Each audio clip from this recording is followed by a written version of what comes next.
Semua bisa jadi nyata dengan upgrade WiFi rumahmu pakai BizNet Home. Nah, ini baru internet rumah buat orang-orang terdepan. Mimpi kecil bisa jadi besar. Dan kamu juga bisa mendunia. Jadi, siap wujudkan semua jadi nyata.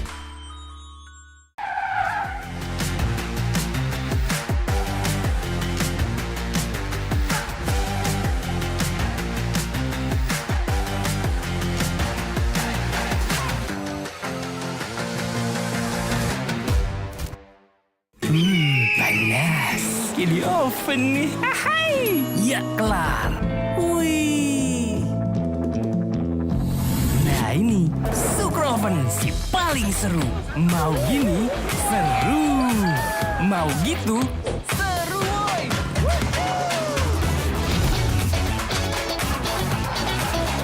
Mau lagi? Lagi. Terus aja lagi. Super Oven seru roll di oven. The world is your stage. Take the first step to change. Lead with vision and innovation. Perfect your strategy and make your goals reality. Así que vaya. Get in the game. Make it count.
Use your skills in the gaming. 1xBet.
Semua bisa jadi nyata dengan upgrade WiFi rumahmu pakai BizNet Nah, Home. ini baru internet rumah buat orang-orang terdepan. Mimpi kecil bisa jadi besar. Dan kamu juga bisa mendunia. Jadi, siap wujudkan semua jadi nyata.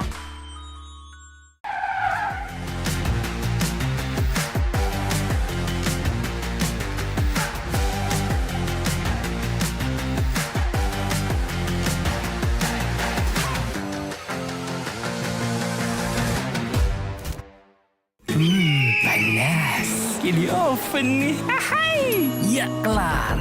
Wih. Nah ini, Sukroven si paling seru. Mau gini, seru. Mau gitu, seru woy.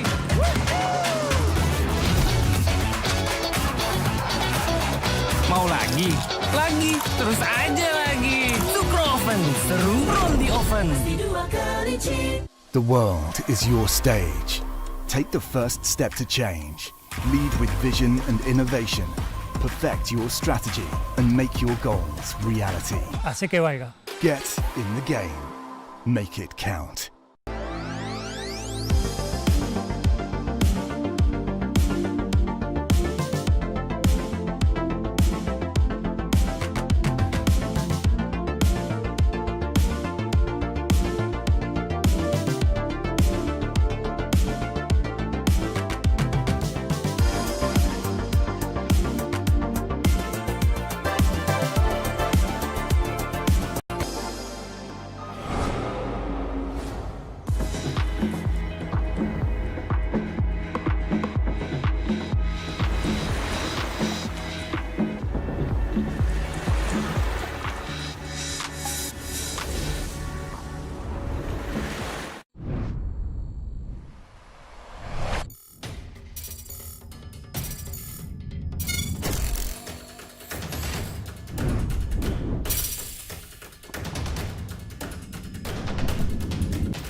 Use your skills in the gaming.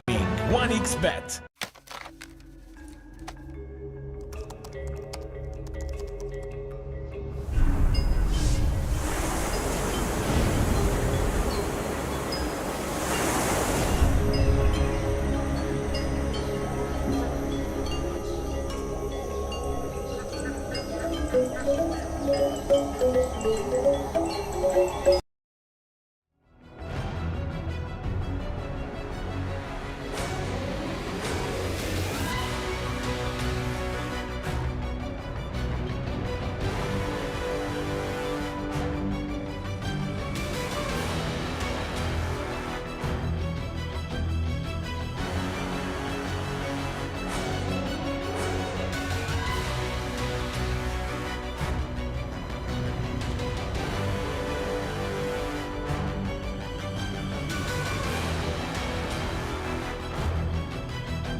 Hello, welcome everybody to the. Don't laugh, okay? This is a professional intro.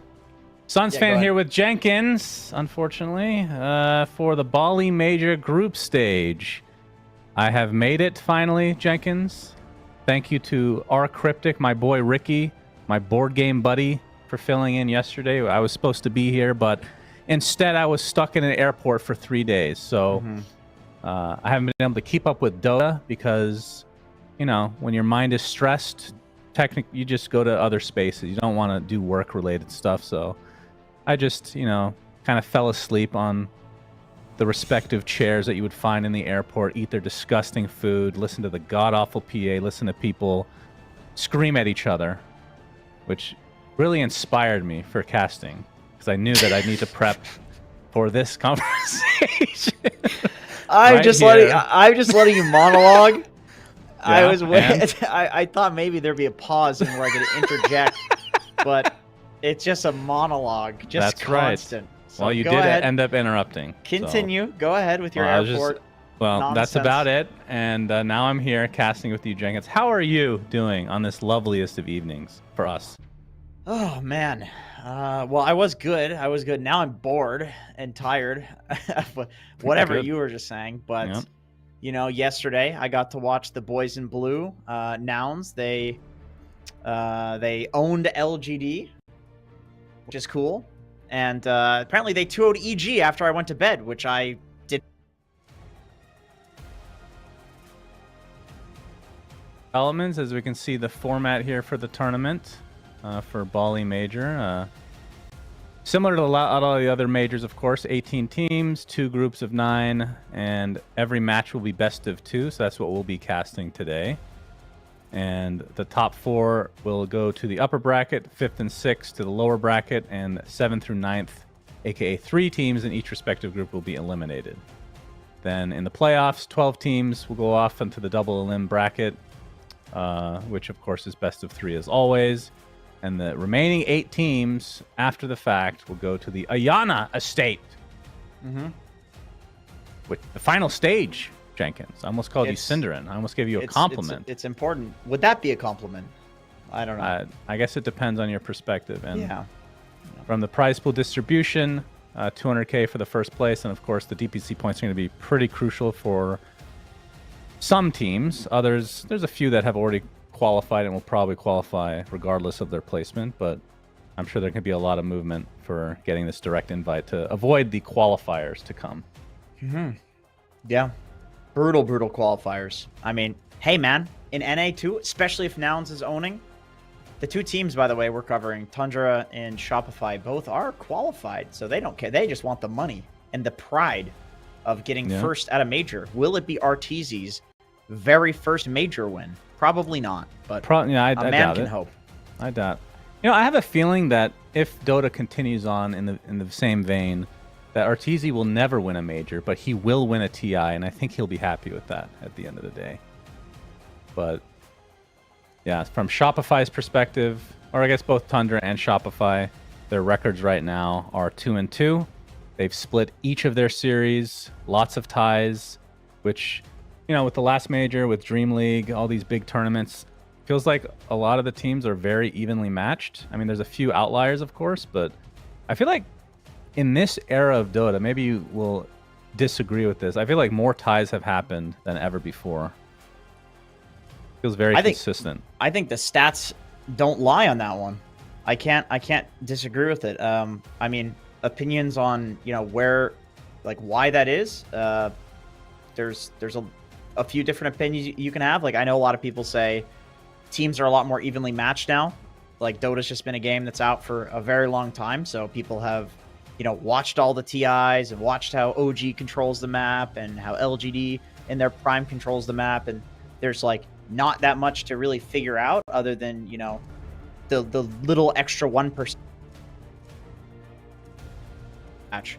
Like, you lose laning stage in this patch and you're done, man. Like, there's very little way to come back, it feels like. So I think that's a big reason for the ties since 7.33 as well.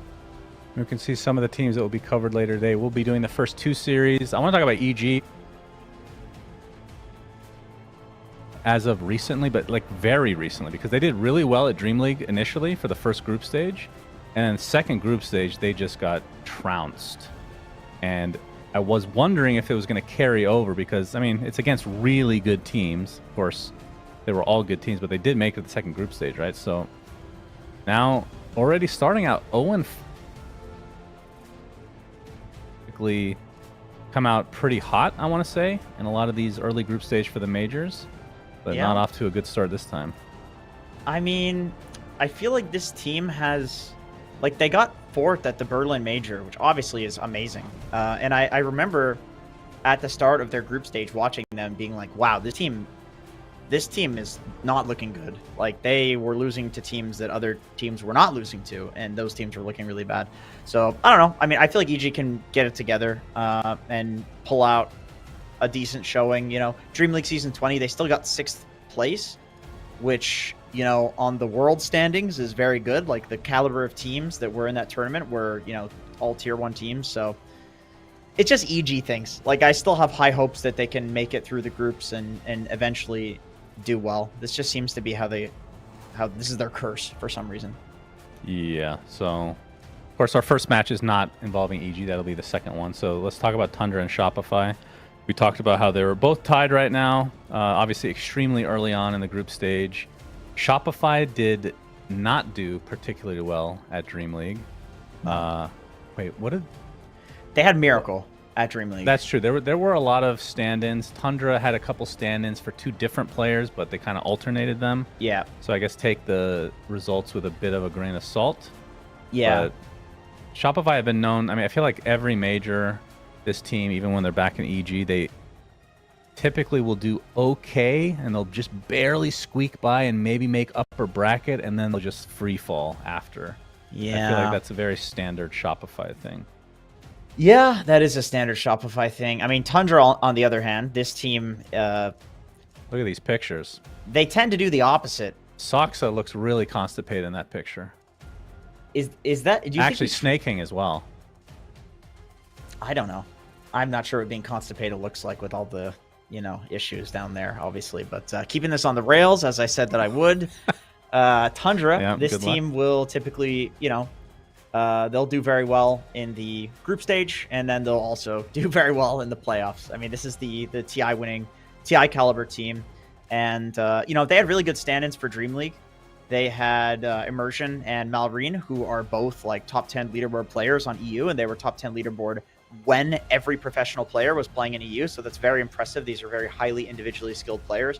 But I think if you take a cog out of a perfect machine, not that Tundra is like exactly perfect, but they're very close to it, obviously being a TI winning team, I think that you lose a lot of what makes a team special. Like Duraccio is a great example. I know a lot of people criticize him. It's like, oh, Duracci throw, you know, it's like they've won 4 tournaments in a row. So obviously this machine works. You can see Shopify here, who very good looking team, of course. Not sure about Arteezy's hairstyle these days, but yeah, they've got to be one of the better looking teams out there. And one thing I did want to say about Tundra, something that they did, which, like, from Shopify's perspective, Abed was the one that was replaced for Dream League for Miracle. I think that was visa issues, though, right? Yeah. And on the side of Tundra, it was actually by choice. They just wanted to take a break, which I think is really healthy to do, because considering how many tournaments are back to back to back over the last couple of years, players get burnt out really easily. So just, you know, like I owned a team at one point, Jenkins. I don't know if you know that, of course, about me, because we didn't know each other during that time. I don't think you existed, actually. We did know into each other. Existence shortly after. No, we know each other. But I learned firsthand that certain personalities can handle playing literally every day, every hour of the day, essentially, and just nonstop. And other people, they need a break. They need to play other games, or they just need to get out of the house. Like, everybody's a little different, right? Yep. So I think getting burnt out right before TI would be pretty bad, especially when you just won the last TI. I think that's another thing to consider, is a lot of teams coming from a TI win will be horrible the next year. And some of that is patch related, but I think a lot of it is being completely burnt out, because especially in the older days of Dota, there wasn't as much of a break post TI anyway. It's just a constant grind. So seeing more teams actually take care of the mental and whatnot. It's good. It's good. I mean, that's like I think OG was the first team that really started thinking about that, or at least like people started talking about it after OG won TI and they had the famous like mental coach. But it's funny, even OG, like you said, they won TI and then they looked awful for the entire year, and then they went on to win the next TI. It's like the team that you expect to win is almost never the team that wins, even if it's the previous TI winning team. So yeah, Tundra, they're doing something right, caring about. Yeah, and that's stuff. why, like, I love Gaming Gladiators. I love them, and I am rooting for them to win TI. Well, I'm rooting for a lot of people to win TI, but history shows the teams that win every tournament, or a lot of the tournaments coming up to TI, do not do well, and some of that is being burnt out. But I think a lot of it is like the patch being changed, and that's why you see some underdogs come in like out of nowhere, because they're studying the entire year, they're learning from their mistakes, and then it just happens to click at TI, and momentum is a serious beast. And then there's teams like Wings, or in some respects you could look at LGD. The current LGD is kind of like a, I wouldn't call them Wings, but they have some Wings tendencies where they're just so versatile, it kind of doesn't matter what patch they're on, right? Yeah. Whereas some teams do struggle with certain metas. But I think Shopify have shown that they are solid, like a top 5, top 3 candidate for majors pretty much every patch with this general lineup that they have. Yep. And do you think that Tundra feels the same? Because last year, like, what did you think of them last year before they ended up winning? Before they ended up winning? Well, I mean, the like common opinion was they got robbed of not getting to go to the previous TI, right? Because they like peaked right after the qualifiers. I think they ended up winning some online tournament, maybe it was like some ESL or something like that.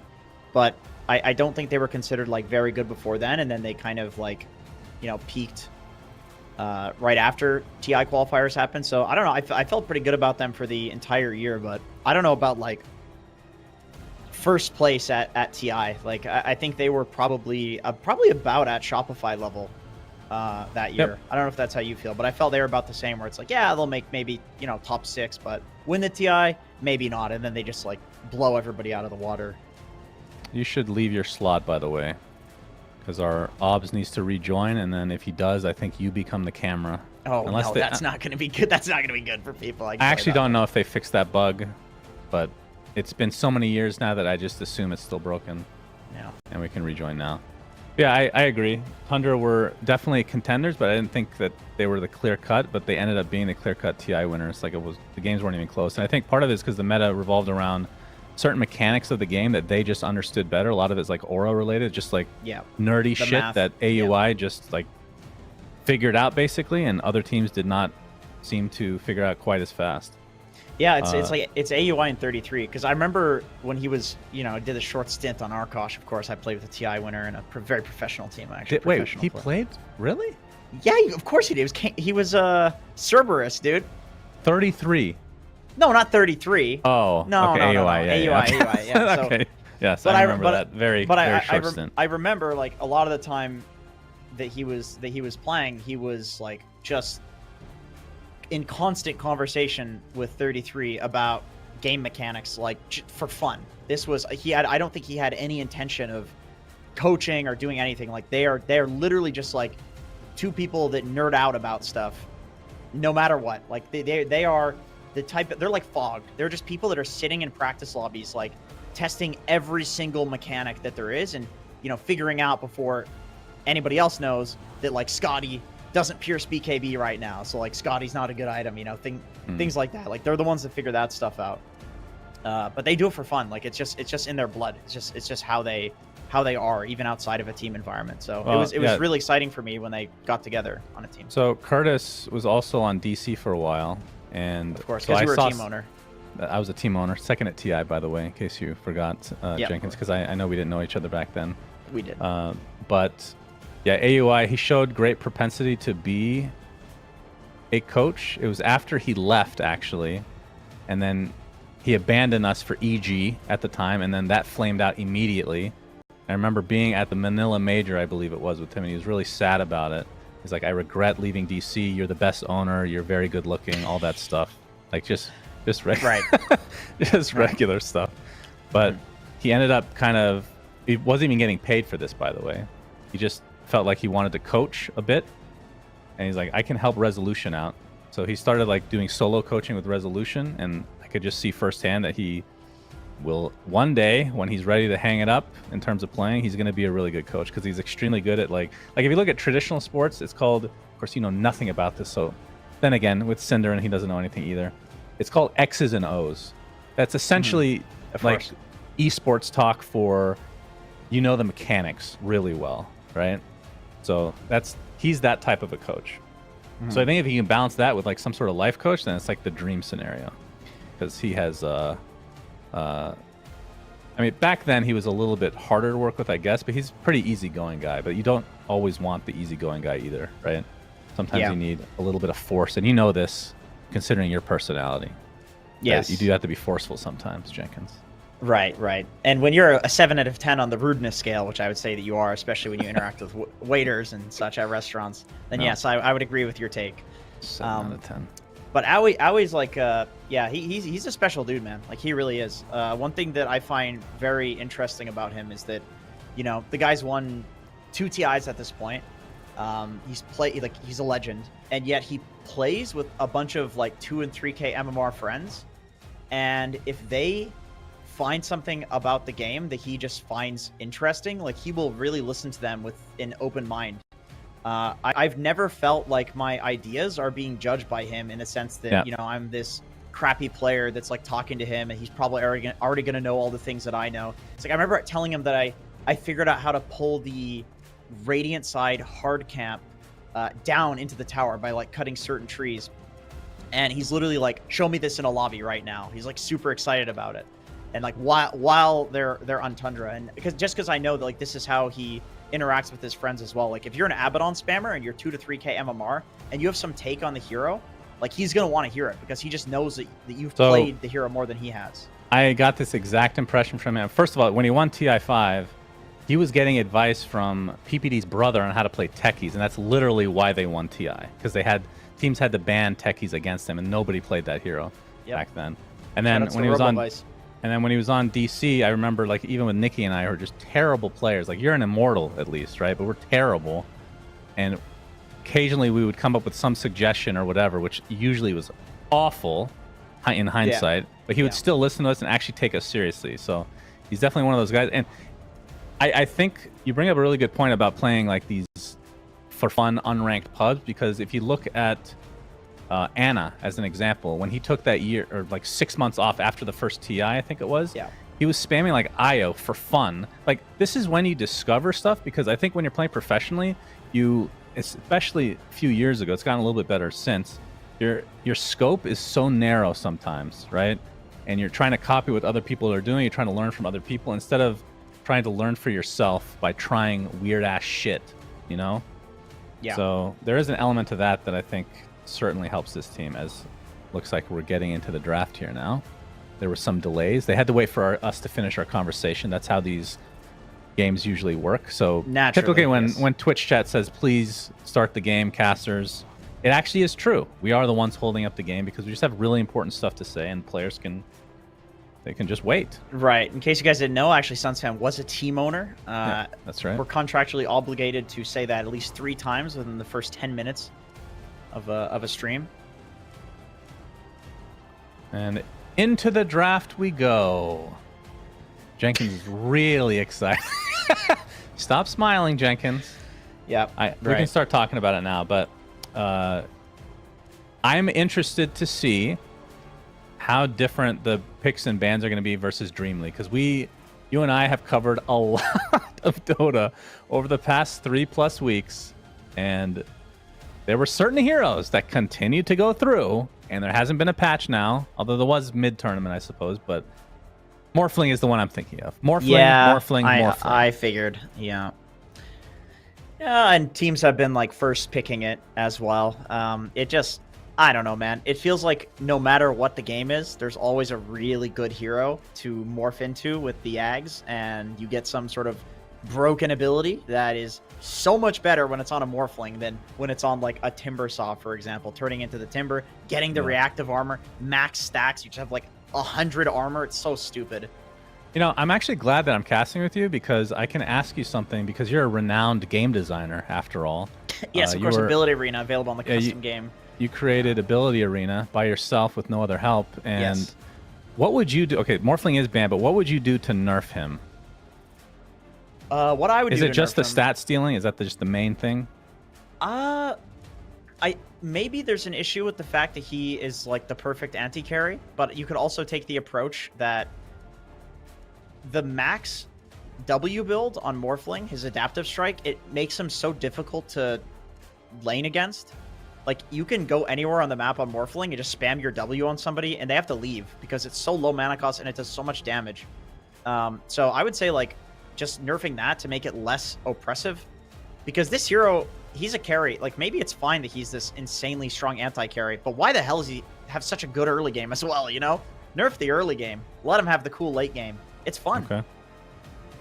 That's the thing, though. Like, I feel like even if you can just become another hero, like, why do you need the stat stuff at all? Like, doesn't that inherent, like, certain combos just make it crazy good anyway, just inherently. But anyway, into the draft, Undying is going to be the first pick for Shopify. That's basically the support that we saw time and time again with the grab ally in Dream League. Tundra will follow it up with Snapfire, which can kill the Tombstone, and Tidehunter, which has been more popular. It's usually been like a 4th, sometimes 5th pick. I don't use the numbers like everybody else. I'm not a cool kid.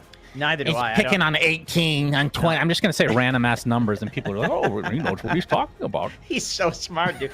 No, I don't know that either, to be honest. That's somebody who plays captain's mode right there. True. But we've been seeing a lot of Meteor Hammer. First item from Tide. It's actually been pretty successful. Yeah, and it's we're going good, to I see think. Medusa, which has been maybe the 2nd or 3rd carry behind Morphling. And I mean, the Snapfire, if it's a core Snapfire, you can go Diffusal, and then you have some sort of answer for her Oh, that as is well. never going to happen. That is dude, I'm so sick of Never. hearing that from Effie as well. It's like every time Snap is picked, oh, this is a Diffusal Blade game. Dude, it burns 125 mana. Like, it's terrible. It's good. It's No, good. it's not. No, it's not. I mean, I like, by the way, that people are picking things to counter grab ally. I know you memed on it so much that people think it's a joke because of you screaming grab ally all the time.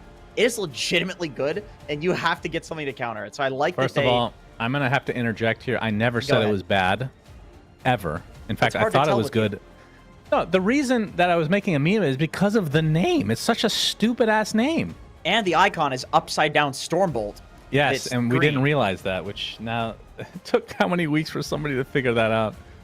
Yeah, that's Well, they did very make a lazy. blog post about this. Yeah, they did. They did. Not as many artists these days, so Get that AI in there. Anyway, Medusa True. with Undying, very strong lane. This is a very common thing that we see when Undying is first picked. It's you can pretty much pick any carry and have a guaranteed lane win. Medusa's one of the best ones. And the nice thing about picking a Medusa or like a Terrorblade, which will often go in this slot, is that you have the 3 bans afterwards. And, you know, generally these heroes like only have 3 counters to them. Techies made it all the way through, surprisingly. This was a first pick, first ban hero in Dream League, even after the nerfs. yeah. And Techies, I mean, he's been very good, like you said, and he's been picked consistently. I feel like he's almost never banned. Like, do you feel like this hero ever gets banned? Against Despite certain getting picked all the teams, time? Like, definitely against 9 pandas, people will ban it. I'm surprised against Soxa that Shopify decided to let it through, because this is one of the first teams that was playing the techies, so I'm a bit surprised. But the nerfs, I mean, you definitely can feel the nerfs. It is not as strong at laning as it was. It was like a guaranteed lane win, like Undying before. Now it's you know, you're gonna do fine in lane, but you're not gonna like dumpster it all the time. All right. Well, Primal Beast and Rubik will be picked from Shopify, and Tundra, the Techies, and a Faceless Void. So they have the Double Bubble, which is an old, well, they weren't Shopify at the time, it was EG, but basically Shopify's strat from back in the day. Ravage and Chrono kind of serving the same purpose. And then you have the Kisses to be able to put inside the Chrono.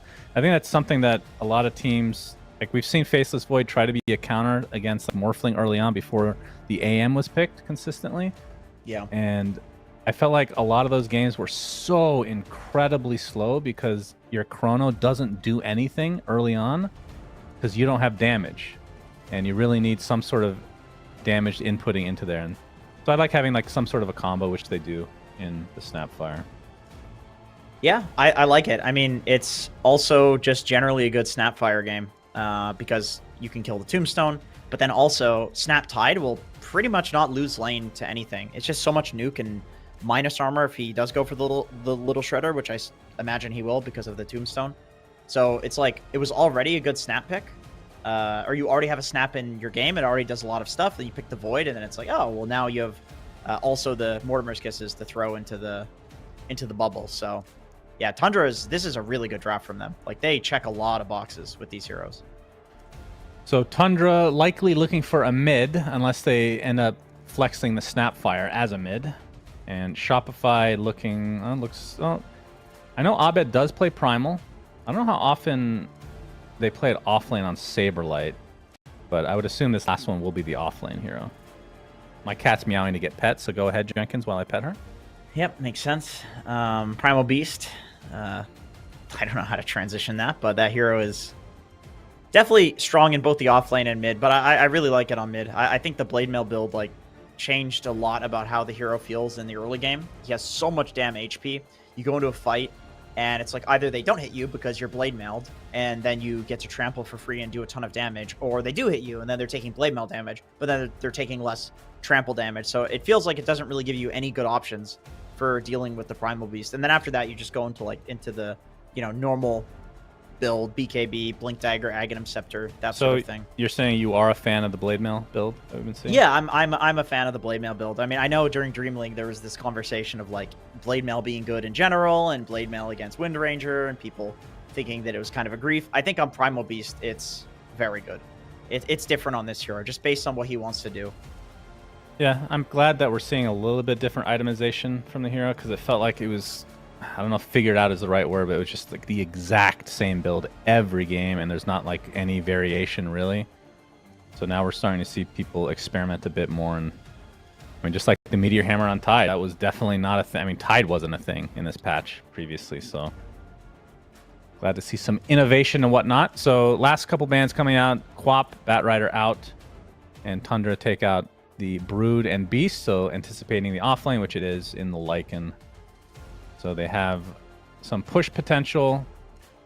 I mean, I feel like they have a well-rounded lineup right now, but Tundra's looks scarier to me on paper. Yeah, so yeah. Depending on what this I last one is. agree. I do agree. I feel like, and they go for the Monkey King. Okay. Let's see. Where are these heroes going? Mid monkey then. It's a mid monkey against Primal. I'm not. I'm fairly sure that should go the way of Monkey King. I mean, he's against a melee hero, but Primal does have spells. Like, he is a bit of a spellcaster mid, so maybe it's not that bad for Abed. Yeah, I have a feeling that it's probably going to be only slightly Monkey King favorite. I feel like of all the melee heroes you can play against Monkey King, Primal's got to be one of the better options. I don't think there's a good one. Maybe there is a good one. I have to think about that. Yeah, but Primal's decent. Yeah, he spells. Like, yeah, you can always push the lane out and with your spells, but he does need some levels. And then in the early game, like when Monkey King, when Primal doesn't have levels, Monkey also doesn't have levels. Like, Jingu's not that effective until later, but like 9 will have a good game. And I really do like Monkey King against Medusa. It's a good counter that people often forget about. You pick up a Diffusal, you throw the ring down, and then all 5 or whatever of the monkeys in the middle hit Medusa, drain her mana with the Diffusal Blade. It's very good. And I think Diffusal is also quite good against Primal Beast as well, because you can slow him when he's trampling, and then he does, virtually no damage. How do you think they're going to go 2 Diffusals, or is it going to stick with the 1? Will Skeeter pick up a Diffusal? I would say it's not the most common on Void. But... Yeah, I would say probably not. The way that Betboom has played the Faceless Void against Medusa, and they were the first team that really figured out Medusa and that Void is a counter to it, is they just played the Void to be like really tanky. Medusa never does enough burst damage to kill a Void before his time jump is up. And sometimes they would go like Heaven's Halberd on 2 or 3 of their heroes to just keep halberding the Medusa. So, but the Void build that Betboom did was just completely normal, like Mjolnir and that sort of thing. And they just eventually outcarried by killing everybody else other than the Medusa in the fights. So whose lineup do you prefer? Shopify's is a little bit faster, I feel like. And the one big thing against the lineup of Tundra that I don't like is you have 2 cores with really long cooldown ults that you rely on heavily in the Ravage and Chrono. This is true. Yeah, that's true. Depending on... And that's the good thing about Shopify is their lineup is pretty tanky, right? It's Medusa, Primal Beast, Lycan, even Undying if you can get Flesh Golem off. That's 4 really tanky heroes. So now that I look at it, I think I actually prefer Shopify's lineup this game. Both teams, I think, are extremely similarly skilled, so I don't think it's going to be one of those mega stomps either way. Yeah, it's pretty close, honestly. Like, I feel like Tundra's lineup is easier to pull off because, like you said, you just throw down the bubbles, you pop all the ults, and if Shopify are not taking the fight extremely well, they are going to get wiped.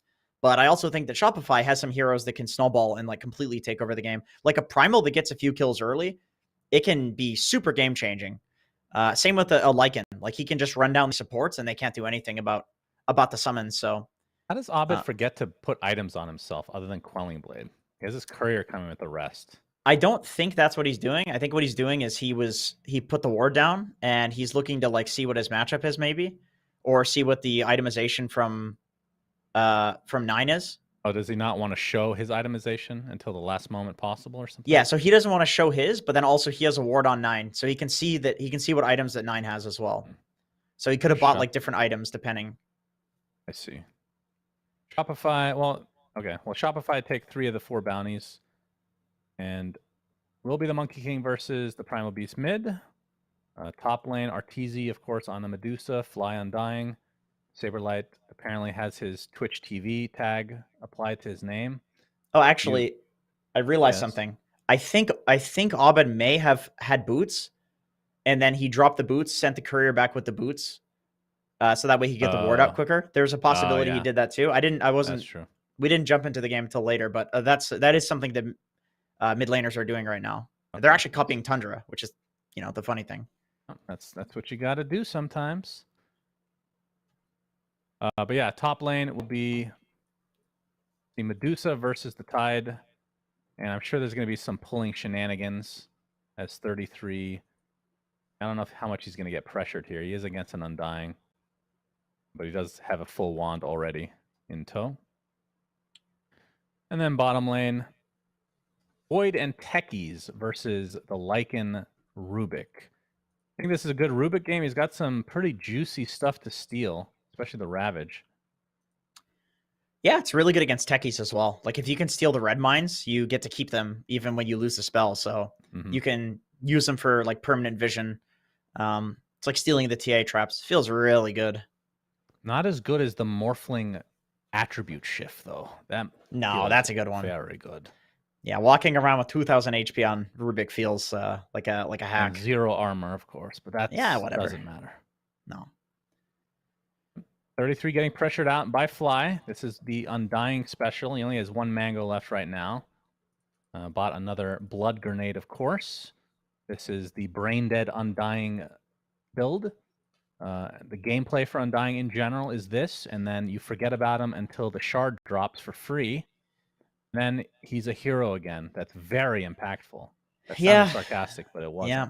No, I mean, that is accurate. I feel like this is how the hero has been. Like, this has been the most brain dead position 5 for its entire existence, basically. So it's fitting, though. It fits the lore. It is fitting. It really is fitting. But, Tundra is just looking to survive the first couple of waves. Like, eventually, the Undying doesn't feel like as much of a threat in the laning stage. You see a lot of people going for, like, wave cuts against Undying to just try to survive these first couple of levels. Abed has the 4 uproar stacks in the mid lane and is just going to trample down a couple creeps. He's definitely getting bullied early on. This is actually worse than I thought it was going to be. 16-7 for 9 right now. 7-2 for Abed. So it is pretty severe as the Boundless Strike's going to hit him as well with the full Jingu stacks. See what Abed can do to try to recover. He's going to need some potential help from his supports, but it's a Rubik right now. It's a little too early, I think. Yeah, he's going to need some some runes, and he's also going to need to do some work with those runes in the side lanes because this is he's getting stomped. I don't know if this is like just a complete outskill from 9 or if this is how the matchup is supposed to go. I would imagine that we probably both underestimated it a little bit if it's going this badly because it is Abed. He's very good at laning. Yep, that is true. He rarely loses his lanes. As top, Arteezy was pressuring a bit as he's going to lose all his mana into Soxa. Does have a couple wand charges, but not too much. It's 33. He doesn't have Gush yet, so I don't think they can really go any further. No, but but Blood Grenade is used, and now he's taking heavy damage. As we're going to see First Blood, Saberlight getting Snaking. What in Gaben's face is that? How does that happen as a Lycan? Goodness. This is just a huge harass lane bottom. Like, everybody's really low. I think that Snaking was using Suicide off cooldown, like straight up just to kind of harass. So it was kind of a kill or be killed scenario down here. Oh my god, Arteezy. He's actually going to live, and now Soxa trying to finish him off, knowing that he's going to die anyway, but he does not get what he came for. So that's 2 kills now from Shopify on opposite sides of the map. Arteezy baiting them severely, which is what you got to do as the Medusa. I feel like 33 is kind of regretting not skilling a point in Gush right now. Yeah, for sure, for real. There we go. Now he's got it. Okay. Just showing him that, yes, I do have it now. Yeah, sometimes you have to just let the opponent know. Easy is, I mean, still basically 300 HP right now, so he does have to be a bit careful, especially once Soxa comes back. But I think Cookie is what they also need from Soxa. Yeah, he had to go the early little shredder for the tombstone. Yep, and he did get a tombstone, so he's, happy about that. That's a pretty huge gold bounty. But we'll see if he goes Scatterblast or Cookie next. Cookie's more for kills, and the Scatterblast would be just for continuing to play the lane to harass. I think both are fine. Yeah, and the dominant, oh my god, the mid lane, this is so bad. 35 and 22 to 10 and 2. Nine has a full level advantage. You can tell we're both not mid laners. We completely underestimated this matchup. This is horrible. Oh my god. If this happened to you on an off lane Primal Beast, you would straight up just go cut the wave and you'd be fine. But on the mid lane, I'm not sure if he could even do that. Monkey King could keep 6 minute runes coming up. Invis will be it. Sox is gonna be able to protect it, but 9 gonna get pressured now as the onslaught connects, but Abed ends up on the high ground. I don't know if he actually intended that. And Fly attempting to run away, but it looks like 9 will find the kill quite easily with that ridiculous attack range. 9 is popping off. 22 denies. Just got to kill. Like, this guy he's going to be huge. This is what you want from a mid Monkey King too, as they're actually going on Abed mid. Yeah, he does have onslaught. We'll be using the uproar with the trample on top. It's not enough to find himself a kill. Will he die, though, as Soxa continue to pursue? 9 jumps on the trees, and they find the kill. Crit needs to be careful, too. He does. Scatterblast was there, and 9, he's going to get the Jingu stacks and get the double kill. This mid lane is over. It never really began for Shopify, as 9... That's that very valuable kill. Meanwhile, Snaking able to take away a Wisdom Rune as well. We'll be able to TP, and it looks like Soxa will get the other one. So this is turned into full disaster mode for Shopify. Yeah, that is basically the best possible 6 to 7 minute mark you can have in Dota. 3 kills on your mid laner. There's a siege creep hitting the catapult. One of the kills is on the enemy mid laner. They get the rune. They get 2 Wisdom Runes. Like, it actually doesn't get better than that, barring the entire enemy team disconnecting. Well, you mean disconnecting and never returning. Yeah. Yeah. As Abed pressured again. He's going to go for the pulverize, but it's instantly canceled. One more right click will do it, as he's going to be able to get the onslaught off along with the trample. But 9, it's got full Jingu stacks again. And that's the second death in just a minute, as Soxa getting pursued now by Fly. But the Scatterblast is there, attempting to TP out. But is it going to be close? Double kill for 9. And he's going to get a tombstone, too. Holy Man. shit. He has 5K net worth at 8 minutes. That is insane.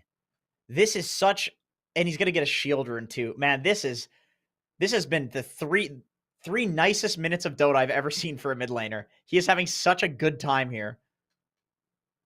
Yeah, this is dirty. Very dirty. I mean, the good news for Shopify, if there is any, is that their other two core are actually farming quite well. Arteezy, third in net worth, and Saberlight, because of that first blood, catapults him to second. But you can see the discrepancy in net worth between the first and second. It's 1,300 net worth lead for 9 as he finds Abed again in the jungle. Don't think they'll really actually finish him off this time, but still disrupting him from getting any kind of comeback. Being very useful. This fly is going to be found now. Good pressure. And I am just going to say he's dead because he's undying. Yeah. 9, 6, and 0 at 9 minutes. And he's going to TP top at 33, getting pressured, has to use his Ravage. And 9 jumps in, and Abed is taken out. It's a double kill across the map. Abed thought he got away from this fucking monkey. But is found in the top lane instead and dies. Yeah, he's just mirroring him. I mean, this is what you need to do. The way that Abed needs to come back is by getting kills on the side lanes, because he is not going to deal with this Monkey King. Like 9, like what hero on Shopify can kill a Monkey King? There's no Bat Rider. There's no Pugna dealing magical damage, or like a Wind Ranger who can Bottom lane, we have a Chrono with the Mortimer's Kisses. Saberlight's a pretty big kill as well because his high net worth. They find him really easily, and they're going to get the cookie onto Crit, who's only level 4 right now. Double kill for Skeeter now on the Faceless Void. Everything going the way of Tundra, who now have a 3k lead. Yeah, and the bot rotation honestly spills over from the mid, because 9 has such a strong early game. It means he needs no help to get these runes. He's going to get the double damage that's right here top, which means the Tundra supports can go wherever they want. They take the free kill on Lycan because they're not needed mid, honestly. He has Diffusal now delivered with the Duelist Gloves in tow. I think he can solo kill Arteezy. Yep, he doesn't have Stone Gaze yet, which is pretty normal at level 8, but he will wish he had it if 9 ends up finding him, but we can see he won't initially. And now he's going to be spotted by the gate. They ping it out. They know he's a DD, and he'll be down there. Meanwhile, Snake King was getting chased by Saberlight, but instead Skeeter and 9 know exactly where he is. Saberlight will have to use his ult, but the right click from 9 still comes out with the double damage, and it's enough. Abed needs to find something here, but Skeeter time walks away. Crit kind of left his own devices, but Fly will get the kill onto Snake King. And Crit taking some right clicks from Skeeter. The Wukong's command place from 9, not really doing too much, but he gets the Tombstone kill at the very least. So Shopify find 1 kill. They are able to TP out on everybody else. I don't know what they can do to stop 9 right now. They need to take some smoke to him and kill him with like 4 heroes. Like everybody minus Arteezy probably needs to be there. And I think it's actually worth it, considering how much gold bounties are worth right now and the kill streak that he has. He's 9-0. He is going to be beyond godlike on his next kill at 11 minutes into the game. Yeah, this is quite the performance. And they're going to smoke up. They're not done yet. He doesn't have Wukong's command, but he's got that Diffusal going for the Echo Saber next. And they really want Arteezy. Boundless Strike, opener. Mortimer's Kisses to follow. He's going to get inhibited. Does have the Stone Gaze going off, but the Mortimers are ripping him a new one. Pops the wand, stays alive a little bit longer. He's burning to the ground, and the Blast Off just hits him. So down goes Arteezy. And Sox with a beautiful cookie. They're going to find 1 kill inside of Shopify, but it's going to cost them 3 members as another double kill for 9. 11, 0, and 2 at 12 minutes. I'm watching. Yeah, that mental health break that he took was definitely good for him, I will say. This is quite the performance. And he's going straight for Saberlight with this haste. He's getting literally every rune. Saberlight has his ult though. Balance Strike will hit. I don't think he's going to be able to catch up. Has outrange the Centaur. 33. He's got the Meteor Hammer, which he will use right in the face of Saberlight.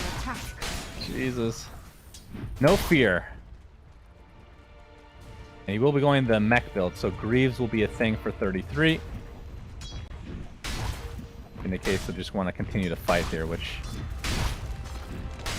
will like line it. up well. Yeah, honestly, it makes sense. Like, 9 is such a god in this game. You don't even need Skeeter to carry. Just buy a bunch of aura items and keep 9 alive, and he will 1v5 this game. They are all supports. Like, Skeeter is just a support for 9 in this game. At top lane, Abed needs something. Oh my, he can't even get a pulverize off. Skeeter has come as well, gets a time dilation off. Sox is trying to kill the tombstone. He does so. It will cost him his life. Abed gets some experience for that as 9. He finds Arteezy all alone. Stone Gaze is there though. That's his one exit mechanism. Gonna try to TP out in the pit. Boundless Strike will not hit. That means nice no stun to juke. cancel. This was over. Nicely done. Started.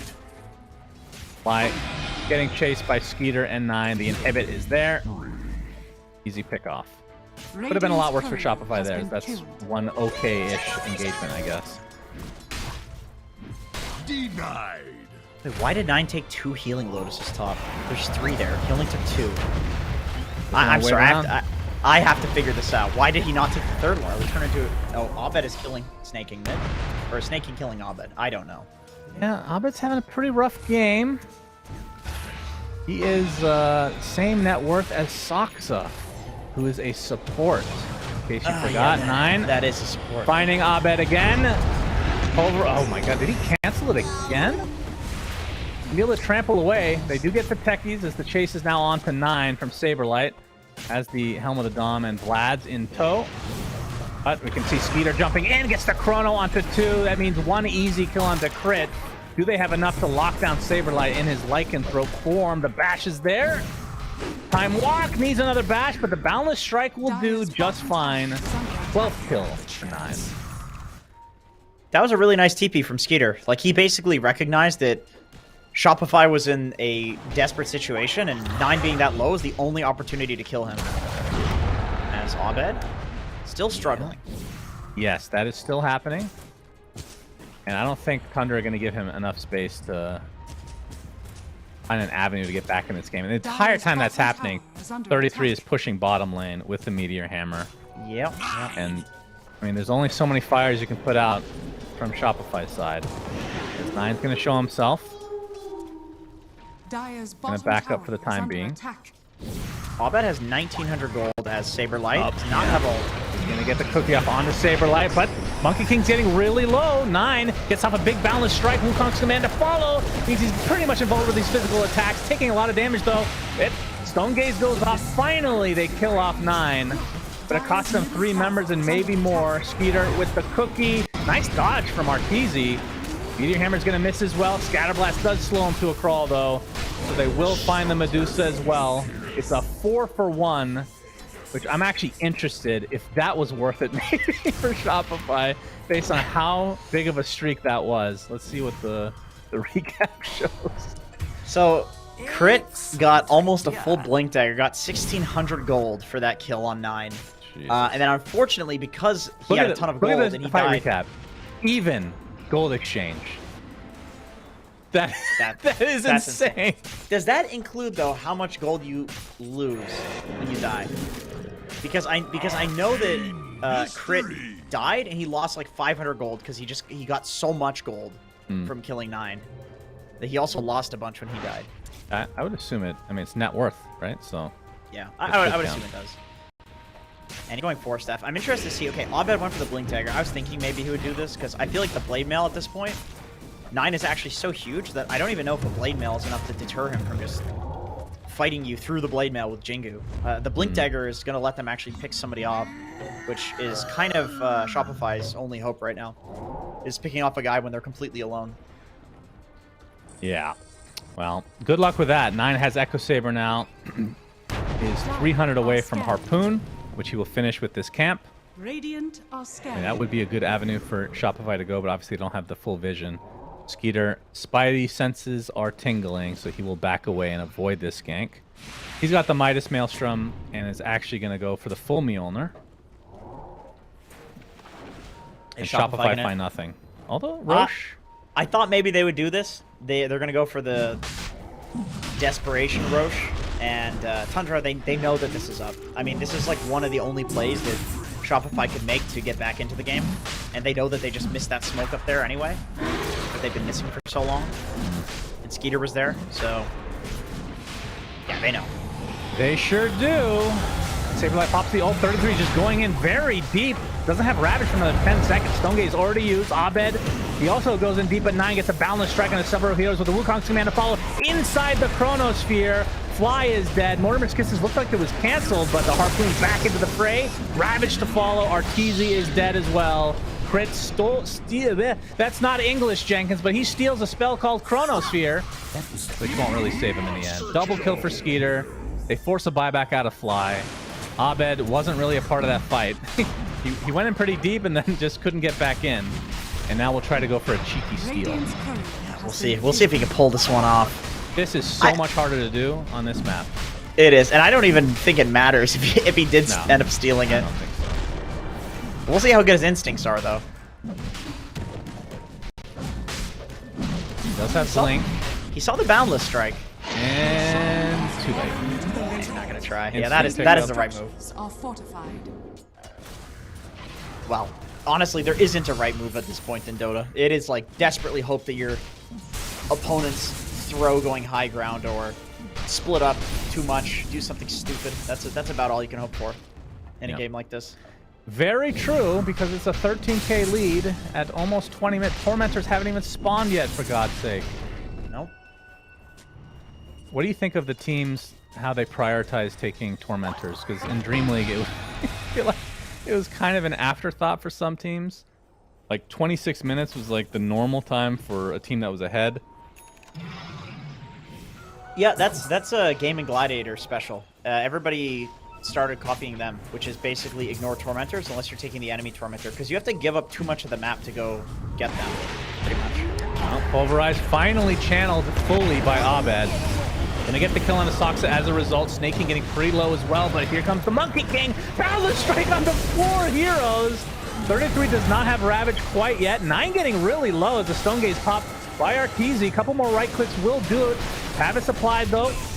Looks like he might live as a result, so 9 able to get away. That's a 2-for-1 to start. First Shopify at the moment is 33 completely surrounded, but Wukong's command finally comes in, but instantly killed with that Aegis, which means his ult is canceled.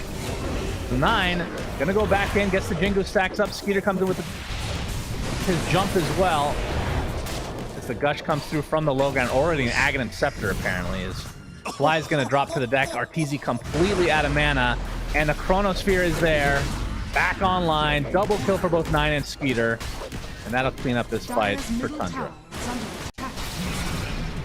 Yeah, that was. I mean, I thought maybe Tundra was potentially making a bit of a mistake there, having Saksa be the guy that walks up first. You know, they had an Aegis carrier and throwing their support first. It was a bit of an opportunity for Shopify, but even then, the gold lead is so huge that it doesn't really matter. The Chronosphere was on cooldown, by the way, until the very end. Just came back. As Abed, he does get his Wisdom Rune, but at this stage, when you're behind this much, it's going to cost you your life. And you can see Tundra likely trying to get this tier 2 into Shopify's Tormentor. As Saksa, by himself, forcing 2 members of Shopify back to their base. And the fortification now delaying this push a bit. Maybe they just go for it now before the tier 2 even. I mean, 9 and 33 aren't even there. 33's farming an Ancient stack in his own triangle right now. That is how much of a lead that Tundra thinks that they have, is that 33 can straight up just be not there with Ravage up, and they can still take the Tormentor.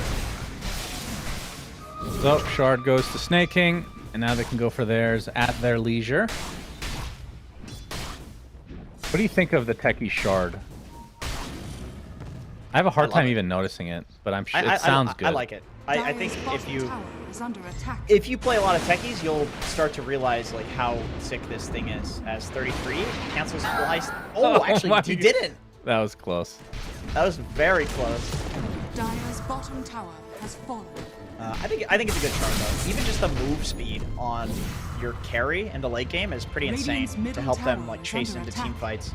And the fact that it disarms you when you hit means that a lot of the time your carry will force the enemy carry to have to like BKB as Abed will be going down again. Yep, that's been a thing. 9, if you're keeping track of his score, he did die at one point, but he does have 17 kills. Quite farmed. That's a lot. That's a lot of kills, in my opinion. Dire's bottom Skeeter tower is under attack. and the rest of Tundra looking to finish this game as the Boundless Strike finds Fly, who dies a couple attacks later. Now the high ground siege has come. 33 finally starting to waddle his big fat ass over. Crit And cancel help out in this his TP. push. Saberlight's gonna use his ult mid. Yep, he gets Hurricane back. Tavis on Snake King. No slow applied on the Saberlight because of that ult, but the Ravage comes through. Pecky still dies though. Saberlight gets caught in the Meteor Hammer. The Mortimer kisses the fall. Looks to be the death of him. Saberlight lives, but ends up being a 1-for-1. As this was happening, of course, Skeeter and 9 just taking a full set of racks in the bot lane. Yeah, never a scenario that you want to be in where you're trading your racks to, you know, get kills elsewhere on the map. Especially when it's on a position 5 techies who cares so little that he dies, that he literally used to have an ability called Suicide. So, not a good scenario to be in if you're Shopify. Yep, because they're going to lose this game. Butterfly now online for Arteezy, but it's too little, too late. Second rack's about to go down as the Meteor Hammer getting full value, hitting 4 buildings. I didn't even know you can do that. Oh, I guess with the AoE now, you can do it. The Harpoon back in from 9, but he's going to back away as he does have an Aghanim Scepter, so the little soldiers will remain for a bit. And that synergizes so well with the Diffusal against the Medusa. If you just get her inside the Wukong's command, her mana will get burned big time. Yeah, she's gonna struggle more and more as this game goes later. I mean, the Butterfly is a good timing, generally, I would say, against any Medusa counter. Because Diffusal means that oftentimes, like, the MKB will come a lot later. But with this gold deficit, I don't even think Tundra needs to build MKBs, and it looks like they're not going to on their 2 damage dealers. They're just going for other items. Now, at the end of the game, when that MVP thing comes up, you know, when you're playing a regular game, I don't know how it works in lobbies. The algorithm for carries is so dumb, because guaranteed Skeeter, like if this was a pub, he'd be considered MVP because he didn't die. But we know that 9 is definitely the MVP of this game. That is correct. That is correct.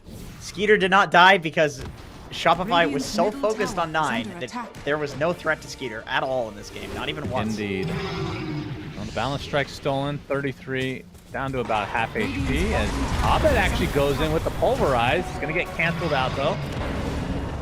And 9, not able to find Abed. Will have to back away and reset. Of course, they don't have the Aegis right now. Shopify, I mean, I think they kind of have to force a fight in their base, but I don't know. They're so far behind, I just don't see an avenue. Saberlight already uses ult as well. Fight against Megas. Get a Rapier on Dusa, I guess. Daedalus Rapier. Wait for that timing. I don't know. Yeah, good luck. 9 went for a Disperser instead of his BKB, which he had queued up. That's how ahead he is he can go for these luxury items he would otherwise never go for, unless you're Topson or trying to lose. Yeah, very important to dispel the Fade Bolt minus attack damage debuff. Yep. Howl, I guess. Can Howl be dispelled? Probably not. Yes, it can, apparently. Okay, Harpoon back in. Fly is dead.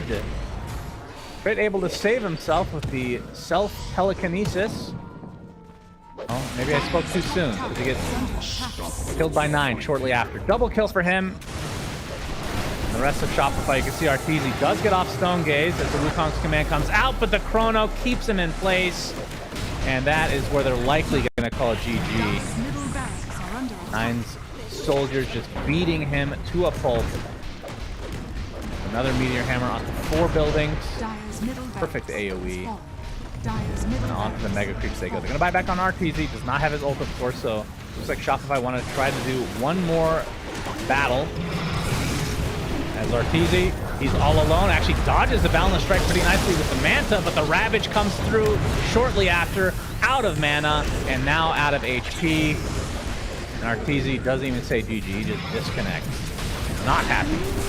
I can't blame him. This was a complete shellacking. My goodness. Off the back of 9's Monkey King. Yeah, they did not get to play Dota on Shopify. That was the 9 show. I mean, all of Tundra obviously played well. Don't get me wrong. But if your mid laner is snowballing this hard, I feel like you can play with one of your hands off the keyboard and still win the game. Could I have been, at what point could I have been a substitute for a player mid-game and they would have won? How deep in? I think pretty much like, I'll say you would have ruined the laning stage, but outside of laning stage, I think you'd actually be fine. Oh, that's good to hear. Appreciate that. But yeah, Maybe.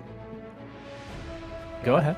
Go ahead. Jenkins, Go please. ahead. No, it sounded like you had something It's really important. Yeah, it's to very say. important. I would say you could be the Tide Hunter. That's who you. Oh, he was 1-0-14. Yeah. He actually played a lot like me because he wasn't showing up to fights because they didn't need him. Right? But he bought Meteor Hammer and just pushed side lanes. They couldn't, they had to ignore him because everybody else was just shitting down their throats. Right. You know, human centipede style. So this was a rough one for Shopify. Yeah, for sure. And for sure. remember, friends, that this tournament is sponsored by Ayana. Enjoy the largest integrated resort in Bali. The Ayana Estate with its beautiful ocean view, secluded beach, lush jungle, and rock bar.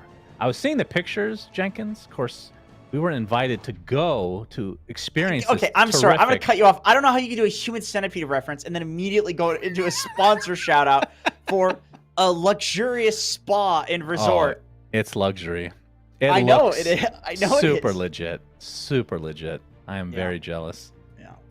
But yeah, that will do it for game number 1. We'll take a quick break. There's like 5-minute breaks between games or something to that effect. And these are best of 2s, of course.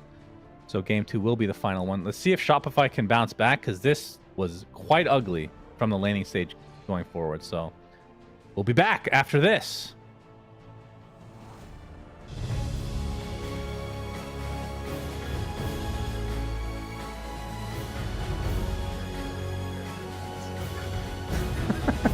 Oh, God.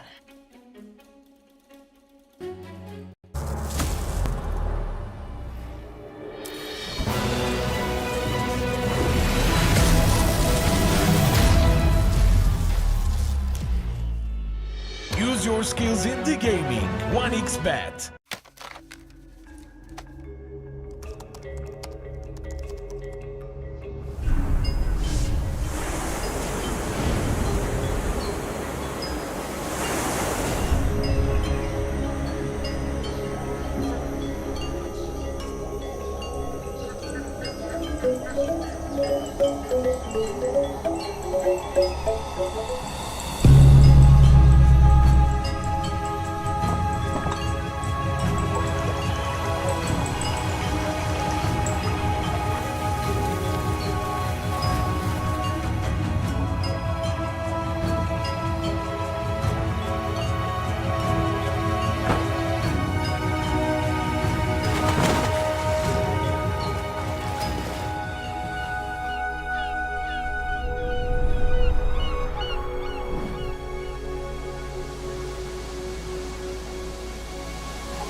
bisa jadi nyata dengan upgrade wifi rumahmu pakai BizNet Nah, Home. ini baru internet rumah buat orang-orang terdepan. Mimpi kecil bisa jadi besar. Dan kamu juga bisa mendunia. Jadi, siap wujudkan semua jadi nyata?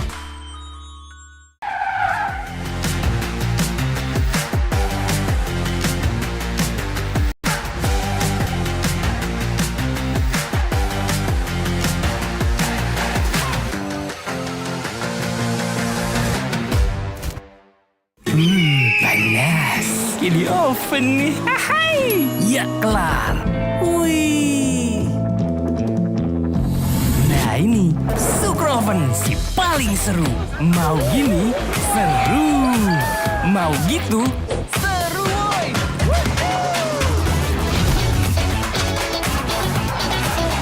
Mau lagi? Lagi, terus aja lagi. Sukroven seru from the oven. The world is your stage. Take the first step to change. Lead with vision and innovation. Perfect your strategy and make your goals reality. Así que vaya. Get in the game. Make it count.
Welcome back to game number 2 between Tundra and Shopify.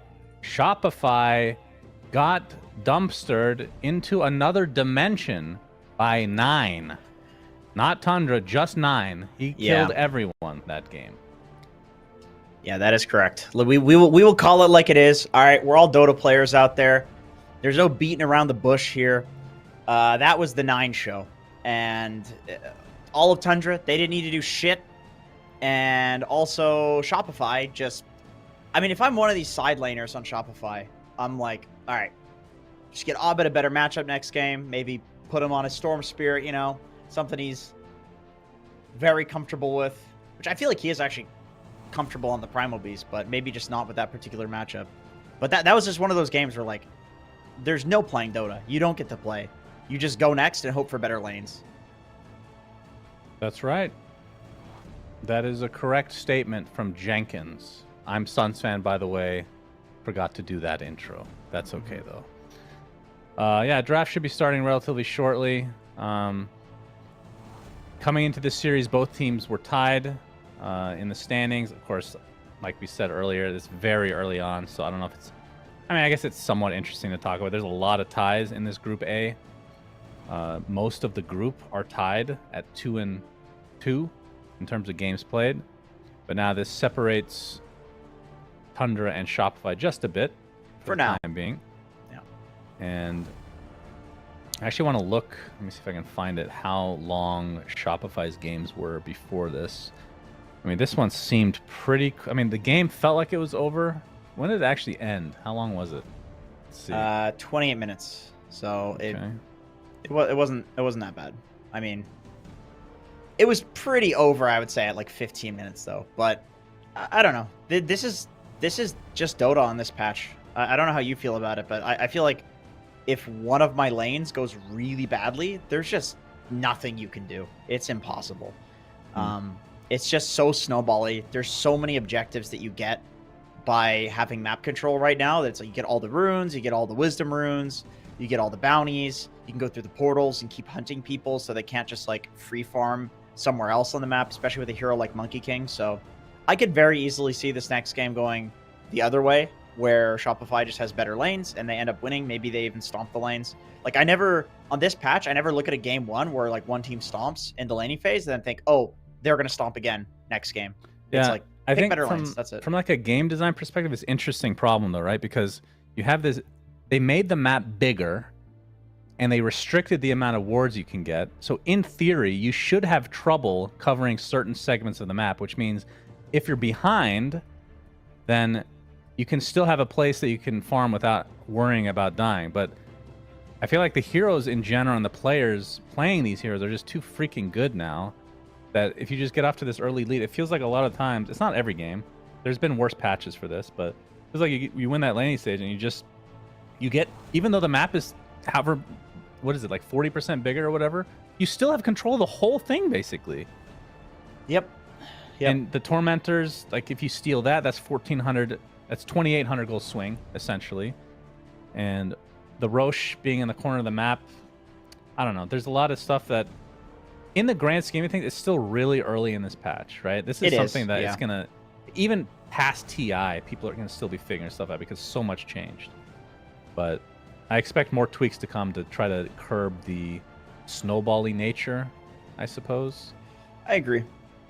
Of course, as one of the genius game developers, two of them of Ability Arena custom game, I agree. Like even Roche, it's so far out on the map that it feels like if the enemy team starts taking it and you're not already in position to go contest it, it's like, well, we're never going to get them time. It's not possible.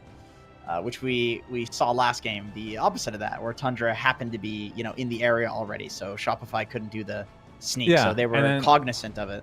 Like from an entertainment standpoint, it's also an interesting thing about the Roche that you're talking about, because you have these two scenarios now where one is, like you said, they just don't get there in time. It's just a free Roche, which, that happened with the old Roche as well at times. Yeah. The other scenario is this Roche off, where both teams know, this is especially evident when it's like the second and third Roche. Teams line up on opposite sides, and eventually there's going to be a fight. And that's kind of the design of Roche, is it forces fights, which is cool. Yeah. And then the one thing I don't like about the corners currently is that you don't see as much Roche stealing and Roche Aegis, like the Aegis stealing or anything like that. It happens occasionally, but I would be shocked if it's even remotely close to what it was before. And even though it happened more often before, it was still hype when it happened, right? Yeah. But because you had the 360-degree access to the pit in the river, and now it's essentially just this, what is it? Whatever that I don't know angles very well, Jenkins. You're a smart guy. 180.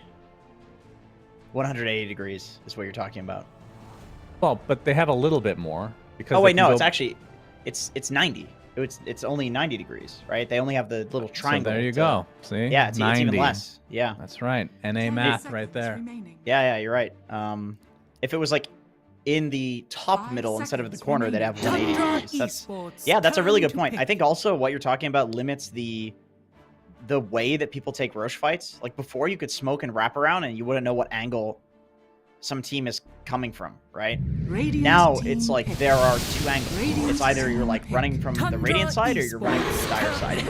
It's one or the other. And so if you're the Radiant and you're standing on the Radiant side, well, you know exactly where the enemy team is. Like there is very little option for them to smoke around and fight you. So into the draft we go. The bans are actually quite different. So on one side you have the Ench and Timber still banned. But the two differences is Morphling and Doom were banned last time, and now we're going to see Ember and Storm banned. Wait, I thought Storm was banned last game. It was Or is that second second phase. phase? It was second Okay. phase ban. I see. So first pick Morphling from Tundra. We'll see what Shopify's answers to this, because this is not a big surprise. We knew this was going to come through. And Shopify, on the other hand, they take both supports right away. So you have 2 cores picked right away versus 2 supports, which is interesting because typically you want to space it out a bit. I mean, what's your philosophy with this kind of stuff? 10 seconds remaining. Is it better to reveal? Is it just about like the tier of heroes? You don't care about what positions? Remaining. I think it does depend on your pick order. I will say that drafting has like advanced a lot over Dream League and the last major. I think a lot of people are looking at LGD and like Betboom and obviously Gaiman, but particularly LGD and Betboom because they're like the new teams that are up and coming. And what they did differently is that they would draft these cores super early, which gives them options for late support picks. So something Insania said to me, because I was learning 5 and I was asking him for advice on stuff, and he was like, 5 positions right now, basically they have one really important spell, like even Oracle to save from like Lasso, right? And it just completely hard counters the enemy's 5 seconds draft. remaining. Cores, on the other hand, are not like that. People are picking like Terrorblade into Morphling. The 1-to-1 core matchups are not that bad. So basically what I'm saying is there are a lot of 5 positions and 4 positions are really nice to pick super late because they extremely hard counter something on the enemy team. But then also there's this tier of really overpowered supports like Undying and Techies where you have to get them early. Remaining. So there are 2 ways that you can draft, where either you're picking the supports super late and you're getting something that's very specific for the draft, or you are picking one of the overpowered ones early because they're just so OP that you want to get them. That's the 2 ways that I see it. So Tundra, the way that they're doing it is they're picking the OP cores that are strong right now, and then this gives them a later option for something like a Shadow Demon, for example, against a bunch of illusion heroes or heroes where the purge is very effective. And they can get that like gotcha pick. The gotcha picks right now are supports, not cores. Yeah, so Tundra, they get rid of Ursa was going to be my first hero suggested because this hero was looked at as a pseudo counter to Morphling. It was pretty successful in Dream League, even though it wasn't picked that much, but also shits on Tidehunter in lane. That's a great ban. Also Diffusal Carrier. AM has been the counter to Morphling, the only thing that's been somewhat successful. That's taken out Pango, also taken out another Diffusal Buyer. And at Shopify, it's all supports because Tundra obviously hadn't picked the support yet. So Snapfire, Rubik, Chen out. They're going to get Saberlight, his Enigma, which, I mean, one of his favorite heroes for sure. I want to say it's had mixed results overall as a hero in this patch. I love watching him play it. I love that he either hits the 5-man holes or the 0-man holes. I respect it. The man's got big balls on Enigma, and that's awesome. But this is a very like current pro pub trendy hero. People are going for like a Helm Dom build. There's also like a Medallion into like Solar Crest Rush build. And I think the big idea on Enigma is it's one of the universal heroes that did not get nerfed in the letter patch. And then also Malefice damage just got buffed. So it's actually a very good harassing spell in the early game. So I think this is just one of these heroes that people are discovering is like, hey, this is actually a very strong hero right now. And people didn't realize it until just about a week ago. Tundra Esports. All right, so I would expect 2 supports to come out from Tundra, as Phoenix is going to be the first. So another pseudo double bubble, if you will. Protection for the egg in the form of the Ravage. Snapfire's already taken out. Like Shopify need to find something that can kill the egg. I mean, Juggernaut is an old. I mean, Arteezy doesn't really play Juggernaut though. I feel like I've never seen him play that actually. I could see that as a pick actually, because it is very.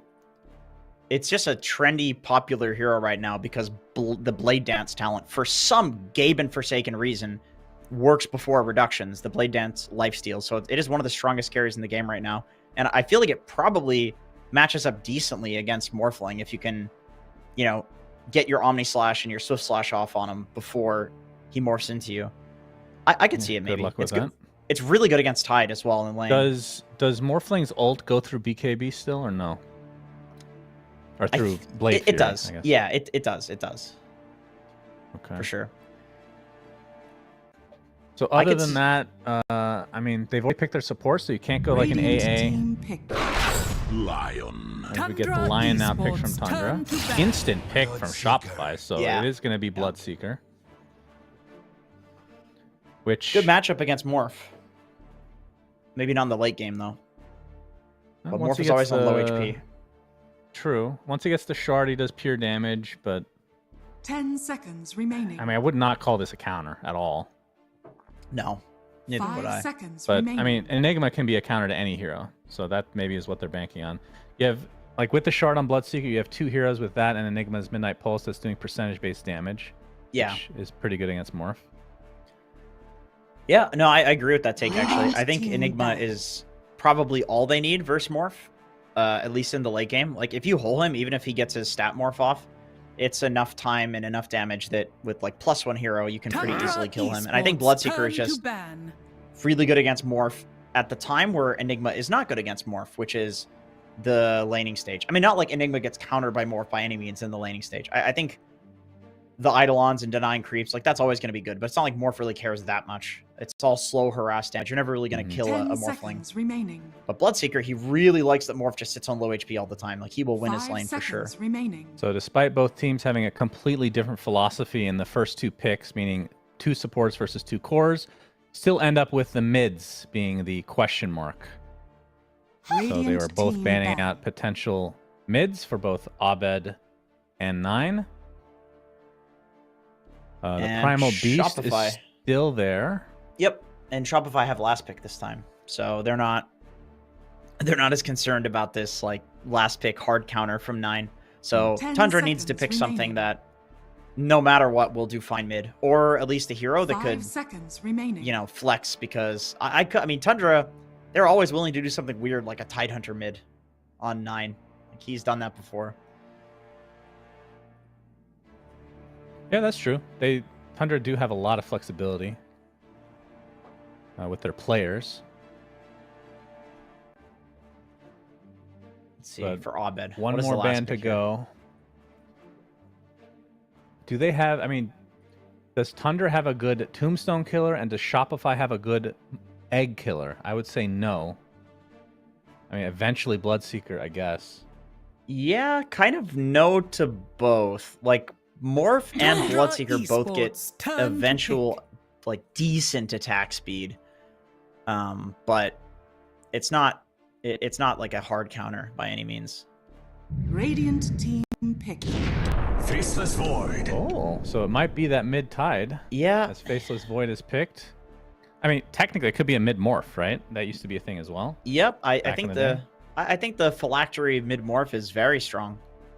I like it a lot. It's very difficult to lane against for. 10 seconds remaining. I mean, dude, I could even see Tundra doing an offlane morphling. I was theory crafting this. 5 Like, seconds you can- remaining. the phylactery mid morph thing works perfectly fine on the offlane. I just actually maybe against Undying it's kind of terrible, and also either way it would be a long shot. It's more than likely just the mid morph with phylactery. So let's see what Shopify responds to mid morph with. Yeah. Well, Morphling counters in general. I mean, you need to win the lane, though.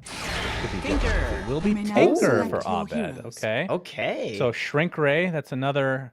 I mean, I feel like they rarely go Shrink Ray that early, though. But that is a potential answer to more. We've seen this attempt a couple times that has not been successful at Dream League. Even though it was in the hands of some. I mean, Kiyotaka was one game I remember casting. yeah. I mean, he's the Tinker, but you know, before Kiyotaka, it was all about that Abed Tinker. I mean, he's a beast, no doubt about it. But question is, do they have enough for more? I mean, it is a mid morph, like you said. We'll see if he like is that phylactery thing. Is that common in the mid lane for morph, or is this just like 10 one of the seconds weird builds that remaining. you've seen? It's common. I would say I'm very sure he's going to go for a phylactery this game. He definitely will. It is so strong. Like, you show up anywhere on the map and you press Adaptive Strike on somebody and they're at 40% HP. It's really stupid. It's a very powerful item build. And honestly, like, even scaling into be a late game morph where you're eventually going to have, you know, the Manta Style, the Scotty, the Aghanim Scepter, and stuff like that, the phylactery still feels really good because the stats from it are everything that Morphling likes. It gives him a bit of mana regen, which he desperately needs. It's enough to always have enough mana to morph, and it gives him a little bit of extra HP to play with. So even if you're at full agi, you're not going to just get one shot by like, you know, techies jumping on you or something like that, which is super nice. So I picked Shopify to win last game, Jenkins. Okay. Could not have been more wrong.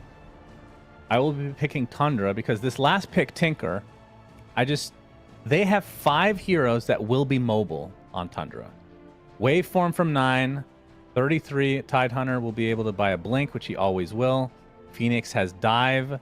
Lion always buys Blink with the instant Hex. And what was the final hero? Phoenix. Nah, I said that. Void with Time Walk. Void. So all 5 heroes will have mobility, and that is the crutch of Tinker.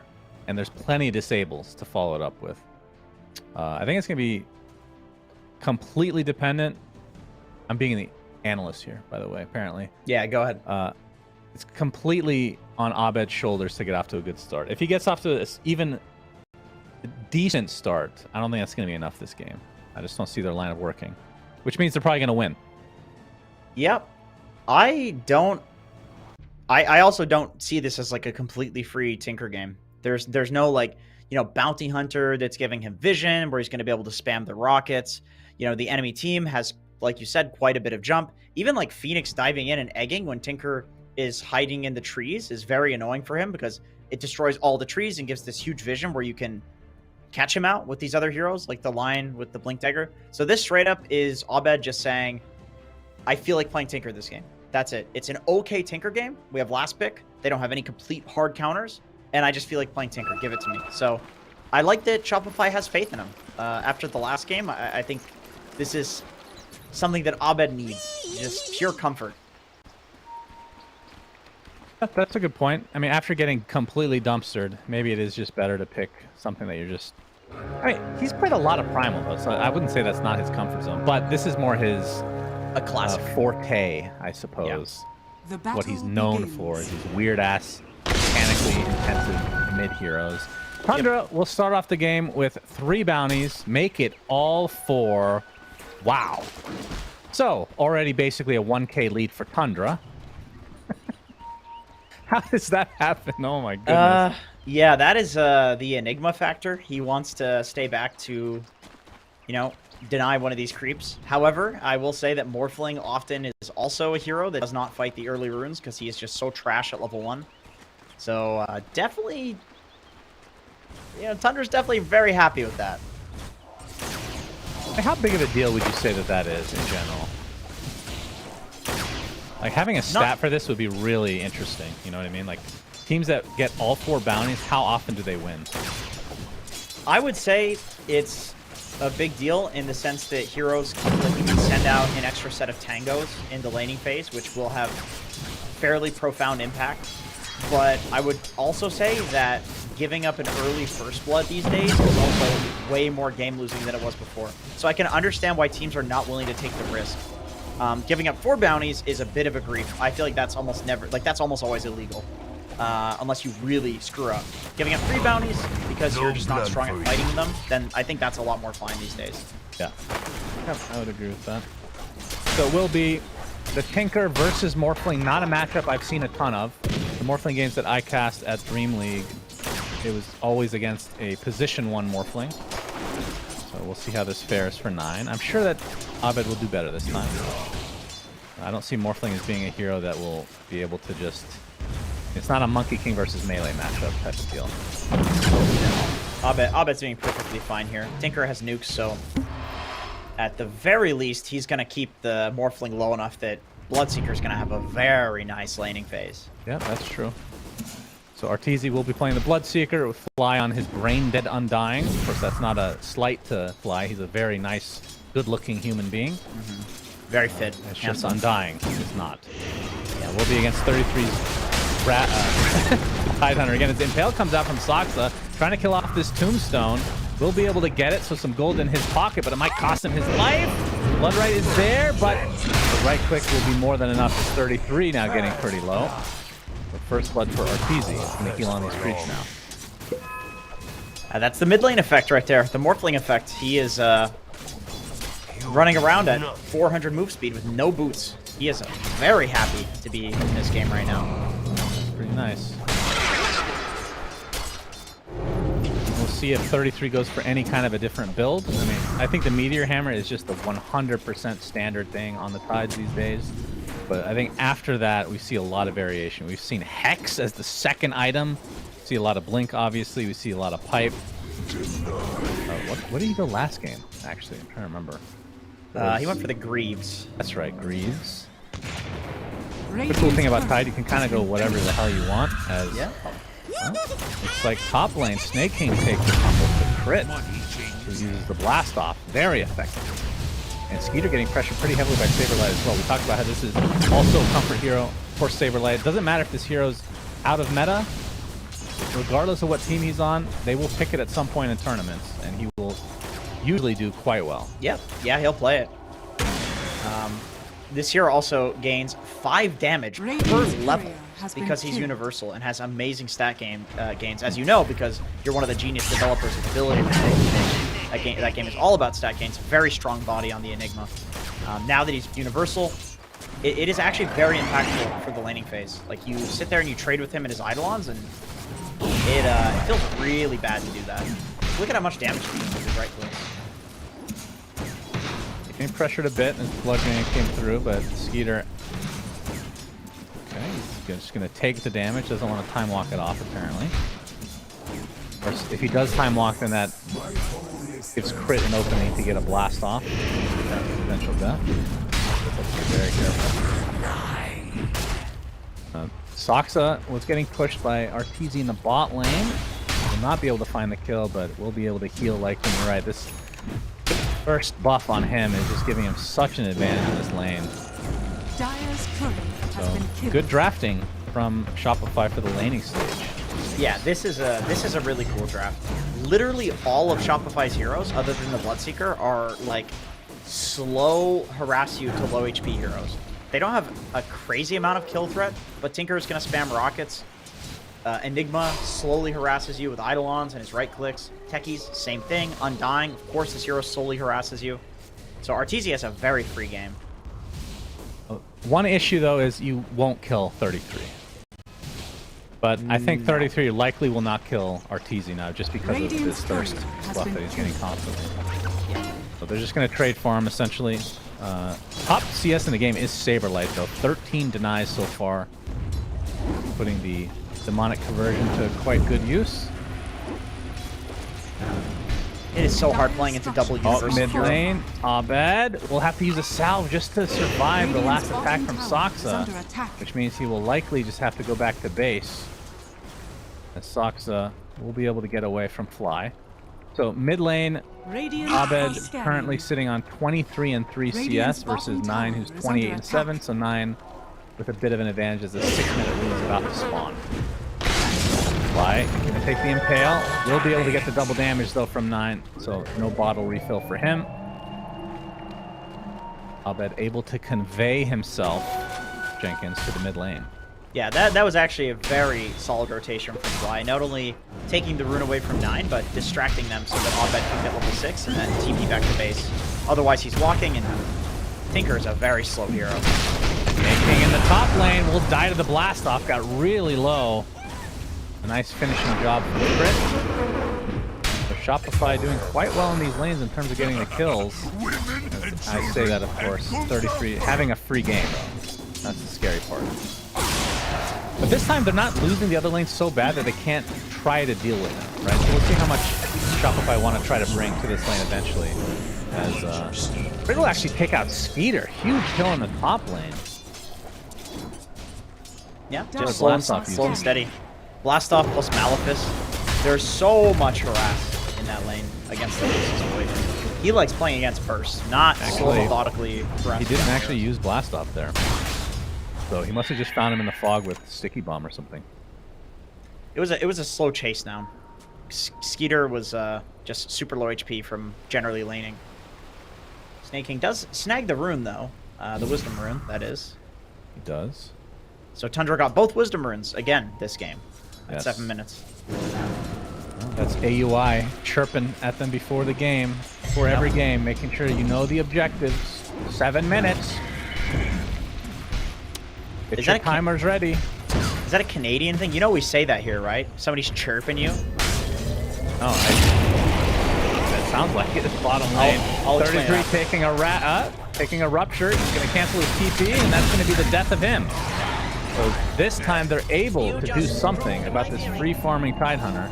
And Abed going to net himself a very valuable kill. Radiant's middle tower is Anyway, under attack. chirping is when you call somebody onto a fight. That's what that is. And so when you say that about Owie, I find that quite racist because he is Canadian. So The Canadian race, huh? yeah, just avoid saying chirping around me, please. Fly goes through the gate. Trying to pressure the top lane, but Skeeter and Snake King seem to have an idea that this is happening. Somebody was tripping Saberlight in has their ear Black for Hole. sure. Yeah, Skeeter time walk to the other side. Saberlight knows he doesn't have the time walk now, but the Malith is just running out. Not able to find any kind of black hole opening. RPG getting chased. Oh, the Adaptive Strike actually cancels the TP. Impale to follow. He spots out all these stacks as Dire's well, bottom tower is under which attack. I assume is 33's job to take. A big kill yeah. there for Tundra. Yeah, Top 33. lane. Yeah, he's taking the stack now, looks like. No points in Gush. So he is fully committed to farming these stacks. He's taking literally 0 damage from these creeps.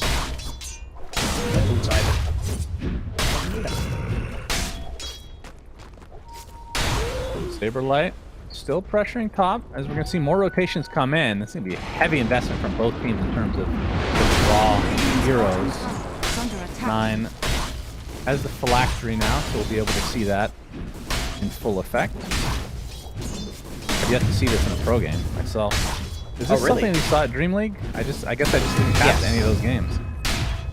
Yeah. I The don't morning remember. shift. I don't remember who it was that did this originally. Might have been GPK. But yeah, no, this is definitely the correct build for Morphin. It makes you so incredibly effective in the early game, and then you scale like normal. Did you see the clip on Reddit, by the way, of the Morphling with just Ags being able to 1v1 in man fight a Magnus that was 6 slotted? Radiant's bottom tower No, is under did not. attack. Because that is how many stats you steal from Mag. Is that just an Aghanim Scepter lets you 1v1 him?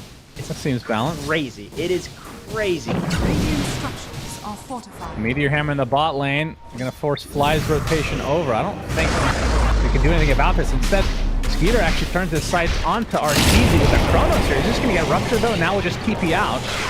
We'll be able to do so successfully as Abed, another laser onto 33. Running out of mana, though, but Arteezy with the vision.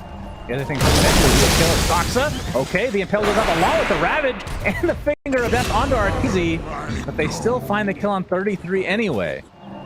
So lots of investment from Tundra. They don't get to save their big fat watermelon man. Snake King forced to use his ult in the top lane as the egg goes off. Will save his life. This time around, though, Shopify in much better position than the previous one. That is for sure. Yeah, pretty disastrous couple minutes there from Tundra. Honestly, all of those cooldowns being used is the biggest thing. As we see Black cooldown hole. use top. Now he does have dive on Snake King. Not going to use it though. Likely would dive anyways. 9 coming in to try to get some revenge, but Abed is here to try to delay this a bit. They will find the kill on the Enigma, but it'll be a trade onto Skeeter's Faceless Void. 9. He's completely surrounded, trying to get his attribute shift off, but it's just not nearly enough. The laser again. Abed double kill, likely a tier 1 tower to follow. Dire's top tower is Yeah, under I attack. mean, I like that Shopify brought all of their heroes towards this top tower. This is what you need to do in general in Dota in this patch. Like, even the carry needs to show up. This is something Duraccio does a lot on Bloodseeker, and I've literally heard Arteezy talk about how he's studying the Duraccio replays, and he doesn't really understand what's going on through that guy's head, but he's learning. So he's Yeah, here, the Rupture. using the Rupture. Yep. Trying to go into the other side of the map where Dota 8.0 resides, but does not have the right activation code. Radiant's middle tower is under attack. Doesn't have the beta invite. Dire's top tower is under attack. The tier 1 tower will fall now in Shopify's favor. But, like, I'm looking at this Dire's and top tower has fallen. I'm just, it's 10-3. Shopify are crushing in kills. But we can see that the net worth is dead even. And this is where Tundra is just so deadly. They're just getting so much efficiency across the map, even when they're just constantly dying. The other heroes are making up for it. And this is in a patch where hero kills are worth so much. Crazy to see. It is true. Hero kills are worth a lot, but they've also buffed stacks a lot lately too. Like supports get a lot of gold and a lot of XP from them, so that's where a lot of Tundra's net worth is coming from. Is 33 on this Tidehunter, who is top net worth. He farmed a couple of Giga stacks, and there are a few more also waiting for him to farm. So he is very fat, and we will see if Shopify can deal with this big tanky watermelon. Skeeter has his Midas on the way now, so much different timing when he was left to his own devices completely. See if Shopify can try to take advantage of this. Soxa and 9 are now smoked up, looking for a kill. They don't really want Fly, but he's the only one that shows up. Finger of Death is there from Soxa. First charge for him. Yeah, they were going for Saberlight. That was a very nice gank tank from Fly. I know he went down, and, you know, kills definitely do matter a lot, even on 5 positions, especially in a game like this where the 5 is pretty huge. But, yeah, you'd much rather Fly die there than Saberlight. The 33's build this time after the Meteor Hammer is going to be Radiant's Pipe middle tower instead of is the under Greaves. attack. As Crit this time able to steal the Wisdom, the 14-minute Wisdom. And Abed, I believe, got the other one. So ends up evening out to some degree. I like the Pipe on 33 this game. I feel like just the damage reduction aura against the Tinker Rockets and like the Techies damage, it's a lot of magical damage, and it's scaling magical damage too. So you need this against these heroes. Some major stacks for 33. They've given so much farm to him the last couple games. And be able to tank a lot. There is some pure damage. There's a Rupture, there's a Laser, there's the Midnight Pulse, which is magical now, so never mind. Black Hole is pure. I said that like he was black holing. He is not black holing. I was very worried there was a black hole. Although he might soon. 9 is on top of him with an invis. He's going for the Lotuses on Saberlight. Soxa nearby, doesn't have Finger though from their 45. Invis is running out in a few seconds. There's 4 members of Shopify. They find Soxa, gets a nice double impale. Waveform in from 9, not able to turn that into anything quite yet. The Rupture is applied to 9 right now. Flying Company trying to reset to go back in. The Tombstone still placed out here, so 33 Company likely had to back away because of these zombies continuing to slow him. But like we talked about, he's extremely tanky, so we'll be able to walk away. After all that, it's just a Lion kill. Yeah, I don't know. I mean, just kind of even. I mean, I guess probably Tundra's happy that that fight didn't go worse, as no rune spawns there. It does spawn top. Abed grabs up a haste rune. But yeah, I mean, if Tinker comes back for like a second round, because he was TPing to Fountain and gets a few more rockets off, maybe Tundra loses a few more heroes. So I think they're pretty happy with how that turned out. Just losing Soxa there, that could have been pretty disastrous. 33 kept grabbing as well. Still got that available. That is true. He's going to be forced to TP out. Saberlight not quite in the area. He's also working on the pipe, so we'll have a Spirit Vessel pipe not too long from now. Spirit Vessel, obviously another good item against the likes of Morphling, but we'll be going for the Dispel, or the Manta with the Dispel. Oh, they see him here. Yep, gets off the Hex onto Saberlight and Tail to follow, and with the Finger and 9's Adaptive Strike with the help of Phylactery, Soxa will get his second Finger charge now, and he's 30 gold away from Blink. So that's one hero down with mobility that we were talking about, so it's just Tidehunter, which is 1,000 away. Then all 5 heroes will have a way to get back, or to the back line to try to kill these supports, or the Tinker and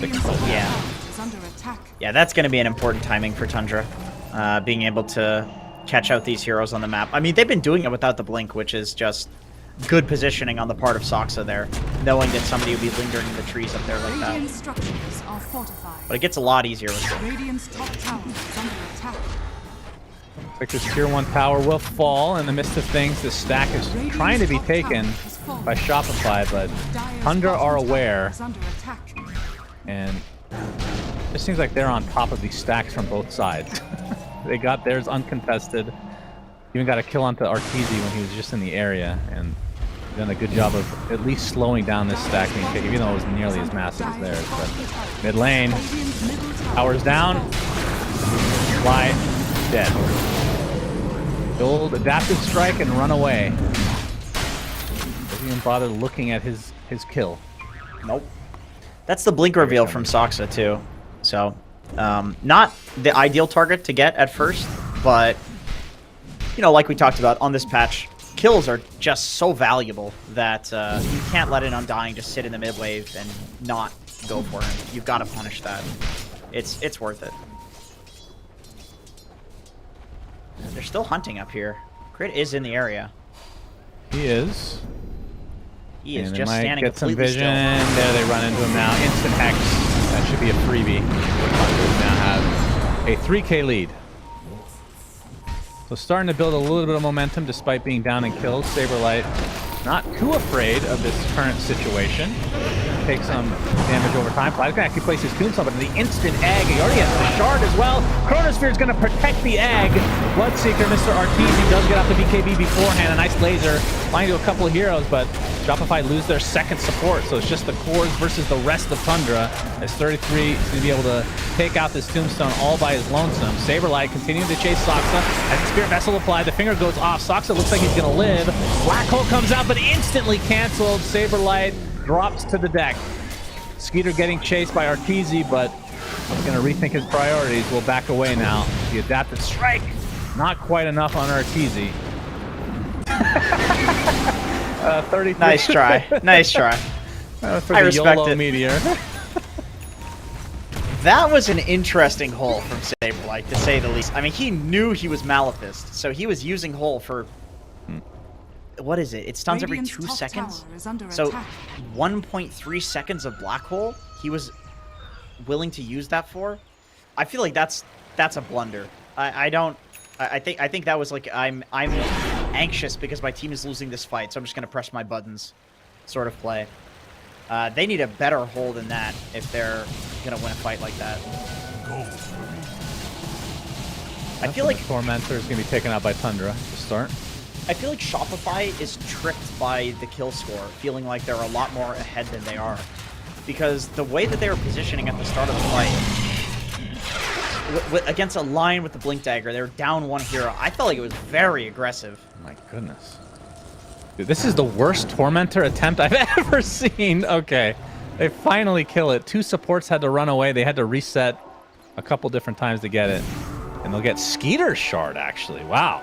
So because Snake King bought his, which is one of the best shards in the game, being able to use Sunray during Egg, became a 50-50 between Lion and the eventual one that ends up going off is 9. Trying to TP out, forces out the BKB from Arteezy, and he just A-okay.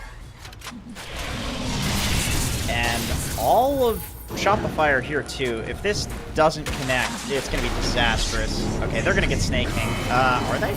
They're trying not to gonna get TP off Snake the King. map. He is okay. Okay.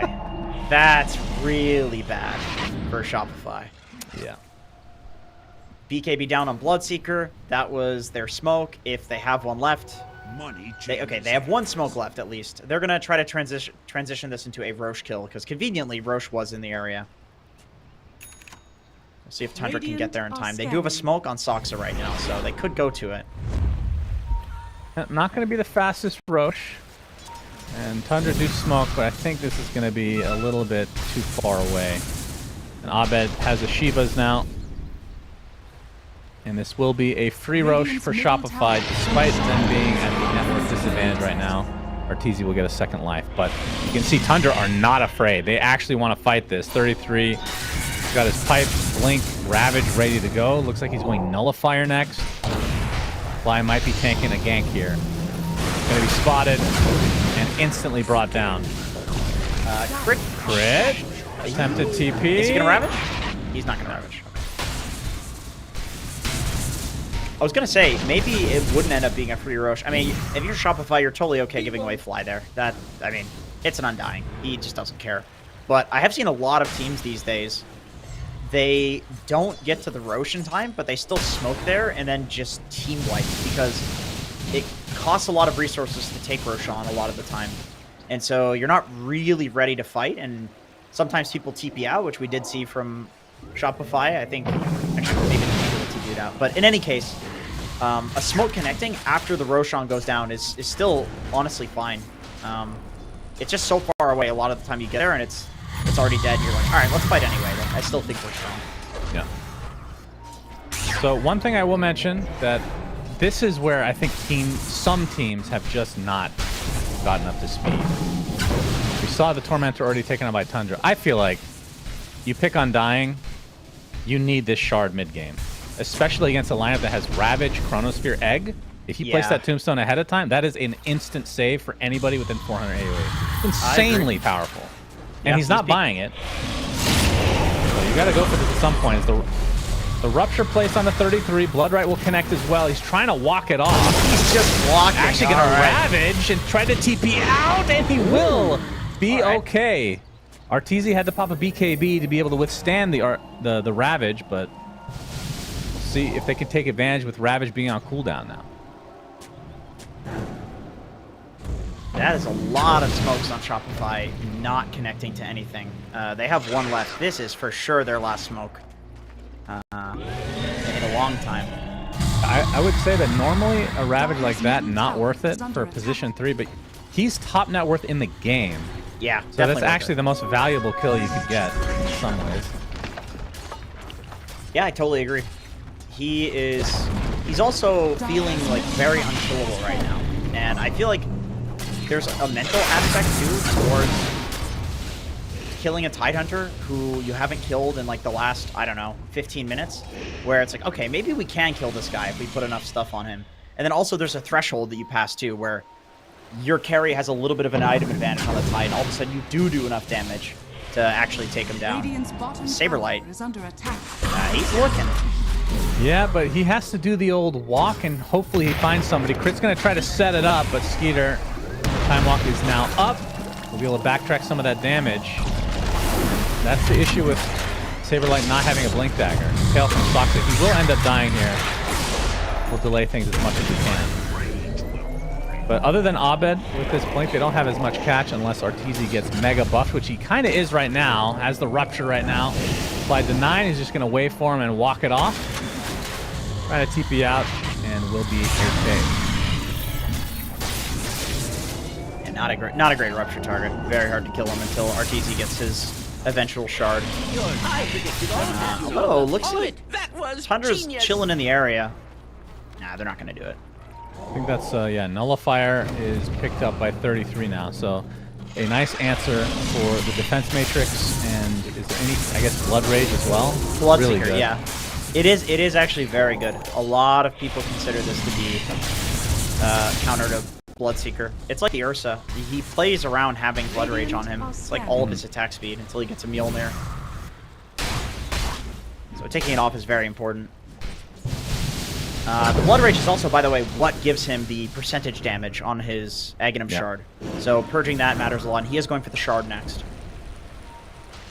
Fly almost has 1,400 gold, Jenkins, but his Q shows a 4-staff. Greedy. That's a greedy 5 position right there. Oh, Tundra looking to take the Tormentor now, so if they can get this... I mean, obviously it's still a 50-50 whether Fly would even get it between him and Techies, but... Oh, Arteezy actually TP's in, forces the rest of Tundra out now.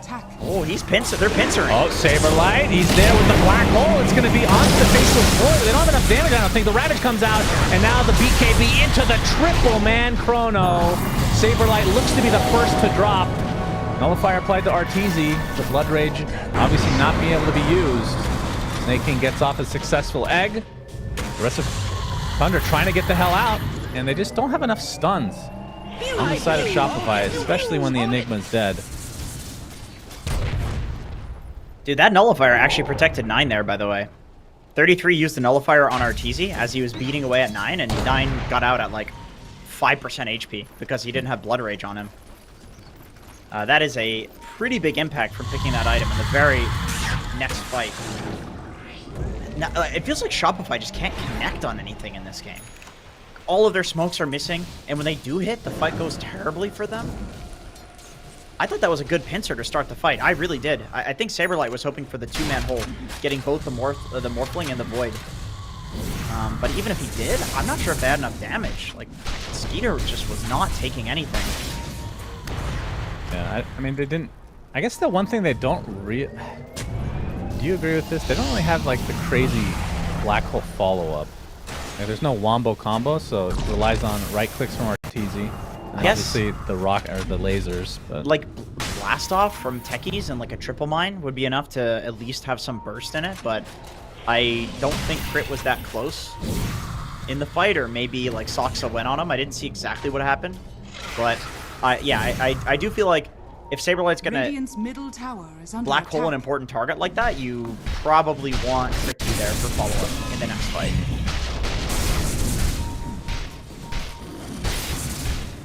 Easy showing himself in the bot lane. The rest of his team shadowing him. Their Tormentor still lives. No, oh, he bought the shard. Grab ally is available, everybody. Be happy to hear it. Can he get it off in time is the question. Rupture onto Snake. Will die. Well, at least Phoenix is a pretty good rupture target. Yeah, but that is still the position 5. So. Yeah, he could have egged. He just didn't want to waste it.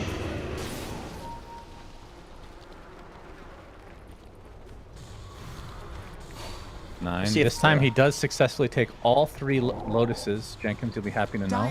Oh, thank that into a greater. Thank Gaben. Top It's because he's Morphling. It's so good on Morphling.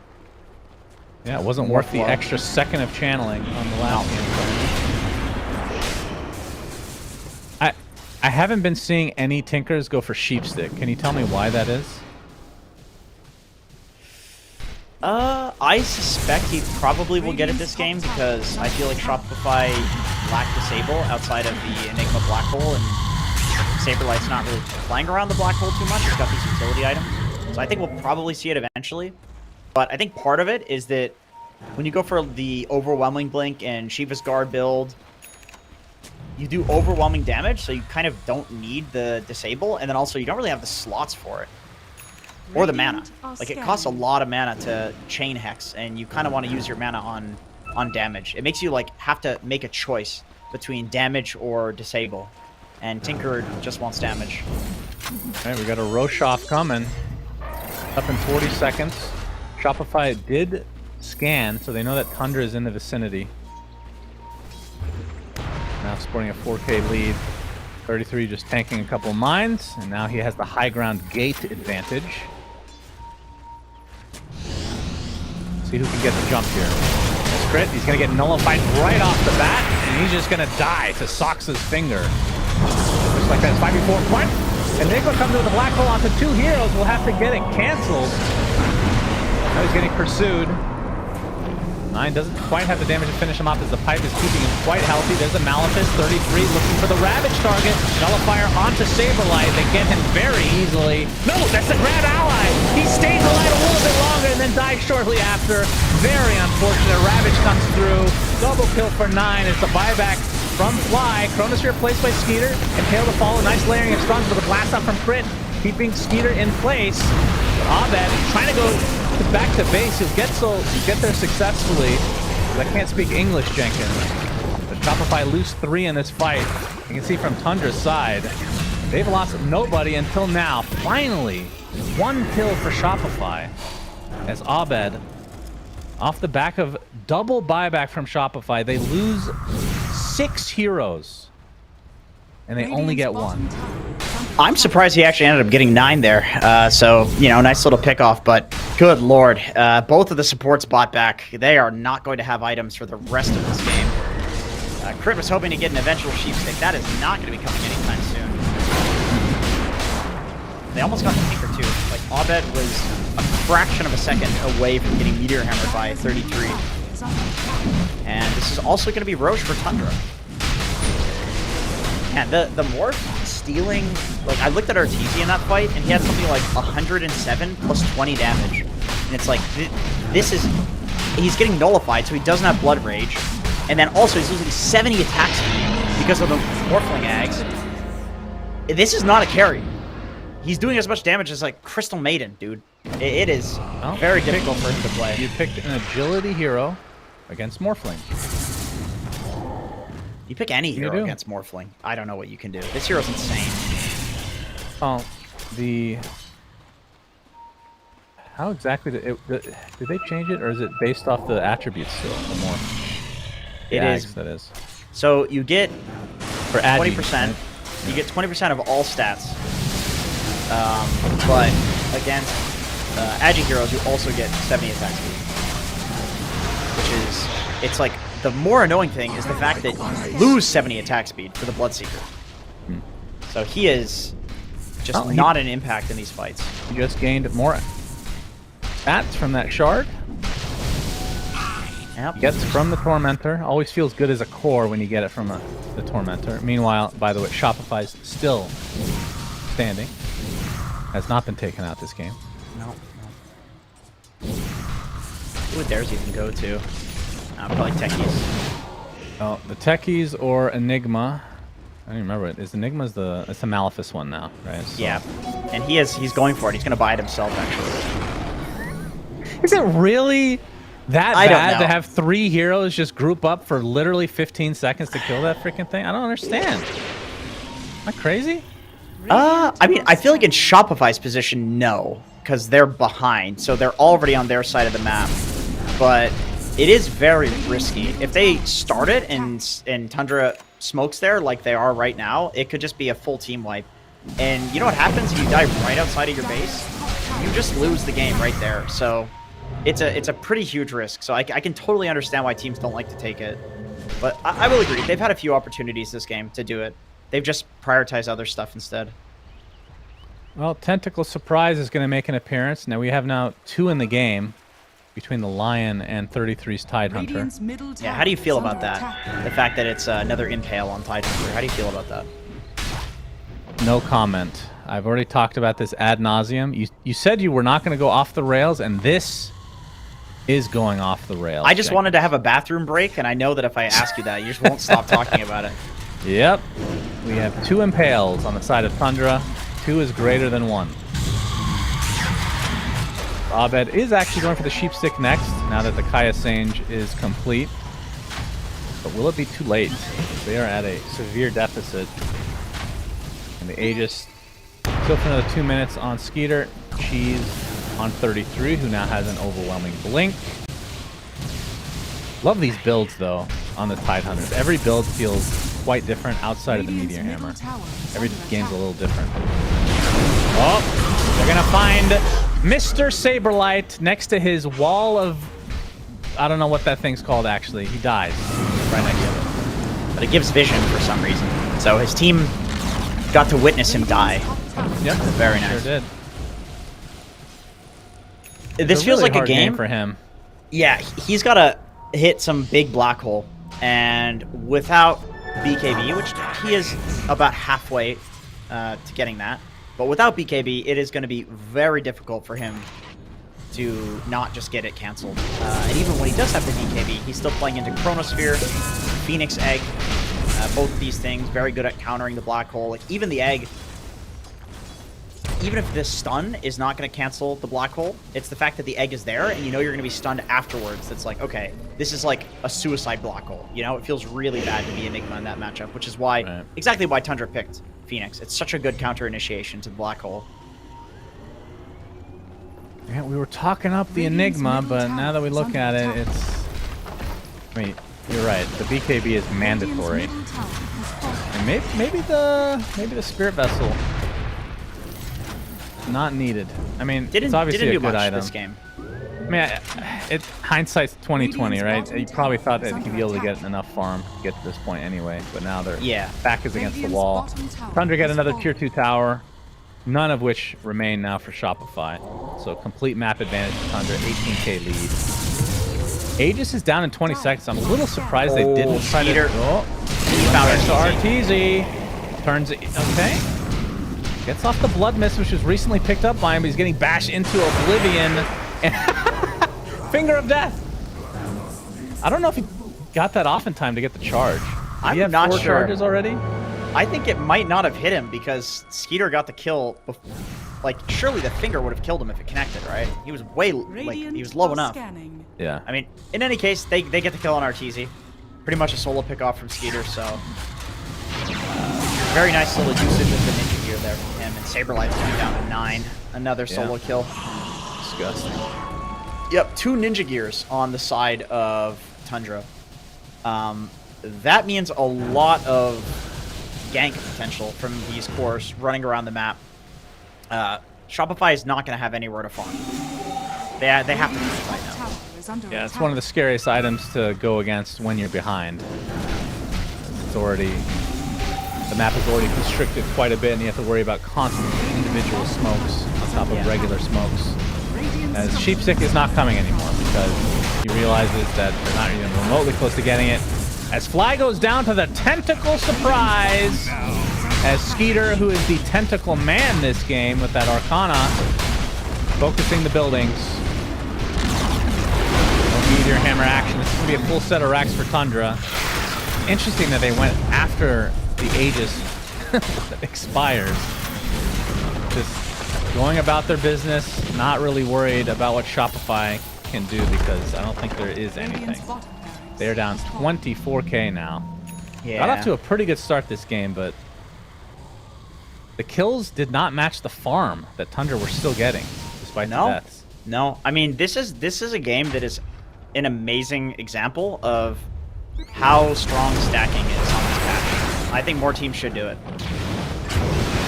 As Crit goes down, drops a gem, so Snake King will be picking up a second one of those. He dropped his own gem to pick it up, so he'll have to, drop the match form.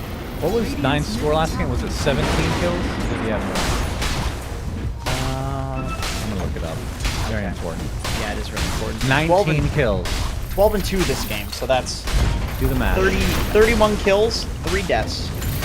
Pretty good for a day's work. RTZ trying to focus down the Lion, but does get off the Ogre Seal Totem, dies shortly after, but now the BKB's down on RTZ. He's going to get chased down to the ground in all likelihood. Fly continuing on, has his tombstone with the grab ally, doesn't get it off the time. It's the Chronosphere and the Black Hole being used in succession. Skeeter is going to live through this engagement though. Time walks off most of the damage, and now Shopify dropping like flies. Nullifier gonna be used. Abed's dead, and that should do it as GG's call. So 2-0 victory for Tundra. Goodness gracious, they look extremely good, and this is off the back of a awesome draft. The fact that they have so much flexibility with some of these heroes, like Morphling, you can play mid. I mean, we talked about even Tidehunter being able to go mid. So much flexibility in the draft, and they take full advantage of it here. Yeah, that's something you always have to worry about from Tundra. And this game, it was a lot less of the 9 show. I mean, he had a fantastic performance, of course. But 33 was just so fat this game. Off the back of the stacks from Soxa. And, I mean, I would say MVP this game is whoever made the call to just keep farming. Like, guys, yeah, they have a kill advantage. It maybe feels a little bad because they're picking us off, but you know, we have this really strong timing once our Tidehunter farms all of these stacks and picks up like a pipe and, you know, maybe like a second aura item or whatever. And then we can fight. That call was 100% correct. Even Shopify, I think, weren't sure if they had the gold lead or not because they're playing very aggressive in the early game when I don't think they could, and they got punished for it. Yeah, so not a very good Shopify performance, I will say. Normally, I put these teams around the same skill level of the last couple months, but Tundra just looked, honestly, just on a different level completely, which I don't know if that's going to continue on throughout the rest of the group stage, but this puts them in a precarious spot. Well, I say that, and it's still very early, so maybe not. It's just, you want to get at least one game in these series because there's so many draws anyway, so going down 0-2 to any team, regardless of who they are, could spell doom, whether you make it through the group stage or not. Remember, friends, this tournament sponsored and shout out to BizNet our official internet partner in Bali Major 2023. Hashtag Poke Biznet and be a champion, Jenkins. Yeah. Can you do that? Can you be a champion? Yeah, you can. You can also use Biznet to search up Human Centipede 1, Human Centipede 2, of course, which is the other sponsor shout out. You were very excited to mention that. There's actually a third one, which I haven't seen. If you're going to watch any of them, I would watch number 2. It's disturbing and hilarious at the same time. It's so bad, dude. Just saying. I still have nightmares. That brings us to the end of this series. So our next series is going to be PSG.LGD versus EG. I think we're going to have like a 10-minute break. This is a play after, meaning it's a rolling schedule, so not going to be too big of a break. So stay tuned and we'll get to that second series here shortly.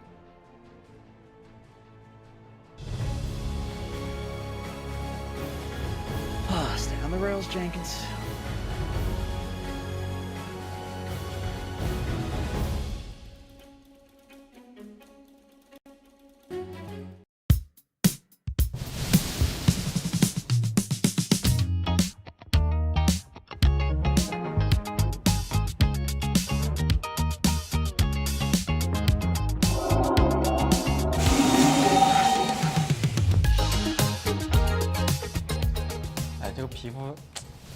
黑点好看一点，对吧？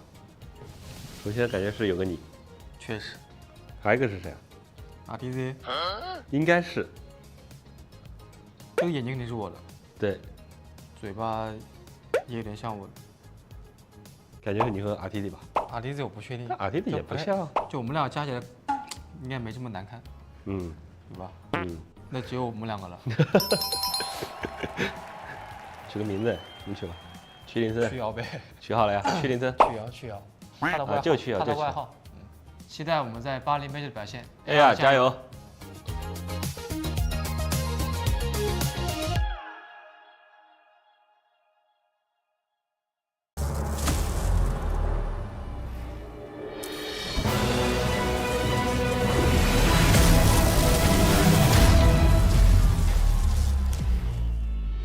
Use your skills in the gaming. 1xBet.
Semua bisa jadi nyata dengan upgrade wifi rumahmu pakai BizNet Home. Nah, ini baru internet rumah buat orang-orang terdepan. Mimpi kecil bisa jadi besar. Dan kamu juga bisa mendunia. Jadi, siap wujudkan semua jadi nyata?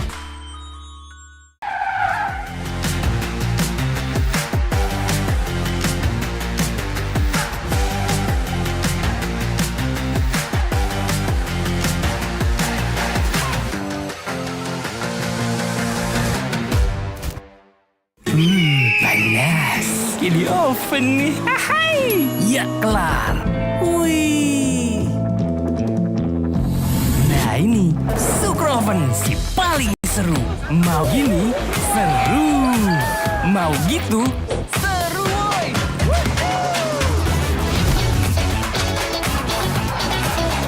Mau lagi? Lagi, terus aja lagi. Sukroven seru roll di oven. The world is your stage. Take the first step to change. Lead with vision and innovation. Perfect your strategy and make your goals reality. Así que vaya. Get in the game. Make it count.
Hello, everybody, and welcome to the second series of today, which is PSG.LGD and EG. We just got done watching Tundra smack up Shopify Rebellion like they were nothing, like they're not even a tier 1 team. They didn't look good.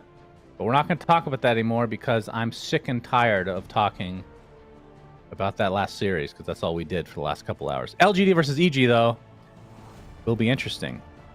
Now, I'm going to refresh the standings just to double check if anything has changed, because last I checked, EG hadn't won a single game, and it looks like that is still the case. 0-4, whereas PSG.LGD, this is all in Group B now, by the way. We're doing Group A prior. LGD 3-1 right now, so doing very well. Yep, this is definitely what people would have expected from LGD, is a strong showing in the first few days. This team looked extremely good at Dream League. Probably one of the more innovative teams, I would say, there, that was kind of fearless when the letter patch came out. I think they were like the first team to start, trying out the Broodmother, and they were doing like the Primal Beast mid, Blade Mail Rush. So I think people would expect that. People probably don't expect them to lose a game to Nouns, but Nouns is surprising people in this tournament. Yeah, because nobody probably scouted them at all. No, they're good. Yep. Yeah, they are. They're NA. They must be good, right? Yeah, naturally. And EG, of course, are the brothers to North America. NA and SA have been intertwined since the beginning of Dota, and they're having a rough one. 0-4 at the bottom of their group, down there with Bleed. Bleed and Bleed Blue are both. Oh, that's not their thing anymore. But I heard on Twitter, on the grapevine, that Matthew is having some stomach issues. He's having some illness, and I know he's a very important person for this team. He's the team captain, so it is what it is. If that's the case, we hope that he feels better in today's match. Join the slot. He had a day to rest, of course, as I join the slot in the Dota 2 lobby. Good boy. So we'll see. We'll see if EG can bring it back. They had a weak first couple of days in the previous major, and they ended up getting 4th. So we'll see if they can do that again. Yeah. I feel like EG, I don't know. I wonder what's happening to them, because the coach always coming in at the end of their series. You can see them all very happy. It looks like they have a really good thing going on there. Good chemistry. And the last week and a half has been just loss after loss. So we'll see if they can bounce back. Yeah. But you have something to say? No, it's hard when you've lost like 10 out of your last 11 matches. How much experience do you have with that? Quite a lot with Arkosh Gaming, of course. Owie could not carry us to TI, and I still blame him for that to this day. That's very sad. So, in terms of PSG.LGD, probably my favorite team to watch play at the moment, as we're seeing their beautiful faces on screen now. They just pick whatever the hell they want. Coached by the great Zhao 8, of course. Yep, the GOAT. He feels like every team he's a part of just always extremely good. Obviously, he has a 1 TI win himself, but as a coach, not quite there yet. Very close. But these LGD teams are just insanely good. They started out a little slower this year, but it was like a totally new lineup, right? So it's kind of expected. Yeah.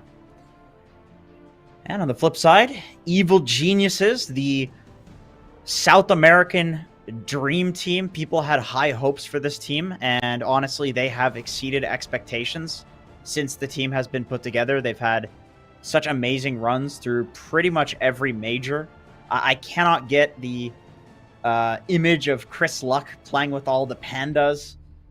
When they all got COVID and he had to keep playing, and he just had this big smile on his face in that scenario. I can't get that out of my head when I look at this team. But they've had a tough first day of this major, and hopefully they can bounce back. Yeah, so I think not a big surprise. We're favoring LGD in this matchup, regardless, just because their momentum. Although they got slapped pretty hard by 9 Pandas. That was the upper bracket finals of Dream League Season 20. I remember because I was casting the series prior to that, and we went back to our hotel and ate dinner. By the time we were done eating dinner, the series was over. Like, that's 2 25-minute games, pretty much, I think it was. So they got slapped a bit. And then went to the lower bracket and faced off against Gaming Gladiators in the lower bracket finals. Went 2-1. They lost that one. But, yeah, they look like a strong team. And I think they're still figuring some things out. But the fact that they can just pick... I mean, we saw Tundra just do that. We gave them credit for being able to pick some... I mean, I wouldn't call them crazy picks by any means, but they have a lot of flexibility. And if you look at LGD, they have a lot of flexibility, but in a different way. They're picking heroes that nobody else is picking, and now some of them are meta, like Elder Titan being one of the first ones that pops into my mind that no one else was picking. That has now become a little bit more common. Any other heroes come to mind for you? I know there's at least 3 or 4. I mean, LGD, like they innovated the Primal Beast mid, which Betboom ended up taking and maybe doing even better. But it was more like LGD when the letter patch came out, they just jumped right into all the new heroes and didn't go with the old ones, which were very popular, which was like the Wind Rangers of the world, the universal heroes. And I really liked that. I thought maybe it was a bit of a risk because a lot of the other teams, I think people overcompensate after a patch comes out and they often get stuff wrong. LGD all in on the patch and got it right, which is very cool. Another thing that LGD has done is they draft their cores very early. You'll see them pick nothing to say Ember Spirit, like first pick. They just blind pick them the hero, and they say, like, you know what? Counter it with Huskar, counter it with Earthshaker. We don't care. He's going to have a fine game anyway, or we're going to switch it to Shiro. And then they get these like later pick supports. And pretty much every team is now doing that style of drafting. At least in like a couple of their games. They'll save the support picks for later, which was quite innovative at the time of Dream League. So having said all that, I was looking at some of these teams, like their picks from Dream League season. I don't like looking at DPC actually because there's actually so much time in between, and there was a big tournament that most of these teams took place in anyway, and there was also a patch in the middle of that tournament. So like a lot of the stats you're getting from the DPC just aren't up to date, right? No. And the 2 teams that I found to be the most versatile, like you're looking at the heroes that the teams pick over a good amount of games. The first series, Shopify and Tundra, is actually quite limited. Obviously, to some degree, this is because they got knocked out relatively early. But the amount of versatility for both LGD and EG are, I think, by far better than any other team that at least the ones that are at Dream League. Like, these guys pick so many different heroes. They're so flexible. And all right, sounds like we're delaying 5 minutes. There's a delay because of technical issues. So would you like to just keep talking, Jenkins? Yeah, it's because you're not in the slot actually. It's you. What? That's a lie. You. You did. I got you. You checked, didn't you? You loser. Embarrassing. What of all these people? The technical delay, of course, is the fact that we're still having a conversation, as we discussed during Game 1. They do wait for the casters, and we have plenty to talk about. Yeah. What's on the agenda this time, Jenkins? Any thoughts about the patch? Heroes that maybe you think are undervalued, or maybe something that's not Dota related? Because I know you like going off the rails. I'm gonna be the one that stays on the rails. You're not gonna bait me with such an obvious bait. Okay. But I will talk about LGD's offlaner New, and everybody says, "Oh, he's such a good player. He wins all his lanes." I don't care. He has the most beautiful, wonderful smile that I've ever seen. Every time the camera pans to him, he's laughing up a storm. And we even asked him at Dream League, "Hey, man, how do you have? Well, number one, do you actually are you the happy, smiley, jokey guy? Because I know sometimes, people, their face just defaults to a smile because they're like anxious or nervous." And he said, "Yeah, that's me. I'm that guy. I got a positive outlook on life." We said, "Where does it come from?" And he just said, be happy, and everybody else around you will be happy, and then that'll make you even more happy, and it's this snowball, and So he thinks about it. The man's a walking philosopher, and I think he brings a lot to this team, even outside of the Dota play. I love this guy. He's amazing. Something about those offlaners for LGD, right? Because I remember you basically saying the same thing about Faith Beyond. You probably said this about many people, actually, but that is true. The two offlaners for LGD, the last two at least, very high IQ players, high IQ individuals, and people that you tend to look up to. Is that because deep down inside you are still an offlaner, despite trying to pass off the rest of your career now as a useless and worthless position 5? Don't like being psychoanalyzed in front of a lot of people, but I do believe that you have hit the nail on the head. Quite embarrassing. I will say I did really enjoy Faith Beyond's presence. Fantastic guy. Great guy. Although he did get me very dog sick. I took whatever sickness Really? he had at the major. Yeah, it was worth it. It was worth it to spend time around such a fantastic, beautiful, bubbly guy. And he's so fit and handsome as well.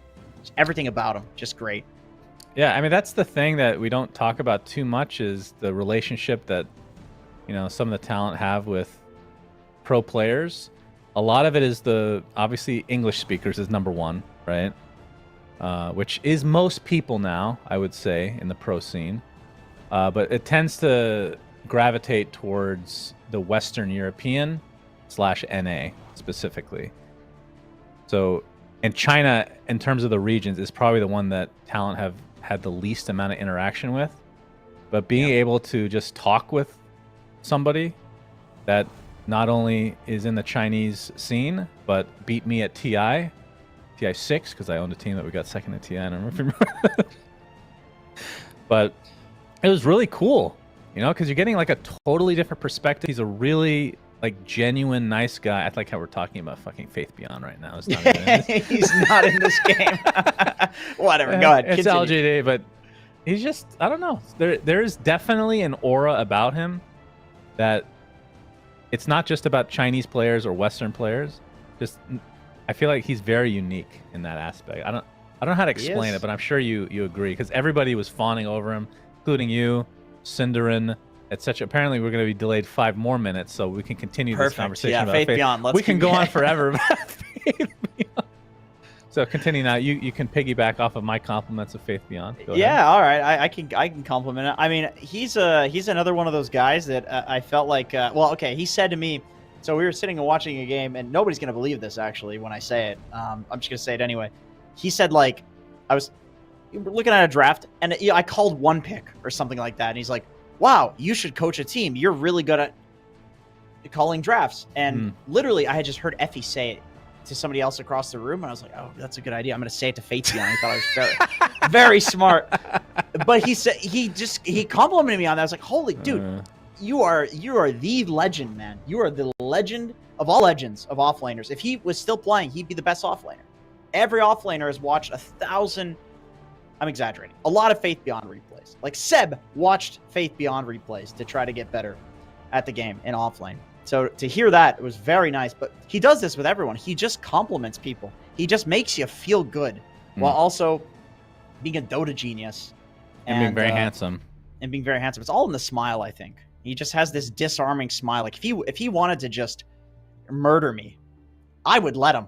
I would let him do it. I wouldn't think anything of it, you know, until it's over. And then at that point, you know, there's nothing to think. It's done. It's done. Then the simulation ends and you can start your next life. Yeah. I'd be a snail. Oh, so you think you enter the simulation and you put in whatever currency that they do on that plane of existence.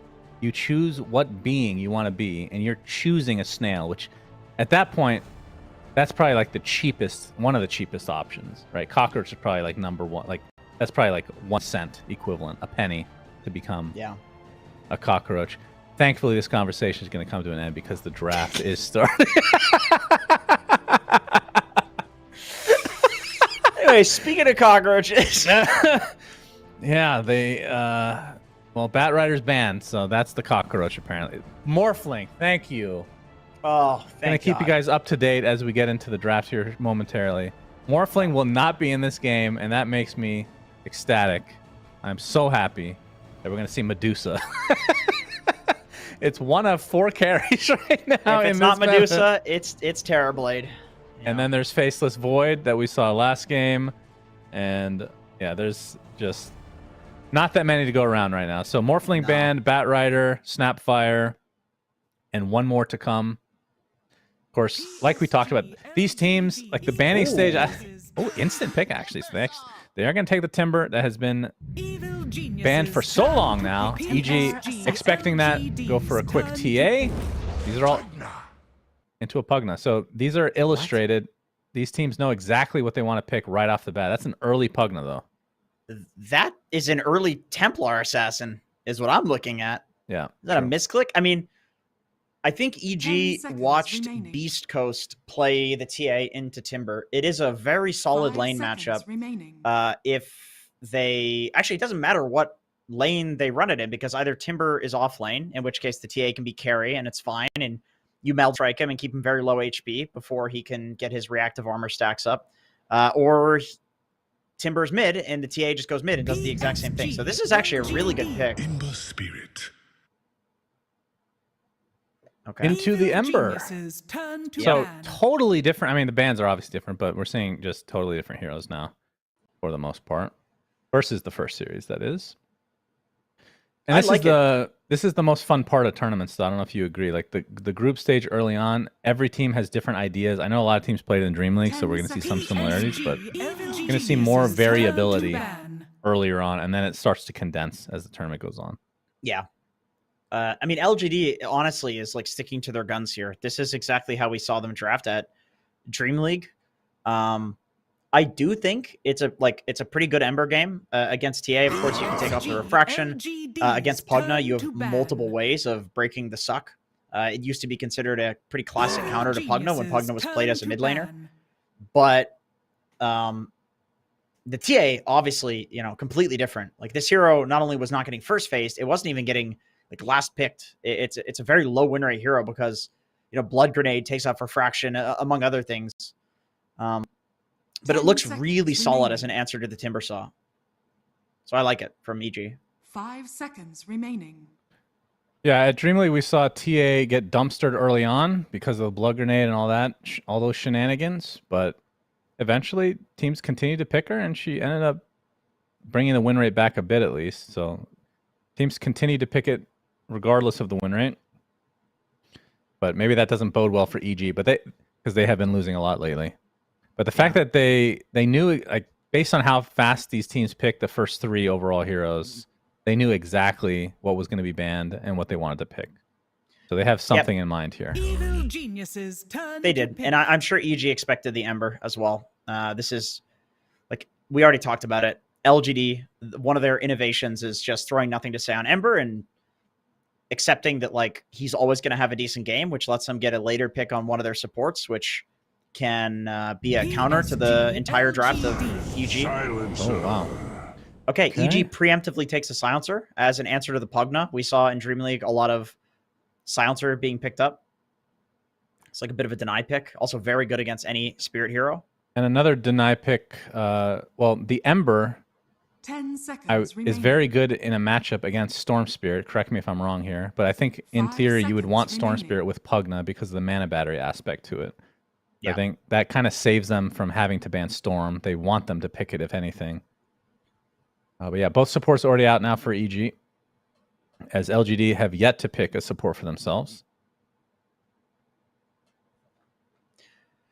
So, I mean, 3 relatively squishy ranged heroes for EG.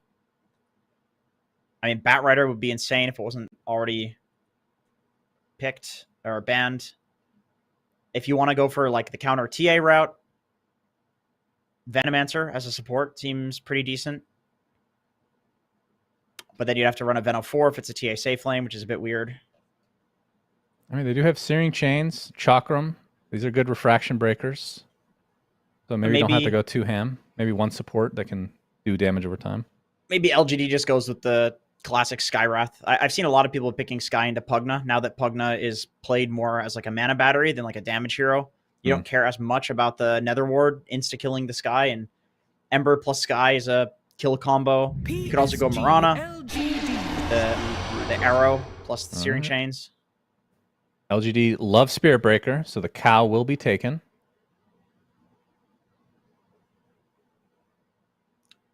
Do you know if they play it where they 4 run it. or 5? Like, do they ever play it as a 5? Is that even a thing 10 with Spirit Breaker? seconds remaining. Or is it primarily 4? I mean, they actually didn't pick this hero 5 even seconds once in remaining. Dream League. Really? So, I feel like I definitely saw them do that.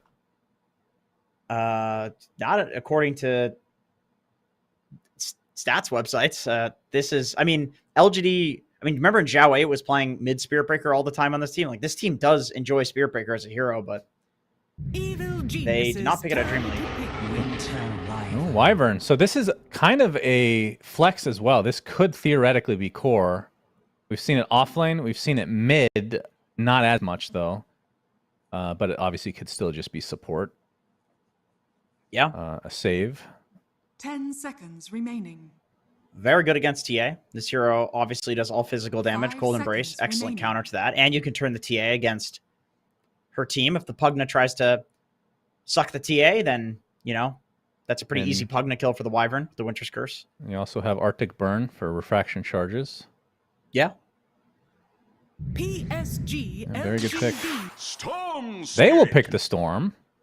Yep. So they're going to pick it into the Ember. Obviously, LGD knew that this was I feel like they knew this was, like, they feel confident against this. They're letting them have it. Yeah, you're right. I'm sure they knew it was coming. 10 seconds remaining.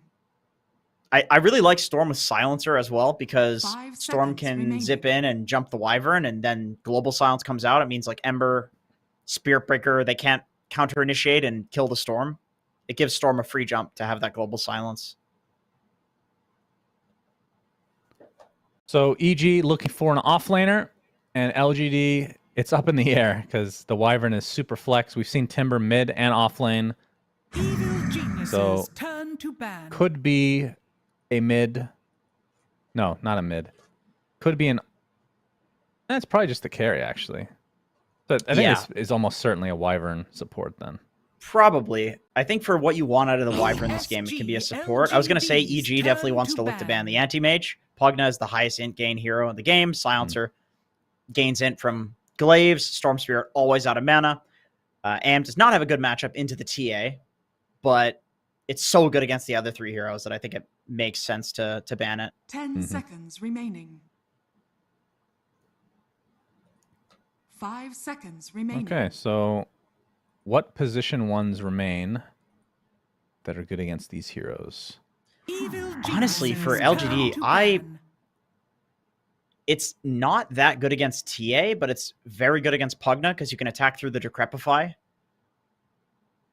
I could see them going for Muerta. That's a Shiro favorite. PL is a fairly obvious choice. They just banned the Darkseer.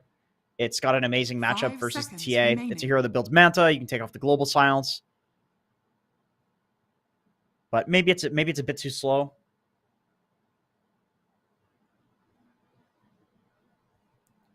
Is Brood? I was just going to banned? mention Brood. I was looking to see if it's banned. Doesn't look like it. Yeah, I could also see the Brood Mother. I feel like these supports don't do a single thing to Brood.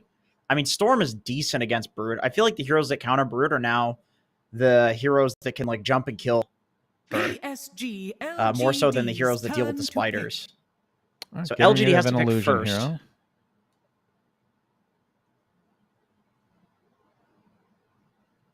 And offlane heroes taken out in the form of Doom and Darkseer. So EG, 10 they still seconds got Fat remaining. Watermelon Man available. We saw that both games in the previous 5 series. seconds remaining. I think the Whisper long plays shot a here lot for of different heroes. yeah, he does. He's hard to ban out. I think the long shot for LGD is the Muerta. I think the easier pick is the PL. Evil But EG has geniuses the counter. turn to pick. Oh, they Alright. go for the carry Marcy. Cool. You mentioned it. So, So Whisper hero that is good against Marcy in the lane would be ideal here for EG. 10 seconds remaining. let's go through all the Whisper heroes. 5 seconds Snapfire's remaining. banned. Does play a decent amount of Brewmaster, but I think EG. EG definitely needs a melee hero. They need a hero to just get in there. Brew might get owned by Marcy and Lane. is Primal still in the pool? Looks like it. Primal is in the pool. They actually have a lot of choices here. Beast is also still in the pool. Oh, wow. Venomancer would probably do very well against Marcy and Lane, but it's also then they're running a 5 range lineup, and it's like who's going to go in and just be the tank.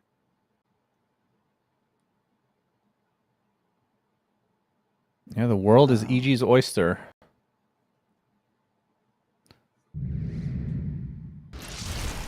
And Okay, it'll be the brew. Select All your right, heroes. good call. So you have, I'm trying to think of the dispels for the Storm Panda. It's the first thing I always look at with this hero. Spirit Breaker. Honestly, this is an insane dispel game. You can dispel the Spirit Breaker status resistance. You can dispel the Ember Shield. You can dispel the Timber Saw. Aghanim Scepter, if he does eventually get that, at least it like prevents you from having a free Ags game. True. And Marcy, her damage and healing ability is also dispelled, which for carry Marcy is very important. It's where she gets her damage from. So it's good for the game. Not the greatest in the lane, but very solid for the game. Yeah. Somewhere Monkeys Forever is very proud and happy to see this. Yes, he is. And he's probably raging when I'm saying that Brew is not good for the lane because he believes that Brew is good in literally every lane. Yeah. And then you look at his score, he's like 0-5. And it's like, God damn it, Monkeys. God damn. And then he carries the game anyway. That's what he does.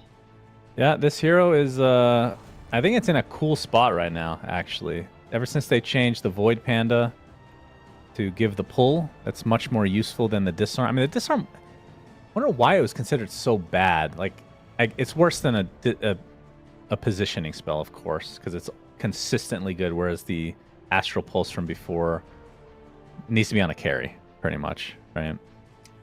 Yeah, well, also you get it for free now. Like, the base split has the purple panda in it now, as opposed to before where you had to get the Aghanim Shard. And now the Aghanim Shard gives you more duration on your ult, which is amazing, of course. And the ability to pop out of whatever panda you want. And yeah, I'm going to be talking about this. I don't know what the build is right now on Brew. I hope it's Ags. I doubt it, but the Ags is super cool. I love, love, love the design of that Ags, where you get the companion spirit. So you can use it to farm, use the... Well, there's many uses. I'm not going to go through every single scenario, Jenkins, even though you want me to. Yeah, go ahead. We do have a pause in game, so we have plenty of time. Let's see. So you got the... I mean, I think the Storm Panda is the most useful, because you can constantly chase, you can constantly scout, like with the Invis, you have the Dispel. It's like, as an overall unit, that has to be the best. Then the Fire Panda is there for farming, of course, Jenkins. Yep. The Earth Panda, obviously the stun is good, but I think it's best used as a siege. And then the Purple Panda used to catch people. And of course, as we know, because we're great game designers, has, I believe, 40% magic resist for some reason on that panda. Is that correct?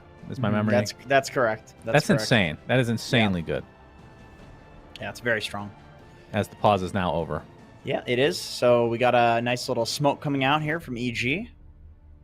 And so hopefully we can jump into the game quite soon. Not much action, but some good early game warding going down. I always like to see what teams are doing in the pre-start of game time, just because it's such a deadly point of the game. Like, if you lose one death or you get one ward dewarded, it can be super impactful for the laning 30 phase. seconds to battle. And lanes matter a lot. They sure do. Let's count the universal heroes. Okay. Brewmaster. That's it. On that side. Marcy. Timber. Wyvern. Wyvern. So LGD have the advantage going in game number 1. How big of a deal do you think being universal is these days? Since that little mini patch. No, nothing to say. Might be in some trouble. Blood Grenade is applied. Trying to get to the high ground. Pop this Flame Guard, but it's only level 1, so First Blood goes the way of Matthew. Maybe not the exact hero you wanted on, but they'll take the First Blood nonetheless. And in terms of the bounties, What? PSG.LGD got 3 of them. Oh, I like this little block down here, by the way, because there was this rune fight from EG. It means that LGD can block the lane, which pushes their creep wave into the tower, and that is going to bounce the very first creep wave out for New. And the way that TA counters Ember is by playing the lane very close to her tower. So this is really good for LGD in this lane. Cool. We saw that trick a few times at Dream League. It never actually worked, though, because teams were ready for it. But you're right, because of that action early on, pulled enough people away that they could get away with it. Have you seen the Sentry Ward trick? I thought that's what that was. No, they just body blocked it. I mean, it's the same principle, Oh, right? okay. They're just delaying the wave so that the first wave runs under the tower. Yeah, the sentry trick is what I was referring to, that we saw a few times at Dream League, but it never actually worked because players were ready for it. Yeah. But No, kind of Whisper cool Sentry. idea. Nice top lane. Whisper gets disposed back into the enemy side of the map, but looks like the courier will survive. Maybe the Marcy versus the Brew, melee versus melee, and it supports Pugna versus Wyvern. Wyvern being a universal hero, how much does that matter when you're a support, would you say? I think it does matter because every level that Y gets in this lane gives him 4.5 damage. Now on the flip side, Pugna, because he's mid lane. That was so close. Already used the Fairy Fire too, so that would have been death for nothing to say. It's going to be death for Why You Smile in the top lane. Brew off to pretty damn good start here early on. But yeah, the mid lane I think is the big action, the big 1v1 that we got to keep an eye on. Spirit Brothers, always exciting to watch who gets the better of who is treated better by mother, father, who is the favorite child. Yeah. I can tell you it's not Earth Spirit. That guy's never played mid, so I forgot that very he was sad. even one of the brothers. But all the other ones have a pretty even matchup, I would say, in like the 1-to-1. It's really skill-based, which is super cool. It's very fun to watch. Nothing to say. Oh, bottom lane looks like TA getting chased out. Pakaz. Get help from Panda, thanks to the Arcane Curse. It is double melee from PSG.LGD against double range. Always annoying to deal with. Yeah, but Neo is doing extremely well here. And remember, EG picked this TA to counter the first pick Timber. So this is not really going super in their favor. And a lot of that is due to the first creep wave shenanigans that happened. It gave Neo a very solid first wave, which is where TA really gets an advantage from Timber. Quick pause here. Kale, I'm sure. Yep. Yep. Looks like Whisper wants to go for... Okay, let's talk about the Brew build, because I don't even know how you build this here. He's going to go Spirit Vessel for a multitude of reasons. Actually, very good. It's good against Timber. It's good against Wyvern and the save of Cold Embrace. Marcy's Sidekick. Pretty value item this game. What does he go after that? I mean, eventual Ags. The question is, like, will he get it second item? Or So Ags is third actually item? a thing? I think so, yeah. I mean, I'm sure it is. Monkeys Forever would be very upset if Whisper did not get a second item Ags. I mean, I suppose the argument for not getting the Ags is not so much that the Ags isn't good, because I think everybody recognizes that it is very good. It's just that sometimes you need out of your offlaner like 1 or 2 aura items in order to, you know, win the game and or like progress the game. Like you can't go high ground without like a Greaves or a Pipe. You can't Roche without one of these items either. So maybe it goes third item Ags, but because I have seen the disassemble of the Vanguard into Pipe plus Vessel on Brewer, and that's a very solid build. Although I say that he's just rushing the urn Now, for the more aggressive approach. Would you consider Radiance an aura? Yes. That's right. He could do that anytime. Shiro able to TP out. Stupendous. Back to the tower, a few units away. Yep. But now he has to be careful trying to get these last hits as Whisper has his Thunderclap available. Arctic Burn popped by Why You Smile.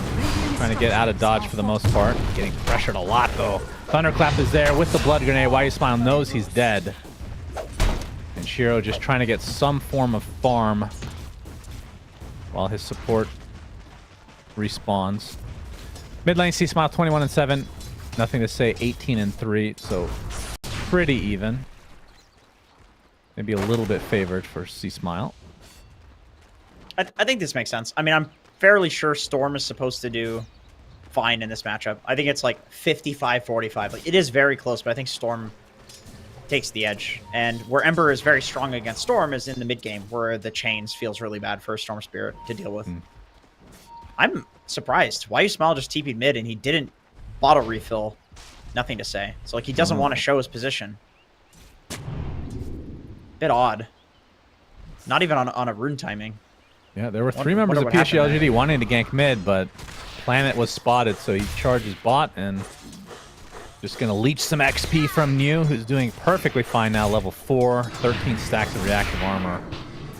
And yeah, he's having himself pretty free game. But other side, you know, the Brew counterpart, Whisper, farming just as well, if not a little bit better. And hey, Shiro getting chased. We have the Cinder Brew into the Thunderclap. Matthew continuing with the Nether Blast. They know they can't kill him, but forcing him out of lane is also very helpful. Nothing to say has made his transition over, though. Level 5. Yeah, this is an early gank for sure. Wyvern's going to start things out, but we can see the TP already coming in from EG, which forces the rest of LGD back. As YU Smile again completely resigned to his death. Nothing to say. Not level 6 still, like you said. Level 6. Indeed. Storm Spirit comes in, gets the easy pickup. LGD. Very weird play as Shiro getting chased under the tower, gets the rebound off into nothing, and dies shortly after. What the hell was this? What is going on with this team? That was so strange. I can't even make excuses for that. I mean, he wasn't even close to level 6 on Ember Spirit, and his lane wasn't going that bad. I don't think he needed to do that. Huh. That gives EG a huge lead in this game. C Smile is feeling really good about himself now. Well, that's the thing. Like, if that lane was, like, absolutely getting dumpstered, maybe I can understand the forced gank, but you can see the farm from the Marcy. Shiro's doing fine. Yeah? I mean, it's not like the best farm in the world, but he's not getting completely shut down. No. I mean, I don't know. That was a big mistake from them. 2k gold lead for EG off the back of that. Indeed. 7 minutes in. Let's see who gets the wisdom runes. Looks like it's going to be a 1-for-1. Yeah, most likely. Matthew will get the one for EG side. Yep. It's also been stacking this entire time, so... Classic. Yep, TA or Storm will be very happy to take those and extend their lead even more. Speaking of TA, getting ganked in the bot lane. Refraction charges get decimated thanks to the Wyvern Q. Planet not going to go down, but C Smile will find him in the end. So it's a 1-for-1 definite favor going the way of PSG.LGD. New. Last word will proc, but not enough mana for C Smile to commit further. Nah, he's got a Vanguard. He's not even going to bother. Yep, the saving grace for LGD is their offlane Timber is doing very well. And this is a new classic. This guy always seems to have a good lane and a good top lane. Whisper gets off the primal split. The TP attempt coming out from Shiro. That was not a TP. That was a cold embrace. He's going to die under the tower.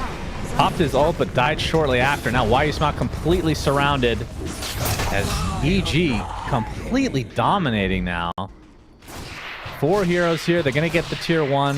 First primal split of the game. Very successful as Whisper completely dominating this game number 1. Yeah, he's got the full vessel completed too. So, you know, we talked about Neo having this amazing early game. He can actually die if he can pick up the vessel. And it looks like they are going to be trying to make this rotation on him down here. It is on the courier. So still might be a tough kill. Have a lot of magic damage though. Already at half HP. Timber Chain just comes back. He's gonna get completely bursted down with the last word. And the Nether Blast. Meanwhile though, C Smile gets dropped by nothing to say.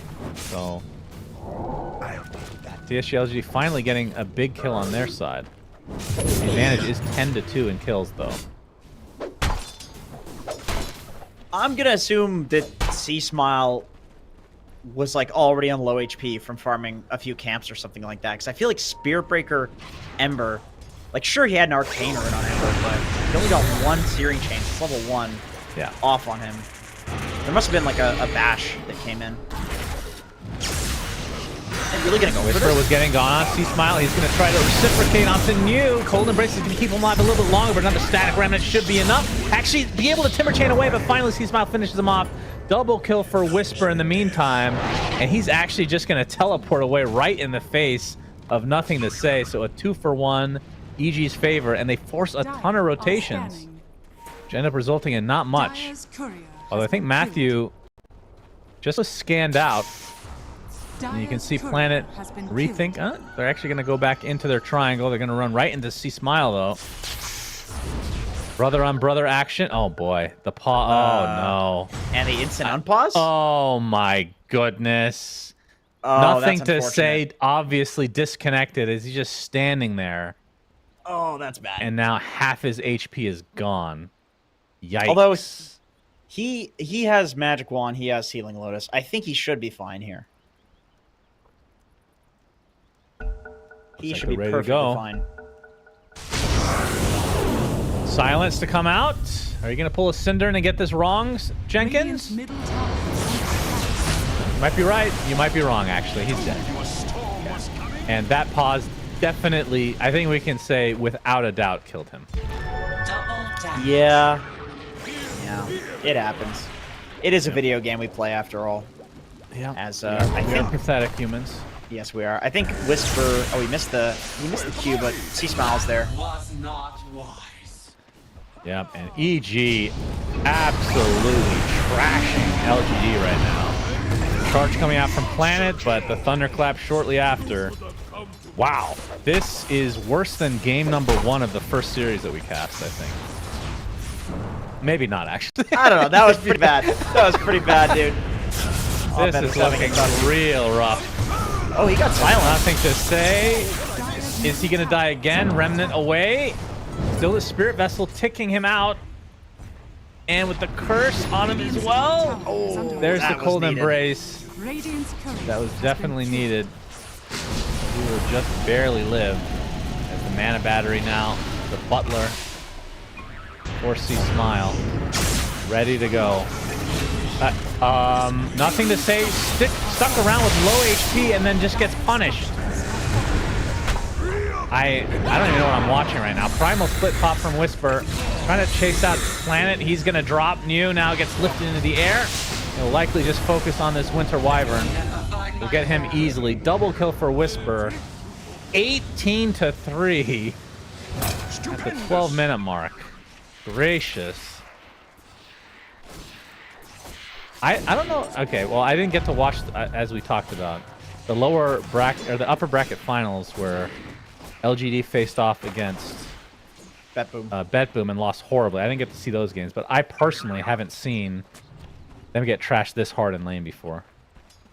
Yeah, this is not very common for LGD.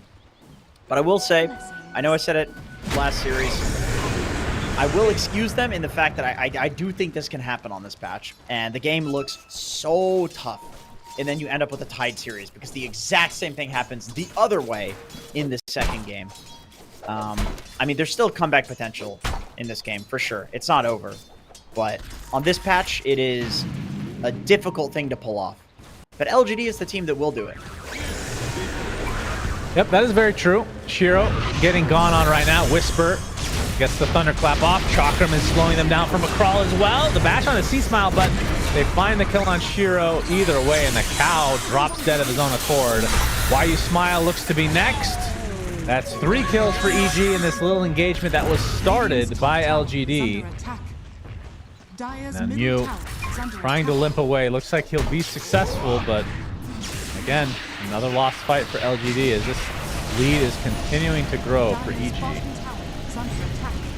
I will say, one downside to the obvious downside to this for LGD is Marcy is a hero that feels like absolute trash in a core position when played from behind. This hero cannot farm quickly until you get the Battle Fury, and even then, you don't farm that quickly. Let me ask you something.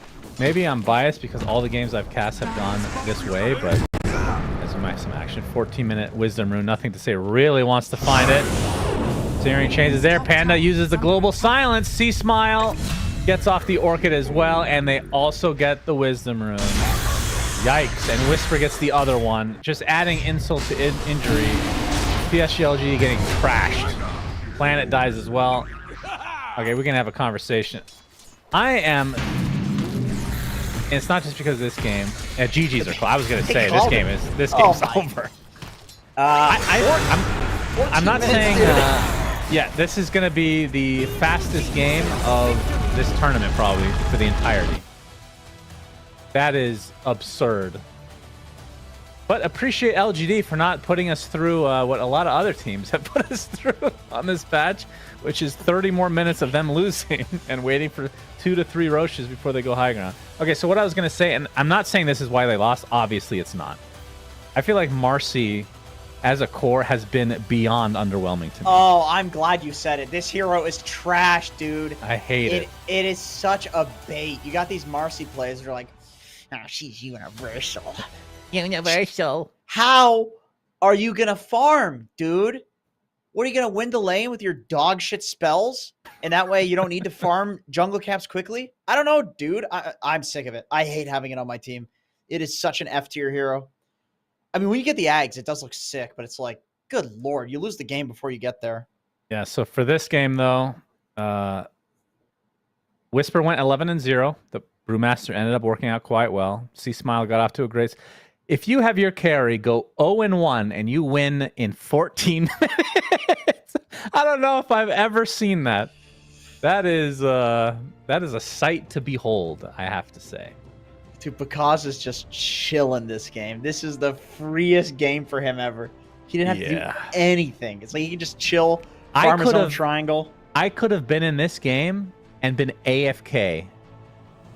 And they might have won. After the laning stage. I will say after the laning stage. I still believe you would grief the lane so hard that you would still cause EG to lose. Yes, I agree. After the laning stage, for sure. So, want to give a shout out, of course, to one of the sponsors of this tournament, DX Racer. Enjoy the same world-class comfort as the best Dota players in the world.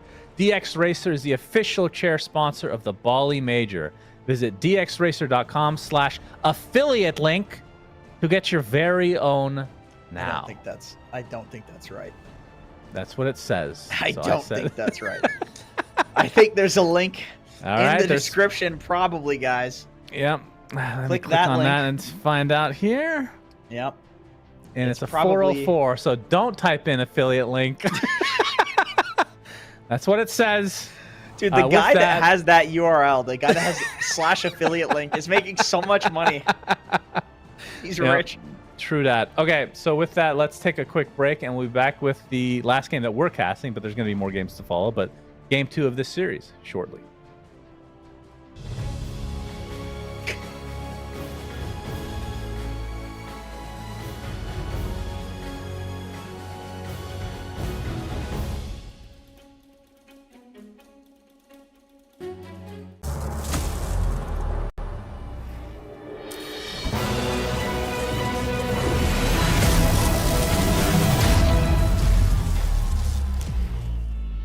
Use your skills in the gaming. 1xBet.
bisa jadi nyata dengan upgrade wifi rumahmu pakai BizNet Nah, Home. ini baru internet rumah buat orang-orang terdepan. Mimpi kecil bisa jadi besar. Dan kamu juga bisa mendunia.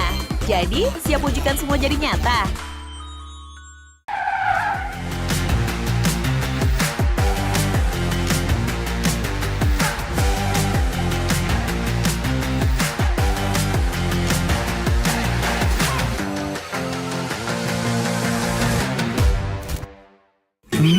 Panas. Di oven nih. Hai. Ya kelar. Wih. Nah ini Super Oven si paling seru. Mau gini seru. Mau gitu seru woy.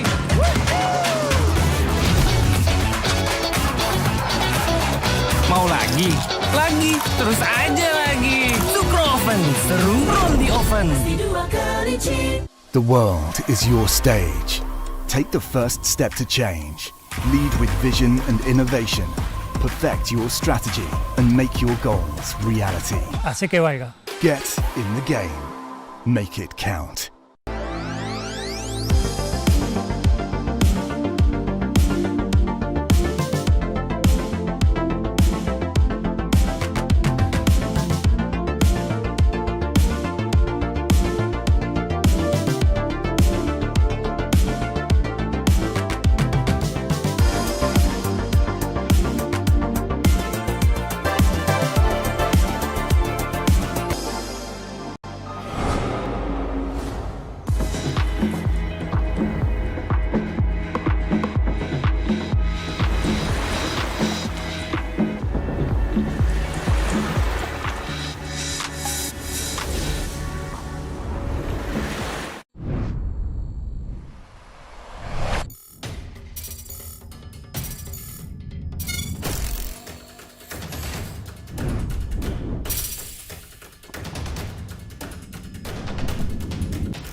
Use your skills in the gaming. 1xBet.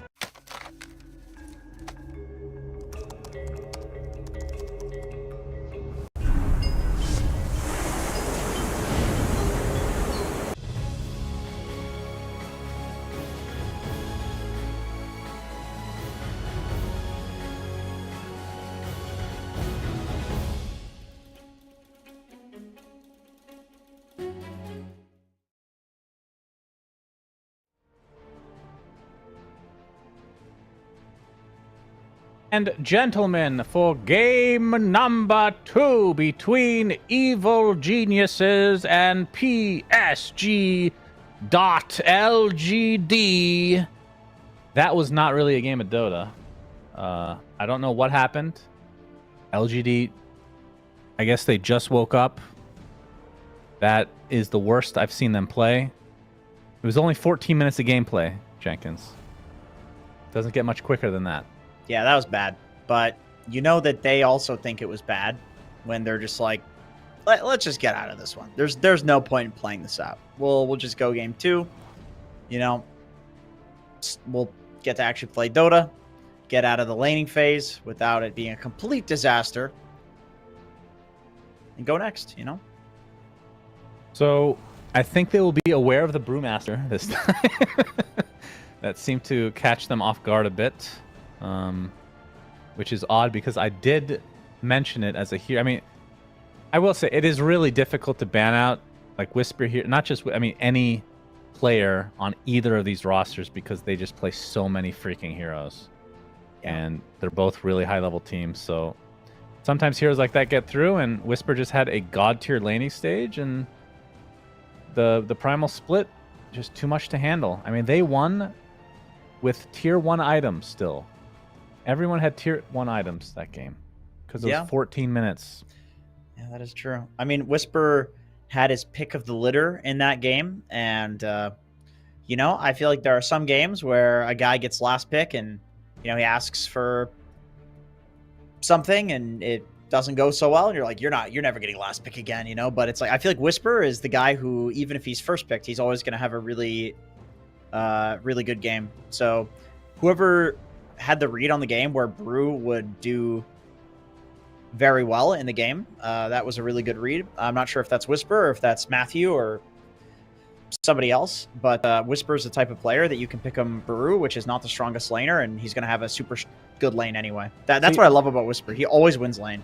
That's the cool thing about having such a hero, like a large hero pool. I'm not going to name names here, Jenkins, but I'm sure you can extrapolate this to many players in Dota, where you're last picking for certain players, and let's say they only have like 5-6 heroes they play.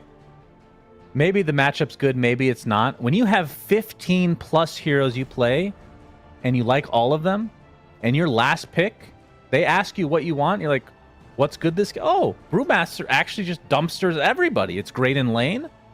The Dispel is incredible this game. They can't really deal with the Primal Beast. That's not the name of it. Primal Split Pandas. Yep. I mean, that's a pretty big benefit to have on your team, I have to say. So as we're getting into the draft here, it looks like for game number 2. I'm looking for LGD to bounce back. They've been the most versatile team in Dota. Would you agree with that? Over the past few months? Probably. Yeah, probably. I mean, I feel like you mentioned it before. It's always the Zhao 8 factor. He really likes having his players play pretty much everything. Because he, with the Mastermind, Giga Brain, he always, thinks that he has the, the right pick for the game at the very least. And usually he does. Not in the last game, though. So Morphling, Silencer, Batrider, Timber. So obviously the Timber is the big difference here. Morphling was there before. Silencer obviously was in the game. So that leaves Medusa back in the pool. And the old Snapfire. But there could be different picks. First pick Pugna into a Brood Techies for LGD. Yeah. And because EG banned the Silencer, they're very comfortable picking a Pugna Storm here. Is this not just a Medusa pick? 10 seconds remaining. I feel like after the first game, you pick Storm here. 5 seconds just because remaining. C-Smile had such a good game on it. But you are right. That is a consideration. It's like, oh, they let the Medusa through. But I feel like Pakaz can play whatever he wants. Like he has a huge hero pool. I don't think they need to get the Medusa here. And I don't feel like Brood or Techies answers the Storm very well. Like Brood can jump on the Storm can jump on the Techies and kill him pretty easily before he can get reactive taser off. And I think Brood is also very susceptible to heroes that just jump and kill her, like Spear Breaker and Storm. Never mind, they're going to go Naga Siren. Okay. Second pick. I mean, this was banned last game, but I think it was the last phase. Yeah, it was the last phase banned by EG. So they're taking it themselves first phase. Very interesting. I mean, LGD's got to ban the Storm, surely. It would be an oversight not to, I think. But Naga is the best Brood lane counter, I would say. You do very well against Brood because you can take off the Silken Bola with the illusions. Brood can't do anything to clear the illusions. Brood will farm, but the nice thing about Naga versus Brood is that Naga can match the Brood's farm and like cut the wave with illusions and do stuff like that. So you really can't pressure a Naga out of lane ever. And I think that's what people really like about her. So I respect EG going for the first pick on that. I'd be very shocked if LGD does not ban Storm here, because then EG is just going to snap pick it. Yep, and from EG's side, they get rid of some heroes that they just don't want to see. Pango, good against illusion. Well, pretty good against illusion heroes. Primal, I wouldn't say he's good against illusion heroes, but it's pretty good. They don't want to deal with him. Trample. LGD's turn to ban. I mean, it's okay. I mean, when I think of illusion killing heroes, I think of heroes that buy Mjolnir, Radiance, and then the supports like Lion, the Pugna that they already have, things that can kill illusions. Beastmaster. Okay. So that means Brood mid already being shown? Either Brood mid or Brood carry. LGD has played it on carry before.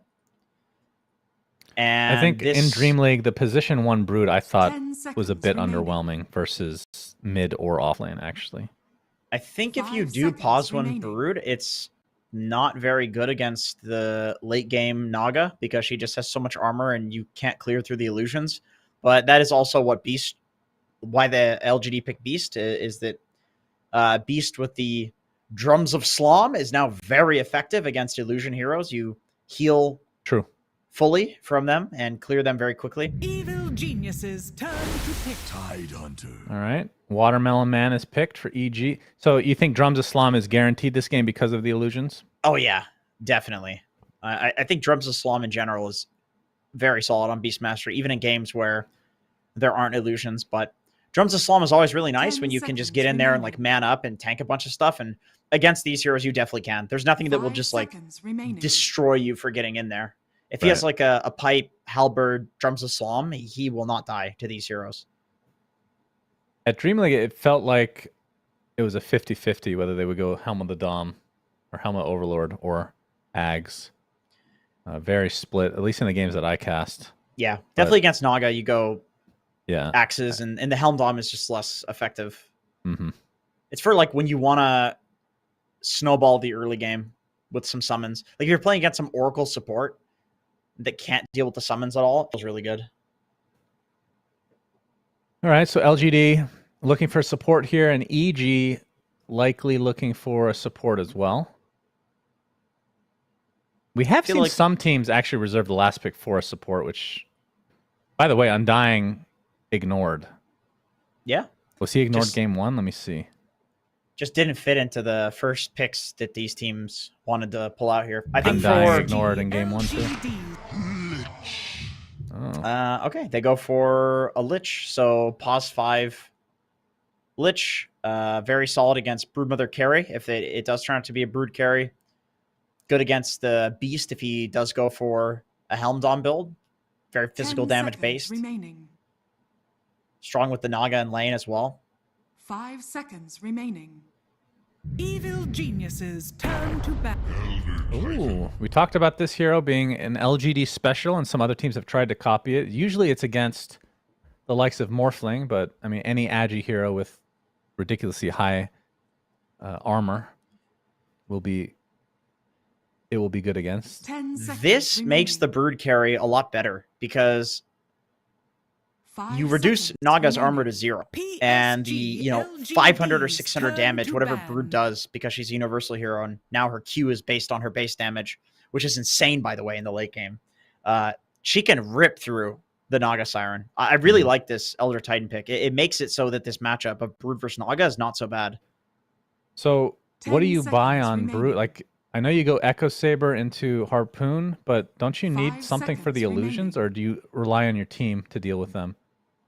I think between like Beast with the axes and the Slom, and honestly, Techie's is doing a lot of good AoE damage too. Then ET reducing all of the illusions armor to 0. I don't know. I feel like the Naga is pretty answered. I wouldn't be that worried about it if I was LGD.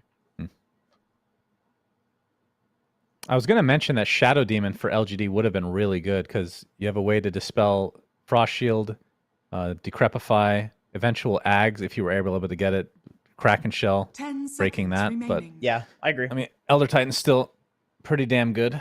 5 seconds remaining. Yeah, ET answers the Naga, which I think if they are convinced that they just want to run carry Brood, it makes a lot of sense. But I do agree. Purge would be amazing this game. Like Pugna Lich, come on, these are 2 save supports that are hard countered by Purge. Every single item that Pugna wants to buy too is like Force Staff, Glimmer, Pavis. Yeah. All of these items can be purged as well. So I mean, Brood will buy a Nullifier anyway, so that will be very good this game. Yeah, it's a really good Nullifier game. So let's see. We're 10 looking seconds for, remaining. on the side of LGD, a You know nothing what to say hero. 5 I would seconds not remaining. mind a Doom, actually. I know it's kind of weird because they're looking for a position 1. Well, they're looking for a mid, I guess. And Doom is not that popular in mid right now. It feels like a good Doom game to couple with the rest of their heroes. For LGD. Yeah. It's a little out in left field. I was thinking instead of going for like the aggressive approach of like I like the idea of the Doom versus the Tide and taking off all this like purgeable stuff. But you could also go for something like a puck. Oh, never mind. They actually banned it out themselves. Would have been good for either side. Like neither side has super great instant disable for one of the spirits or puck. LGD do get the final pick, so they can try to counter whatever this mid ends up being. And EG have... It will be a Snapfire. Okay. We have seen a lot of Snapfire mid from the instant pick Tinker. Okay. Don't even need to think about it. They had this strat. I mean, they had like 2 full minutes left. They knew what they wanted before the game started, I think. Yeah, I mean, that makes me feel like they really believe that this Tinker versus Snapfire matchup is Tinker favored, which I would have absolutely no idea if they didn't, snap pick it. So we'll see if that read is correct. Yep. Thank you. And I feel like it's better of a Tinker game than what we saw earlier from Shopify. There's not really much to like jump and kill the Tinker in the trees. Although I will say, the snap kisses plus a Tidehunter Ravage is definitely something that could take down a Tinker, but it's a lot of commitment to try to get him. Compared to the other match where we saw where there's like the Phoenix Egg and all of these like, the Lion with the Blink that could jump and get the Tinker. So they feel like it's a good Tinker game, and it's one of Nothing to Say's best heroes. Do you think this game will go late? What's that? You just, the way you looked, you realize we're on camera right now, right? I'm jet lagged. Okay, just leave me alone. I was thinking about, okay, when I try to think about what to say, and you know that jet lag is different than normal tired. Normal tired, I can just talk out of my ass. Maybe you don't know because you're not old enough. When you get to my age, young man, jet lag actually affects you very greatly. You're not 60, dude. You're not 60. Back in my day, jet lag did not affect me at all. And I could stay up for days on end, but now I'm not a whippersnapper anymore, you see, as the game has started. Get us off camera. Get the game. As LGD are now smoked up. And yeah, I don't think this game's going to end in 14 minutes. I think we're pretty safe on that. Yeah. But I will say LGD have a very aggressive lineup. Every single hero wants to get in your face. And we'll see if that benefits them or not. And from EG's side, of course, from Pakaza's standpoint, this is a hero that wants to go very late. Oh, EG's going to go for a late smoke here. That is interesting. Haven't seen one of these in quite some time. What, a smoke? No, like, they didn't smoke at the start of Awards Down. They went for... They, like, showed mid, and now they're smoking. Blink smoke. Yeah, so LGD does not think this is coming. Planet has died. First blood the way of C-Smile. And C-Smile gets it. Wow. That was cool. Like, they intentionally showed mid on the tower and on the ward. So that way, LGD would be not defensive. They're like, there's no smoke happening this game. That is very cool. Something that they have shown early on, though. Like, teams are going to be scouting this, right? So they'll be aware next time. Yeah. I don't know what happened to EG today, but they woke up ready to play. Yeah. Maybe their jet lag has ended. Yeah, well, they're not old. They're not 60 years old, so that's true. Like you, apparently. Well, I will say, I mean, I guess they've been in Europe, right? I think they were boot camping in Europe for Dream League. I was going to say, if you come from South America, like, what's the time difference? In Bali, I don't know, actually. I guess Europe to SCA is going to be pretty drastic change as well, so... I bet there's some stats on, like, one region is playing in another region, like how that affects the time zones and whatnot, and their sleep schedules. Yeah, the other thing you have to consider with gamers, though, is that they're on a degenerate schedule, usually at home. And when they go to a major, they have to get up, early, like 1 p.m., which is early for gamers. So that also has an effect. True. Complicated thing, these time zones. Getting up at that time might actually align technically with what time you are used to going to bed on the other side of the world. Exactly. So you never know. So would sometimes depend on being the a region to degenerate region. actually helps you. As mid lane, Cookie's going to connect on the nothing to say. Is he just dead to C Smile? That was such an easy, casual kill for him. That's off the back of already getting first blood. So just like that, C Smile owning mid. Goodness. Yep, another very solid game for him and a tough game for nothing to say. T-Smile has Bracer Bottle at 1 minute 30. That is a lot. That's some universal goodness right there, tell you what. Yep. By Southern, but Team is South in the bot lane. They're going to use the Blood Grenade. That Mew looks to be done as Bakaz will take him out, so already a 3-0 advantage for EG. With, I think you would agree with, LGD being very confident with their draft based on how fast they picked. Like, they snap-picked everything. I would be very surprised if they end up getting crushed, but so far, very EG favored, even though it's extremely early on. Yeah, both games have been... I mean, we'll see how this goes. I want to say both games have been determined by the first blood, but at the very least, this game is looking very good for EG so far, based on the first blood. That's good analysis. Thank you. Yeah, you're welcome. Back to you. Sounded like Synderen analysis. Pretty good for them. Anything First bloods matter, man. No. First bloods matter. That's all. Okay, I see. Stop comparing me to Cinder. You're like Right. talking about your ex-wife all the time. This is what I'm the future girlfriend. You just won't stop talking about your ex. No, you're the mistress. It's completely different. I don't think anything of you. You're just an Imagine if object. somebody talked to their mistress about their wife. Nobody does that. It's weird. That's true. I wouldn't know anything about that, of course, but that's probably true. Top lane, Matthew will decrepify himself. Another blast goes off, hits a couple of heroes. Whisper getting really low, though. Shiro gets the kill on Whisper. YU Smile dies shortly after.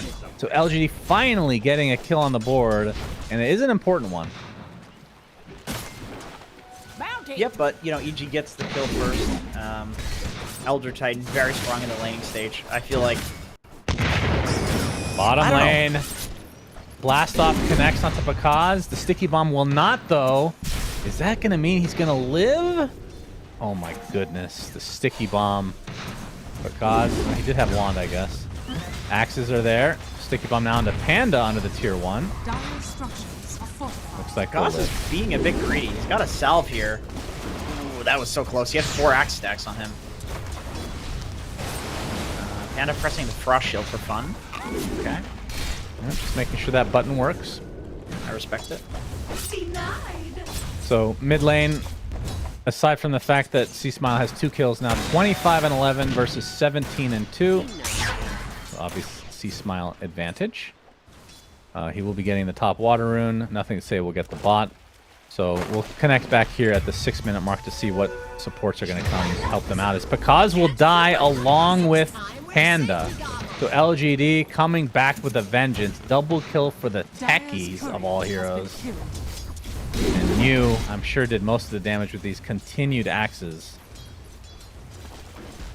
This was what we saw last game, where Neo was having a very solid performance in the laning stage. Like I said, this guy just seems to not lose lanes. And, you know, obviously Planet has something to do with this as well.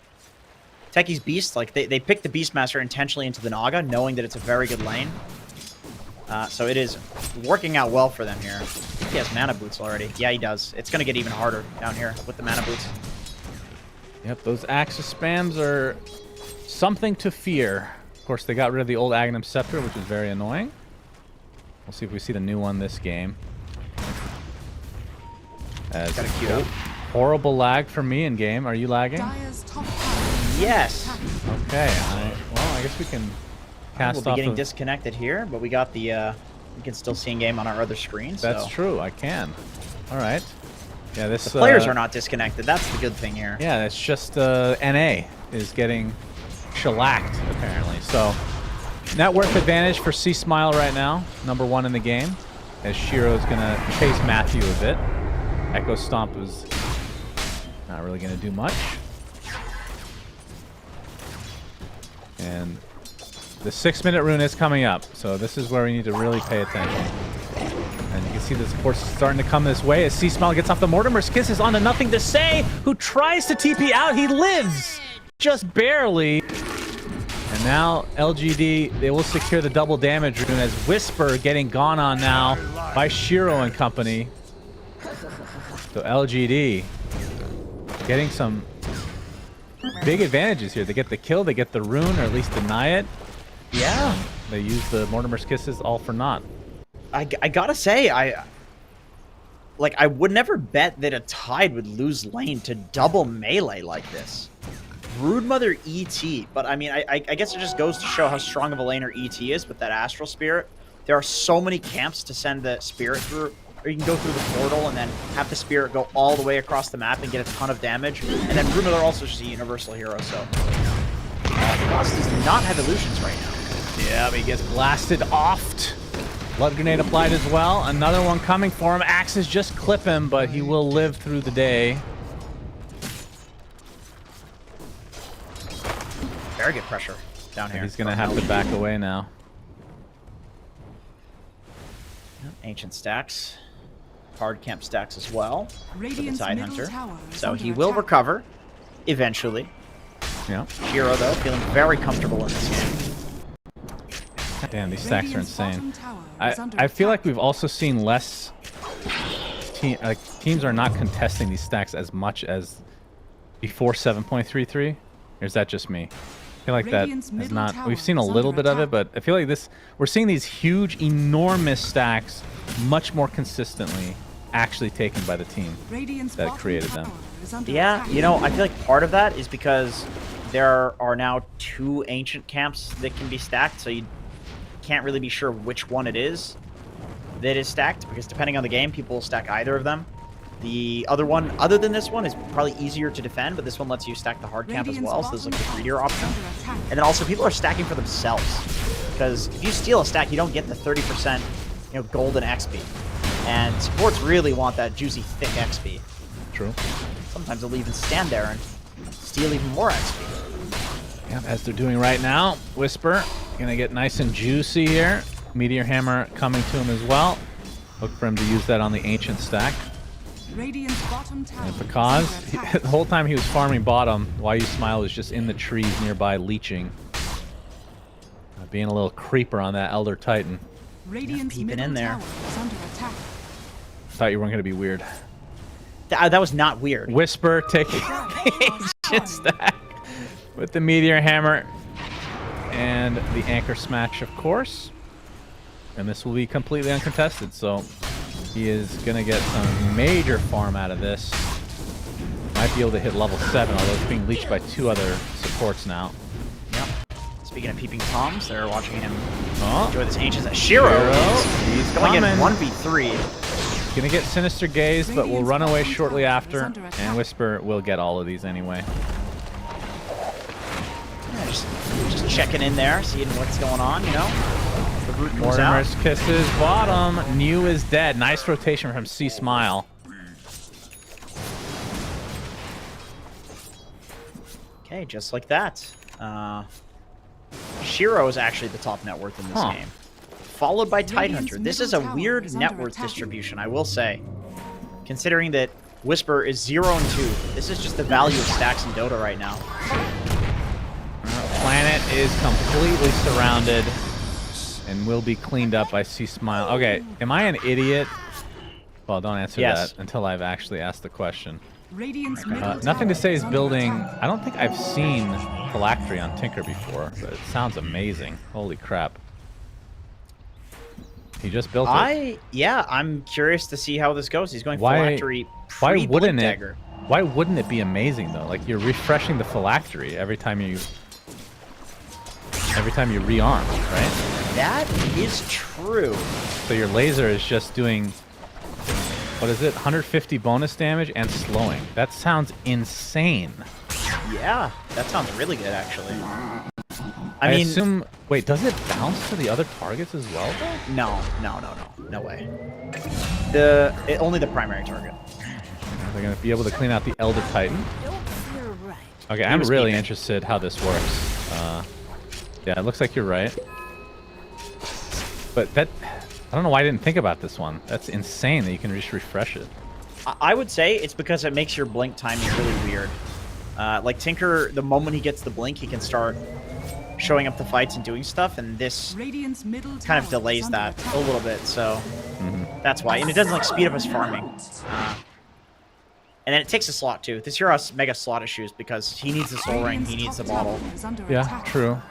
And that's not something you can upgrade, as Mortimer's Kiss is being set up by the cookie, but the blast off ends up canceling the ult. Matthew dies Dire's top tower is off under the attack. back of that. Nice counter initiation from Planet. He's gonna find Panda as well. Scatterbox is gonna barely clip him, but Panda looking to initiate on nothing to say, but there's the phylactery coming into play. Mew gets the kill though. Top lane. Whisper had to use Ravage here. Shiro's pressuring him a lot. A melee hero versus Tidehunter. Brood has so much damage with Insatiable Hunger, he is actually able to pressure a Tide off the lane, through Kraken Shell, and Anchor Smash. That is insane. But he doesn't get the kill. And now He doesn't, but he the wasted Butler. Ravage. That's true. That is a big spell down. As Echo Saber online for Shiro, who not looking to finish off the harpoon right away. It's going to be BKB first, so that means they're going to want to fight pretty early. C-Smile going for a really early first item, Aghanim Scepter, so Gobble Up with the Tide, I would assume, is going to be their main target. And Yep. Whisper's going to be going for Pipe first, so he's going to be a tanky boy in the thick of things. He's opting to go Blink Dagger after the Radiant's fact. bottom tower is under So not going to attack. fully rely on Gobble Up, but there's not really any other good Gobble Up targets other than the Tide. Radiant's bottom tower. Other than Yeah, creeps. I think throwing the Tide in is pretty good. If you chuck him in and you don't hit anything, then he just walks away because he's super tanky, he's not going to die. But if you do hit the Tinker, then he can pop Ravage, and all of a sudden, you know, you've got a way to initiate on nothing to say in this game. And it's super long range, so you can actually catch this hero out when he's, you know, trying to be subtle in the trees. And while you smile, he gets off the Echo Stomp with his ult as well, but Pakaz able to get out of dodge in time to dodge everything. And trying to turn this around is the Chain Frost now into Shiro. Looks like the Meteor Hammer will completely miss. And despite all these rotations, 0 deaths. Everyone back to farming. Pakaz working on the Manta still. Whisper, we already talked about the Pipe, and Ag's only 600 away from C-Smile's perspective. Weird fight. Literally everybody showed up and nothing happened. Yeah, Blast Off is going to cancel the Meteor Hammer. Whisper able to take out an entire wave of spiders, though. You have to think that this tower will eventually go down. I mean, they have Nether Blast, Meteor Hammer, etc. LGD, it looks like they want to try to defend. Cookie not going to fully connect onto Why You Smile, but he's going to get slowed. They Crepify into the Meteor Hammer, but Why You Smile will be able to walk it off. And I think EG are just too close to this, especially this Aghanim Scepter for C-Smile. And that's going to be really good against the likes of Tinker as well. Who almost has his... They're going to Ravage Shiro here. Yep, and the Mortimer's Kisses to follow. That's going to be enough. Blast Off does cancel the Mortimers, but it's a little bit too late. And Planet will likely pay the price here. That's going to be 2 deaths for LGD in this engagement. Panda, he's going to end up falling, though. As Whisper and company trying to find more targets, but the rest will get away. I mean, it does give time in the meantime for a New to farm his Aghanim Scepter, which he just completed. Might chill and take his Ancient stack as well, because he's already here. But Shiro, he was trying to continue to pressure Whisper, which, yes, if it's a 1v1, we saw that Tide can actually get pressured. But with the support still standing by on EG, it was just a little too ballsy on his part, as Matthew slowly going down. Man, the Flactor thing, that is so cool. Panda also getting set up on, so 2 supports dead in the blink of an eye in LGD's favor. And we'll see if they try to turn this into a tier 1 as well. The Siege still alive. C-Smile showing off that Aghanim Scepter.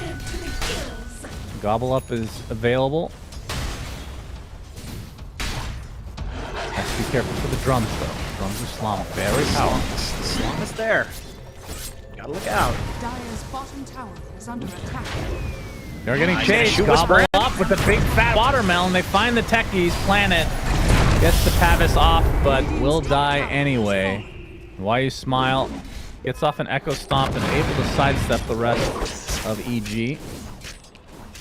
As New is going for a BKB on the Beastmaster, so they're looking to get these 2 BKBs for the Beast and Brood before I would assume that they just start really going balls to the wall fighting.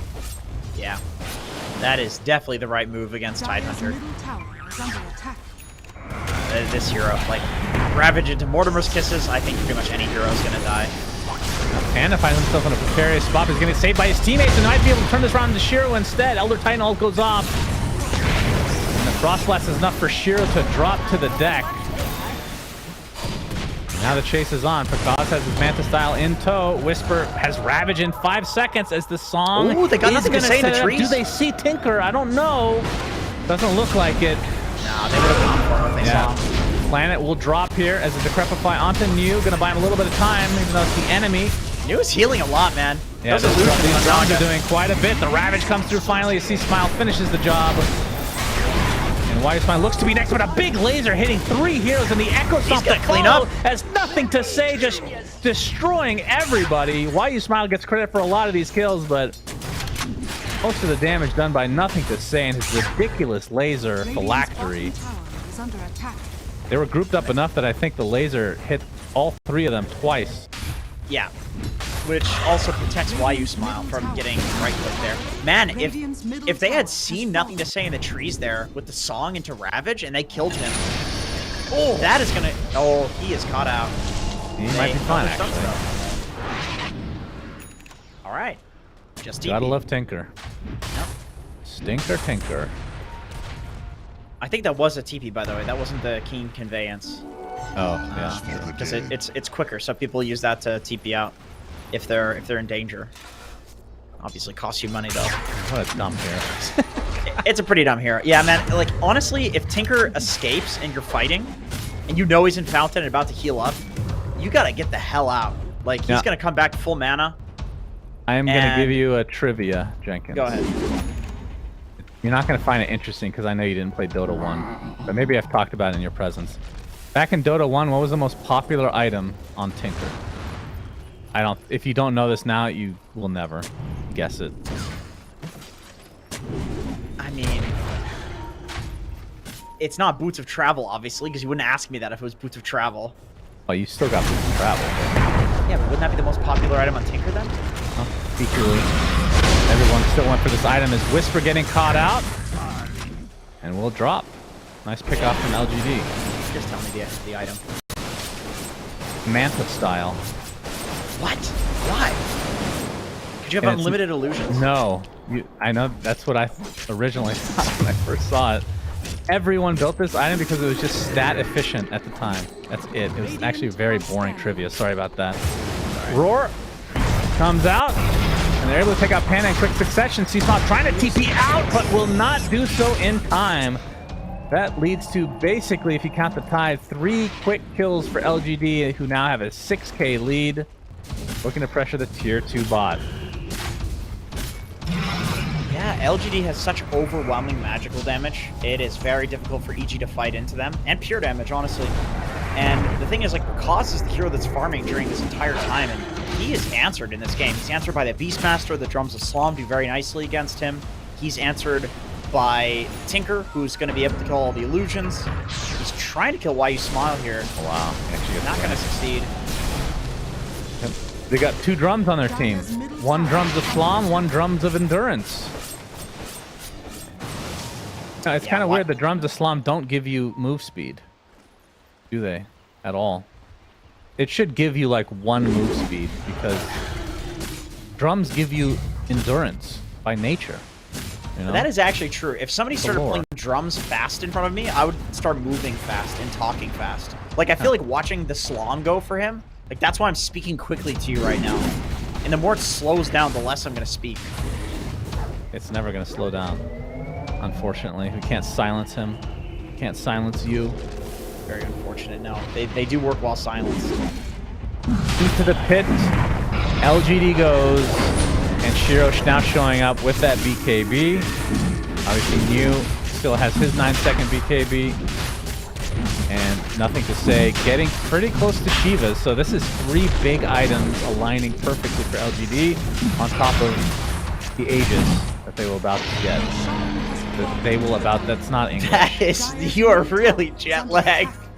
I wasn't gonna say anything, but holy shit. They dude. will about to get the Aegis, and they will about to get the gate usage now, as Shiro. I think they will about to win the game if they push down a lane here.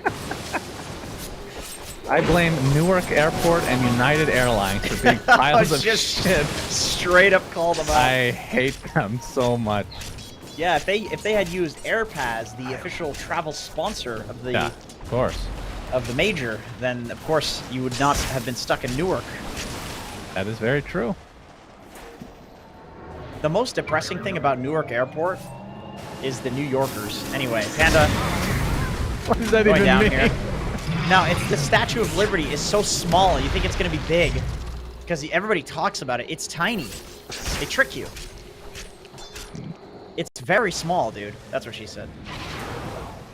Went off the rails again, Jenkins. Yeah, my bad. I'm gonna take it back on the rails. Pakaz does have a heart, so EG, they have a decent timing here where Pakaz is quite tanky, but it's into the Aegis, so LGD is looking to fight on this exact timing. Not so good. Why You Smile is building an Aghanim Scepter on Elder Titan. That's ambitious. I think he might get it. 5 position ET. Yeah, That's this is insane. always nice when you're a 5 pause. Hey, it is a really good Axis game. Like, the Magic community is going to be incredible. Or the debuff community, I should say. Yes, of course. They have a lot of stuns on EG's side. Yeah, he alone can counter the Naga if he can get in there. I mean, even so, the physical part of Natural Order, the base armor reduction, works on the hero itself, not the spirit. So I think the Ags just letting him get in there and stay on top of the Naga actually makes a lot of sense this game. Not only can he like kill the Naga with the damage that he's getting, but it also lets him get in there to just get the aura so his team can kill the Naga with physical damage. Well, I like it. They haven't grouped up quite yet, but Shiro is also now getting close to a nullifier, so there's more and more items getting piled on. Meanwhile, for EG, let's get an update on them. Whisper has the Blink Pipe. Smile has the BKB now himself. And you already talked about Pakaz, but he's pretty tanky. The Manta Heart, but doesn't have the damage yet, which will eventually be the Orchid into Bloodthorn. Yeah. It's mid lane. Nothing to say. See Smile, they're trying to get the control on him. Mortimer Skitsy's going to run right back into him, but not going to be saved by Why You Smile. Nice pickup from EG, but the Echo Stomp on the 2 heroes. The roar to follow. C-Smile is dead, along with his compatriot in Matthew. And now Panda going to get chased into the ends of the earth. He does take out one member before doing so, though.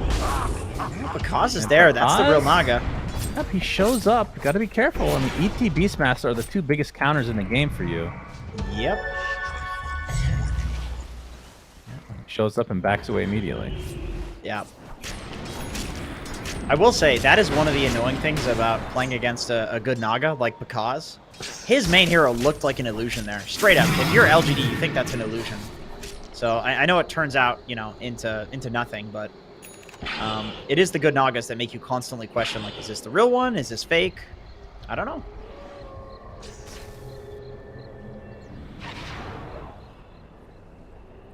Shiro.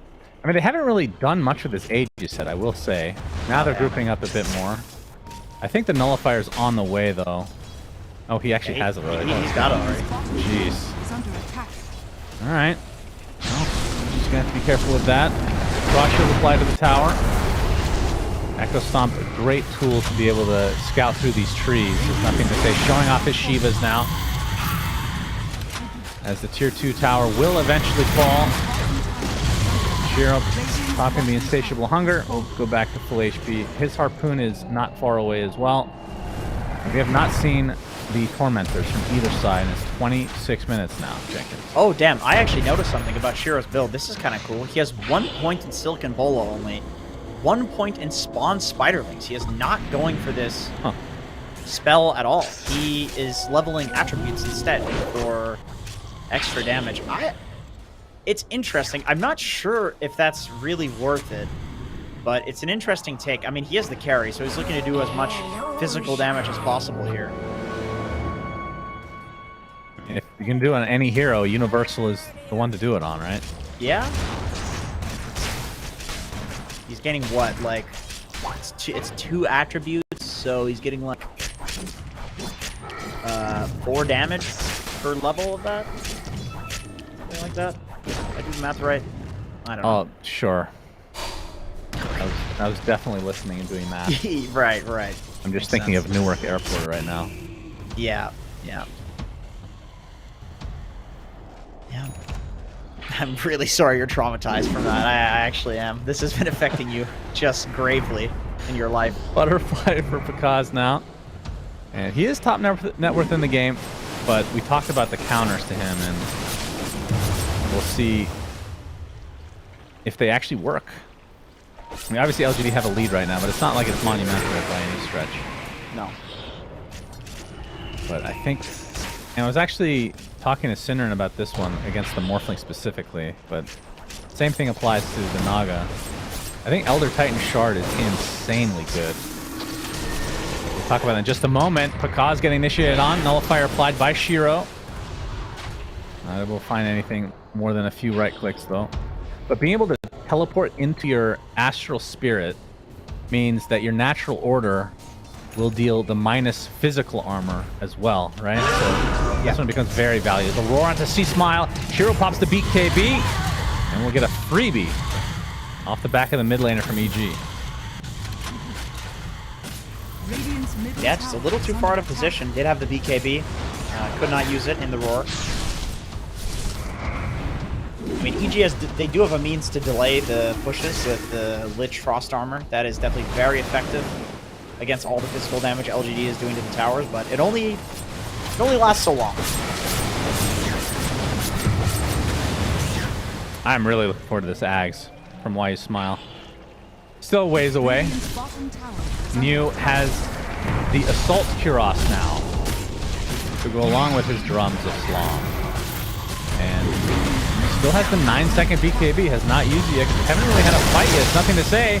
Oh, forcing out the Ravish from Whisper actually hits several heroes, and they're going to lose their Brood right off the bat. Terrible start to this fight for PSG.LGD, and New getting quite low, has to roar just to run away. That is not what you want to see. There's the Naga being tossed in. Fan. Yes, he does. Gobble up. And Pakaz with the song. Gonna try to set this kill up onto the Beastmaster. He's gonna die right off the bat. Echo Stomp not really gonna hit much. And the Yules sets up more time so that EG can corral their troops and take out another member of LGD. So a 3-for-0 big fight for EG to come back in this game. That just gave Pakaz a lot of money. He has skyrocketed to the top of net worth, almost has an Orchid off of that. He could actually carry this game with a net worth lead. I think the thing with the Butterfly is Broodmother does not have an MKB, and he's not building into it. He's going for the defensive option, the Manta style. Obviously amazing on Universal Heroes. It's really just the Tinker that's going to be acting as a counter at this point with the laser on the Naga illusions. But he's got the heart for that. Like, heart makes you very tanky, makes your illusions very tanky. I don't know. EG is pretty happy with the current game state. Yeah, they definitely have the carry that I feel like scales better. I mean, Brood is obviously different than it used to be. It was more about the summons. I mean, the fact that he's not even leveling his freaking ult just speaks to how this hero is now. It's more of a right clicker, but I haven't seen it go extremely late. It feels like it still has that drop-off period. Would you agree with that sentiment? I'm not sure. I mean, against Naga, I just watched Shiro try to kill the Naga illusions, and he couldn't, and the illusions timed out. So, yeah, this seems like a very bad matchup in the late game. But I think Brood against a lot of other carries will do better than people expect in the late game. Just because, I mean, Insatiable Hunger is like, with the Shard, it's like 50% less damage than God Strength. To give you an idea of how much it gives you. And Brood is universal, so he has more stats than Sven does. and it also gives lifesteal. So I think it's good in the late game, but against Naga, I don't know. I'm not too sure.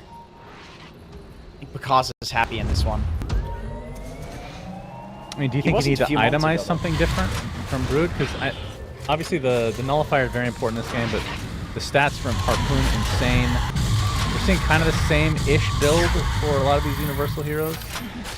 Do you think something different against the Naga? Like, I know it's kind of weird, but Mjolnir against an illusion-type hero is good in general against Naga. People do it. I mean, the common build on Terrorblade against Kiel or Naga is Mjolnir. People do that. It's a bit weird, though, because you're playing a universal hero, not building something that has plus stats. Yeah. I mean, I think MKB also, like, at this point, the Butterfly is just a little too effective for Pakaz. So I think Shiro is eventually going to need a Butterfly. I don't think Bloodthorn is really going to cut it against a Naga Siren, who can just easily meta style it off. Yeah. Now, Bloodthorn online for Pakaz, as he is looking very juicy at the moment. See that Roche has just spawned, second Roche of the game, so Roche off is now commencing. Nothing to say, trying to get in deep. They're going to initiate onto Pakaz, already at half HP, nullified and brought down. The roar is huge from PSG.LGD. They're going to get the Tidehunter as well, as the Ravage was used. Now Panda nullified and brought down as well. 3 quick kills for LGD, and they're not done yet. Drums being popped by YU Smile. He is so fast. Echo Stomp going, but C Smile able to get off his BKB. Trying to walk away from Shiro. Duels now apply to the Tinker. They're not afraid to go in deep here. No. The Phylactery slowing C Smile through his crawl, along with the Nullifier. That's 4 dead, make it a full team wipe for LGD, and they're on the doorstep of EG's base. What a quick turnaround. This game was looking very even all of a sudden. 3 of these heroes for EG do not have buyback, and now they're going to be forced to use it for the 2 that do, but they're only the supports. 8 seconds on the Lich, and having this Frost Shield will slow this down dramatically. They're going to try to go for Throne. Already a tier 4 dead. They get the dieback on the Pugna. Now just forcing this out onto the Ancient. LGD, what in God's green earth are we watching right now? They're actually just going to win this game all of a sudden, although the fortifications will slow this down a bit. Naga up in 8 seconds. Tidehunter's up, but no Ravage, of course. They're trying to focus down this building. Pipe is pop. That's not really going to help the buildings because it only takes physical damage. And this looks to be the end, although Naga Siren has the song. And they actually try to turn this around. Will they just go for the building? Shiro pops the BKB, and it ends just like that. LGD, wow. What a crazy ending. Holy shit. That was sick. Yeah, and it all starts with this jump by Neo. Like, this guy continues to prove himself every single game for LGD. What a pickup. What a jump. He jumps into the Naga Siren.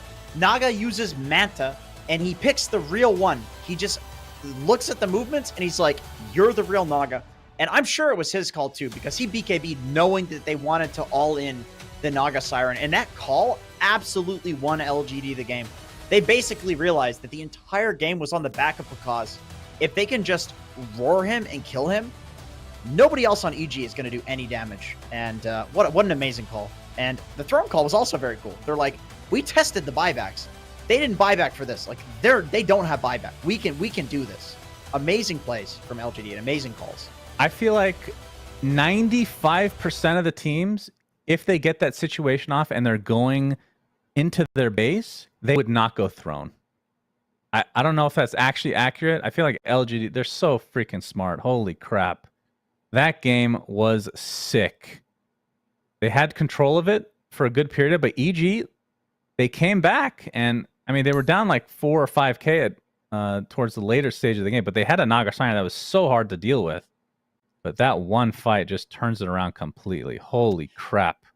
Somebody clearly said after the fight that went badly for LGD, somebody on their team clearly said, like, okay, let's just all in Naga. Like, this is the only guy that's going to have any impact on this game. And, you know, obviously we can see the net worths, right? So we can see that it's top net worth Naga, and then the other heroes are relatively weak. So to be able to make that call in the game is nothing less of impressive. And Suns fan, you know what else is nothing less of impressive? beautiful H&M shirts, which I'm wearing one right now. I really love those shirts. My mom shops at this store for me. The action is heating up over at the Bali Major. Make sure you go check out H&M's new summer collection for clothes to suit the action. Ladies and gentlemen, up here in Canada, there's actually forest fires, so I'll be wearing some H&M firefighter gear going forward, and stuff that will deal well with the heat and the smoke that's coming out of Quebec tonight. That's great. Thank you for updating on your situation that nobody could give a shit about. That's the end of it for us today. This ends up being a tied series between LGD and EG. That was definitely the most epic game for today of us. You guys will be able to watch Tundra versus IG, and then Betboom versus EG coming up next, cast by the great Gareth and Lacoste. So enjoy that, and we'll see you guys tomorrow. GG's.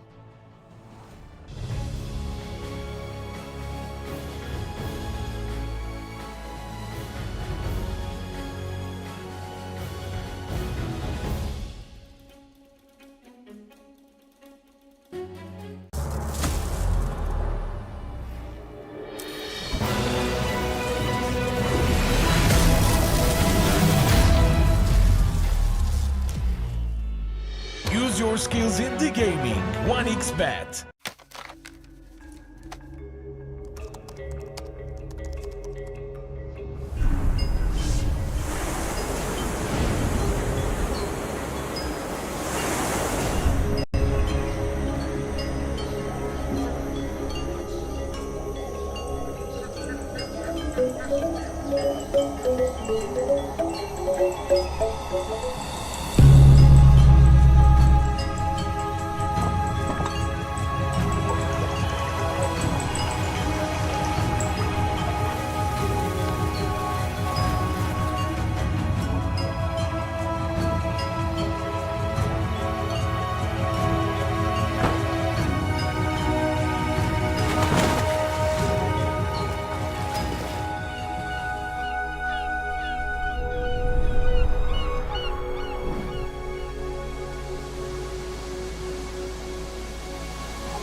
Semua bisa jadi nyata dengan upgrade wifi rumahmu pakai BizNet Nah, Home. ini baru internet rumah buat orang-orang terdepan. Mimpi kecil bisa jadi besar. Dan kamu juga bisa mendunia. Jadi, siap wujudkan semua jadi nyata?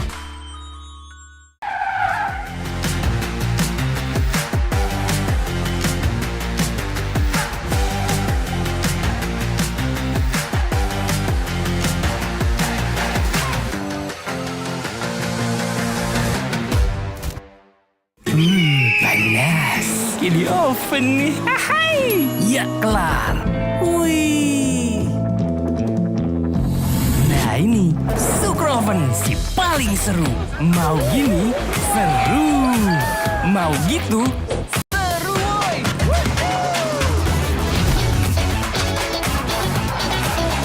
Mau lagi? Lagi. Terus aja lagi. Sukroven seru from the oven.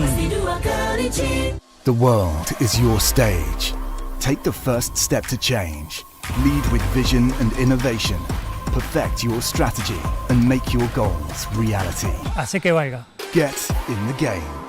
Make it count.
your skills in the gaming. 1xBet.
That's what I see on VMix. Hello, good morning, welcome everybody. Hello. Continuing with the group stage for the Bali Major as we get into the third series of the day. IG taking on Tundra. And Lacoste is honestly a breath of fresh air. First day of group stage, it's not all 1-1s. We've got plenty of 2-0s, teams beating each other, some 14-minute victories that we saw just previously, and some 140-minute victories that we saw yesterday as well. Just running the full gamut of Dota 2 here in the group stage. How are you feeling heading into day 2? Still sleepy, but I think like this PSG.LGD series kind of woke me up. Like I managed to catch the second one. The first one you said it was very short. The second one was also back and forth. EG, they don't seem to be able to catch the break, and PSG.LGD are picking up the pace. This team, it's all they did 3 tours. There's like, yeah, this offlaner doesn't work. The other offlaner, nah. What about Neo? Yeah, that's the guy we want to play with. It seems like it's working out amazingly for them so far. And he's looked incredible, like really incredible. No matter what hero he's playing, he's having just full impact in every game. And then you've got this, superb Broodmother pick that you can just whack out. And anyway, going into our series, IG against Tundra. Tundra were undefeated in series wins throughout Western Europe, I believe. Looked very good yet again. And of course, previous TI winners heading into a major, got a lot to prove still. While IG, you were talking about this earlier on. They've kind of been off the radar for a while. You think back to the good old days, winning TI2 and being one of the best Chinese teams, one of the best teams in the world. Then they kind of disappeared for a little bit. Now, are they back, Lacoste? They're back to playing majors. That is correct. Like during Berlin Major, they also managed to qualify. This is the team that throughout like DPC Tour 2, they started with 0-3 and still managed to qualify. So that like Chinese region has been pretty nuts, I would say. It was like pretty chaotic to see who's going to be top 4. But IG, like even in the previous tour, managed to secure themselves second spot. So it means that they can compete. Previous major was like not the greatest showing, but now they're doing better. I mean, sitting at 2-4 score, which is not too bad after the first day and a half. And we managed to look at the scoreboard, look at the standings. Southeast Asia, not doing too hot. They have 3 out of 4 bottom teams at the moment, which is not great. EG is also down there, which that's like one of the biggest surprises for me. Yeah, it really is. I mean, they've definitely come back strong, going 1-1 against LGD, but yeah, Evil Geniuses down there. Usually see them up towards the top of the table. Then you've got Nouns looking incredibly good. We'll see how they fare heading into the rest of the groups. As it starts to get chaotic once you get into day 3, day 4. Everyone's scrambling for victories. Nobody wants to get knocked out in those bottom 3 spots of each group. And yeah, ideally you want to be top 4 in your groups just to get yourselves into those nice playoff spots. And we'll see how it all goes. Going Tundra against IG. I think Tundra are probably going to be the favourites heading into this one. Looking like the better team overall. And taking out Shopify 2-0, 1-1ing Spirit and Beast Coast. Some difficult games there for Tundra. And like you were saying, IG getting 0-2'd by Asta, Spirit. And the only victory they've had so far is Execration. Yeah, I think like IG is very unpredictable as a team. They can pop off in some of their games. You'll have them like being behind and then bam, suddenly they explode, like just like that. But Tundra, innovative team. During Dream League, they were missing 9. Results like for a team like Tundra were probably worse than they expected, but now they're back with the full force. And this team is always innovative. You know that you can always see something new from them.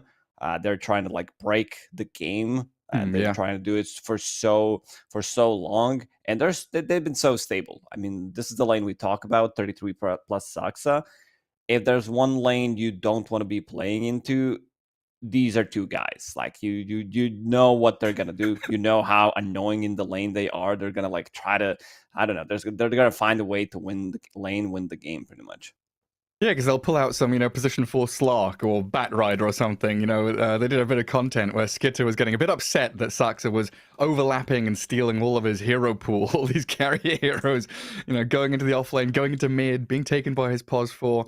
And we'll see what they bring to the table here, because you're right, 3-3 and Sanx are just so imaginative in how they come into these lanes, draft-wise and play style. You know, they're cutting waves, they're planting sentries, they're playing aggressively, they're pulling back to play defensively. And then IG, what's that play style like? I mean, they have Emo and Dust, which both can, like, I'd say that they're pretty much the only team that does swap their mid and safe lane. So depending like which heroes they draft, they have this thing to do where they're like, oh, we're gonna swap it around. If it's like some spirit hero, you know that it's gonna be Emo playing it. When it comes down to Morph, they're gonna decide. Like, it's always been a thing with some of these Chinese teams where it's like, we have 2 Morphling players, so we're gonna decide in the end who's gonna be playing it. If Emo pops off, he's super aggressive player. He's like, you know that he's going to be overextending. Sometimes it looks really bad for the team if they can't follow him up in his adventures, but sometimes it looks really good because they're just like in your face constantly. He's going to be all chatting as well. Only if it's a comeback. Yeah, only if it's a comeback. That's interesting though. It's been a while since I've seen these real hard lane swap with core heroes. You know, we used to have Liquid doing it with Matu, Nisha, Mickey swapping between like mid and safe lane. Then we had these situations where safe lane and off lane were being swapped here and there. It was being explored quite a bit by teams, this role swap, trying to get yourselves into better positions depending on what hero you have, but not something we see that vitally important in the past year or so, I think anyway. Yeah, looks like we should be getting ready to get into game 1. Draft is not quite underway. Lobby is still waiting around for people to get themselves sorted out. But is there much overlap in terms of hero pool here between these two squads? You know, we always think about like the Morphling, the Storm Spirit, these kind of guys, normal picks for everyone.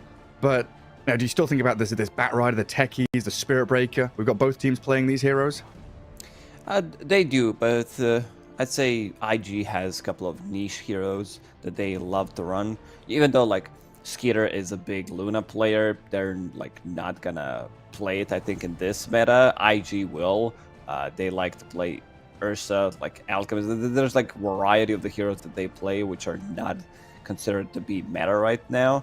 From the off lane, you have Zhang Yu, who I would say Zhang Yu had a bit of a rough time when he played for PSG.LGD with his hero pool. He needed to expand it because it was pretty much, I don't know, Viper plus some Brewmaster.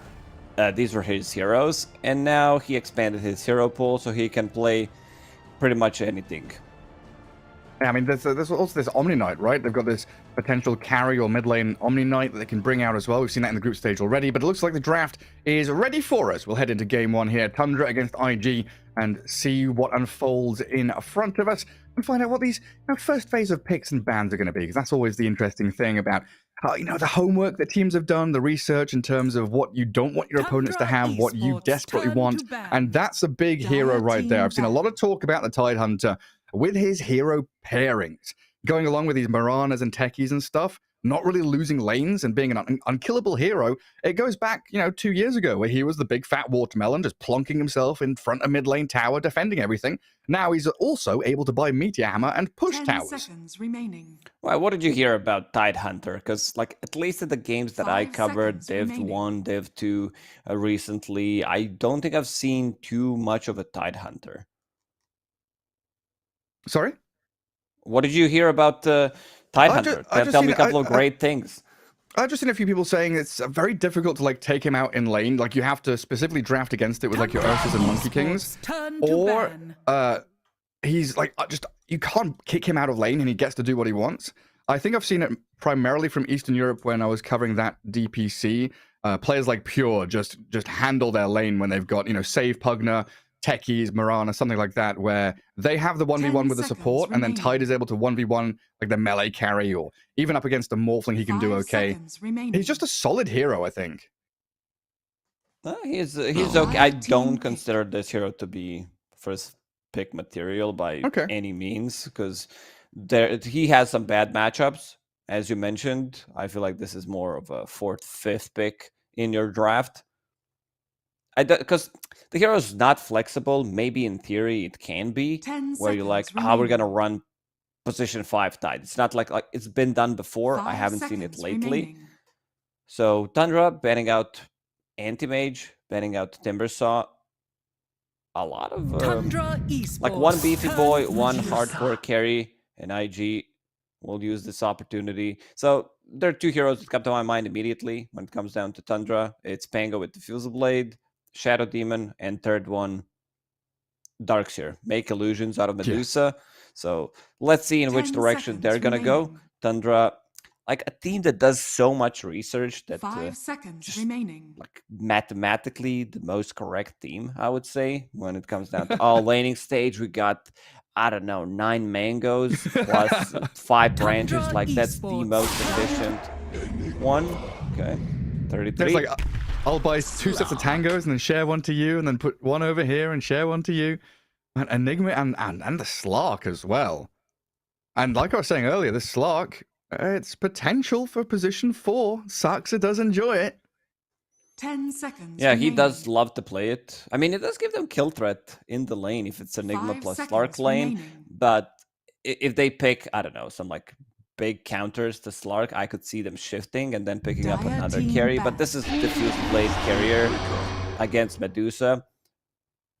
33, like whenever he plays these zoo heroes, like, and he does play them quite often, especially Enigma, you know that he's going to be getting a lot of farm, and there's like multiple item builds that he goes over. Sometimes like 10 Lance, seconds remaining. Midas, Greaves, and then you'll see like drums into Shard where he's 5 just playing seconds off his remaining. Eidolons. So whatever he needs to buy, like he's just going to buy for the game. So let's see how Tundra is going to protect some of these picks to see like, oh, where's this gonna go actually. I wouldn't mind seeing the position 5 silencer Turn to ban. for IG, because you have Spirit Breaker as your 4. Maybe you can play it as position 3 if necessary, depends on the matchup. So they think, you know, this Slark is position 4 right now. I mean, that's the threat, right? 10 I think seconds you were right remaining. in the fact that, Diffusal Blade carrier kind of answers the Medusa. He was, 5 kind of theory seconds crafted, remaining. thought of as a counter to Dire Medusa, team back. along with these Pango. Ursa was one, Anti-Mage, of course, as well there. But yeah, the fact that Sax can just pick it up and go into that off lane and just hit you, get first blood, hit you a bunch, get up in your face, throw some blood grenades at you is very, very irritating. But yeah, Tundra, 10 kind of answering the seconds Medusa remaining. already in that first phase, just kind of ticks that off the box, says, okay, moving on to second phase, we 5 can think about seconds our own remaining. game plan. How do we deal with mid lane? What do we do in our safe lane? How do we move Tundra forward? Esports. Turn to ban. So there's that Pango ban we talked about, and also Faceless Void. No real surprise there. He can, even though like playing into Spirit Breaker, it can sometimes be tricky for Faceless Void. It's just AoE lockdown 10 seconds remaining. builds into Manta Diffusal when he plays against Medusa. 5 seconds And also like remaining. time dilation. It's a setup for Black Hole, or Dire Black team Hole is back. set up for Chronosphere, whatever you want to call it. And there's Emo Storm Spirit. Like it's just like banning out Emo right now in the second phase from Tundra. Ember Spirit gone, Storm Spirit gone. He does play like variety of the heroes.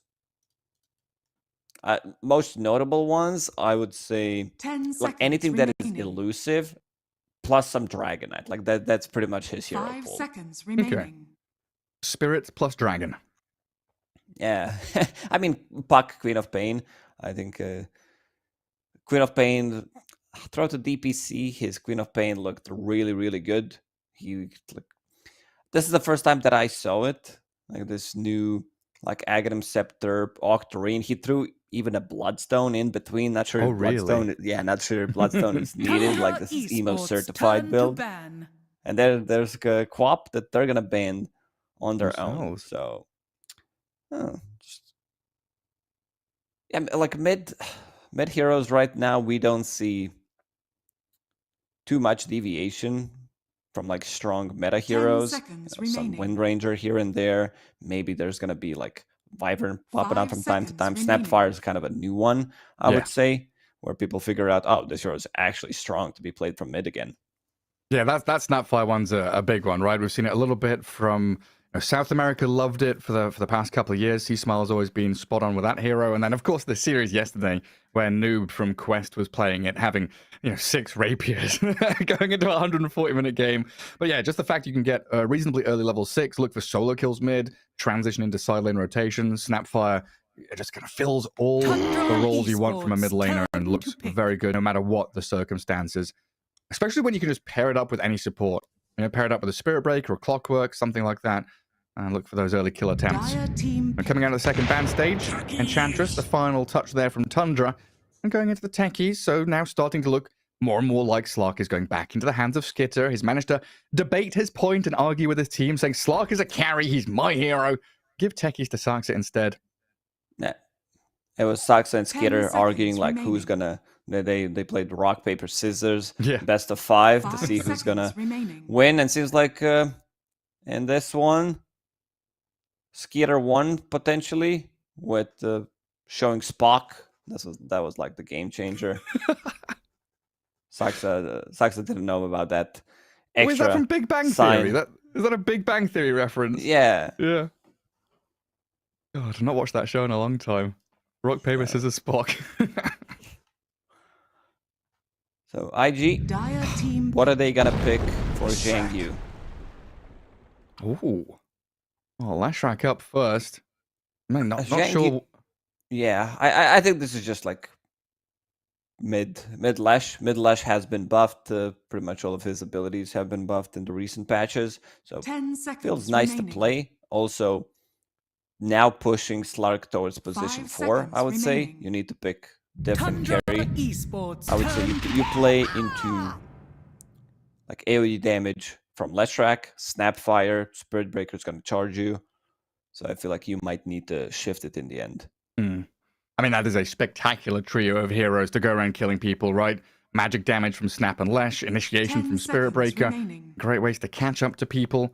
And the fact that you can just like throw the cookie on Spirit Breaker while he's charging and it follows him across the map is always really entertaining to watch. Just ends up on a target, jumps on them a second time after bashing them. Yeah, has some pretty fun interactions.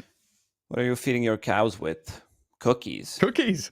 Yeah, I mean it's like those Wagyu steaks, the Kobe beef. Give them some massages and some beer. Get them all drunk and fat on cookies. Yeah, that's how you get chocolate milk. You feed them chocolate and cookies. Oh, so that's strawberry milk is you feed them strawberries, huh? Banana milk, give them bananas. That's how it works, Gary. Oh, yeah. Biology lessons with Lacoste. Hell yeah. Ooh, now that's a hero I've not seen in a while. A hot minute since we had a Razor come up. Is that going to be the Skitter hero then? Yeah, it looks like it. It's just another hero that is like anti-carry. Like Morphling is super popular right now. And if you can take out their carry, feels good. I'd say Razor has been forgotten as a hero. I believe Amar played it once or twice that I remember in the past like month or so. I'm trying to think back. Like I say, is this a Skitter hero? But maybe we just throw it on 9 mid lane because we used to have that meta where we had Razor against Lesh like every game. Tundra Esports turn to because Razor, like you just like lightning on lightning. He throws Lightning Storm, you throw Plasma Field, you're pushing out the waves against each other. And then Razor feels much better at controlling runes and rotating into side lanes than the Lesh does, more often than not. I don't know, it's still super flexible. Like we could have Techies 5, Slark 4, Razor 1 or 2. Hell, Enigma could potentially be a support, although we're pretty happy with 3-3 being on Enigma. I think that's the one we want to lock in. Yeah, looks like it. I think this is 4 Slark, 3 Enigma, Techies 5, and now they gotta show where Razor's gonna go. Even though IG does have like 5 seconds remaining, decent amount of AoE damage, especially Leshrac, they're still gonna respect ban Naga Siren. Just like matchup against Medusa, these heroes like don't deal well, I would say, with just constant split pushing from Naga. Naga right now the best split pushing hero in the game. Terrorblade's also up there, but I do prefer Naga because of the extra illusions. She can just like cut the creep waves and farms insanely fast. 10 seconds remaining. And that was one of the key elements to the TI win for Tundra, is that map control, being able to take spots on the map. And you look at IG, they want to be really moving together as a squad, leaving Medusa kind of alone to farm the first 20 minutes, and then the other 3 so far, and potentially this 4th hero, going to be the Death Squad, going around killing people. If you do start getting split out by the Naga, who also has a decent matchup against Dusa, that's a solid ban all around. Visage and Primal Beast, the 2 bans to come out of Tundra, and IG got to pick this last hero blind into Tundra's 5th.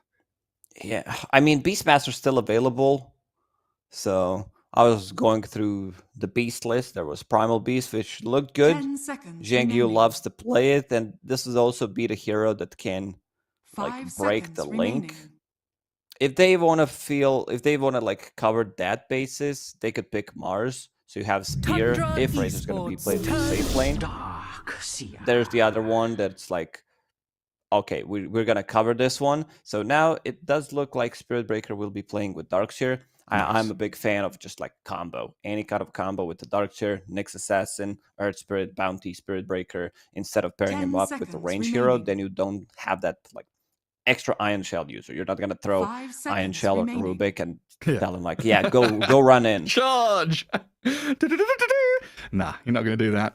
I guess Darkseer feels pretty good for all those reasons. Plus, it's like potentially a block pick. You know, if Tundra wanted to dip back into it, you've protected your Deucer against the Darkseer. And now you've got this pretty nice combo with Stone Gaze, Vacuum, Mortimer's Kisses, and that even the charge, like Vacuum into charge, can do some hefty damage as well. The Surge against the static link's nice. All right, Tundra, time to show us where these bloody heroes are going. Where's Razor going? Where's Slark going? Yeah, I don't know. I'm feeling like Razor might be safe lane, and they might pick some like Dark Willow for Tundra for 9 on a mid lane. You don't care too much about the charge. You can stop it. You have like AoE damage. You can relatively keep the distance from Leshrac. Because I like you talked about Razor against Leshrac matchup on a mid lane. It's been a long time since I saw this happening. Yeah, it's been a long time. I want to say Razor used to win that, but we've had so many patches in between. I just genuinely don't know how that goes anymore. But there's the Jug. So yeah, it's the position for Slark. Skitter with the Jug, that last pick, the hyper carry. You know, we've seen plenty of this come out. I think Yatoro, one of the key players on the Juggernaut to bring him to the forefront with that Blade Dance talent, getting himself tons of lifesteal. And of course, potential Diffuser Blade carrier, Manta Builder. Of course, looking for the Battle Fury first to accelerate that farm and get him to the point where he is super strong. But in the end, yeah, Tundra looking like a Tundra draft. A little weird, a little funky, but you can see all the elements there that can drive them to victory. Yeah, it does look like it's a very greedy draft, but there's one team that can farm efficiently on the map. That's definitely Tundra. And like, who's their playmate? They don't have like real stuns. You have Slark running in. That's it. And then you have Techies with the Blast Off. That's gonna be your setup. Some Malefice, which is not like, oh, Enigma is gonna run in, pop that Malefice. So Tundra, it seems like heavy farm-oriented game for them until they hit their timings. You talked about Juggernaut, like this Battle Fury build is just more efficient than any other build out right now. And then you can build into Diffuser Blade Disperser later on. Like, you don't necessarily need to be like, oh, because before matchups against Medusa, it was like, we're gonna rush these Diffuser Blades on Ursa, and then if you misuse your timing, you just fall off and you're like, my game's done. So you can still go for Battle Fury. Disperser now a really good item overall, where you do have a dispel mechanic for yourself and allies. Nullifier is the big one. I think this item, especially when there's Darkseer in the game, just changes everything. Like, Nullifier removes every single thing that is available. Crimson, Pavis, Glimmer, Force, Duels, whatever, Spirit Breakers, Bulldoze. So looks Shards, Surges, Ion Shells. Removes you from the game pretty much. Pretty much. But here we go. Game 1 is underway. IG smoked out across the map, getting themselves in position mid. But look at Tundra. They are running down mid as 5. Sarks are going to leap out the charge from PYW, starting and ending in the middle of the river at 9, gets stunned up by the Split Earth of Lesh. And a 5v5 mid. Hell yeah, go at it, boys. Nobody's going to die. Just a bit of chip damage here and there. And it looks like Tundra, a little bit of information on where that early ward was placed. It is getting pinged out. 33 is like, guys, don't fight. Like, I don't want to skill Malefice. I don't have anything to make demonic conversion out of. So just like, maybe he can get some right clicks in, but that's about it. Like, Midnight Pulse level 1, let's go. Yeah, I mean, there's a big difference between the position 5 Puppy Enigma we were looking at the other day in the Riyadh Masters qualifiers, where he was going Malefice level 1 and he was getting First Blood. Position 5, fine. Position 3, you need demonic conversions. You need to be denying creeps, getting yourself golden farm. There's no way you're going to be leveling up Malefice or Midnight Pulse. Shut up, Lacoste. Snaking was also saving a point, deciding what he wants to do. And Saksa needed to start off with the pounce. Gets out of the trouble. Didn't manage to pick up the rune. PYW did get it in the end. So let's see PYW. He goes back to the bottom lane through the gates. Has charge, has blood grenade available. As you should, blood grenades buy every single time. It is available in first 10 minutes. It's just too good of an item. Gives you so much more kill threat. It makes like some other heroes like viable as well. Charge immediately on this bottom lane. Yeah, straight in from the twin gate onto Skitter, who immediately spins back onto this Darkseer. Very tanky bottom lane from IG, though. This is that old school combo you were talking about, Darkseer Spirit Breaker. Especially once they get to levels 2 and 3, then you'll have the additional Bash, Iron Shell, Surge, and those combos actually come into play. Okay, how many times is this gonna happen throughout the game, Gary? Spirit Breaker charging and bashing Techie during class time. Like he's gonna be stuck in the air. I'd say every time. Twice. every time. I mean, how many times? PYW just give me, where is Techies? Can I charge him? Yes. Okay. Yes, I mean, Snaking's positioning has to be just hide in the fog 24/7. Don't show yourself once the laning stage breaks down, especially. So far, not too bad. Getting a couple of last hits on the Juggernaut down bottom. But Darkseer and Spirit Breaker not being pressured themselves. And these first 3 levels are key. And Darkseer can struggle level 1, level 2 against certain matchups. But in this kind of lane looks pretty good so far. Mid lane, though, is something I really want to keep tabs on. Razor 8 and 1, Leshrac 6 and 1. So 9 eking out a slight advantage earlier here, getting a couple of denies in. I like what I see. I've seen this, like this same build coming out from Primal Beast on a mid lane 2-3 times in a row in different tournaments. Blade Mail. There is like decent amount of uncontrollable damage. You are playing into Leshrac, like Darkseer, this Iron Shell, Snapfire with the kisses. You can't really stop it. Feels like a really nice Blade Mail game. There is so much uncontrollable damage. That's a difficult word for 8 o'clock in the morning, apparently. Well, we'll see if 9 gets up to that point and can dish out the damage back to his opponents. Working pretty decent so far. And up in that top lane, Medusa Snapfire, double ranged against this Slark and Enigma. 10 and 6 for 3-3, just dragging that wave back as we see it a little closer to that Radiant Tier 1. But a bit challenging, I'd say, for Saksa to find a place. And he went for Pass level 1 against 2 ranged heroes. It feels like, you know, a pub game, like one of the guy randoms and he says, guys, I'm gonna be playing 4 or 5 because I can't play the hero. You know, I haven't played the hero in like 6 years. So his lane contribution isn't as much.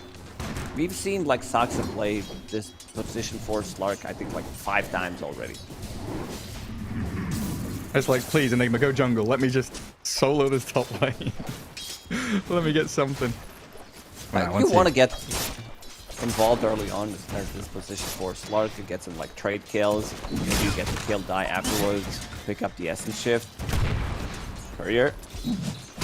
Pounce. Get the courier. There we go. Yeah, he's gonna get him.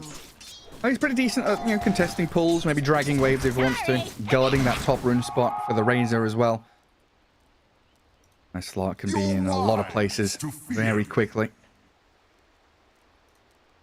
Oh, the old Ventrilo's down. Old Ventrilo. They're sitting on Ventrilo playing some Dota. Spiel a little Dota. Yeah. Oh, we're back into it. Oh yeah, Saksa is actually dragging a wave. Oh, I was wondering. It's a weird situation because normally this Enigma is already pulling the wave back and they're going to pull it again or attempt to. Not quite succeeding to grab the range creep up in that top lane, sadly. But It wasn't a full creep wave, and now they're pulling again. It's just like triple pulling happening in this top lane. Ooh, he's close to death. Duke in the trees. Oh, he's okay. Survives. Tango regen. Flag bearer creep and under the tower with that extra bit of regen too. So Snapfire's rotation. Guarding runes, but not quite getting the kill on Razor. That was nicely done. In between the trees. And Saxa will pick up some of the XP on the mid lane. Does have Blood Grenade. Does have Healing Lotus. I could see him like landing a pounce on top of Emo and then getting a kill. Razor needs to catch up in terms of XP on the mid lane. TP's immediately, Emo with instant stun. Yeah, a little bit annoying for 9. What's his skill bar on Razor so far? 3 in the flash field, so yeah, looking just to trade out that lane push, 2 in a static link to try and zone out, harass the Lash. Got a bit of damage in on him. Meanwhile, it sounds like that top lane, a bit of trading. Slark jumped in, trying to keep 3-3 safe against the Snap and Medusa. Always a scary prospect, though, when you're really pressuring the Dust Medusa. 29 and 4, having complete free farm so far. But are you happy as Tundra? Because your cores are also free farming. Like, no, it's 0-0, 6 minutes in. Skitter nearly dies bottom, but it's this nice edge gameplay. Everyone's teetering on the line between life and death, but everyone's farming pretty sound. Oh, Skitter getting charged. Another one in. Underneath the tower, Blood Grenade, PYW. He's fine with this trade. So is snaking. He's like, sorry, bro, that you died, but you know, I'm getting my level 5 here. Jug is only level 3, so that's a big difference. Skitter not off to a good start. I mean, this is a lane with AG who has him a lot. Saxa. Trying to defend that middle rotation. Pulse Nova, the cookie, 9 pops. Little healing there. He turns up to Emo, looking to finish him off, but he's actually behind tower and survives. PYW can't take down 9, so it's just the Snapfire that hits the deck. That plasma field was so close to getting a double kill. 9, very tanky, even without like raindrop or anything, just pops the stick. Clark in a good position. Let's see. XP runes in 30 seconds. Who's gonna pick it up? Doesn't seem like there's gonna be Tundra invading enemy jungle and trying to get it. They don't have the heroes for it. Maybe Slark could do it, but it might be too late. An early rotation bottom as well. Emo's here to battle Skitter. Charges coming in from the northern side. Juggernaut doesn't have Blade Fury. 9 matching the rotation of Emo. Static link cancelled out and the spin forward. Cookie defensively. And Emo's out of there. Maybe can turn as well with that vacuum drag back. It looks like IG going to take down a couple. 9 will find a trade, but in the end he's going to die. They take him out. Razor's gone. 3 for 2. And IG happy with that, getting Emo fully involved. Yeah, Emo, like this is his first rotation, and there's gonna be XP rune for Emo. He's gonna refill the bottle. Seems like Tundra needed some extra levels. Maybe they needed Jug to be level 6 there, or they needed the Slark to help them out, because damage that they deal right now, level 2 Iron Shell plus Leshrac, Saxa making a move on top lane, some good body blocks. And they're trying to chip away at that Medusa's mana. And down the bottom, they actually keep Emo down now. PYW trying to charge, but Slark jumps away. And they had a number of bottle refills bottom. Like Lesh, you said, got the Wisdom rune, so refilled there. Went back to tier 1, got it refilled like the Dark Seer, and another hero comes in, keeping Emo in fighting shape. It does leave... just like classic Tundra move, where they lose heroes. It's like, yeah, definitely IG won that fight against Skitter. Spirit Breaker, while in the mid lane, they did leave the Snapfire a little exposed. That's what Tundra are going to exploit there. But yeah, Juggernaut dying yet again in that bot spot. Difficult situation for Skitter. But still, it's like 1k gold lead. They're not losing on the farm. 33 still getting a lot of farm. Dust, he's slowed down. 33 already has 1,000 advantage on him, which is pretty impressive. It's just like 33 things. Yeah, just 33 things out on everybody. That's a level 2 Spirit Breaker. Another strike on the Razor. Blast off onto 2, but Snaking doesn't have the follow through from anybody else, so he's dead as well. This is all out aggression from IG. Really getting into the thick of things. I mean, you're right, there's not much in it in terms of net worth difference, but the momentum and this active nature of Spiritbreaker, Leshrac, Darkseer, getting on the table and showing all they've got. It's in terms of what position 4 and 5s are bringing to the table once they hit level 6, it's massive. You have Mortimer's Kisses, so you can threaten a kill on Razor. Enigma as well. Spiritbreaker, Bishop BYW being level 6, 8.5 minutes into the game, does have Iron Shell Surge to work with. This is going to become a core Spiritbreaker. This is not going to be your, oh, I can't do much type of a Spiritbreaker. It's another charge. Yeah, spots the Juggernaut in the tree line. Let's see if they can actually catch up to Skitter here. Level 6 Jug. Omni Slash is ready, but his damage output isn't really that great. He'll throw it just to try and survive, and buy a bit of time. Blast off on 3, that fuse, tucks it in, Skitter spins, they get the kills on all 3 of them! Tundra! Off the back of Snaking's blast off, gorgeous stuff. A 3-3 rotate down here as well, didn't even need to.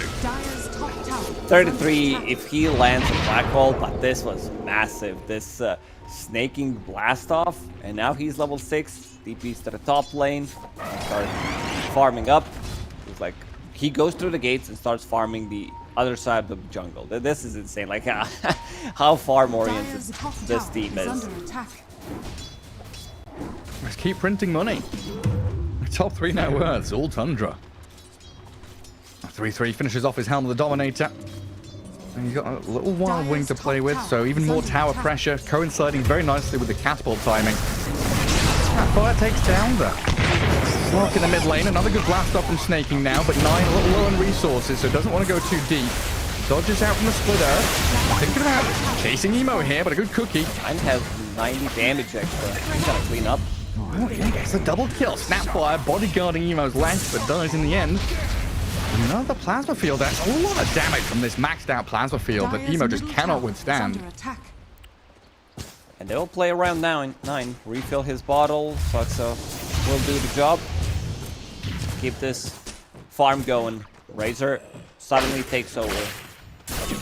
That's Blade Mail going into BKB. Once he picks up BKB, I mean, there's still like abilities that go through that BKB. I wanted to say Magic Community, but it's not Magic Community. Nether Strike, Stone Gaze. It's gonna take, I swear, it's gonna take me like 3 years. Several years, to figure out what's going on with the BKB and how to call it. Debuff immunity, that's the word I'm looking for. It's just ingrained in our brains. Now, 5 minutes ago, I was looking at this thinking Medusa's free farming, Darkseer's having a great time. Medusa is now about 1,500 behind the Razor. Does get her name planted on a couple of these ancient stacks. But what does Dust... What does Dust do? Do you want to be joining fights early with his Stone Gaze, or are you just AFK farming as Medusa now? No, you might want to pop up into a fight if there's fights near you, but other than that, you want to keep farming. Okay. This should be like Manta Butterfly type of a build. Just so that you deal well with Razor, Juggernaut, Butterfly. Way too valuable. And it will give time for this Jug to get to the Battle Fury, though, with IG taking their foot off the pedal a little bit. And 3-3 had made this rotation bottom, looking for the Darkseer. Looks like he's already evacuated bottom tier 1 area and coming into mid to try and fight around the ward. And have the strike on Snaking, bash him up to high ground, finish him off, but in comes 9 and Saxo, looking to blow up PYW. A secondary charge and the kisses on top. Got that Blade Mail out. Returning some damage, but Dust and Emo are right on top of him. Razor down. Enigma and Juggernaut not nearby enough to join the fight. Something that IG have also got to worry about later on down the line is this Slark Shard. That's gotta be... This is the build that Saxa does. On his Slark, a couple of raid bands, drums, picks up the Shard, and then starts scaling if the game allows him to pick it up. I mean, this could be, again, a game where he picks up... I don't know. I was thinking about some Diffusal Blade. Yeah. Of course, it's a, Slark, so it synergizes nicely with the hero, but having Halberd against Medusa, I could see him pick up this item later on, just to be more tanky, have that status resistance. What he wants to do is go in, soak up some damage, sucks up, picking out QIQX. Thinking about maybe going in. Yeah, considered it. And you can just Depth Shroud the Enigma, right? He Black Holes, he Depth Shroud. can't be touched apart from like a vacuum, maybe a charge through. Charge, yeah. Yeah. Okay, I'll shut up then. No, never mind. There are quite a few ways that IG can deal with it. It's still a nifty little thing you can try. Yeah, maybe upgrade it with the shard. Every single hero has something, but it sounded good when you said it. I'm like, I know. Oh, that's hype. But then the answers, they're all there. A smoke out from IG. 3 members strong. This is the gang squad, but one of those mines from Techie is going to notice that they're coming. A 3-3 tucks himself down in that southern corner. Might still get found here, though, as PYW goes fishing. Finds an Eidolon or 2. A Kobold, Speedy. Trying to get 3-3 out of there, but the charge.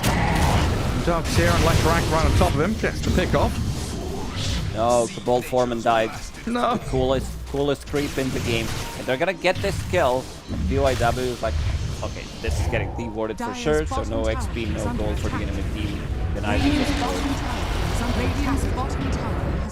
And this is going to be one of the biggest timings for the Lash Rack as well. Just finished off his Bloodstone, ready to fight. And try and make a bit more space for this Medusa. Snapfire's job right now is just holding out that top lane.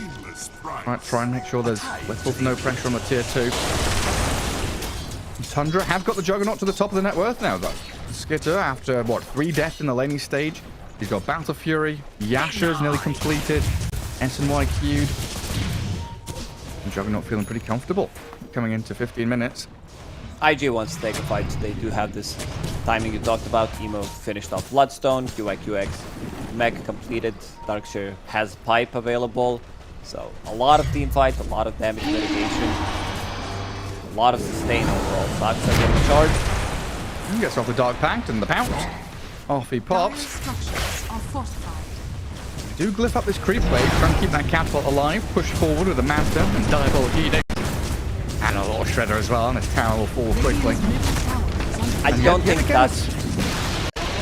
that should be involved in these engagements. Like he's, I'm gonna say losing too much, but he's definitely losing farm. Because right now IG can run S4. They definitely don't lack any kind of damage. They do have stuns. They can control Enigma, even with the Black Hole. So he should go back to farming. The rest of the team can group up and just start cleaning up some towers. It's only 2 points in Edict at the moment, but still, Evo is super farmed, has insane amount of sustain.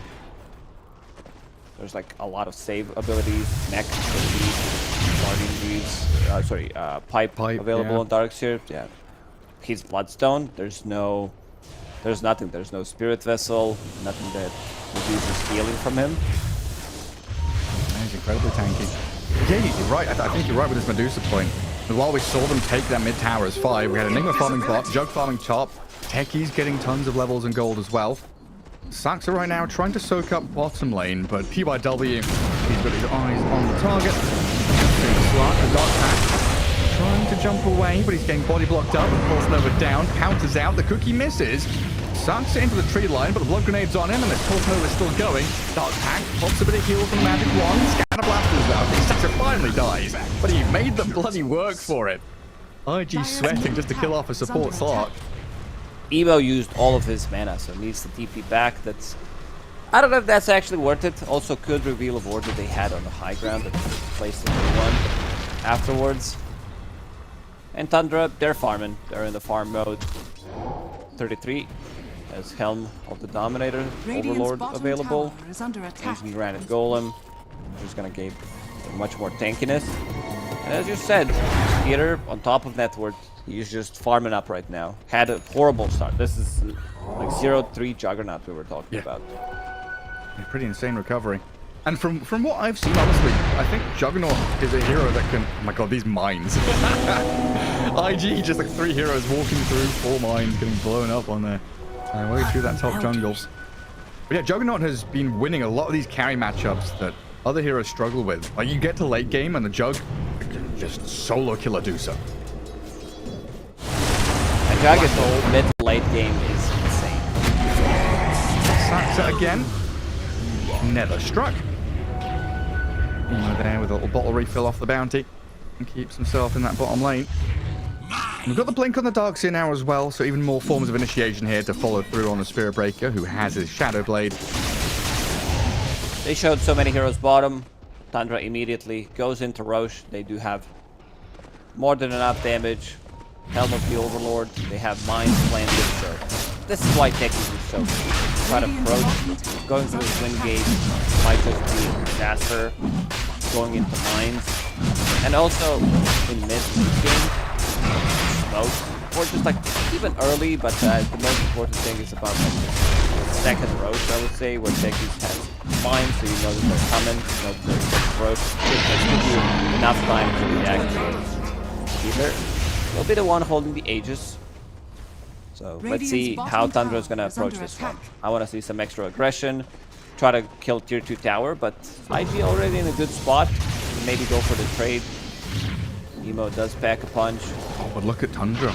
They've come through Twin Gate, TP'd onto tier 2 with Snake King, and Skitter is right on top of Emo.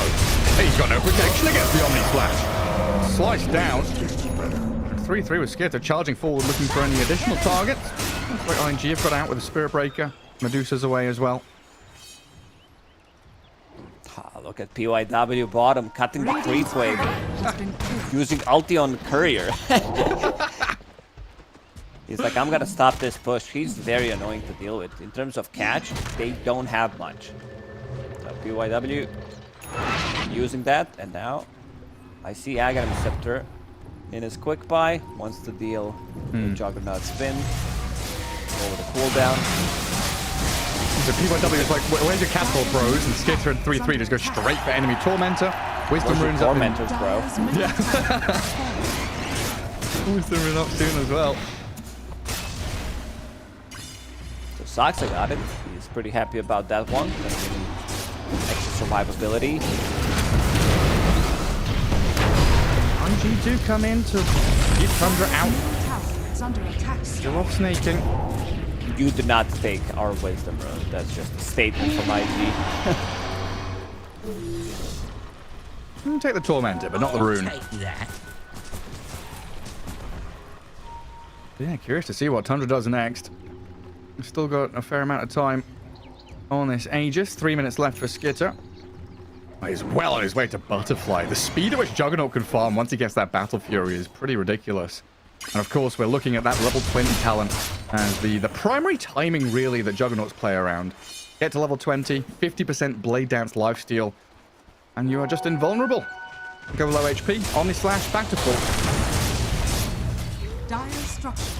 Or drop down a healing ward. Both teams using Glyph. Double the value. You're glyphing your creep wave bottom, you're glyphing your tower top. Same goes for Tundra. So it seems like, in the end, it's gonna be the trade. Medusa finished off Butterfly. I was wondering if Dust in this scenario is gonna go for Pike just to keep the distance from these heroes. Good against Jug, good against Slug. Like, recently, Medusa's kind of skipped the item. It was more, I don't know, 2-3 years ago. Type of an item on Medusa. Good damage coming up from Dust. Yeah, it keeps him away from the tier 3 for now. Skitter and Saxa evacuating top. 9 going into mid with a static link on Spirit Breaker. So PYW and that invis safe and sound. Your tower's not so safe though, being pummeled by this ancient granite golem, and PYW, it goes in hard on the 9's Razor. That's the tankiest target. Yeah, he's got Blade Mail, he still hasn't used BKB. Sandra's there, and his halberd is coming out on courier to be delivered. Tundra has grouped up as 5 in this mid lane, ready to fight. Come on, IG, show us what you're made of.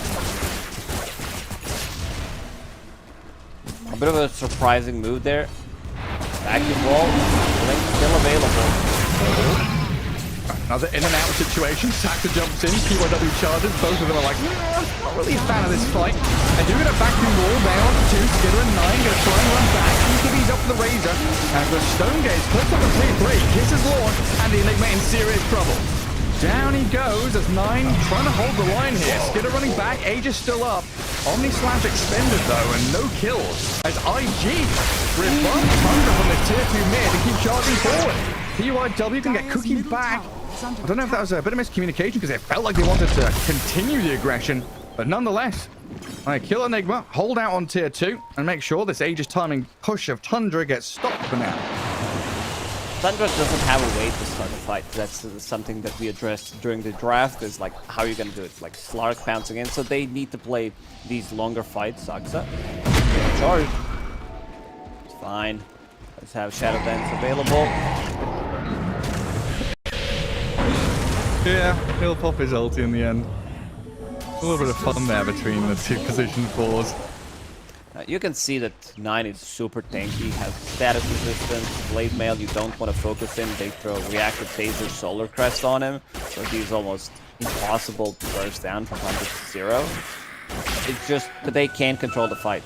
And IG, understanding that if they take out Enigma, there's not going to be Black Hole, there's not going to be Malefice coming out. And 33 switches his item build, goes into Blink. So he wants to be the one initiating. Maybe set up, like, hold them in place for good 3 seconds or something. They can actually lock onto them and try to deal damage. Yeah. Because they're struggling right now in terms of, like, how to control the fight. They're still doing really good in farm department. It's just... I mean, eventually they're gonna buy some hexes. It's gonna happen and smoke. Black hole. I don't think we've seen a single black hole yet. It sometimes does happen with Enigma. It's not like you don't have the opportunity. You're just farming. You're getting kills without using it. So it's more than fine. The one thing I like is the PYW is going through all the scaling items. Spirit Breaker, Aghanim Scepter, about to be completed. Yeah, it's really not too far off it. And Tundra hunting in that bottom jungle. IG have a pretty good read of this, though. This smoke's not going to pay off. Nobody down here at all. And who does 3-3 want to be black holing? We're speaking about how they need to be controlling the fight, jumping in, and he's not used black hole because it feels like he wants some certain target to be caught up in it. Apparently nobody, since he hasn't used it yet. Nobody's worth my black hole. It's not an easy black hole to use. You're thinking the Stone Gaze, so do you want to go onto Medusa? There's still Vacuum pre-BKB, like every single hero has a way to stop it. Charge onto 9, but look at how tanky he is. QX will pop some kisses, but they're not gonna do much. Yeah, 9 seems unbothered by it. And now this gets a little bit difficult for IG. We start to see the power of this support Slark. Going around dewarding, making sure that the vision just isn't there for IG at all. And right now, Observer Ward's lacking for them. Emo goes in with a Yule Splitter, capping out Saksa, but in comes 9 snaking. That bites. He sure is, but he's not dead. Still dies. He didn't have the full backing of his squad, and now with the vacuum wall, they jump in with the dogs here, snaking a 9. They're trying to get out of this, but they're 10 deep. Gonna get blown up. Double kill for Emo. Radiant's top tower is under attack. Oh, some good answers from this IG side. Every time Tundra try to come into mid, they're all there as 5. They kind of weathered the storm of the Aegis timing, and Tundra still in farming mode. It feels like they want to go. As always. 35-40 minutes. It looks like they want to get BKB on Enigma so that he... I mean, there's still, like, it depends on the placement. Charge with Aghanim Scepter goes through debuff immunity, Death Strike as well. Stone Gaze is always going to be difficult to deal with. Find the right move, and Skitter just immediately disappears. Oh, wow, he does have MKB and Chrysalis. He packed a punch. Skitter's trying to get into that nullifier like you were talking about earlier on, but he's still a little distant from it. He's about 1,000. Radiant's top tower is under And this attack. game's got a weird flow to it. I feel like Tundra was slipping, and they come back in. IG fighting back around this Medusa timing. And now Tundra back to waiting for Jug. Emo set up his alarm for XP runes, does not allow enemy team to pick it up. This is 2 times in a row where he actually gets it. And snaking. We'll get the kill on PYW. And they're both guarding a DD rune. It does get pinged out by the snap, but 9's going to be there to gather it up and bottle it. A nullifier queued for him as well, putting a lot of emphasis on those dispels. Dire's middle tower is under attack. You were right about Slark's Dire's item middle build. tower After the has pipe fallen. goes into Halberd. It's just going to get to a point where IG can't play the game. You're going to get double halberded on your Medusa. You're going to have this potential black hole from Fog. 3-3 positions can change throughout the game. Hide in the trees. Double halberd, very difficult for Medusa. Like, she's a range hero. Also, that's for now. Like, he bought Crystallis, just a casual one, then went back to MKB, so Butterfly on Juggernaut. And now he can decide whether that wants to be Silver Edge, if he needs a break mechanic against Razor, against Jug, have extra survivability with Invis, or he wants to go full in on damage. What would that hero look like? Medusa knot. A spinning snake. Medusa knot. Medusa knot. Jagusa.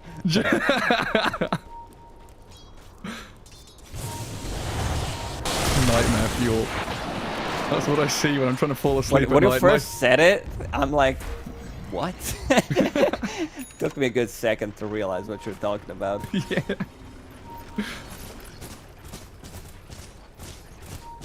Tundra. Setting up bottom.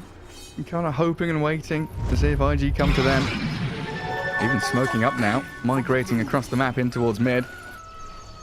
Again, it's this situation where IG has one observer ward out on the map because of this Slark being a little pest. And I think Santa's going to find it as well. He's going to walk over here and, guys, they've got vision. The sentries probably going to get delivered out on courier in a little bit. Meanwhile, the rest of the squad still down bottom. Charging onto Techies. He's under Glimmer Cape. Dust is out. And Techies being focused. Stone Gaze there as the Yordan Enigma stops in the tracks. 3-3 turn to Stone and the kiss is landing on top of his head. 9 and Skits are really unable to do anything here. It's snaking his back down the low ground. Skidder. What a charge. Oh my god, they're just taking such damage. DP's out from 9 and Stone over the snap fire though. Skidder cleared through PYW. A couple of kills for Tundra. Deuce is gone. Deuce disappears. Loses all her mana. Pulse Nova there, but snaking over Glimmer Cape. He's safe and sound. Nullifies out, stops the Yules. Emo heals back to full, but he's getting chased down by 9 and Skidder. This Juggernaut is too much to handle. Does second life. Trying to fight back, but he's surrounded. Mana completely depleted. The TP out, not going to work. IG gets slapped down. It looked like their fight, but Tundra, they strike back so well. Yeah, this is some insane amount of damage coming up from both Jug and they walk onto a target, nullifier, as soon as you... this is going to be double nullifier for the next fight. And they have sustained this Ancient Granite Golem, Healing Ward. I think this is the second Healing Ward that he used. We talked about level 20 talent on Jug. He does have Paladin Sword on top of it. That's an insane amount of life. You can sit in the middle of the fight, swap that Omni Flash back to full HP. That was a fight without your Enigma. He died immediately. Techies was 1 HP running away. And Razor and Juggernaut 2v5. 9 and Peter. Yeah. Yeah. That's honestly wild. I think I have, yeah, second nullifier delivered. Shiver's Guard queued up now for 9. Cleared out an entire lane of barracks. And PYW trying to control up this Ancient Granite Golem. Well, this is Tundra's timing. Yeah, 32 minutes in. Got level 20 on Juggernaut, ready to fight. Nothing IG could do to answer it. I thought you were going to say this is their timing. 33 minutes into the game. Enigma's ready to go. BKB Black Hole available. They did a good job controlling Enigma. Yule Scepter, and then Dust comes from an angle into Stone Gaze. Immediately killed off. What do you mean Black Hole is available? He's not used it yet. It's been available the whole time. It's been available. Oh, there he comes! There's the Black Hole, straight on Medusa. Tundra charge in to clear out Dust. Burn through the mana, blast off him, and Snaking sets up for a kill, allowing 9 to take him down. They do get the little punch out from Darkseer, and then a strike onto 9 as well.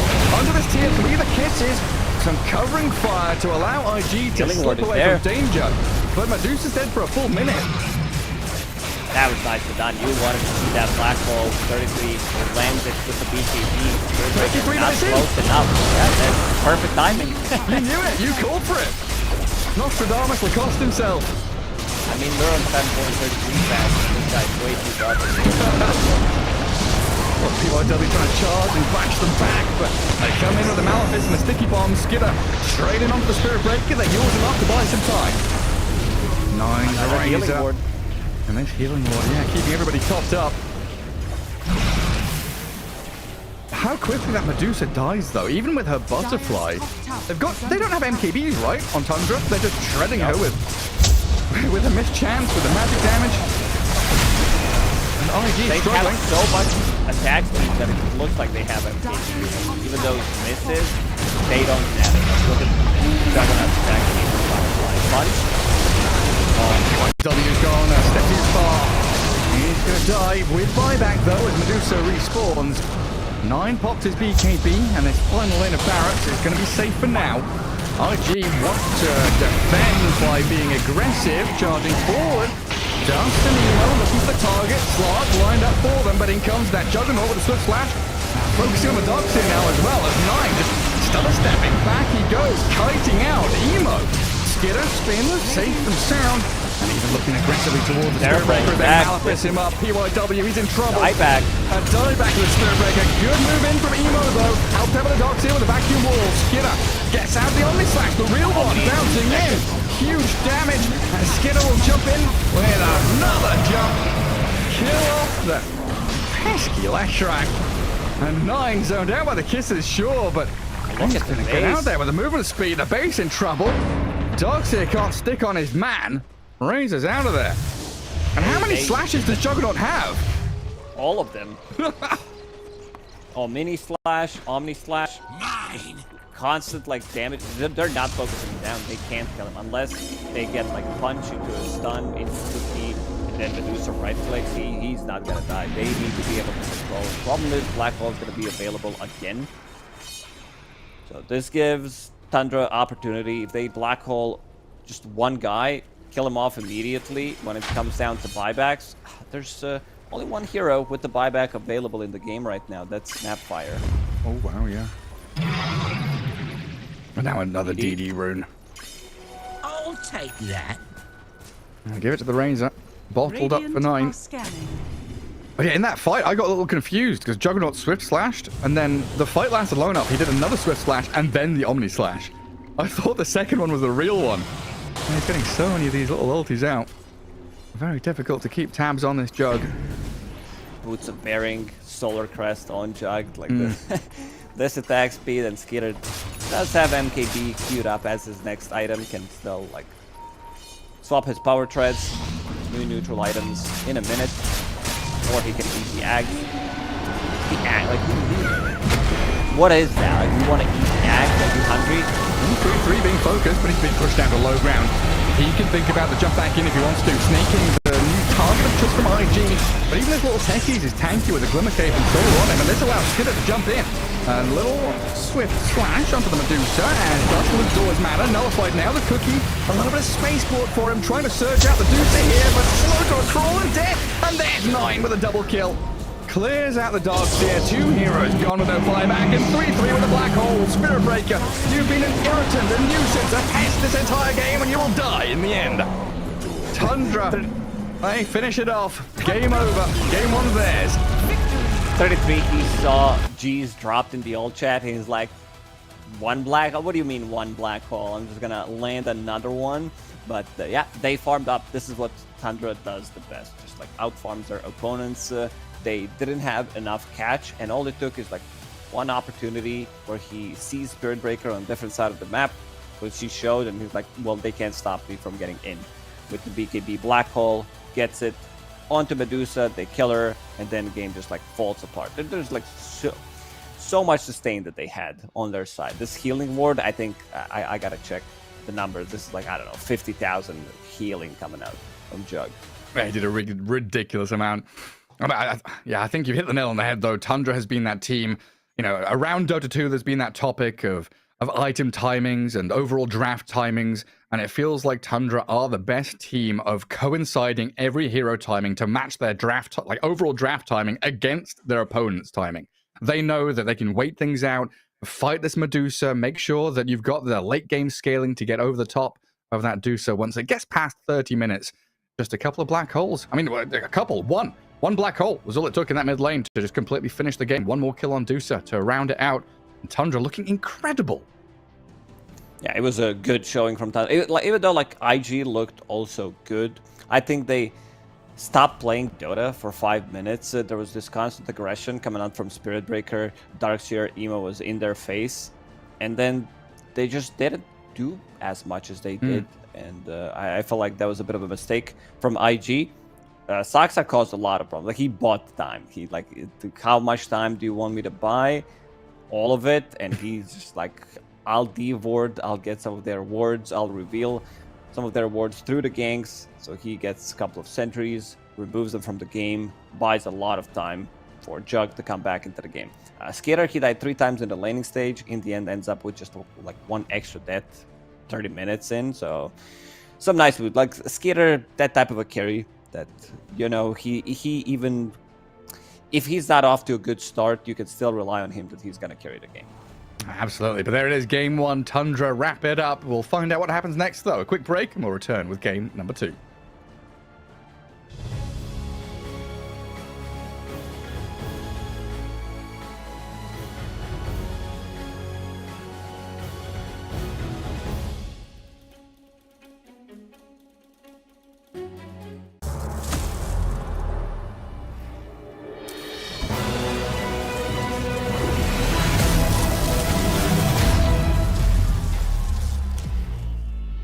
Use your skills in the gaming. 1xBet.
Semua bisa jadi nyata dengan upgrade wifi rumahmu pakai BizNet Home. Nah, ini baru internet rumah buat orang-orang terdepan. Mimpi kecil bisa jadi besar. Dan kamu juga bisa mendunia. Jadi, siap wujudkan semua jadi nyata?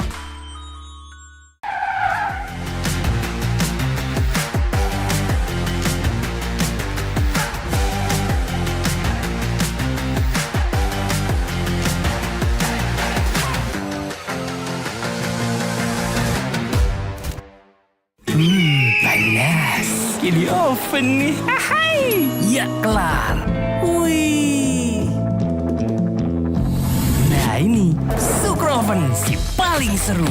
Mau gini seru. Mau gitu seru woy.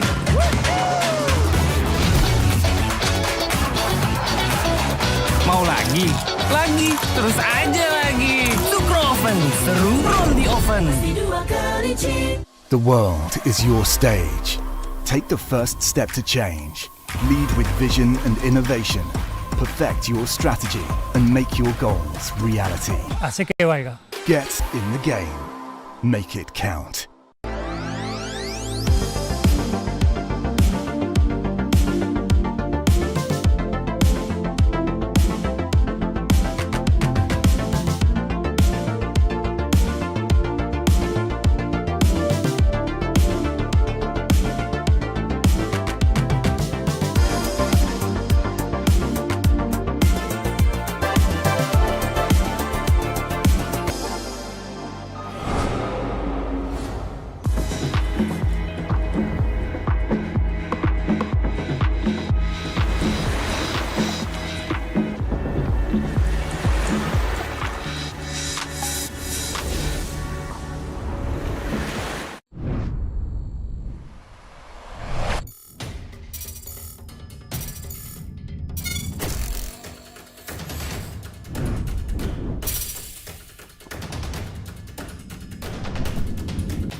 your skills in the gaming.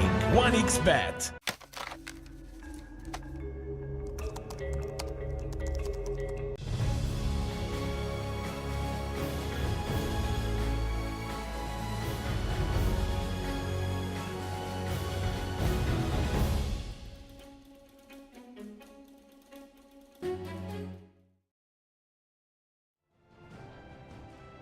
Welcome back to Tundra up against Invictus Gaming. Game 2 on the way, as we had a serious timing hit by Tundra in Game 1 against the Medusa, who's usually kind of ready 25-30 minutes in. Their Skitter Juggernaut had a poor laning stage, but Tundra outfarmed their opponents, found the perfect team fights, and just executed in normal Tundra ways.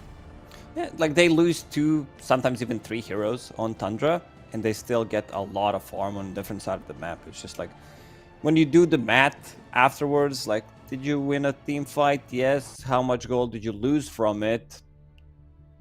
Is it really worth it? Sure, you got some XP, but Tundra is like the best team out there when it comes down to utilizing the farm on the map, choosing the right fights. Like, so many times you've seen Saxa getting picked off. They chase him for good, like 30-40 seconds. It's really not worth it. You get like 500 gold from it. I say, meanwhile, Juggernaut with his 700 GPM, that's 500 gold that he's made. Enigma's farming at the same rate, that's 500 gold he's made. The Razor's farming, that's 500. It's 1500 gold these 3 heroes are farming in the time you're killing a Slark. It's just not worth it to get the 300 gold from killing a position 4. It was a really rough one. Then you had all these kind of counter picks and the ability for Razor to static link the Deucer. Juggernaut gets to level 20, outscales the Deucer. And even though you had a really nice early laning stage, Darkseer Spirit Breaker charging around, I think you really pointed out there was that period kind of 20 to 25 minutes in where IG took their foot off the pedal a little bit, no longer hit the gas hard, slowed down. Maybe that was a call from Deucer saying, hey, I need to finish Butterfly, I need to finish MKB. Let's maybe try and think about Roshan. And then all of your momentum is just gone. Wind is out of your sails, and Tundra pushing 3 lanes, stealing Tormentor, grabbing Wisdom Runes, snapping into all of these objectives very quickly. Yeah, Tundra just like a different beast. It's like when you try to beat them, you always need to put some extra effort. Because like I was watching the last fight, All Eyes on 33. He's on a different side of the map. He doesn't exist. He's not in this universe. He's like, see you guys, I'm out, waiting for them to start a fight. He's like, I'm not gonna show. There was this one fight where he died and they still managed to win a fight with just Skitter and 9 going ham on both of their like agi heroes. It's insane how much damage these heroes can do. Yeah. Are you saying 3-3 is Doctor Strange? Is like going into every multiverse, looking at all the probabilities, like, if I join this fight, I die, I lose out, but if I farm here, I win. We can find out who's going to win the series, though. Game 2 is ready for us. Draft underway, and we'll find out what kind of changes we'll see. Tundra If we get some respect bans from IG up against this Tundra side. Because that has to be one of the hardest things against Tundra, is the diversity and depth of hero pools across all 5 players. You have shared heroes between Saxa and Skitter, between Saxa and 9, between Saxa... Like, it's just Saxa plays everything, apparently. What, like, whenever 9 or 5 seconds Skitter remaining. don't want to play any of these heroes, they're like, Saxa, you just got promoted. You're playing carry from position 4. Make it work. Find a way to make this hero work. And he does. He always does. He finds all these cool little things. Although there is one thing I've been missing for a long time, is Shadow Shaman. When I think Saxa, I think Shadow Shaman. And it's been such a long while since we've seen that hero. He's dead. He's gone. Well, not completely gone. All we need, is certain Chinese player to 10 seconds to show up and show us some Kaka Lion, Kaka Shaman. Kaka Sand King. Yeah, Kaka Sanking before, during his prime time when he played different heroes. Now he's playing position 4, and IG will ban out Tidehunter again. I was going through some of the recent games 10 that seconds remaining. Tundra did play, and they opened up 2 times with Tidehunter against Shopify. Pretty convincing games, I would say. It's just 33 things. He plays these heroes differently. What I like about his Tide the most is how he manages to stay on top of the net worth. Because casual Blightstone, like 6-7 minutes into the game, where he starts to pressure the towers. It does also amplify his farm. He starts to farm the Ancients. So this guy's like very efficient. The whole team is super efficient at Dota. Oh, they absolutely team are. pick. I mean, that's why I was bringing up Tide earlier on before game 1, because there's 3-3, and I would say 3-3 and Pure are the two big ones that I'd look at, saying Tidehunter is potentially first phase ban material against those two. Every other squad, you'd have question marks about it. But when you're up against Tundra and Betboom, it's got to be on your mind. There's Waterboy available if they want to first 5 phase it seconds immediately. remaining. I mean, what do you do? I know that Morphling has lost some of the games. I'll check it real quick. Morphling's sitting at, 60% win rate at the moment, 20 times picked. And AM is banned too. Tundra have banned AM when they have second pick. Because usually, I guess usually we don't see the Morphling first pick, individual pick. We see like an Enchantress, and then enemy picks Morphling, Undying, and then against the Morphling Undying, you pick the AM, right? So that's why Tundra have banned the AM, hoping IG pick that Morphling to be exploited by a double pick. But they don't fall for it. Yeah, is it time? Bang out some Undying plus Morphling opener. This has looked super stable in the laning stage, but we've also seen techies against Morphling getting a kill if he manages to get the blast off from the fog. Surprise him on low HP. There's the Waterboy himself. And Undying. What a shocker. Man, this Lacoste guy, he's really good at predicting things. I said it before you did. What Oh, are you did? Oh, you did? This Garrett guy, by the way, really good at Dota. I mean, this has been I'm just kidding. This has been the opener for the last 20 days or something, if it's available. Yeah. So now IG needs to figure out how to deal with these heroes. I wouldn't mind picking up some like straight up Naga Siren, PL. These heroes are gonna get banned. Or if you you also need hero that deals with Tombstone. So maybe those illusion carries, they do deal well with it. There's one hero that I like specifically against Morphling. You don't have to pick it here straight away. Muerta. It instantly deletes Morphling during her ulti, just like 3-4 shots Morphling. Yeah, just triple tap him. That'll be pretty cool. Well, for now, Visage, so potentially the offlane there from IG. Yeah, it's one Visage. Of Zhang's better heroes. Not sure if Visage as a laner stronger than before. Now being universal hero, of course. You buy stats, so you have some extra damage. Soul Assumption techies, you get level 2. I could see them getting a kill, even on Morphling. But level 1, you're going to get zoned out by Undying. Team ban. Yeah, that first level can be rough. And then you always have this potential for like a first blood tri lane, kill off the Visage one time, make his lane life even harder. And respect on 3-3's name, Enigma Band. Get out of here. Esports turn to ban. I think it's emo. I think it's emo calling it out. It's like I don't want to be playing against Enigma. A lot of my farm was still. It's an annoying thing. It's like there was a time when Lich had Sacrifice available, and then there was Lich Enigma lane. You literally couldn't play Dota. That's like way back, 10 years back. All the boomers in the chat will know what I'm talking about. Yeah, the double deny.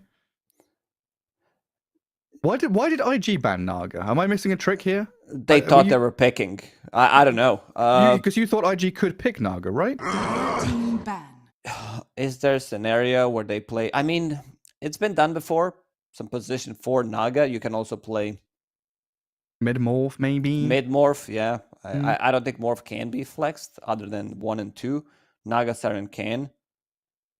Like, you can even play offlane Naga Siren. It's been... Southeast Asia has played it, I don't know, previous DPC tour.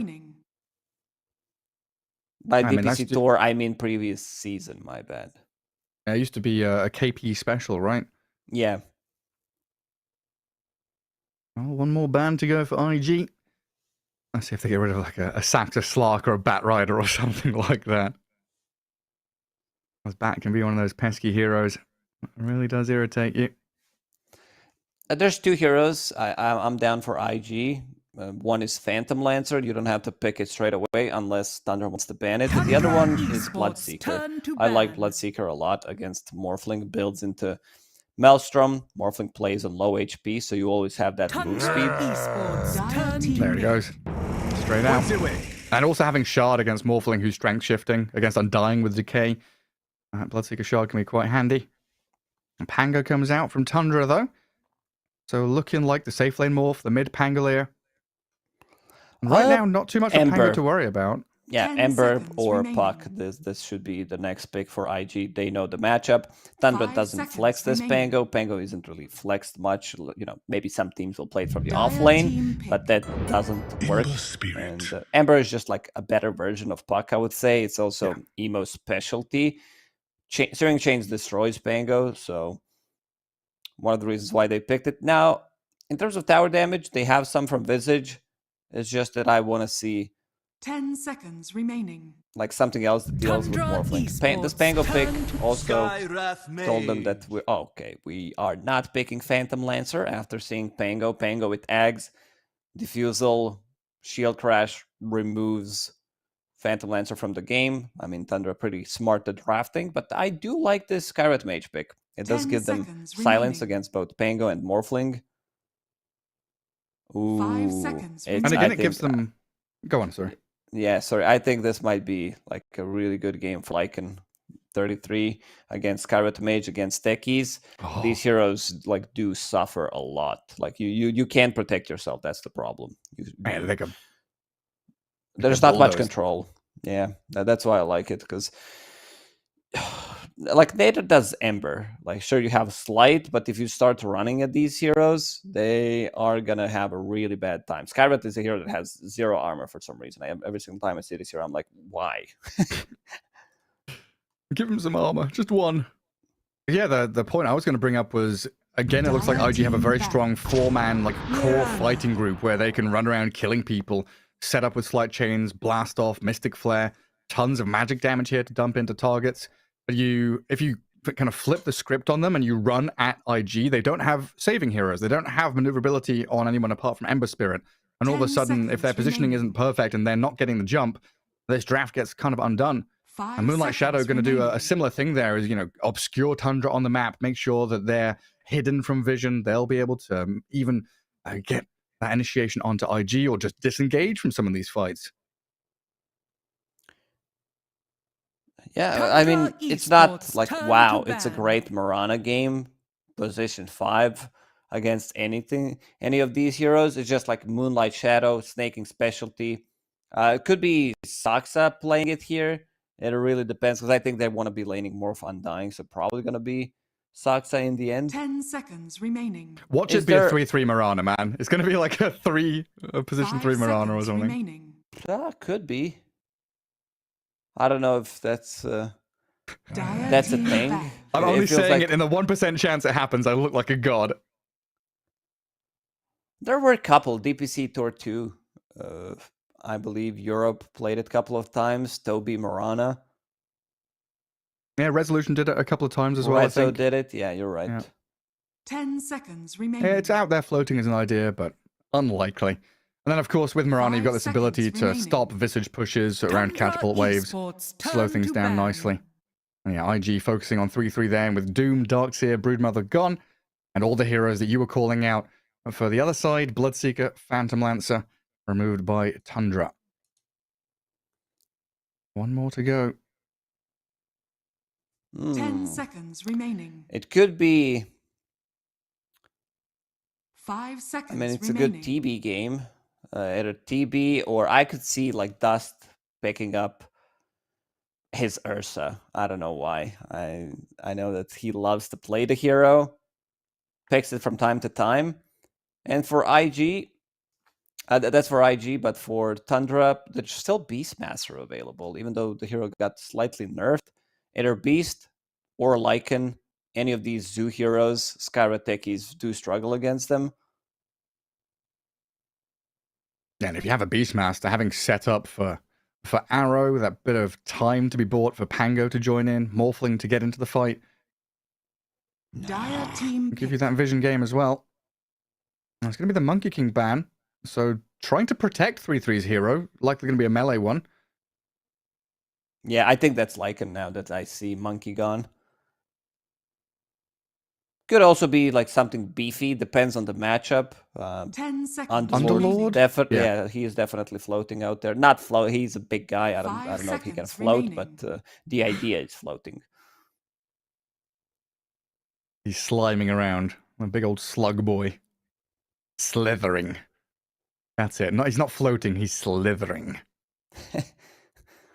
Speaking of slithering, where's Slardar at? This hero's not been... Like, I haven't seen the Slardar pick. I've seen some Slardar bans against Anti-Mage pick, but that's about it. Tundra. Yeah, we need that game where Amar is against an Anti-Mage. Right. Yeah, you said TB. There he is, the big boy. Adds a bit more tower push, a bit more ability to kind of scale up. Match against this Morphling. But there's always that weird back and forth between TBs and Morphs. You've got that Aghanim Scepter on Morphling, get the meta. 10 seconds remaining. Steal his stats. Wants Scotty, Morphling wants Ags. There's that slithering guy. He shows up. They've seen the matchup against Terrorblade. It's going to be all about damage mitigation from 33. I do like what Tundra picked for themselves in the second game.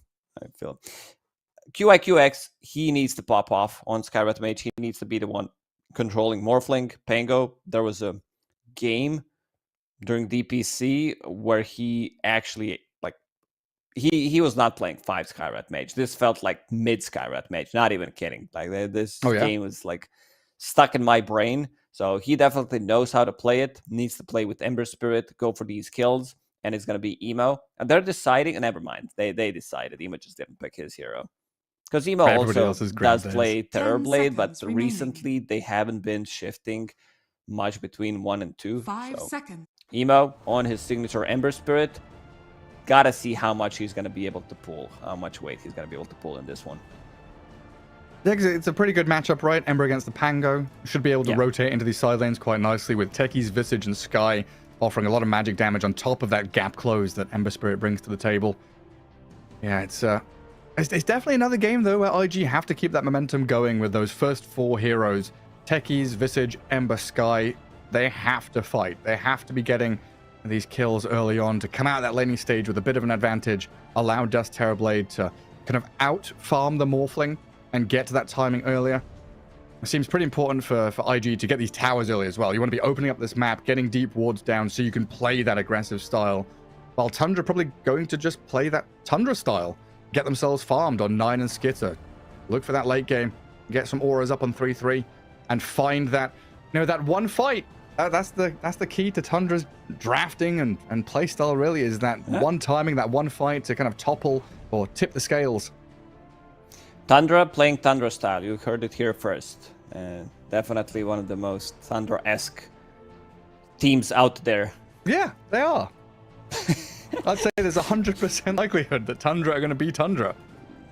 They're very good at doing it. Anyway, game 2. We'll find out if IG can tie things up, get a 1-1 draw here up against Tundra, if it's going to be that 2-0 that the European squad is looking for as the game is ready for our viewing pleasure. And Tundra are going to head out on the map unsmoked, unburdened by any of that invisibility. IG trying to get out a little faster onto the map.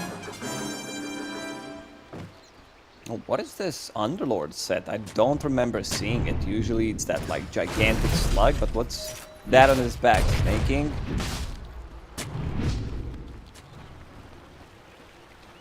Looking for wards. I think he knows.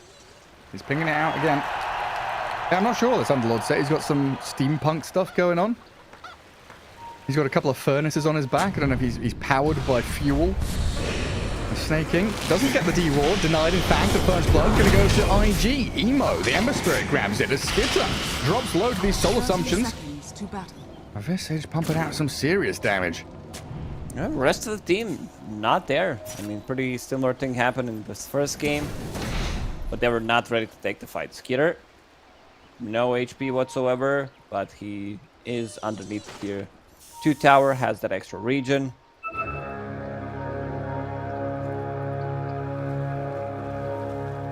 3-3 even contesting that top rune.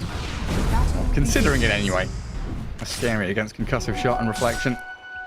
So Dust and PYW get a couple. Saxa and looks like Skitter. They're going to get the 3rd and 4th runes out. Nice little wraparound from Marana. And we set up our lanes. No tri-laning or anything. Yeah, no aggressive move onto the Techie's Visage lane. Just looks like Tundra want to play it out as normal. Yeah, when the patch dropped to 7.33, we saw a lot of these position 4-5s waiting on a different side of the map, not in their own lane, to try to grab a kill, then go to the twin gates. We saw a lot of movement through the twin gates, but then twin gates got nerfed, adding that 1 extra second, and then it kind of stopped. Now we're pretty much in static 2-1-2 again. Yeah. Snaking, looking for a courier snipe. Dancing around with his taunt. Not going to get any hits in on it though, sadly. Kills off the Techie's one. And not the second. Undying, just doing his job. Bullying 2 heroes in a 1v2, getting Skitter to farm up. Morphin's going to be careful with his health total though. Sat at half HP right now. Pretty high on the Agi. A couple of mines and a couple of soul assumptions could meet in his bitter end. Level 2, they do have a kill threat. Definitely in this bottom lane. Visage, Zhangyu didn't use much mana. Like 1 or 2 soul assumptions. 1 mid lane, 1 in lane, I believe, but that's about it. And Emo, he's the one who got that first blood. Playing in the Pango matchup. Already has a bottle. Should be a good one. I want to see if he, like, maybe finds an opportunity. Okay, top lane. Killed. First meta out. Dust kills off 3-3. Saxa trades out for the Skywrath Mage. And down bottom, Visage dying to this Undying. Snaking with a tombstone, just dives the tower and kills him off. PYW. Looks like Tombstone's going to get denied by Skitter. Or not. Decides to go for the aggressive move on PYW instead, but it gets the range grip denied now. I don't think this should happen. Like, Visage was still level 1, that ran down. I was watching the mid lane. I guess he got Decayed, Tombstone, dropped a blood grenade, then managed to get the kill extra slow. Snaking's holding on to 3 blood grenades, which makes him relatively tanky, but also gives him that kill threat. Skitter needs some extra tangos. And the Velen skin as well. Snaking's like, that's my item right now. Don't even bother giving it to the carry. Oh yeah, blood grenade is going to be the favorite item for position 5s now. If you see more than 1 blood grenade in stock in the shop in the first 15 minutes, there's something wrong there. Everyone should be buying them all the time. Stock up on them as quickly as you can. Yeah, you're right. Emo coming out on top, playing heavily in this mid lane now. 17-4. A wave ahead of the Pango. Getting some good denies in as well. Bottom blood grenade thrown in the final decay. Kills off PYW. Skitter surviving with his attribute shift. He gets out of that kill zone where the Visage was throwing soul assumptions at him. Visage really struggling. 8-3. Levels as well. Difficult We expected spot for him to not have the greatest laning stage. Because he's playing into Morphling Undying, you know, that Morphling has extra 10-15 damage on you. Depends how much he shifts. And 9 already pushed out of the lane. This is pre-searing. Emo has just been right-clicking him. I do love 1-1-2 build on level 4 on Ember, just to have that extra lockdown where you can't walk away to the kill threat. 9 will go back. Snaking. Tombstone is available. If they want to play slightly more aggressive here. Let's see if they go for it. It feels like 9 is one of the mid players that goes and walks home more often than some of the other players. We see mid laners kind of buy a salve or buy a mango, bring it on courier to mid, and 9 is like, I don't want to be spending all my money on regen. I'll go back home and TP out full HP. Those little efficiency plays what 9 and Tundra are really known for. Especially when you're in a disadvantageous matchup, it feels even worse wasting gold on regen. Hundreds can go down the drain on salves. He did it in the previous game. Just went back. He's like, I don't want to die. This is where I would want them to have points and steering chains. Would set things up for maybe a blast off. Blast off is on cooldown. 9. Still waiting until Techie shows up. He's much more afraid this game. Especially with Emo like stepping forward on the ramp. Putting the fear Classic into Emo. 9. If Emo's off to a good start, he's gonna be feeling himself, going for some more aggressive plays. Definitely confident. Snaking, taking a beating. And Scarith Mage pops his head into that bottom lane. Let's see if they can go in on Skitter here. PYW wiggling his butt there like a cat ready to pounce, but doesn't launch himself at the Morphling. Instead, it looks like they'll just hang around, maybe think about heading to mid. 9 goes on a bit of a wander to grab a bounty rune, refill his bottle. Does leave 3-3 alone against the Terrorblade in this matchup. Radiant's top tower is under attack. Not looking too bad for him.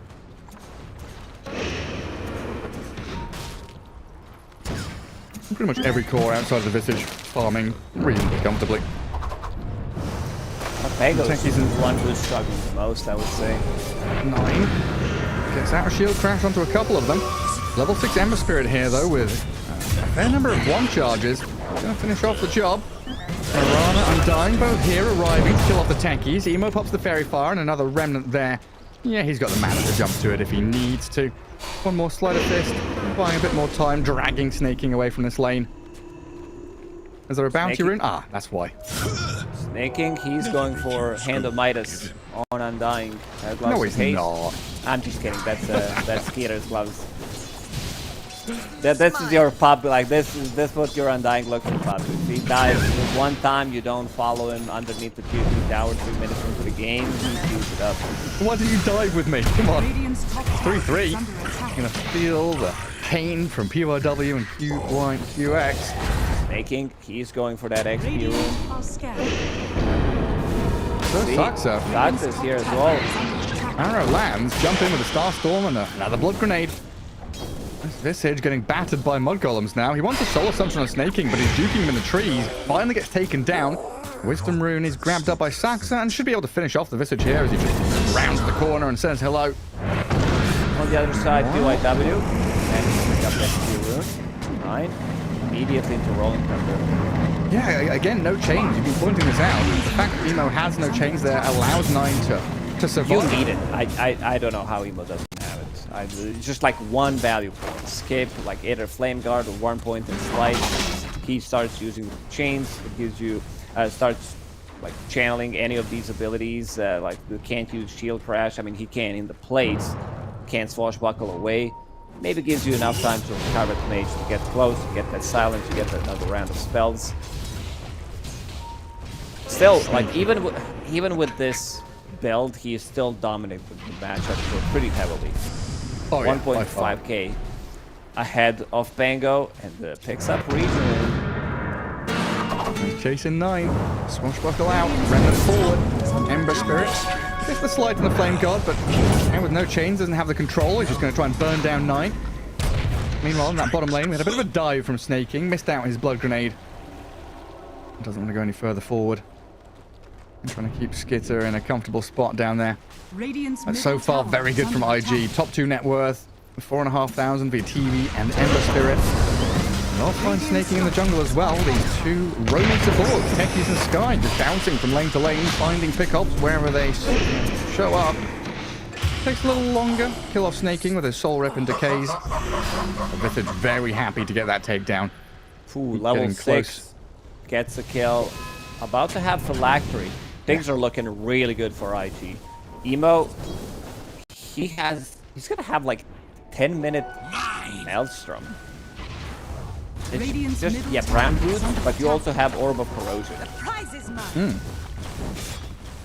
It's gonna be huge. 10-minute Maelstrom. With Slight, he shows up into a fight. It's just gonna be way too much damage. Both supports from IG around the mid lane, wanting to secure the tower. Corrosion, extra minus armor, extra overtime damage. He's gonna finish it off. Yeah, it's something we kind of touched on. The Tundra draft doesn't have that great amount of lockdown. Piranha Arrow, a bit of Malice. We might need to see a Rod of Atos come out of this Underlord. He's going Vanguard Arcanes and he kind of wants to buy tanky aura items. But you might need that additional bit of cash just to deal with this Ember right now. Massive stacks being done by Tundra right now. quote, like 9 needs some of them. 9 really struggling. Lowest network 4 at the moment. Going into mana boost next. He gets caught bottom. Familiar stuns cancel TP. And Emo hunting snaking. So pickoffs on both sides of the map there for IG. 11-5 and a 3k lead developing for them. A DD rune added into the bottle for Emo. And it just doesn't seem like it's ever going to stop. The next 10 minutes is going to be IG running down lanes, killing towers. He wants to get Rolling Thunder out of Mango potentially. Let's see, man. This is a kill. It is a solo kill. Emo is feeling himself. This is why we said, you know, you give this guy a good start, he's got to deliver. How much damage is that? This is double damage, slight extra damage, Maelstrom proc, Lance of Pursuit from behind. This is like 300 damage. 300 plus if not 400 make it. Gonna round it up. 700? Wait, 800. But he did 1,180 damage to the Pango over a space of what, like 6 seconds? I think 200 down a second. Well, we're not even kidding. That's like almost 500 damage because he had 85 plus 85. That's 170, 150 from Sleight of Fist, 320, Maelstrom proc, 135. That's there you go. 500, extra 15 from Lance of Pursuit. Minus armor. Minus armor, Orb of Corrosion. You know, a bit of damage from minus armor, Orb of Corrosion helps out. But yeah, Tundra definitely under the boot here of IG. Being pressed back, forced to react over and over again. And this gives a nice little pocket for TB to farm in. He's being guarded by Techie's Ember Sky, creating a barrier in front of him from mid down to bottom. And there's nowhere really that feels safe here for Tundra. Like, Skitter's farming one wave bot, but he's probably just going to tuck himself down into the jungle camps further south. And Visage can hold out on that top lane. He's defending against the Underlord for now. Crimson Guard for 3-3, going to be very important. 9. No luck with the runes, you know. We'll be having that illusion. He would definitely love to pick up illusion in this scenario against Carrot Mage, against Ember Spirit Searing Chains. They need to hunt. They've been very aggressive, and look at what Sox is doing. Same thing as in the previous one, killing them couriers, trying to buy time. Instead, they need extra lockdown. Road of Aethos is going to be one build on Mirana. Oh, okay, so it's him going for that while 3-3, yeah, finishes off the Crimson. And they desperately needed some kind of route or control to deal with Ember. Some way to start these fights. 3-3, that Mystic Flare, an awful lot of magic damage coming in play. Emo looking to clear it up, gets himself another kill, adding to the tally, unstoppable now. And Dust is already working on that tier 1 tower. He's sitting on 2,000 gold. Usually not a big fan of boots of travel immediately, especially in a losing game, but if you're ahead on Ember Spirit, it feels so good. So 13 minutes, Maelstrom bots.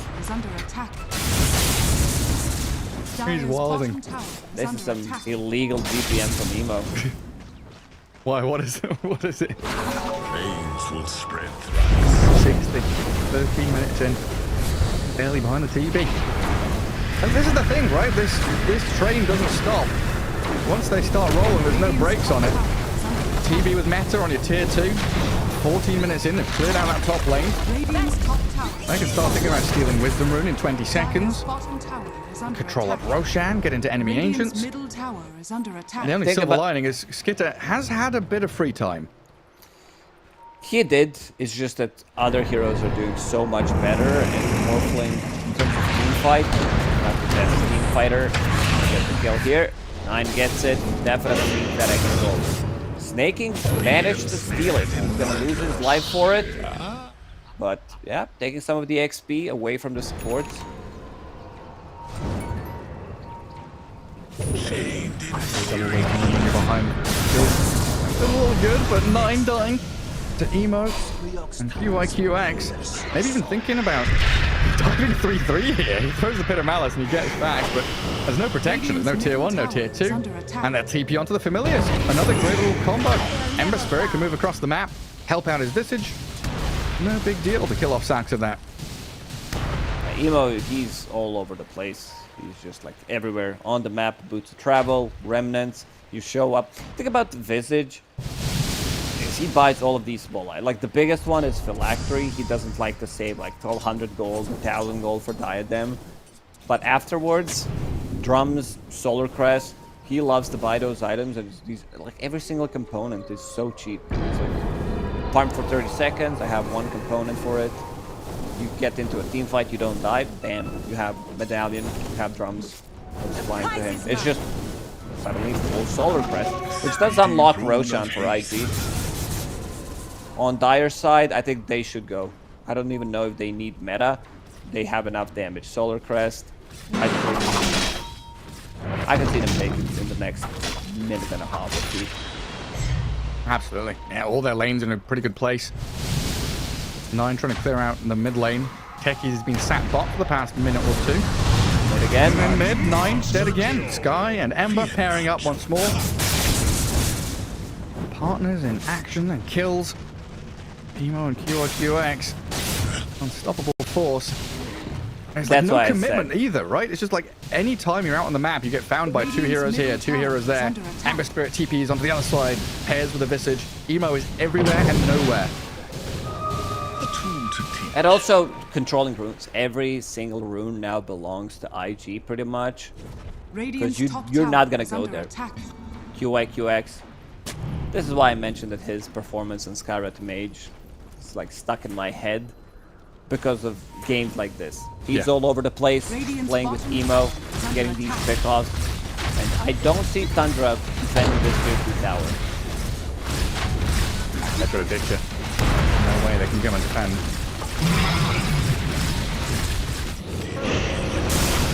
Undying now getting caught as well. Guess who it is? It's Emo. Hates the question mark himself. The Enigma. The unanswered questions. Yeah. There it is. There's an arcane rune as well. Oh, here they come, swarming mid. I mean, you know, we talk about Tundra and their timings and the way they coincide with the item builds, ability to play together. Is there something they're waiting for? You know, 20 minutes in, 25 minutes in. Are they ever going to feel good enough to fight? Like contest Roshan? There's next set of items. Like, they just finished like one big item on every single hero pretty much. Undying, he has Pavis, Morphling, Manta style flying out to him. Pangolier, 100 gold away from Aghanim Shard. That's going to be his way of dealing with Searing Chains. Fight in the next minute or so. Road of Atos just completed. So, big upgrades on side of Tundra. It's just that they lost every single tier 2 tower 17 minutes into the game. Yeah. Very difficult for them to get out on the map. They'll need to utilize these smokes and the Moonlight Shadow to actually get themselves in position.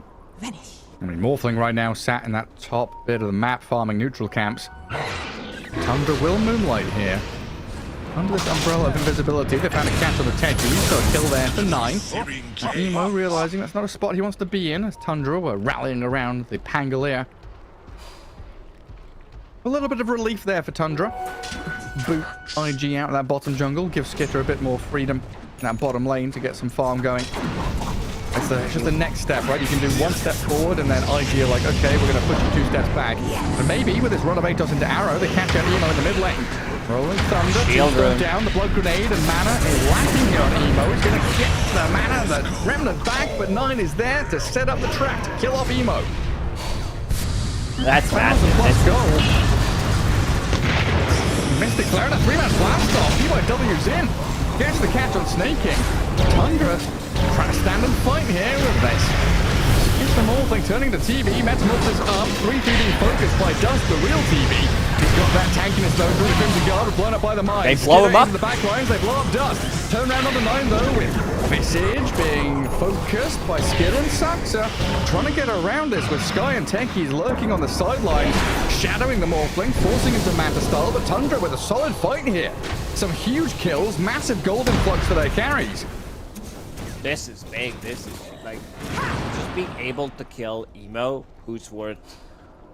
Emo didn't deal any damage. That was like one attack, 200 damage. But the gold change and the XP change is it's pretty massive.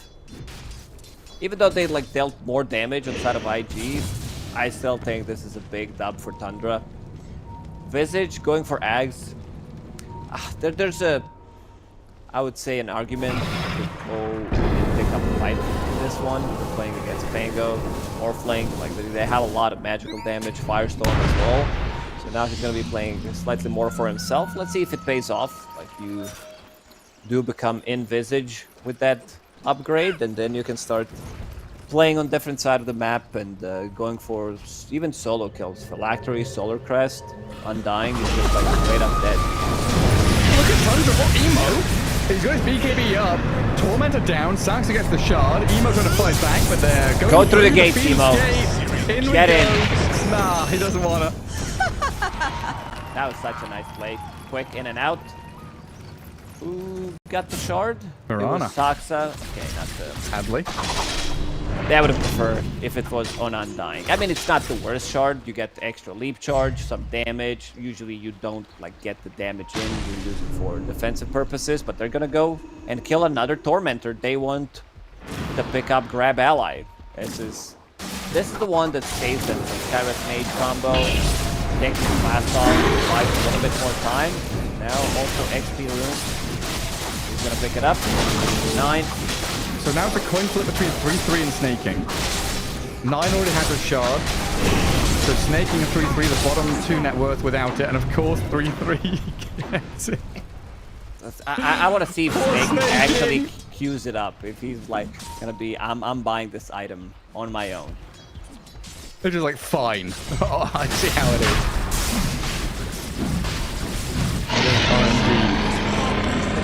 In the meantime, IG do got themselves the Aegis for Emo there. There's another one of those moments, though, where IG kind of take their foot off the pedal a little bit, relax, feeling like they're super far ahead. One move doesn't pay off, get caught up in a team fight mid lane. That really makes them start to struggle. Net worth lead still 5k for them, but you can feel Tundra building, starting to swell with confidence as they smoke up and move back in towards middle lane. Emo, look what he has queued up. Like, this guy is nuts. When it comes down to him playing Spirit, like on Ember, it's fine in some situations. Most of the players won't pick it up, but you'll see Emo. I think he bought during DPC Tour 2 and 3. 2 or 3 Blink Daggers on Storm Spirit. Oh, really? Yeah. Wow. That's pretty wild. It's like blink in with Hag Scepter, get the Vortexes down. Alright now, Emo jumping in on the Undying, kill off Snaking there in the enemy engine spot as the rest of the team looking at 3-3 with Blast Off and a Sticky Bomb. They're trying to get over to the Malice here with the Remnant. Emo will close the gap. 9 causing a bit of havoc though. Gets into the back line with the Rolling Thunder. Skiller joins in with the disarm on the reactor taser. Has to mantra it off to fight up against the TB, but realizes that's not a winning battle. IG have swept in to kill off 3 of Tundra, and with this Aegis, they're going to push high ground. They want that did not creep want bottom. did not want to use Morph immediately. He's 100 gold short for Aghanim Scepter. So please pick it up. Steal some of the stats. Emo will drop for the first time. Completely blown up. Doesn't have teammates coming either. They're going to slight chains and Remnant away this time. Back into mid for the tier 3 claim. And these barracks cracked wide open by IG. 15 seconds for Pango, 5 for the Underlord to respawn. Might be able to buy enough time here with Snaking popping the Flesh Golem, Tombstone, turning. Try and zone back IG from the rest of the buildings. Fiends Gate into the back as well as 3-3 gets stunned up by Familiars on his way out. Dust and QIQX trying to tail away from here, but Santa giving chase on the TV. Catch him up and put him out, the sun is out, but TV's dead. No way he can escape.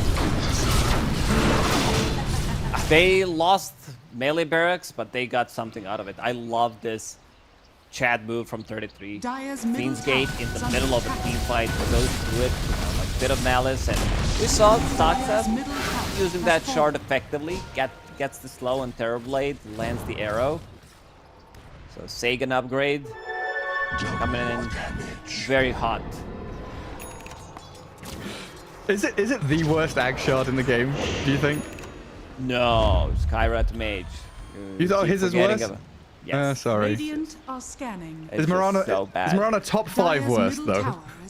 I don't mind it as much. Like I would have to go through the list. I'm sure there are others that are like, bleh. But for me, Skyrat Mage. I mean, it's just a huge beam. You get 0.5 armor per spell. 9. And then you have like, well, what's his armor right now? 2 armor. Oh hell yeah! Big numbers for the Skyrap. Ethel ends up for him. We've seen a fair amount of different item builds on these Skywrath Majors. Blink rushes, the 4 staff glimmers. Ethelend's here for QYQX, just trying to keep the distance away from Morphling and Pango. Knowing that Ember Spirit has that gap close to set up for him. Now back to around a 10k lead for IG again. And brand spanking new items. Gem out on this Visage, working on the Scythe of Ice. 2500 saved up. They've got a lot of main saves, in fact. Yeah, 2500 on the TB as he works on his BKB. Daedalus queued on the Ember Spirit. In fact, the entire net worth lead here from IG is just sat in the banks of 3 or 4 of these players. Not being spent out on any big items. But IG make the move up to high ground again. Catapult wave. They need to defend. This is some insane damage. Well, he wants to finish off the tower. And BKB's up to allow the Remnant back to safety. Plenty of mines placed all around that bottom twin gate as well. A lot of surprise Tundra was unable to defend. Fiend's Gate was available. But this opened up things even more for some potential rat. We've been seeing a lot of rat Dota lately. From Terrorblade, mostly Naga Siren, Broodmother. It's been a while. Like there was always Nature's Prophet because he was a popular hero for the past couple of years. But there wasn't as much split pushing as it is right now. There was one game, like Western European DPC, where they just like pushed 3 lanes constantly. Then enemies couldn't do anything.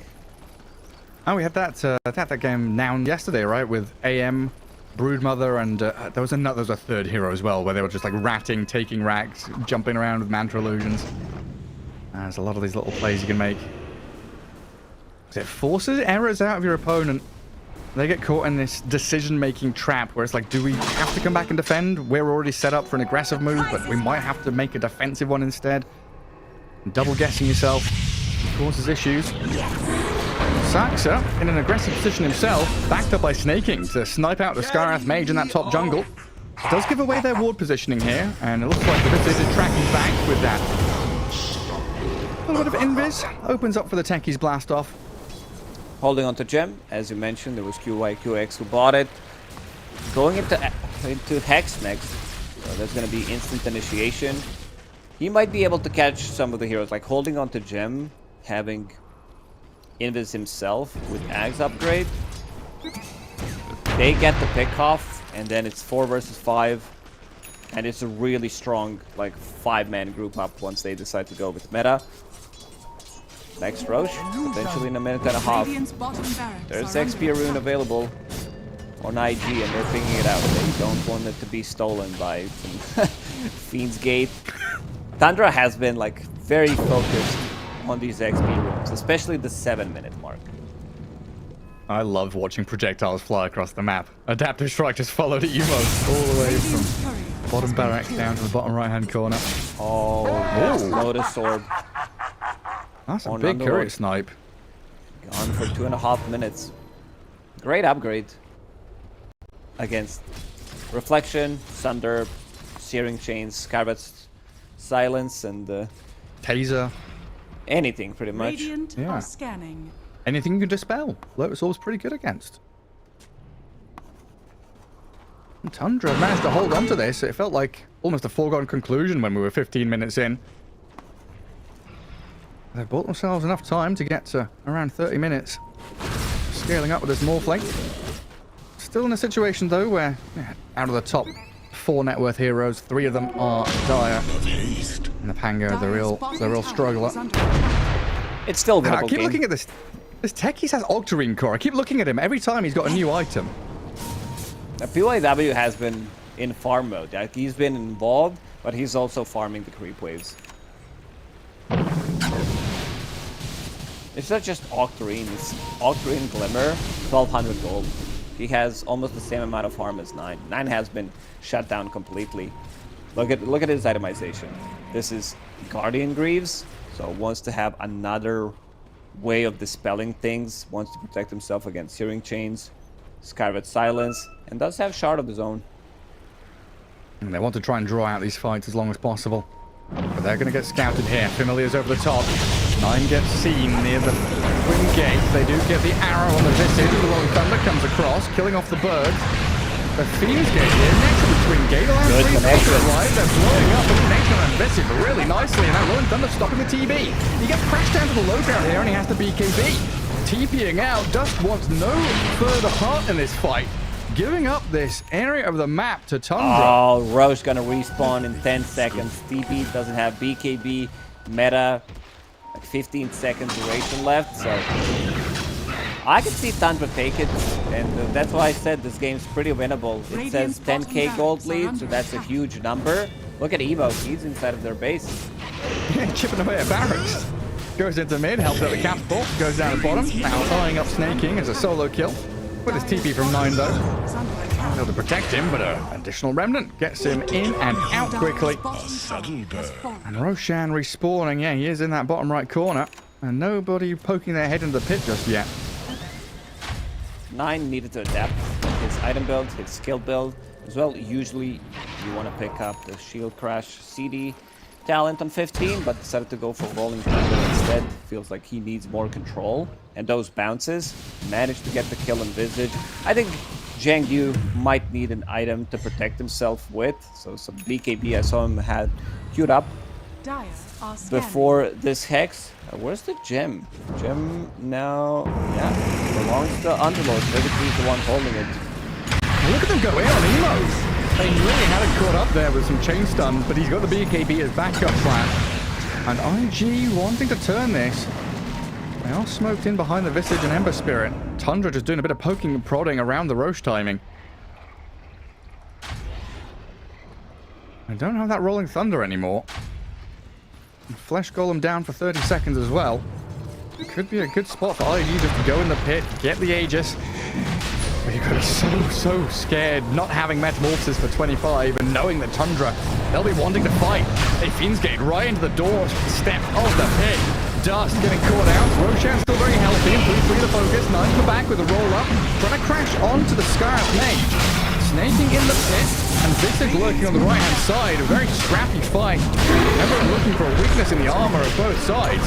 They've caught out this Visage with a Pit of Malice, and more than with his BKB just opens up and shreds through quickly. This Roshan looks like it belongs to Tundra now. Yeah, they're not gonna fight. It seems they're way too low. Does have Thunder available. Emo, no BKB on him, but he's coming back. They want to contest this. They can't give a freebie to Tundra. Stance on the Mirana, but Scar doesn't have anything left in the tank either. IG, they're skirting around the edges of this, but it's spiraling down the drain very quickly. Roshan, reasonably low. Dust is back here. Elevate Dust there. Will connect onto an illusion, so no chase on the TV. He can BKB and Meta up now. Hero back down. Does the Snake King. Great blast off. PYW. Beautiful connection. Now going to turn with another Rolling Thunder though, as the Techie is getting caught out by the Morph and the Underlord. QYQX is cleared out by 9, and Techie is going to get hounded here. They've rooted 9, but he's perfectly fine to come back in with another swoop onto Techies and control Roche Pit again. That was IG with TB, BKB Meta, Ember into the back lines, and Tundra. They withstand all this pressure. Crimson Guard, Pipe, the screams from this Pango just keep them in fighting shape for so long. Yeah, they have all 3 items, like all the tanky ones, and now, even with the 10k gold deficit, Tundra, they seem to be the one kind of controlling these fights. Only used 1 buyback on snaking. Whenever you play like Radiant and you're defending Roshan, there's always going to be like multiple TPs, multiple buybacks coming out. This time they only got 1. Things are looking much better for Tundra. Skitter holding the Aegis for 4 minutes, going into Lincoln's next to protect against both Sunder. This guy was silenced, and also this freshly bought Hex on Zhang Yu. Let's see what we can do with that. Because they really are Tundra in the driving seat every single fight the past 7-8 minutes. And another smoke. Looking for a target. Emo zips out of the bottom lane as he was faced off against Skitter's Morph. A tool to teach. Visage right now sat up top, trying to shove out the wave. Tundra coming back into this Tormentor spot again. What's the Wisdom Rune timing? 35, right?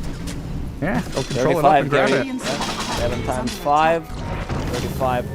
Bit of a rat Dota. I think IG can get away with it. You have Visage, even though you're playing into Fiend's Gate. Radiant are scanning. 33, not gonna find anything. XP Rune has already been taken.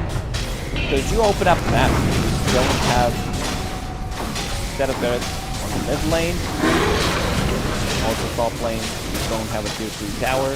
And Morphling is gonna be the last one that picks up the shard. So can use it even while stunned. And look at that efficiency. Skater backpacking all of his items. 9. Getting the Guardian Grease to get more heal, more mana. Very nice. Visage silences the grave.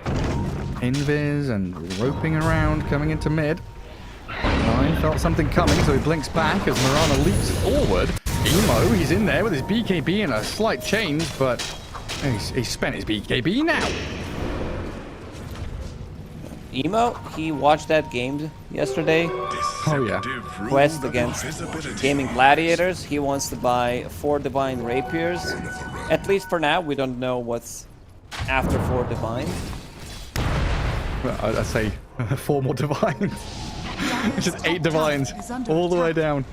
Dire's structures are fortified. Oh, long lines drawn there, right? Radiant IG. structures are fortified. And cleared out mid lane barracks. Bottom, there's no tier 3.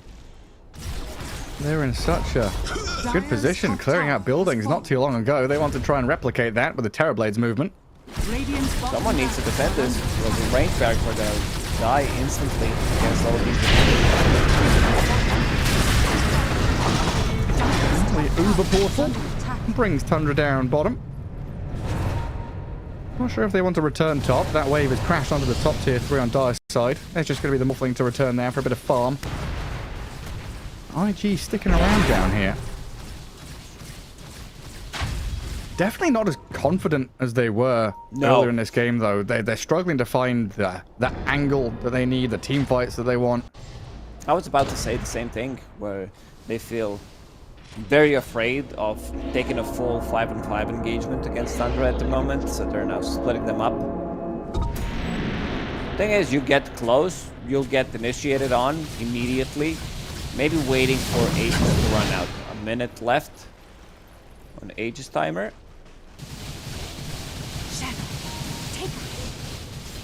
Find that out and hope for the best.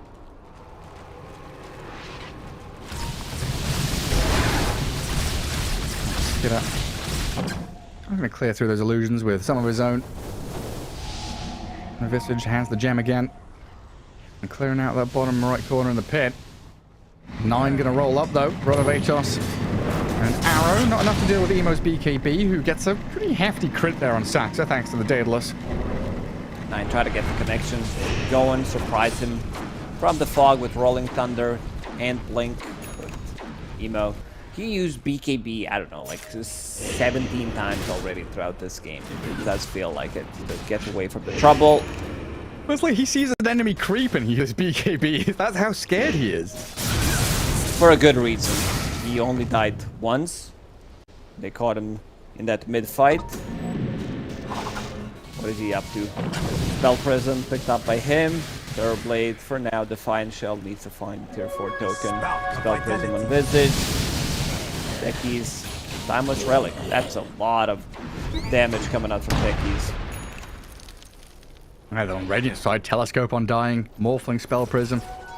Underlord has had his tier 4 token for a little while now. Deciding, thinking about what he wants. Oof, Techies Ags with Timeless Relic. This is gonna be mad. Like, do you want to move or do you want to sit in the place? BYW, just kind of a pub build, I would say, but work it out amazingly in this one.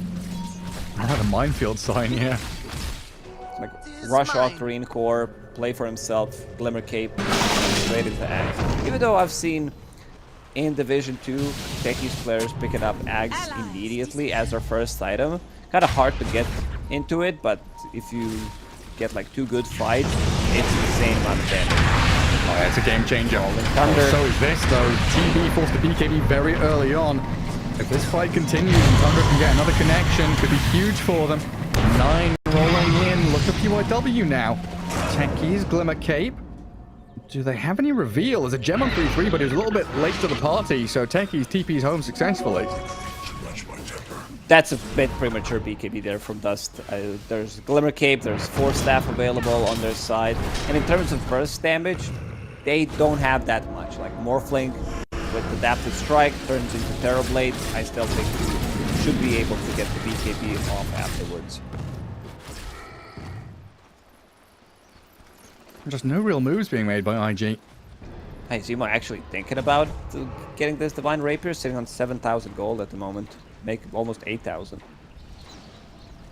Yeah, what are the other options? Aghanims? Yeah, there are no other options. It's just Divine You Rapier. have to go That's Rapier. it. I think he's actually going for it.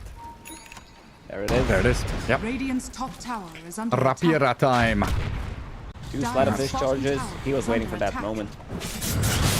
Low Double damage. Slice. You do the... No, I'm not gonna do the math. Oh, look at that. Oh, grab ally. The Pango into the Tombstone. Sora to heal it up. In comes 3-3. Trying to save up 9, but this thing flares down. They can't buy enough time for the Pango to retreat. Big pick off from IG. I'm not really expending that much, but in comes Skitter and Saxa, looking at Dust. Skitter Morphling gets in to kill off the Scarab Mage. Diving straight into the back lines, and Dust dropping pretty low. The TV, think about running back, he still has the Sunder, wanting to come back in on a 3-3 potentially, but that Lotus Orb makes sure that he can't do it. He almost one-shot Mirana. 1.9k credit coming out. Mirana has 2,000 HP. After getting flooded once, immediately TP's out.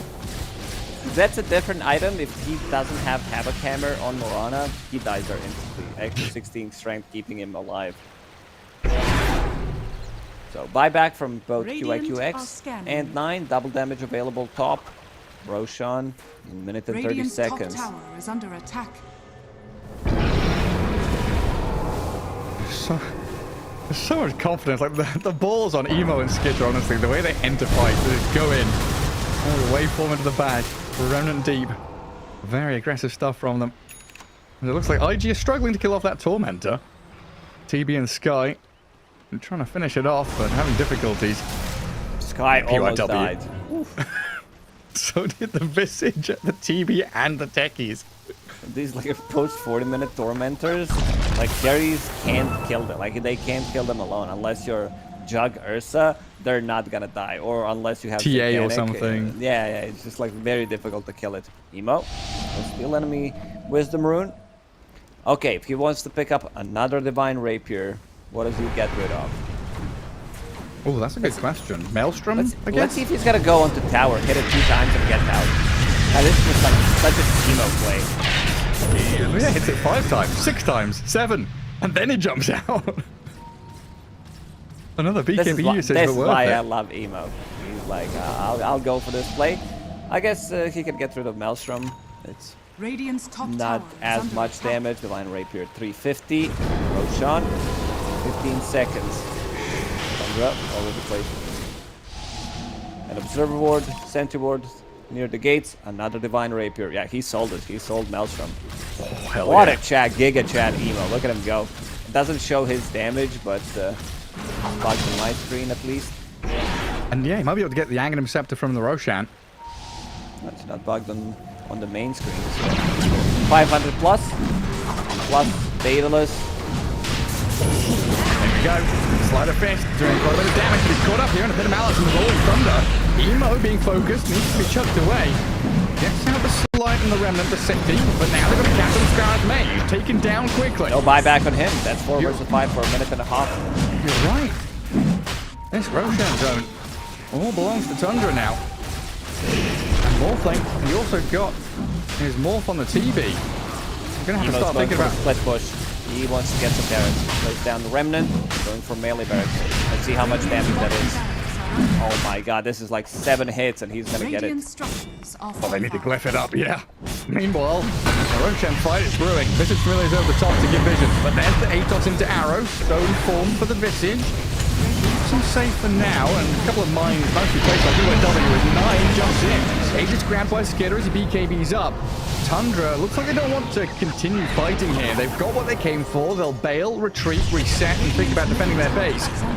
Atos into arrow there on the Visage again, and Skidder can start opening up with the damage from him, and 3-3, they make that easy.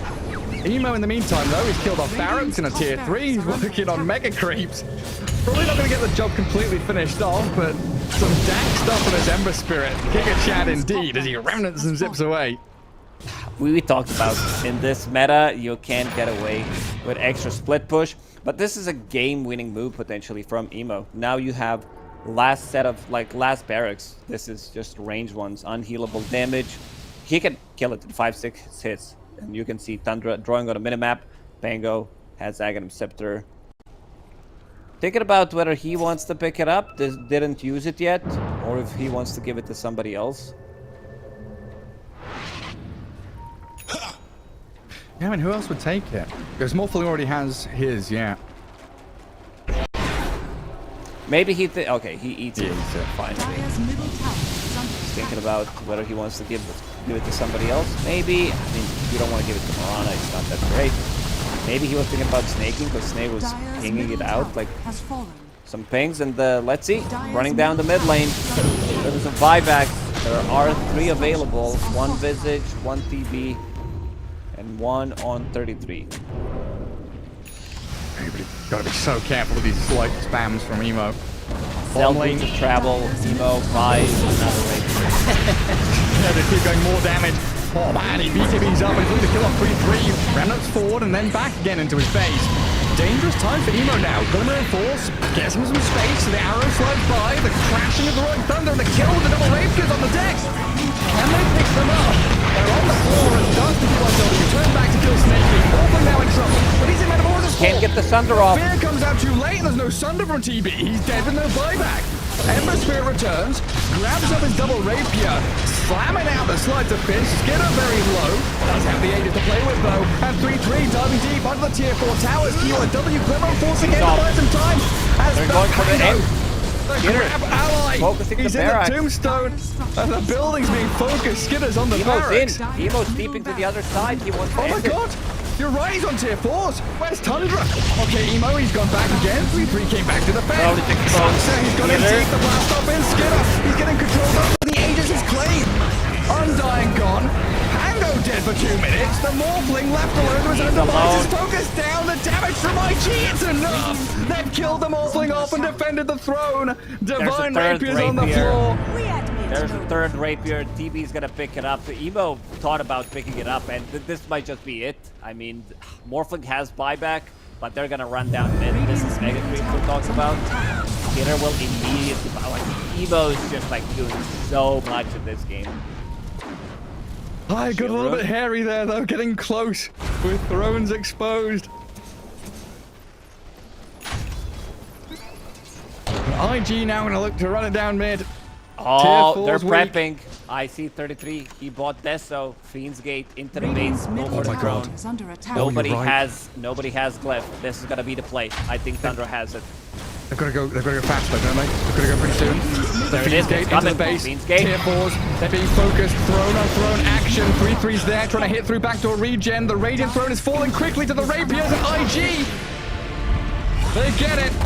I thought they were gonna go with everybody in there and try to get it, but they only had 3 heroes available. And IG, man, Emo, what a performance! This has to be, you know, one of those like we could go back to Singapore Major when they played against sort of old EG squad, now Shopify Rebellion. He popped up, and there's a reason why this guy is, you know, in Chinese region, well respected as a mid laner, because with moves like this, you have to have balls. To pick up 2nd Divine Rapier, hits that level 25, 2 Slide of Fish charges, and then goes for the buildings.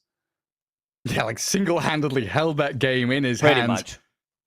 Gorgeous stuff from Emo from start to finish. And you said it at the beginning, giving him a good laning matchup. Ember into Pango. He felt good no matter what the game state. A spectacular performance from him and the rest of IG as they tie things up in this best of 2, 1-1 up against Tundra. And what a way to end that series as well. The base racing, the Fiend's Gates into Thrones, the tier 4s crumbling. Super, super close. My goodness. But of course, a huge shout out to our official monitor partner at the Bali Major 2023, Acer Predator. Work hard and play harder, as IG showed there how hard you can play with an Emo Ember Spirit. Beautifully done, as that rounds out our third series of the day. I was about to say first, our first, but of course, third of the day. And we'll have a quick break, returning with the fourth Betboom against Evil Geniuses right after this.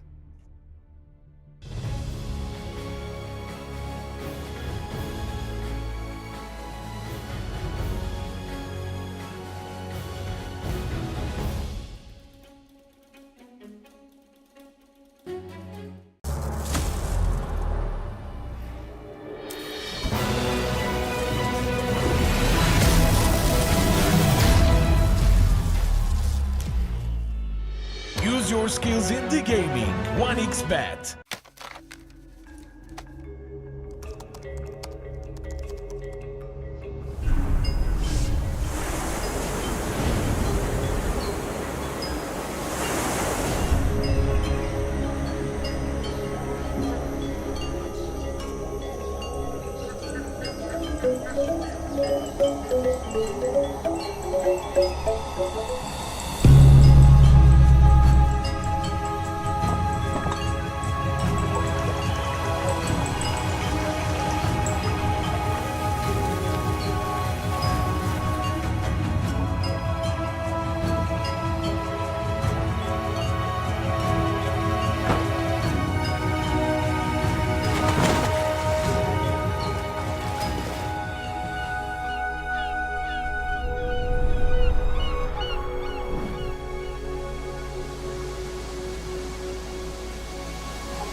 Semua bisa jadi nyata dengan upgrade wifi rumahmu pakai BizNet Home. Nah, ini baru internet rumah buat orang-orang terdepan. Mimpi kecil bisa jadi besar. Dan kamu juga bisa mendunia. Jadi, siap wujudkan semua jadi nyata?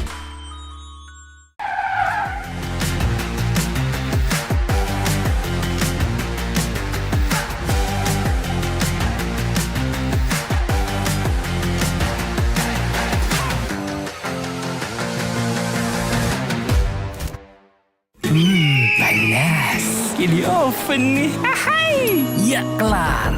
Wih. Nah ini Super Oven si paling seru. Mau gini seru. Mau gitu seru woy.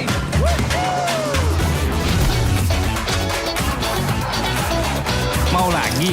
Lagi. Terus aja lagi. Super Oven seru roll di oven. The world is your stage.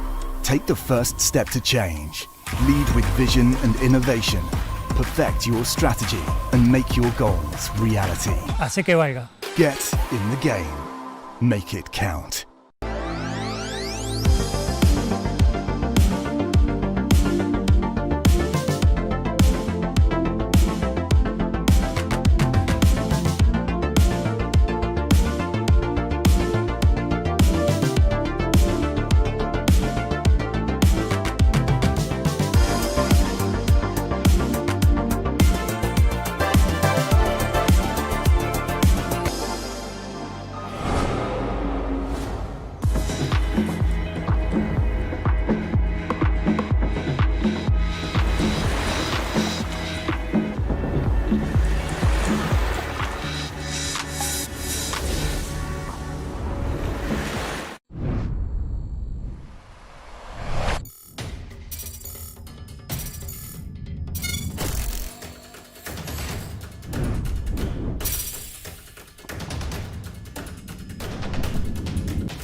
glasses and the eyes are I don't think the eyes are yours, is it? Don't look in the eyes.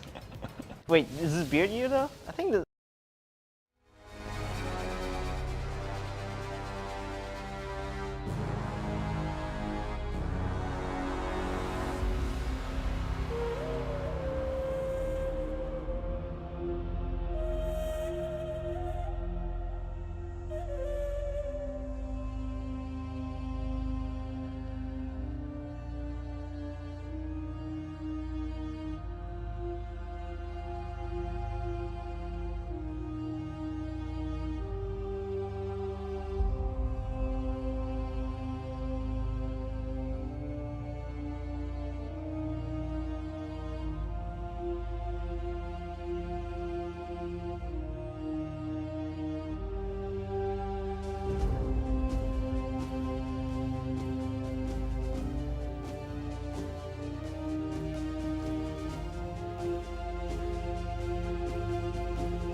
Hello, hello.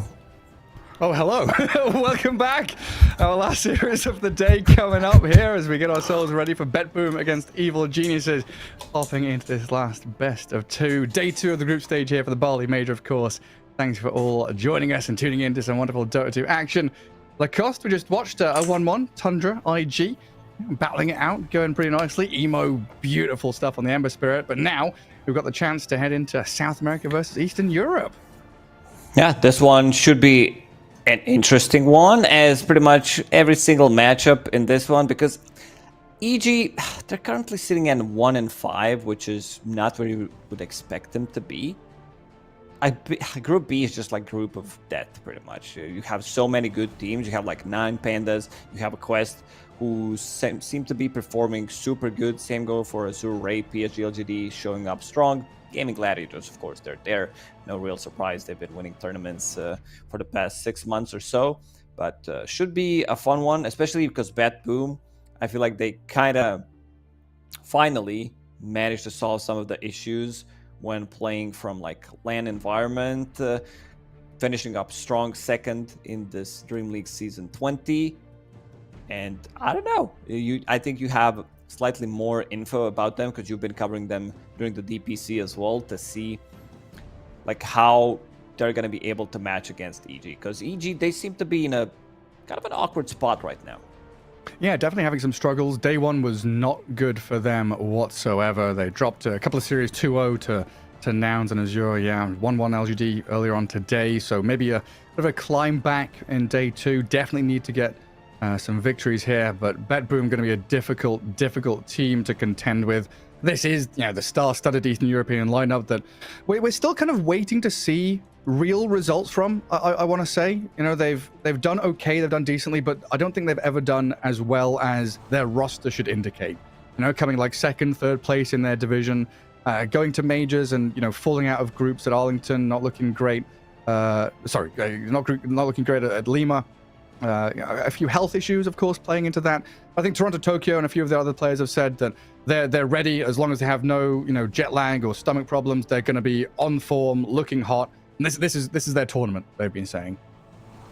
Oh, yeah, these are some big words coming out, and I'd say for a good reason. You know, they swapped some of the roles. Toronto, Tokyo, he's been playing 5.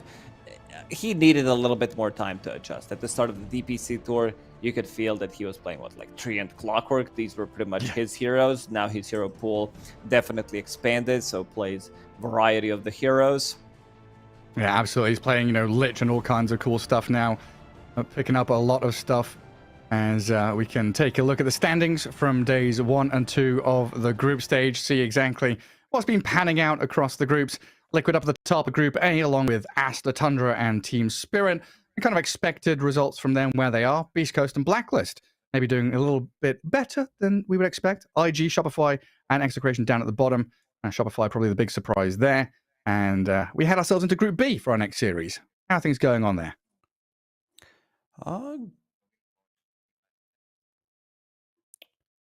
Yeah, Group B looking good. I would say everything. I mean, it's a hard group. Like I could see any of these teams go and take it pretty much, except for Bleed. EG, you know, didn't have a great start. This one is very important series for them. Like if they lose, they're gonna be 1-7, which is already in like relegation. So they have to show up strong in this series. So they do. We can take a quick look at team rosters and stuff before we head into the draft, because it looks like we're already getting a couple of picks in. Let's see what we're dealing with as Betboom look towards this game 1 against Evil Geniuses. And there are the boys. And like you said, you know, Toronto, Tokyo swapping into that position 5 role quite a while back. And then the big swap more recently, Nightfall and Pure, positions 1 and 3, swapping things around, which honestly, it's been a good change for them. Not necessarily a big change, though, because Pure is still playing greedy offlaners and getting a lot of farm. Maybe just more of a synchronization thing where they're hitting their timings much nicer, coinciding with how they want to be playing. And of course, we look at Save and GPK. Some stellar performances from them in the positions 4 and 2. We can take a look at EG as well, as I think draft should be ready and waiting for us soon. Matthew, I've heard, has a little stomach problem, so maybe that's a reason why day one didn't go as well as they would have liked, but maybe now that's all cleared up, all healthy and ready to go into day 2 of the group stage, as Chris Luck, Pakaz, Whisper, and Panda have all been having a few struggles getting out of the laning stage into mid-game and into these fights in their previous series. I want to see how, because both of these teams are very aggressive, especially EG. If they manage to get the advantage, they're going to be running at you. This series that they played against PSG.LGD, 14-minute game, what is that? How do you manage? Because PSG.LGD, they look strong. I'm getting the same old PSG.LGD vibes from this squad, because it took them a little bit more time to be able to get to this level. So clash of pretty, I would say, similar styles when it comes down to Dota. PSG.LGD maybe slightly more calculated, and EG is when you set them loose, especially players like Pakaz and Chris Luck, they're gonna be all over the place. And then you've got Matthew on his bounty hunter spirit breaker heroes, just getting in behind, causing problems, sniping couriers, and opening up the map for his team. As it looks like EG are going to get their hands on a spirit breaker, as we should be able to get into the draft and find out how these teams are developing game 1 of this best of 2. Last one of the day here on the B stream, as we do see a couple of early picks. Timber, Bat Band, along with Medusa and the Morphling. Pugna first pick, double response Silencer Spirit Breaker, and then Tidehunter in the first phase. As we were talking about earlier, 2 of the teams that you really have to think about Tidehunter in, Tundra, Betboom. Pretty much. And Betboom, whenever they pick Tidehunter, they do tend to protect it with Monkey King ban, Slark ban, +1, depending what they also want to pick. But this Tidehunter, because they've been opening up with Tidehunter for a really long time. Turn to ban. Let's see, there's a Darkseer ban, so potentially maybe looking for some illusion-based carry. EG, also a team that utilizes Darkseer nicely. Nice pairing with Spirit Breaker. Yeah. The way this draft developed is Pugna first phase, and then you always have to think about, is it going to be Pugna plus Storm? Do we need to ban it? So EG responded with Silencer and Spirit Breaker. You have Global Silence to break the combo, stops Storm Spirit from zipping in, and also Spirit Breaker, who can charge onto him pre-6 minutes, always have vision on him. So let's see if they decide to ban Slark as well, because both Pugna and Tidehunter, they don't provide you with any kind of lockdown against this hero. Slark is not that good against Tidehunter in the lane. Remaining. You get gushed, you get constantly harassed, blood grenade, you can't really 5 just square up and remaining. get him from 100 to 0. You kind of lose the laning stage. It's all about getting the farm. It's more about picking it for the game later on, where you start to get the items, be very annoying in and out with Aghanim Scepter, maybe build into Silver Edge so you have that break mechanic available. Yeah, you become a nuisance later. And back to the Pugna point, it's one of the scariest things, when you're facing against Betboom, is the fact that even before all these teams were picking Pugna Storm, Pugna Dusa, Save was just picking Pugna because he's a Pugna player. He was banging out the Pugna every game he could. It was like, Pugna, if Pugna's banned, I pick Hoodwink. Just grab these heroes. Very comfortable signature heroes for Save. Doesn't necessarily need a combo to go with it. The combo is just an added bonus, an added extra. See if GPK gets his hand on the Storm in that second phase. One more ban for EG, though. The focus on the Toronto-Tokyo support pool. Ban the Lich, I dare you. Undying Clockwork and... They already picked Silencer on their side, so in terms of the hero pool, both position 4 and 5 of Betboom don't have massive hero pools compared to some others, and banning out the Disruptor, so that also leaves a couple of them. I'm down for some Lich. I'm down for either Lich or I don't know if you want to have Oracle Pugna as a support duo. There's a cute little play you can do with Oracle where you pre-charge if you think the global's going to come. It's very difficult to execute, however, but these are professional athletes we're talking about. That means that it might happen. Every time I hear you say the word professional, I know what's coming next. It's the e-athlete, e-gamer, the cyber sporter. Cyber Sporter. There we go. That's not the one I use, but so Snapfire most likely gonna be Chris Luck, even though it can be played from the off lane. So I feel like Snapfire now on a mid lane just does so much. It provides you with the kill threat, and what a shocker! Look at that. The thing is, do you want to pair him up with some Bloodseeker? Just because it's a super strong lane. Yeah, it's been one of Nightfall's go-tos for sure. Bloodseeker, Phantom Lancer's been one of his favorite heroes as well recently. There's also like a Chaos Knight or something that could come in to play here. Yeah, I don't think you need to pick it straight away. I think you might be looking for a mid matchup instead. You know that you're going to be playing against Spirit Breaker, Snapfire, Silencer. So think about hero for GPK, something that... Evil geniuses turn to pick. Bloodseeker. It's just Bloodseeker for now. Okay. Yeah. They don't want to think too much. So they are going to let EG respond to this safe lane. These are super strong lanes from Betboom. Lich, Bloodseeker, Tidehunter, Pugna. They're, I would say, took ideas from others and also implement some of their ideas. I like when the draft develops in this way. There's no like, oh, maybe this is a flex. It's just like pretty straightforward what we're going to play, but you know this is strong. Yeah, I mean, this is what they did throughout the Tour 3 DPC. Like, this draft is their draft in like half of their games, honestly. If they get their hands on Pugnatide, Lich, Bloodseeker, they are incredibly happy. 2 or 3, these are kind of their signature heroes for sure. They're going to have to pull something out the bag here, EG, to upset and unsettle Betboom. And Storm Spirit will be a steal away from Betboom, so GPK won't get his hands on that. But now we'll see his mid lane matchup, as we just need a Pakar's hero left for EG, moving this Snap or Spirit Breaker into the position 3 role. What do you reckon? Is it Whisper Snap? Is it Whisper Snap or Whisper Spirit Breaker? I think this is their 3 and 4 Spirit Breaker Snapfire. Let's see how they're gonna read it, but we'll have to check what's going on. I think Puck has to go from EG because this is the hero that can't get really charged easily against Storm Spirit. You always have this kill threat. Good setup for some of the like Ravage later on, Chain Frost, and yeah, he's gone. Away we go. A TA as well, and a Pakar's special heroes. What's left out there? No Quap. Monkey, TA, Morph, Medusa, Slark, or Band.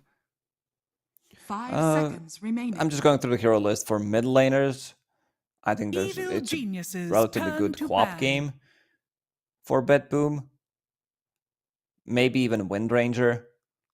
You know, when I say Gary, when I say it's a good Wind Ranger game, it's a good Wind Ranger game. I called out some of the Wind Ranger picks last pick, and I'm like, because I'm a big hater of it. I feel like the hero is not in that good of a spot. Tiny Band, that's an interesting one for sure.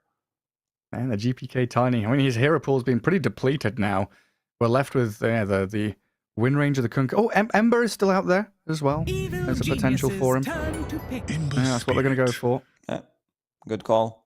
Chains against Storm Spirit. Buys into BKB against Global Silence. It's like, what's left for Pakars? I was going through these carry heroes, and it's like Naga Siren is the only one that kind of comes to mind. Remaining. Like TA Jug Morph, yeah, ban. 5 If seconds you- remaining. Is there Faceless Void? There is Void in the pool, right? Oh, okay, yeah. I think it's a good Void game. Or if they want to just like speed it up a little bit, go for Sven. I think it's not good in the lane against Tidehunter. And any of these heroes, I feel like whatever they pick are not gonna do good into Tide. But if they feel like they need more lockdown, a good combo with Snapfire, Storms zipping in, I do like Faceless Void a lot. Yeah, it doesn't feel like you want to pick a TB into this. Lich with Frost Shield, Ravage, Anchor Smash. The Bloodseeker and Ember have great repositioning tools to kind of dance around TB and fight. Because that would have been the other option for Pakaz, just like thinking about his hero pool in general and what he likes to play. Everything outside of that, TB, Void, and you mentioned the Sven. Anti-Mage doesn't look great this game. I think it's a difficult spot. Usually Pakaz's last pick is like, here, gotcha, final pick, bang. looks super good. Maybe they lost a bit of a confidence, sitting at 1-5 at the moment. Ooh. Okay, Select that's a new one. Not seen the big lad in a while. Big Belly Alchemist coming into play. And that is Pakaz's hero. I think it's pretty similar to Sven, where you hit an earlier timing, where you have like good 5 minutes where enemy doesn't have BKB, you have BKB on your own, and then you start to put pressure. Alchemist is pretty similar in that department. Also, I've seen Pakaz just like popping off completely on Alchemist, like going for hard, like Radiance, Heart, SNY type of a build where you're like, BKB, I don't need it. I'm playing into pure damage from Bloodseeker, and then I just want to tank up as much as possible. I don't know. I do like what they have inside of Betboom. 5 seconds remaining. Yeah, I mean, this is through and through a Betboom draft. They've played this day after day, scrims and official games. They love this kind of draft. Something a little different from EG with its Alchemist last pick, but the other elements are there. The Silencer for Panda, Matthew and Whisper on this Spirit Breaker, Snapfire, great combo between the two of them. Lots of kill threat when you add in a Storm with that long-range initiation from all three of these heroes with the Global Silence as coverage. I think the big question for me is lanes, really. Like, how does Alchemist Silencer do against a Tide Pugna? Because that is a disgusting lane from Betboom. It is. It's super strong. It's going to be a lot of harassment. I can see Silencer dying relatively easy in that lane. If he's like one misstep, you get gushed, blood grenade, you can't really defend yourself, so his positioning is not going to need to be very on point in this lane. I guess also the reason why they picked Alchemist is to punish some of these longer cooldowns, like Ravage, Chain Frost. Rupture is not a long cooldown, but you can still like take a fight. The biggest one is Ravage, where like, oh, they used Ravage, we buy back, we take Roche. They used Ravage, we can do whatever we want for a good 2 minutes. If I use Ravage, I can farm Radiance. I'm going to go into the jungle, clear out some stacks. That's going to be pretty important for EG. I mean, Alchemist is the be-all and end-all of carrying this game for them. We'll find out how well he does, how many stacks they build, how quickly he can get to his items, and whether or not it will be that Radiance, because I've not seen Alk in a little while. Have you seen him in like high-level pubs or anything like that? Is it still the Radiance build for him? It's still Radiance build. I don't think you can deviate from that. There's no reason to go for anything else. Just like an item that gives you extra farm, mischance against the Bloodseeker, sustain. Let's see. I guess if we think back into history, we had those periods of time where we had Battle Fury out, the Maelstrom out, the Armlet out, lots of different changes and mix-ups to try and find your best spot as this Alchemist. But you're probably right, Radiant is going to be the key for them to unlock the game for themselves, as it looks like EG smoking early and sweeping down to this bottom area of the map. Toronto-Tokyo gets out there with the ward first, smoke breaks, EG with a later high ground ward, and Panda the focus. Gushed up in the blood right, pure chasing. Big curse from the Sansa, but he's blasted down by the Pugna of Save. First blood for Betboom, and it might be an additional one here as they consider diving tower for Whisper. They'll let EG lick their wounds and retreat away. Yeah, Toronto-Tokyo was not close enough. If he gets another blast, that's going to be another kill. But they might get something else here. Gush, blood right. Breaker didn't get anything. Does have blood grenade, but we'll get right click down. Another gush. Look at them go. They're going around. This is such a Chad move. Hello. Gush into blast. And the final touch from Save. This Pugna is 2-0 already. The horn has only just sounded. Creeps are coming now. One guy you don't want to give first blood to, that's Save when he plays Pugna. Yeah. And he just got double kill.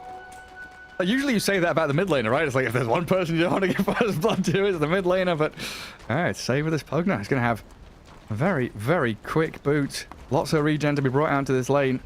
And that is the lane that we were most afraid of as well. It's the Pugna Tide lane up against this Alchemist Silencer, who EG could struggle. Bringing full magic one onto Courier, some extra regen. Like 6 tangos, healing cells, magic one Pugna. You can't harass him anymore in the lane. It's just impossible. Has 2 mangoes, fairy fire. This looks like he random his items. Yeah. 50 seconds into the game. And not the new random either. It's the old random where you got the bonus 250 gold or whatever it was. You did. Oh, it's going to give Pure such a good early time. Save. Can try and keep control of that large camp. It's blocked up for now by Panda. But we'll see that trade out over time. And there's a kill on Toronto Tokyo bottom. Spirit Breaker and Snapfire, level 1, offering kill threat on the Lich. I'll leave Nightfall there alone. So a good bit of fighting back from EG. For a second, I thought Fist was playing against Bristleback has 11 magic wand charges. I guess that's from all the spells that they used when they got that first blood. And also they've been spamming in the lane. Frost Blast, Blood Right. Finally they hit level 2. EG, very prepared for this one. Everybody's full HP except Storm Spirit pretty much. So how does this mid lane go? Is this one of those skill-based matchups again? Storm has much more, I would say, kill threat in this one. And also should farm more. But since they got that extra gold from the assist, GPK got the faster bottle. Once Storm hits level 3, you get a point in Vortex. For now, just saving a point, looking for an opportunity, maybe. And now he gets it. Because it looks like, oh, and he's dominating. Then Storm pulls you underneath the tower. Static Remnants, 2 Overload charges. Your full shield is gone, and it's going to be some extra damage. But GPK, putting a point in steering chains early on, keeping him away from creeps. GPK, I'm sure he knows the matchup really well. These are like very popular pub heroes. So. Yeah, because I've seen and heard. I was tuning into a couple of other streams, listening to the analysts. And I think I can't remember who it was, but someone was saying it's like a 45-50 Storms, a 45-55 slightly Storm favored. I know some people think that Ember Spirit can come out on top depending on his moves with the sleights of fist to dodge out remnants and stuff. And I always think back to, I think it was EE and Weeha talking about it on a stream like 6 years ago, where they like challenged each other to a 1v1 mid and showed that Ember Spirit can't just straight up dodge everything. Storm Spirit came out on top back then. Definitely something that people have to play out. 45-50 and 5% skill. Stupendous. I mean, so that's what it takes, that little edge, a mistake, a bit of skill, a bit of flair.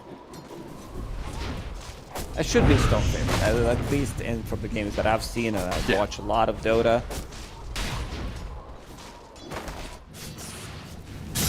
Yeah, I think you're right. Definitely should be. When you add in, GPK's bit of chaos, an odd Fairy Fire hero there could make the difference.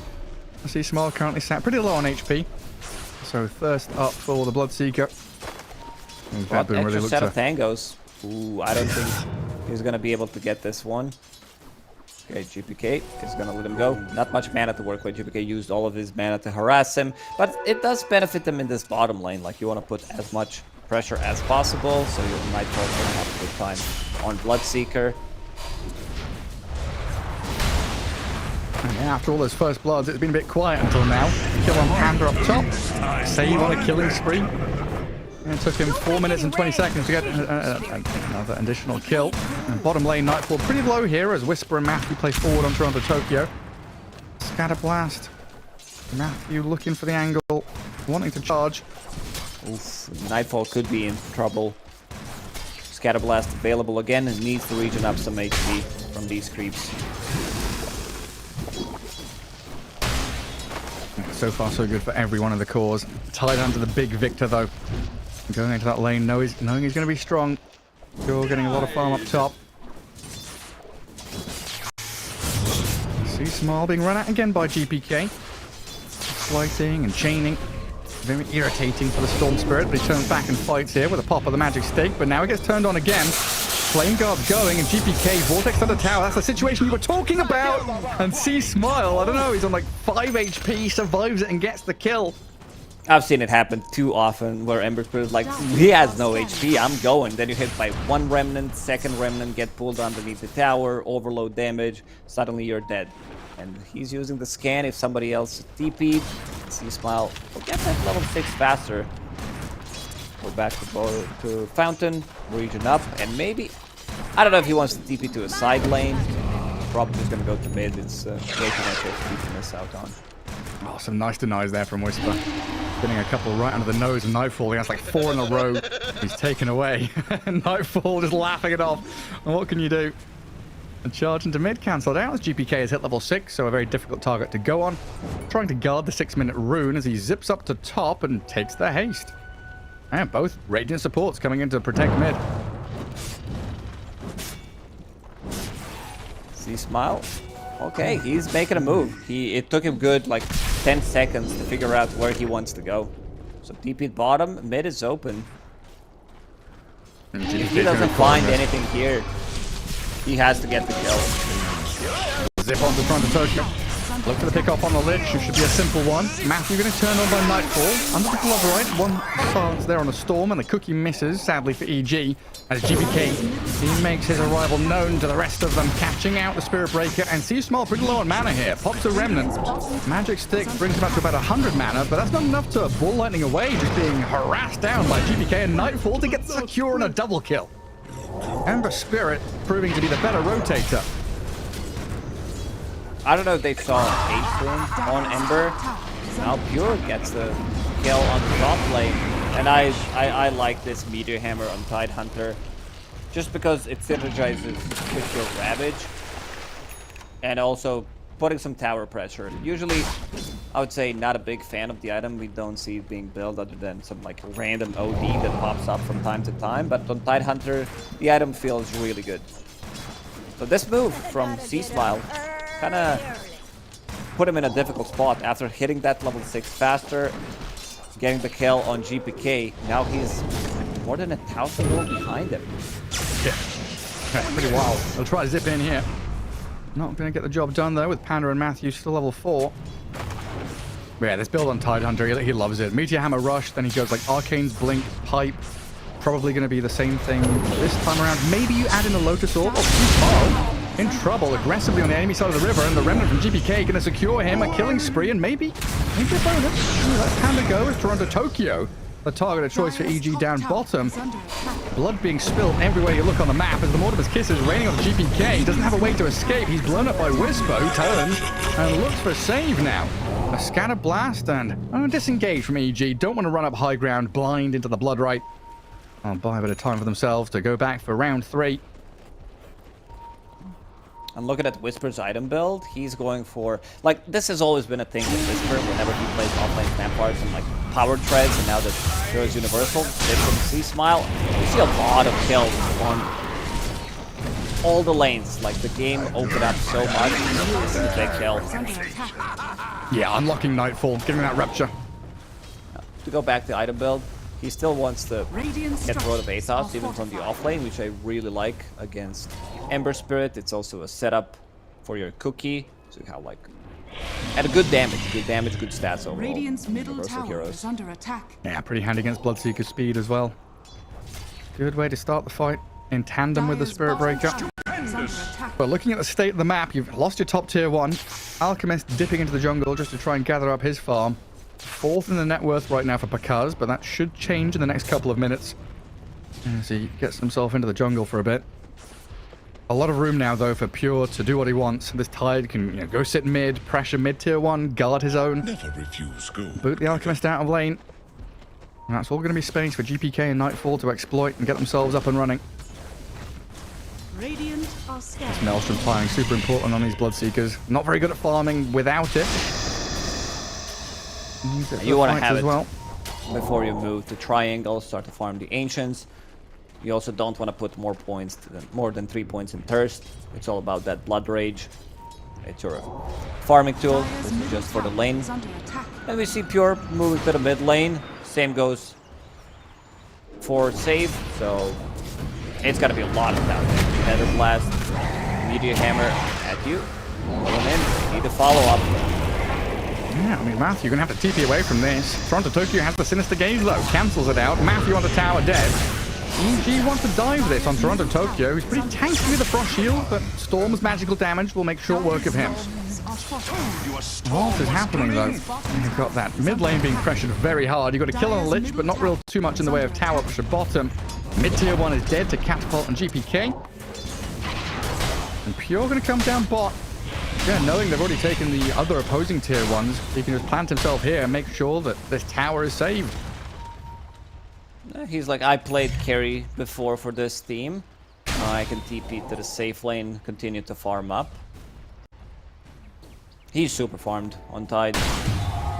Took Spark of Courage, not the item that you usually see on the hero, but it's a great way to farm up. One of the reasons why he's staying close to the top of the net worth. We haven't talked too much about Kaz. He does have Sacred Relic available, only needs to fight Talisman of Evasion. I almost said recipe. Old habits die hard, even though it's been like that for almost a year.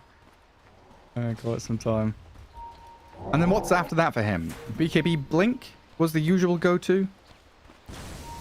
That's the question. Whether he feels like BKB is needed, or if he wants to go for that SNY hard build, where they, in terms of burst damage, they don't have it. Like, unless you're fitting inside Chainsaw, but you're still level 5. So I feel like he could get away with it. Maybe even some like Manta, maybe even Manta against the Cryptify, Gush, Silencer. That could be pretty handy. Well, Betboom smoking behind Pure, who shows himself on the bottom tower. Save and GPK clear out a little stack here in the Dire Ancients area. Being spam-pinged by EG. Looks like they want to come and contest this. Scan is there from the Dire as they snipe Pure's Courier. Trying to get in here with a Sea Smiles Ball Lightning, but GPK is already out. And these stacks were meant for the Alchemist, but they've been stolen by Betboom. Still pretty even in terms of net worth difference between the two teams. I mean, primarily because that Alchemist is right up the top at 8k. This trio, though, of Ember, Tide, and Bloodseeker looking pretty strong once they gather up their forces and decide to fight. Ravage. Ravage is available on Tide. As soon as he picks up Blink Dagger, I think they're going to be joining the fight and trying to make something happen. You're in a good spot. There we go. Ravage connects onto the 3 of them. Matthew did bulldoze it, so gets away from there. The Chain Frost can jump towards Whisper. Only one connection. Turned into a little piggy as he pulls himself up the high ground, away from Tide. Global for the Ravage. The Gush, though, from Pure, maybe allowing them to chase forward. And immediately hammer the Frost Shield. It's just about connects on the very edge. Sinister Gaze back in, but a big charge through. Matthew trying to buy time, but Whisper the kisses. Blows up towards Tokyo. GPK low, but zips away. Remnant back to safety in a 1-for-1 trade. Everyone just spaffs their ultis at each other. They needed slightly more control. They need the Searing Chains. They need Chain Frost to connect like on multiple targets. It was only onto one hero. And EG, they turned the fight around with a good charge into kisses. In the end, Whisper does die. So now I think it's time to go for EG because they just use Rabid Chain Frost. They have good 2 minutes, minute and a half to be able to get the pick off. See Smile, Orchid Reveal. This is it. A bit of a different item build than what we usually see. Sometimes it does happen against Puck Storm matchup where he wants to be able to control it, control how the fights are gonna go. No different here against the Ember Spirit. Try and control GPK. And Matthew cancels out his charge. I see Smile and Panda have other ideas as they plant themselves in that bottom jungle. Guarded by a couple of Dire Observer wards giving vision for themselves. Betboom on a bit of a journey here, maybe hunting for the Alchemist. Gathering up top with Nightfall. Gonna show his face, dip out of the jungle for a little bit. Difficult to keep tabs on Pakaz, though. This Alchemist very quickly goes from camp to camp.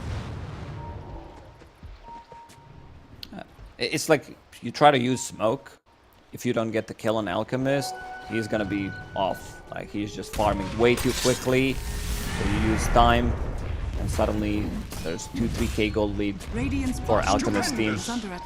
They planted Vision, so this caught a glimpse of Alchemist. Let's see how they're gonna go. Chain Frost immediately. Straight up Chain Frost into the creep camp, but Pakaz tanky with a Chemical Rage going. Turning, concocting onto Toronto Tokyo, so the Lift is going to be the first to fall. Now the Storm is in on the Pugna to get the double kill for Pakaz. EG answering the aggression from Betboom very nicely around the Alchemist. And like you said, yeah, if it's a smoke that misses, that's 700 gold for the Alch. If it's a smoke or just a move that connects and you fail it, It's thousands of gold for the Alchemist. Alchemist got the double kill from that, full BKB. They got the D ward. They killed the Nether ward as well. I feel like they needed to have a fight in that one. Not sure if Ravage was available. But still, this is a massive. Like, this is how you play with Alchemist. You talked about his item build. Like, this is pretty standard. You know, BKB, Blink Dagger after finishing. It's the most safe build. So, maybe because they're 1 in 5, he does not want to toy with it. Yeah. That's a good point. That's a hero that can't stand his ground. As well, during Rupture, pop a BKB. They don't have other abilities that go through magic immunity anyway. Magic debuff, spell, BKB immunity. Golden mode. Yeah, that's all it is. Just go to golden mode. Yeah, Betboom wins, being knocked out their sales a little bit here. All good from T-Smile, life drain from Pugner, keeping GPK topped up, so they turn to the different target. Throw the Pugner off, and now GPK, no escape. Can't get himself away from there. He had mana for Remnants. Not sure if he had any ready and available, but either way, he died. Multiple silences, like this last ward, Orchid, destroy any of the spirits, pre-BKB, pre-Gold Scepter, Toronto, Tokyo, got silenced, this Orchid value. It's monumental. That Kiss is going to get chucked in here as well. Pure goes for the TP. No additional stuns from EG. Tidehunter gets himself away from there, but another move from Betboom gone wrong. Look at the gap now created. Alchemist, he goes from, being 4th in net worth 6-7 minutes ago. Now he's the top by 5,000 difference. Picks up a Gossamer Cape as well. So on top of that Radiance, the mischance galore. You can't hit this boy. Can't hit him. Impossible. Even though you have Maelstrom to semi-deal with the evasion, I don't think that's enough. He can't be really focused in a fight.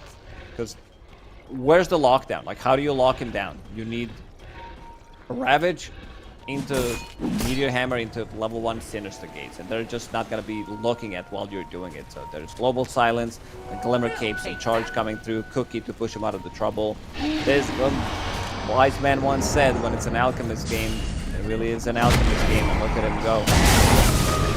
Yeah, he's on top of the Pugner. Picard now ready to fight. Kills off save.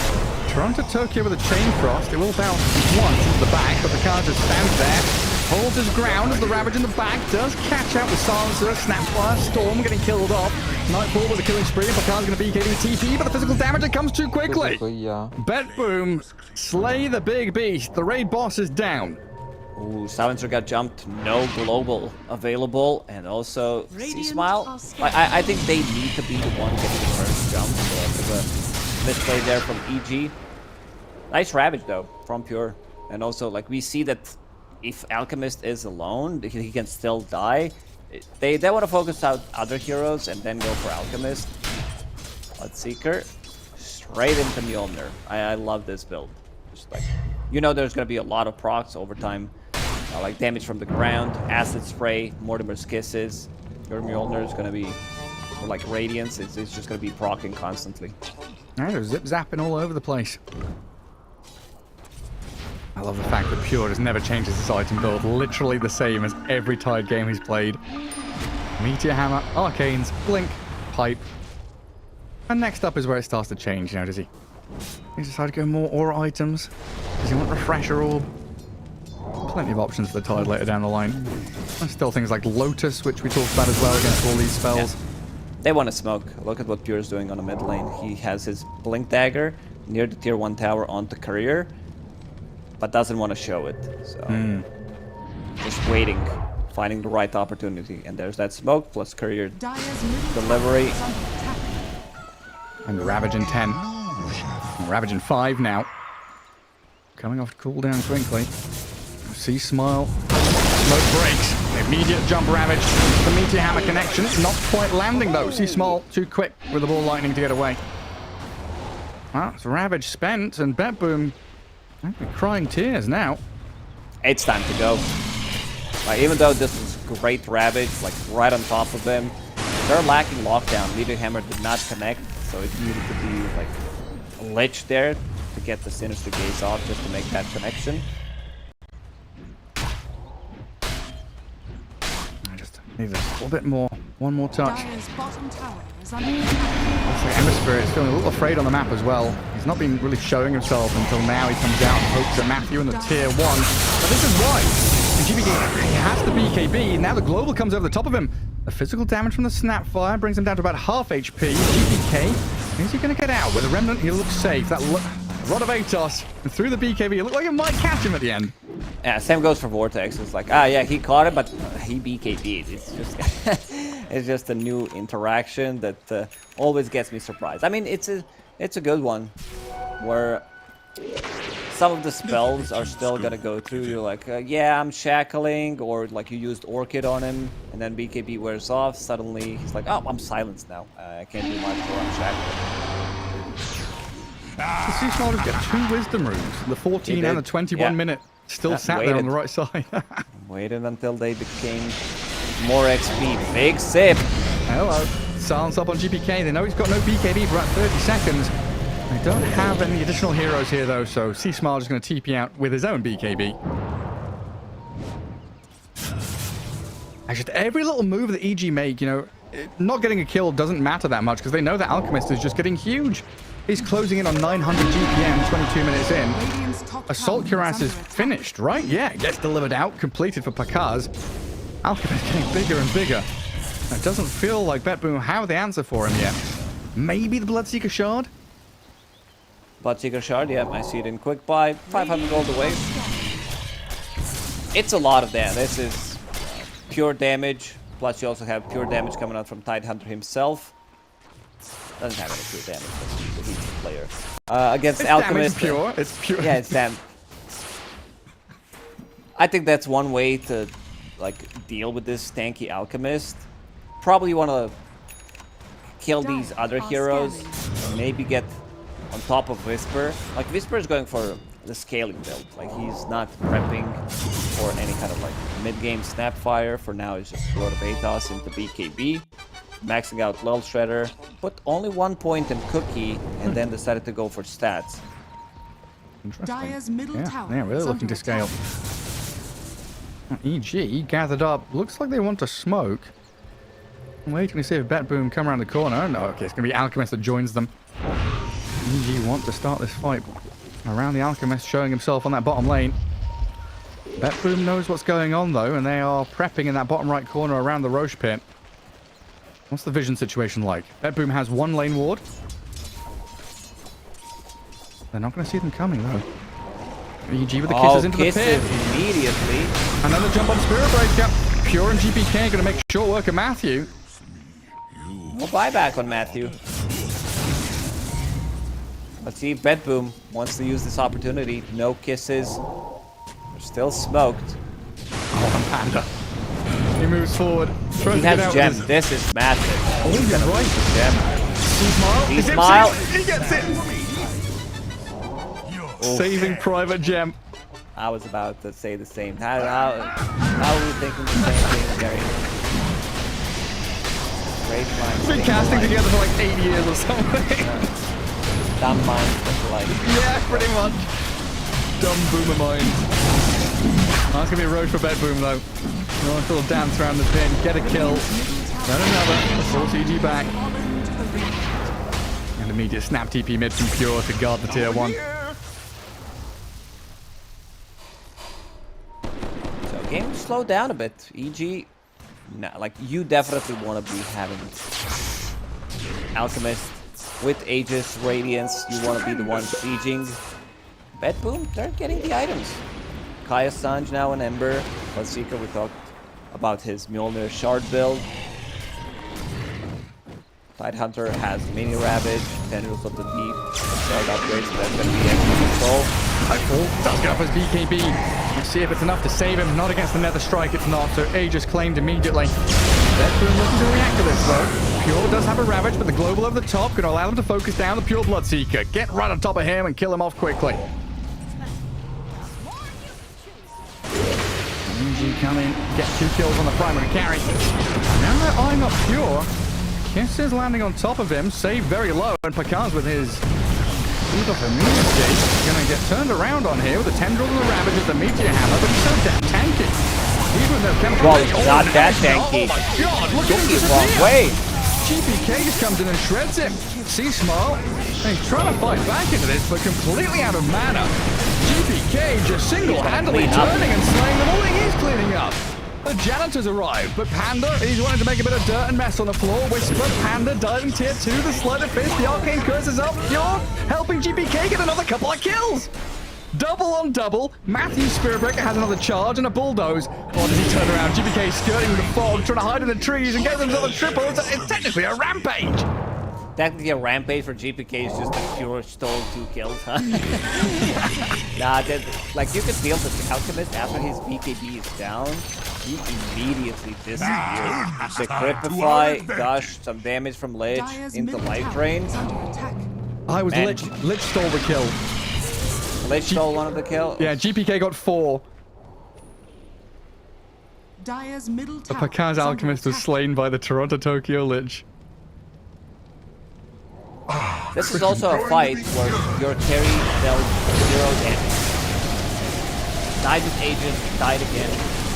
Want to see what happens when Nightfall can get something like this. If he's allowed to play the game, yeah. Life Drain upgrade? Not the worst one, Life Drain. There are no illusions, so that's not the biggest one. Maybe it would be better if there's one on Lich. Yeah, the Lich one's super valuable. Oh, Shiva's guard queued up on Pure. Nightfall wants his Basher. Another way to try and deal with this Alchemist. In both of those items. As tier 3 neutrals start to come out now. That's what, Enchanted Quiver on both Ember and Snapfire. A Paladin Sword for the Alchemist. And incredibly tanky when he is in that Chemical Rage. But when that's over, we saw how quickly he can die. Whisper just got level 15 on Snapfire. So that's extra 2 Little Shredder attacks. Still needs 5 levels. This is what he's playing for. At level 20, Little Shredder uses your attack damage. Has Shadow Blade, does pack a punch. It's just that you want to get to that level 20. The question is how. There's 1 XP rune on their side if he wants to TP2. Pakaz is going to be the one getting it. And Pakaz wants this Ancient Camp as well. Try and finish off his Abyssal Blade. A pretty necessary form of control against these 2 BKBs on GPK and Nightfall. And they're going to solo the Tormentor as well. Grab a shard up for one of the EG members. Nice, gives it over to Matthew. So now we have that planar pocket, right? Gush, Rupture, Lich's spells. Could tank quite a bit in here for his team. Here is in. Does have a gem, so sees both of the heroes. And misses both of them. Tries that tangible deep, and GPK pops his BKB early here to dodge away from C-Smile and Whisper. Snapfire thinking about the TP home there, instead cancels and waddles back. The Chain Frost bounces into C-Smile, the global over the top, but Nightfall with this bash just goes straight on the Snapfire and chasing forward. They've got Pure with the tendrils, Captain Panda on the back line. Betboom, these fights, both teams just able to so quickly snap into action, get a kill, get the numbers advantage, and steamroll over. And you were saying it early on, it's important for EG to have that initial jump, the vision, the ability to choose their targets. And Betboom making sure they can't. They need to take out these supports immediately, especially Pugna does so much in a long team fight, where he gets Lotus off, Glimmer Cape to Cripify multiple life drains. This is where Abyssal comes in as a clutch item. It's just because he's like not in that fight. Matthew, with all status resistance. Shrugs off the tendrils of the deep. Does get bashed up now. And he'll get himself back to that high ground. An Alchemist, what is he? He's 8,000 ahead of the closest enemy, the Ember, at 18k. But this net worth difference between the two is actually Betboom leading. Their trio core outstripping the EG side. Storm and Snapfire lagging behind. They need this surprise smoke move to pay off. And like you said, they need to grab supports. Whole network is centered around one hero, and he is not in a team fight, that's like 26k net worth missing in a team fight. That's like pretty much all your net worth. Jump. Oh my god, see Smile. He's just being annihilated by the physical right clicks. They jump the Ember, but now the turn from Betboom onto the Alchemist. Pakar's being blown up and destroyed. He gets toward the Tokyo, but the Rabbit is in. And the Meteor Hammer landing is just gorgeous from Betboom. 3 for 1 and maybe make it 4. Whisper tries to cook it to high ground. The BKB's up and he bashes. Nightfall looking for the control and he gets it. A triple kill to the Bloodseeker. And this just might be it. Like, you are playing Alchemist lineup. If the fight goes its way, they don't get the global off. You said C-Smile not able to survive. Like, they need to be the one jumping first. Maybe try to split them a little bit more, go for the pick-off. But Betboom, they've been holding hands together for the last 5-10 minutes. Yeah, play together, play up the high ground. Go wild on the tier 3 and force the glyph pretty early. Tower is under attack. They will retreat for now. Still about a minute until Roshan fast spawn, but they see a Storm Spirit down at bottom. And see Smile, he zips in towards Toronto Tokyo. They're not able to catch up to him though.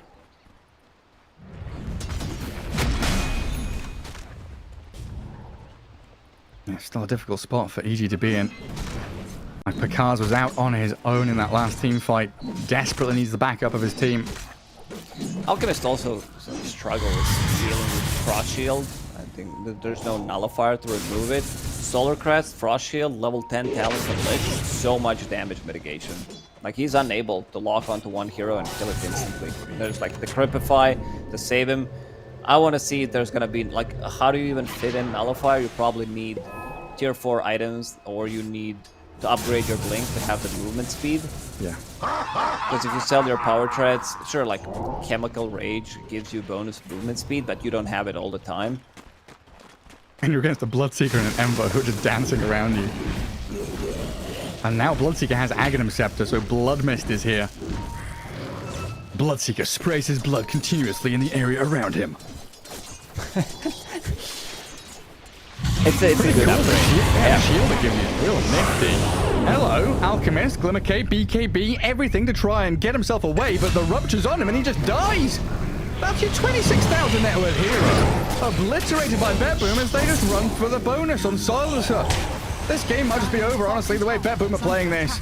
EG, no recourse, no answers. This is 2 sets of barracks, 70 seconds without Alchemist, who does not have buyback. How close he is. Needs 150 gold, so if someone picks up a Bounty Rune, then he does have it now. Magic just picked it up. The question is, do you want to buy back on Alchemist if you take a fight?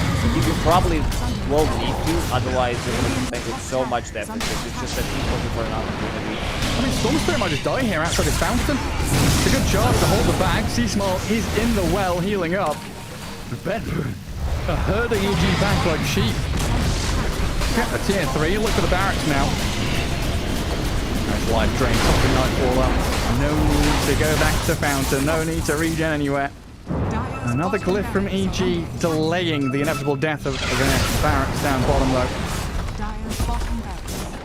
Ravage is off cooldown again.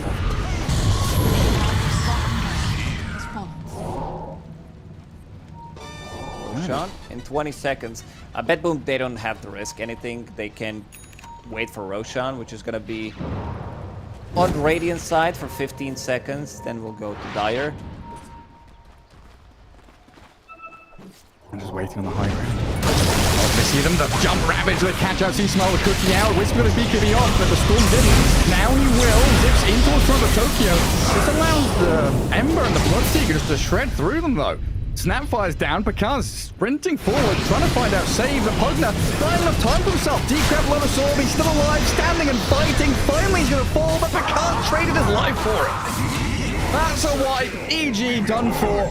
Betboom a 5-for-1 trade, and they call GG. Yeah, they have nothing left in this game to play for. This game is just done so. Even though it wasn't like the best execution onto Storm Spirit, status resistance from Kaya Sanj kicked in, so Ravage, Tendrils, Hex didn't last long enough. They still managed to get those kills.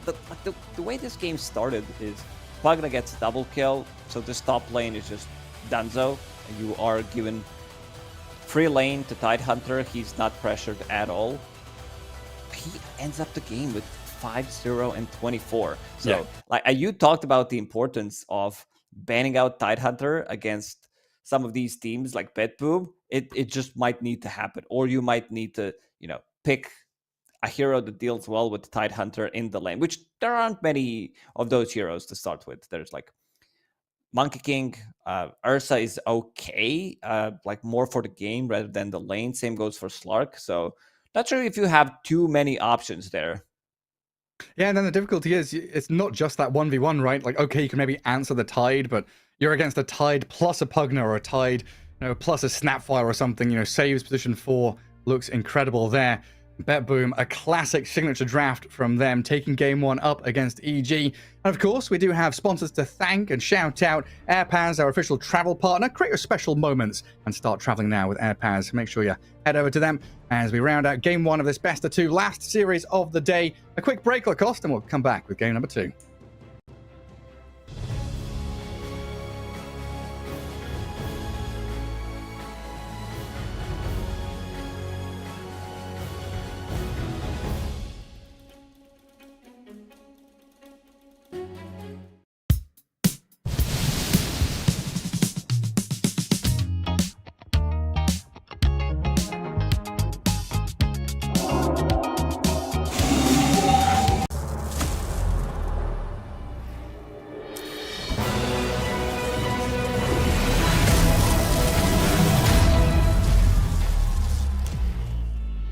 Use your skills in the gaming. 1xBet.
Semua bisa jadi nyata dengan upgrade wifi rumahmu pakai Biznet Home. Nah, ini baru internet rumah buat orang-orang terdepan. Mimpi kecil bisa jadi besar. Dan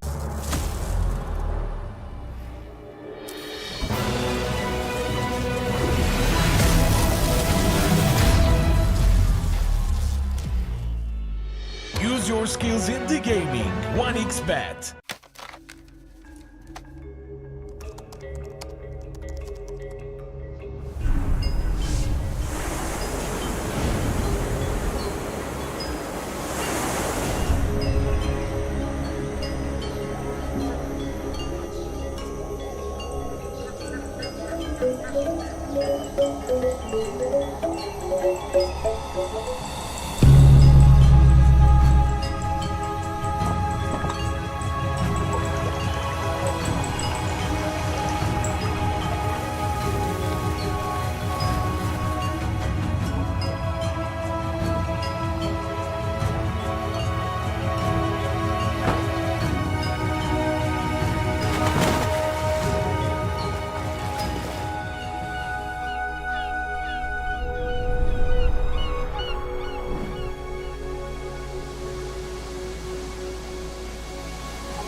Semua bisa jadi nyata dengan upgrade WiFi rumahmu pakai BizNet Nah, Home. ini baru internet rumah buat orang-orang terdepan. Mimpi kecil bisa jadi besar. Dan kamu juga bisa mendunia. Jadi, siap wujudkan semua jadi nyata?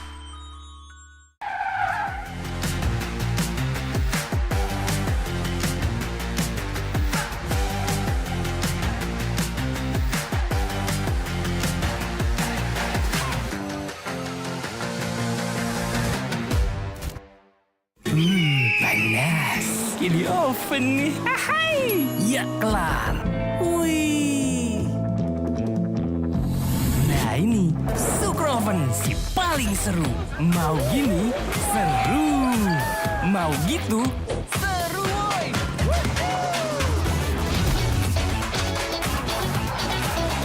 Mau lagi? Lagi. Terus aja lagi. Super Oven seru roll di oven. The world is your stage. Take the first step to change. Lead with vision and innovation. Perfect your strategy and make your goals reality. Así que vaya. Get in the game. Make it count.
Use your skills in the gaming. 1xBet.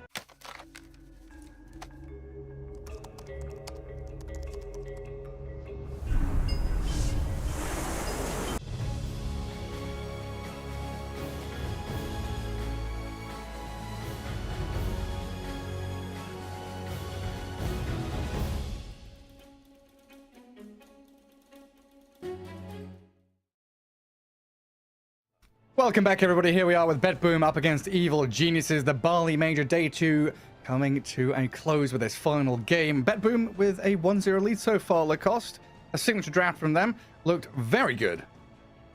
Yeah, starting from the laning stage, like they did really well. Bottom lane was like okay. They got a lot of pressure, Bloodseeker, as they should. Like this hero always plays on low HP, so playing into Spiritbreaker Snapfire. Struggled slightly against it. The Toronto Tokyo was level 5 for a long period of time. Top lane was just this disaster, I would say, for EG. They couldn't put any pressure. Like Alchemist is, you know, everybody thinks about this hero as a farmer, but ever since like the recent changes where you can put points because your Grievous Greed is innate ability, so you max out your stun, you max out your acid spray. It does give you a kill threat, but not with paired up with Silencer. Like we talked about the importance of Panda's positioning. It doesn't even matter when it comes down to positioning. Save got the double kill, shows up to a lane with 6 tangos, healing salve, fairy fire, magic wand. Like you can't trade. Like you can't kill him, you can't trade. Tidehunter also is in your face. You step too close, you'll get gushed. And mid lane was a bit of a wild one, I would say, just because GPK, he dives, gets killed, and then this move from C-Smile where he TPs to the mid lane, TPs to the bottom lane, and then walks back after he dies. Kind of killed his momentum there. I think if he TPs to mid lane, continues to farm up. Haste Rune from GPK made the difference there. Yeah, came bottom, got a couple of kills, and then we start thinking about that Roche fight. You know, Radiant side Roche in the bottom right corner. The entry to that fight was really sloppy from EG. They put all of this emphasis and investment into this Alchemist. You know, he's like 16,000 net worth. Next closest is like, 12,000 or something on the enemy team. And you enter the fight, you lose the Spirit Breaker, you lose the Silencer, you can't contest Roche, and that was meant to be the defining fight. So often in these Alchemist games, we see that steamroller in action. You win a couple of fights, you get Roshan, and you're in the driving seat. You look incredible, but the opposite is also true. You lose a couple of fights, all of that investment goes down the drain. Suddenly the stocks are dipping. It's not looking too hot for you, and you've invested into a hero that dies in 2 seconds to a Bloodseeker with Shard. A Bloodseeker, he died once. There was this one death while two deaths technically when he's holding the Aegis. Popped the BKB before they managed to get the kill. I would say this is pretty similar to our previous series where IG first game where they needed to keep putting the pressure onto Tundra, but didn't happen. Like, it happened for the good 10-15 minutes, then they stopped. I think you need to use this momentum that you have with Alchemist. They had a steady 5-6k gold lead, just unable to turn this lead into anything. And that's why you were kind of thinking about the Alchemist build. The BKB Blink is the regular, normal one, but they needed something a little special here. You touched on that Heart Sanjin Yasha as potential for him just to get through, bully the fights, make sure he doesn't die. Because even with Chemical Rage and BKB up, he got annihilated by these cores. And you could see them quickly, turn, like, okay, we're going on the Storm, we're going on the Spirit Breaker, and it's like, oh, Alchemist has jumped in. All of them just turn and go straight on him. Very good focusing from Betboom in those fights to acquire their targets. Yeah, focusing, like, Ravages from Pure have been amazing. Like, he didn't die a single time. Meteor Hammer, they pressured the tower. I like how this team moves around the map. They kill the top tower, Meteor Hammer, they get the kill, and then you'll have both Save and Pure move to the mid lane, they kill the tower. I guess having Pugna just doesn't give you this extra sustain battery, mana battery, HP battery for your mid laner most of the time. It's just like save during the team fight and also tower damage. Sometimes you do struggle taking these tier 2 towers, but he can also like sit in front of it, use a couple of blasts, and tower is gone. Yeah, just chip away at things and buy a bit of time. That's what they did as well with Nightfall not having the best of lanes. We had GPK kind of pushing out bottom tier 1, getting his face kind of run out a little bit by Seasmile with that Orchid Rush, which was nice to see from Storm. But the fact they let Nightfall farm up into the Rushed Mjolnir, BKB, Shard, Aghanim Scepter, Basher, they just allowed Nightfall to get to that critical mass where Betboom had 3 big tanky cores dishing out some serious damage, while EG were fully reliant on just the Alchemist. But we'll see how things change. We could have some respect bans come out in Game 2. I think Tidehunter definitely has to be a consideration. And maybe even think about this Pugna, maybe steal away the Bloodseeker, the Ember Spirit, make things uncomfortable for Betboom. Don't let them have literally it's not just signature heroes, right? That is a signature draft. All 5 of those heroes together is something Betboom have played several times previously in the DPC. And as we do get ourselves into the draft here for Game 2, EG taking on Betboom in the last series of the day here for Day 2 of the Bali Major. Yeah, let's see if this Tidehunter goes out immediately. I would not mind seeing it. EG in the previous game, they banned Morphling, they banned Medusa. Betboom removed Batrider and Timbersaw. So at least for now, Betboom opening up with the same bans. This time it will be EG with the first pick. So leaving Medusa in the pool. Let's see if Betboom makes some kind of an adjustment. Morphling gone. EG doesn't seem that they want to play it right now. They played it how many times? 2 times, and they lost both games on Morphling. So it feels like they don't want to play it. So one hero that is left in the pool that wasn't banned in the previous game is Medusa. The question is, like, do you want to open up with Medusa? The answer is probably not. Because there's Anti-Mage in the pool, and not banning out Tidehunter, taking it away from EG. Yeah. I like what they are doing already in Game 2. Yeah, if you're not banning it, stealing it also works for you. So options for Betboom, they can still go for this Pugna Pugna Storm, Pugna 10 Dusa. seconds You talked remaining. about that as well. Yeah. There's options out there for them. We've also 5 seen them just seconds open up remaining. with Lich +1. You know, they could consider that direction. I'm curious though what they do with like when Pure doesn't get tied, he kind of relies on Axe, so that might be something to look at in second phase. I'm down for Pugna +1, either Medusa or Storm. If it's Storm, EG probably responds with a Silencer, or like Anti-Mage is also good against both of these openers. So maybe Betboom wants to offset a bit more. There's also Doom Disruptor as an opener. Doom, very good in the hands of Pure, and then having Doom Disruptor against Tide is just a big middle finger, right? Like, oh, you've stolen our Tide? Well, here we go. Yeah, would not allow Tidehunter to play Dota. I don't mind it. It also counters some of these heroes that we talked about, but Medusa is the big one. Betboom, you can see that they're discussing this. It took them good 45 seconds up to a minute to figure out what they actually want to pick. So pretty similar to Morphling, Undying, Medusa Undying, also strong lane. You get return kills for Medusa. Undying goes in, soaks up some of the damage. So let's see if it's going to be some Anti-Mage, some Pango, any kind of a mana burn. Evil geniuses turn to battle. Anti-Mage. So 2 cores picked up early on there from EG.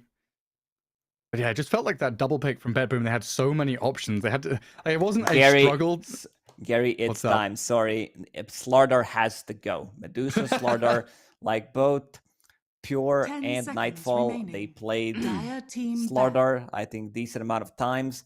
There's the other hero, Legion Commander. So I want to see if EG actually bans it. Evil geniuses turn to ban. I don't want them to ban it. I want to see it. You know, we've been calling for it for so long. It just never gets to see the light of day. You talked about Axe. I think Axe has to go. It's also a hero that does pressure Anti-Mage early on. You don't need mana. You get the Vanguard time. You can creep skip, continue to farm up. You get to a Blink Dagger. Don't care about his counter spell. Yeah, it's one of Pure's go-to heroes. Loves to farm out stacks with the Axe. This is Toronto Tokyo Undying, Nightfall Medusa. I'm curious what Save is going to play in that position 4. Like, they've left the Pugna in for him. I'm trying to think back what they used to pair with the Axe. They've had some funky ideas with, like, Crystal Maidens. Enchantress was a big one for them, but that's obviously first banned by EG in a good spot there. Oh, Techies. Techies is out there. Yeah, Techies is there. Depends what they're actually going to play from the off lane. I think there's possibility to pick up Viper. Break mechanic against both Tide and Anti-Mage in the lane works nicely. Then you want to have some melee position for, like, I don't know, Bounty Hunter. Could be a bit slow. Then you have, like, Undying, Bounty, Viper, and you would end up with draft with no real stuns. Honestly, I still think you want to ban the Doom against Pure. It's one of those heroes that he's played from safe lane, from off lane. It's a little greedy. Offers you that way to deal with Tide, potential to deal with Anti-Mage even when he's got that counter spell. But Enigma's the ban. It leaves Slardar in. Let me see it. Probably not going to be Slardar, but one can only hope. 10 seconds remaining. A boy can dream. 5 seconds. There's also, like, does EG want to play some, like, position for, because Matthew will play some 5 Tidehunter, 4 Tidehunter if necessary, and then Anti-Mage can be played from the off lane. I don't think it's necessary, but because when you think about this team as EG, they're very versatile when it comes down to them swapping lanes, swapping roles. If it's a good game for it, they'll pick a hero and then shift it in priority. Betboom not letting Evil Geniuses have the Pugna Tide lane, which they'd used in game 1. Banning it out. So yeah, super curious to see what Save picks up for himself. He's the one with the crown next to his name. He's the one in the drafting seat. And GPK's hero as well. You don't be picking like a Storm Spirit or anything like that into AM, which is why AM is such a good second pick there. It covers the enemy Storm and allows you to pick Storm yourself. And Betboom go for the Techies. Quite a simple pick for them, I think. You can land stun on anti-major. Leon, good harassment in the lane. 10 So seconds EG, remaining. they need to show whether there's going to be some 5 extra seconds mana burn or remaining. where these heroes are going to go. I'm down for Snapfire from the mid lane. You have Tombstone Killer. Oh, banned, never mind. Rubik Tide. Another strong lane. Pretty similar to Pagna Tide. Has a lot of kill threat early on. Keep the distance, harassment, gush, fade bolt, blood grenade. They're very good at splitting the lane as well. When you've got Undying Medusa, the Undying's going to be chasing around this Rubik, wanting to hurt the Tide. We're going to get dragged around, controlling up camps and waves. As EG take the Lich now. A couple of leaves from the Betboom book.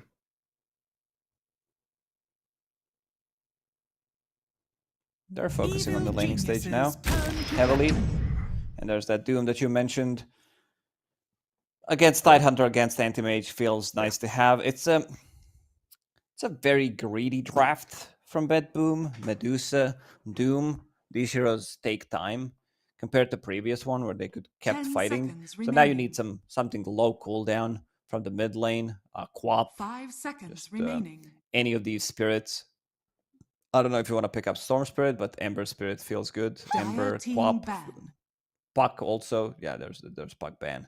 Because when you pick up these heroes like Tidehunter, Lich, you don't have much control.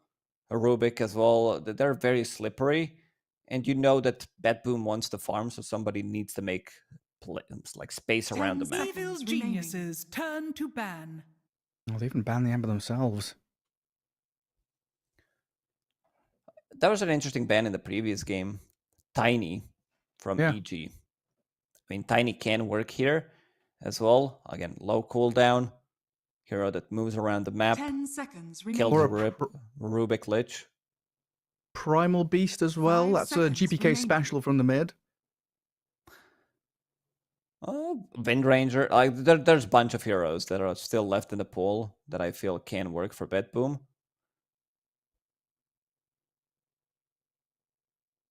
I mean, and then what's out there for C-Smile? Everything we said for Betboom can work for EG as well. Because what's their lockdown? Medusa, Techies, Undying. You can easily fit in Queen of Pain, fit in Wind Ranger. I think it's a godly Wind Ranger game. And that was a C-Smile special back in the day. He was one of those players that would buy the Maelstrom and keep disassembling and reassembling it so he could have Maelstrom and rush BKB by disassembling Maelstrom. It's a lot of work. It is, yeah, but he pulls it off. I don't know, it's a tough spot to be in because, like you say, they're kind of overlapping bans. They're banning against the enemy, but also themselves at the same time. Just going back through GPK's hero list, it's like Ember Storm, Ember Storm, Ember Storm, Ember Storm, Primal Beast, Pango, Ember Storm, Kunkka, Tiny. Oh yeah, that's the Kunkka ban. I think they banned Wind Ranger here. Pretty good against Medusa. Good at running around the map. Yeah, it really depends like what they want to pick themselves, because Betboom does have last pick in this draft, so they might leave it and then counter pick. But I feel like Wind Ranger is going to be picked. It could be just like Wind Ranger Quap, these two heroes. Just Quap wins that lane, right? Yeah, she does harass Wind Ranger a lot, but the Wind Ranger, it's not as bad as it was before for Wind Ranger. Okay. I remember a couple of months ago, that was like a crushing lane for the Queen of Pain to beat out the Wind Ranger. And there is the red-headed lady band out. The thing is, if you pick Quap, I don't know if you want to go with Viper. Quap is destroyed by Viper. You don't get to play Dota. Like, you can't use your Shadow Strike. Viper's on your hill. But then Betboom would end up with Viper, Medusa, Doom as 5 seconds trio, which doesn't sound too great. Maybe not ideal. I think you're onto something with this Primal Beast for Betboom. Lower cooldown, hero that scales well. He just has to show their hand. C-Smile, he plays everything pretty much. He's the most versatile player on EG. Yeah, what's good for the game? Give it to him. Whatever it may be. I mean, you might just pull out like a Shadow Fiend or something out here now. I was thinking about it, but do you need it? You have Anti-Mage already. He's the real carry, so you might just look to pick something lower cooldown. There's Quap, there's like Wind Ranger Quap, the two heroes that we thought are gonna be contested. Like if So they you want had Viper extra, now? no, I mean it's a possibility. Yes, but no. If they had other cores, like if Doom was something else, if Doom was Axe, I would think I would say that Viper could work. Just feel like they would be able to run away. You can't control Quap, you can't control Anti-Mage.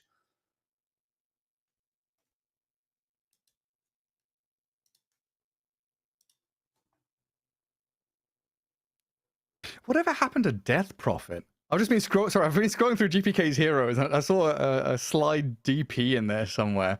I mean, she used to be a hero that we'd see picked up against some of these nasty mid lane matchups. She got nerfed, then she got buffed again, but too cooldown dependent. You have Doom, Death Prophet, Medusa. I mean, they could still go for it. It's also one of the old school counters, the Tidehunter, Spirit Siphon. He can't cracken that off, follow him with the Ghosts. Not sure if I like it too much because it's just like bad matchup against Anti-Mage. What's that? I don't know if I see that hero for Betboom. A lot of these heroes got banned. A couple of bad matchups. Ooh. The Templar Assassin for GPK. Well, this is something they've used previously to kind of get the tempo going. Win out the mid lane, transfer that into some ancient stacks, quick Roshan potentially as well. But you've been pointing out the greediness of Betboom very apparent in this matchup. Whereas EG, they can fight at any given moment once they hit sixes on some of their cores. I think the reasoning behind is this. We hit earlier timing. Templar Assassin with Deso, Medusa with 2 items, Manta Style, plus Butterfly. It does give you just like this strong timing where you're playing with Aegis. Yeah, just start running at your opponents. And just a couple of items up. It's like very item dependent on Betboom and level dependent on EG. Anti-Mage going to be that backup plan for the evil geniuses, though. See if Pakaz can actually get himself to a point where he can fight. Honestly, it's felt like we've covered a couple of their series so far, and they do okay in lanes. They get a couple of good fights, but they're never able to really zone in and get into the groove of the game where Pakaz is farming and then fighting, joining the battles that they can win, and then going back to keep scaling. There's a bit of disconnect for EG in terms of overall kind of macro gameplay. Whereas Betboom, you pointed it out, 10, 15 minutes into that previous game, they're very good at snapping into this widespread map where they're farming multiple jungles and multiple lanes, and then suddenly they are a 5-man group, rolling down lanes, getting objectives, killing Roche, winning team fights. That's what EG have got to try and match, is that real hunger, that real aggression to win out the game. We'll head into game 2 pretty shortly, though, as EG take on Betboom here. Last game of the day on the B stream for day 2 of the Bali Major group stage, and see if EG can get themselves another victory, tie things up against Betboom, or if they're going to be stuck down at the bottom of the table because it's not been looking too hot for them recently. Some good luck, have fun's dropped in the chat as game 2 is ready for your viewing pleasure. Thank you all for tuning in and joining us on this wonderful journey through Dota 2 at the Bali Major, as we see both teams smoked up and heading out across the map. Get some of these wards down. I think EG this time they have less greedier draft. They can play with 4 until Anti-Mage comes online, and we've seen this matchup, Anti-Mage against Medusa. Most of the time Anti-Mage wins unless they can hit like earlier timing, AM doesn't get the farm. They're gonna lack control. You have 1 stun. This is Techie stun, like some mini stun from Infernal Blade. I think GPK also needs to invest into Trap early on. Upgrade that shard against Queen of Pain, against Anti-Mage. This has to be like... I've seen different builds on Templar Assassin, but Blink Deso, maybe try to fit in your Dragonlance in between, and I think there needs to be a shard. Yeah, that shard has some serious value. It also depends. I think you're right. Do you need a BKB? Are you the one holding the Aegis so you can afford to not buy a BKB? But I feel like earlier shard might change things up a bit. Whisper. Taking a lot of damage. I'm not sure if he dies here. Gets back to tower. Tucks in. The 3-1 shard is up, but it's probably a A walk back to Fountain, then a walk back to lane for him. Matthew's going to track back up north. There's Nightfall and Toronto Tokyo, the pairing up there. Very difficult lane to bully and pressure. Undying plus ranged carry. And mid lane going to be interesting as well. GPK against C-Smile. It's been a while since I've seen a TA against the Queen of Pain. We always used to have that conversation about sentry wards and Melt Strike dodging the Shadow Strike. Sideblade splashes, this skill-based matchup whenever TA is involved. Shadow Strike now a much better ability compared to before. You get some HP back from it. Fast enough. Not in the easy one. It also depends on the Because? side blades because he's actually gonna be getting the first blood, or is he? Oh, Panda Bad gets it.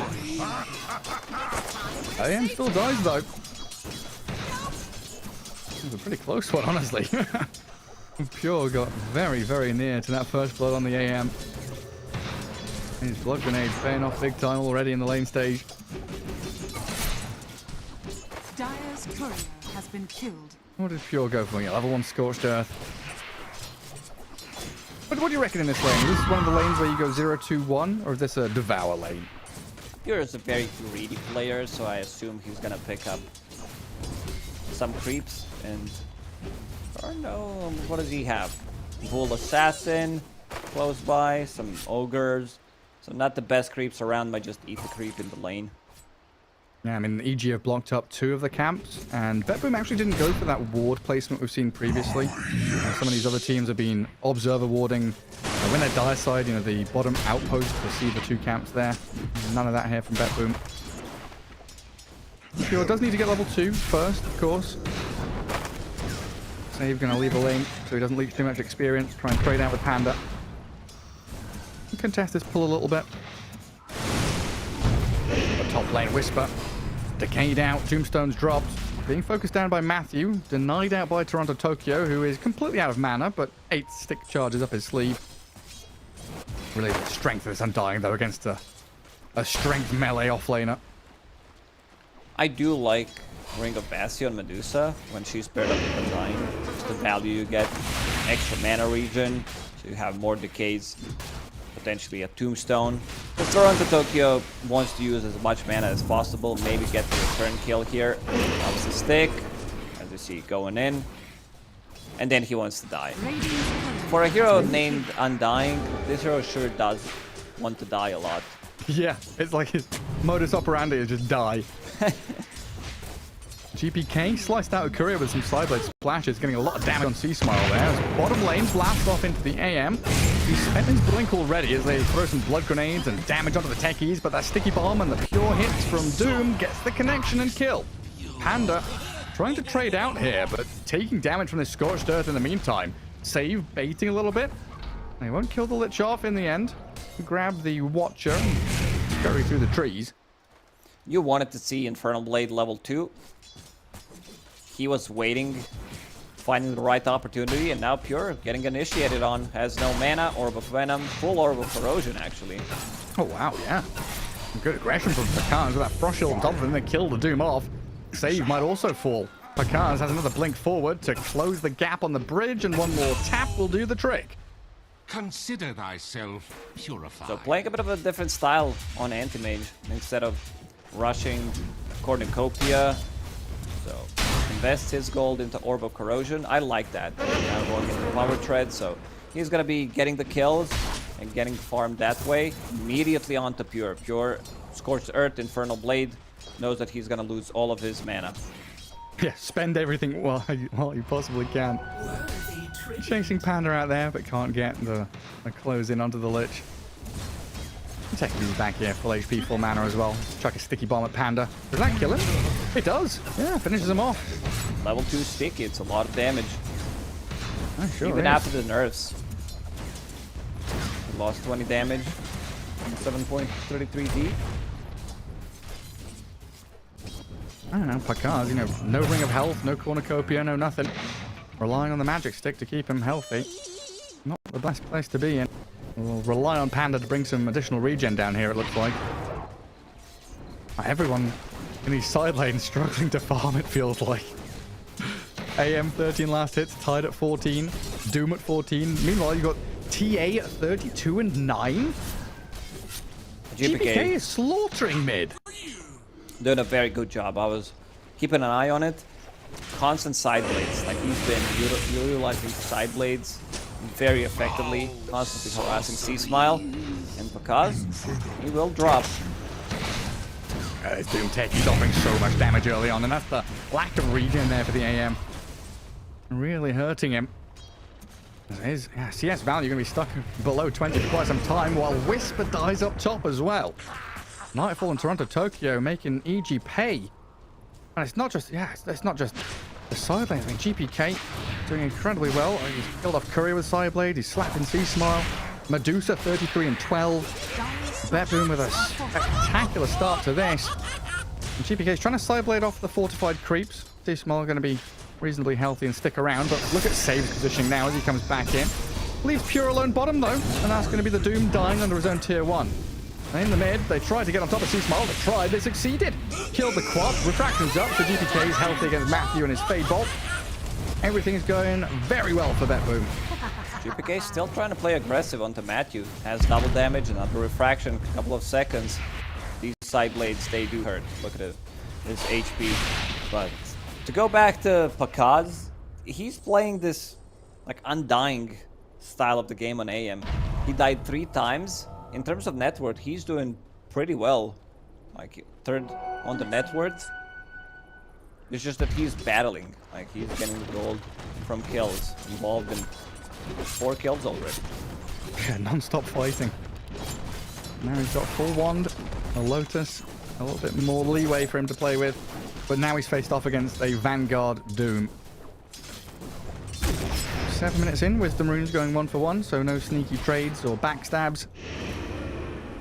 Whisper getting bullied out that top lane again. Down at bottom. Betboom trying to make a play on the AM. Pakaz blinks away. Whisper. That's a lot of damage. This snake that bounced off dealt like 300 damage, and Toronto Tokyo. Okay. Tombstone was already committed. But they're zoning them out. It's a good damage onto tier 1 tower. And just sitting in between the 2 objectives. Whisper tried to wrap in from the left-hand side to gather the experience, but he's being blocked off and zoned by this Undying.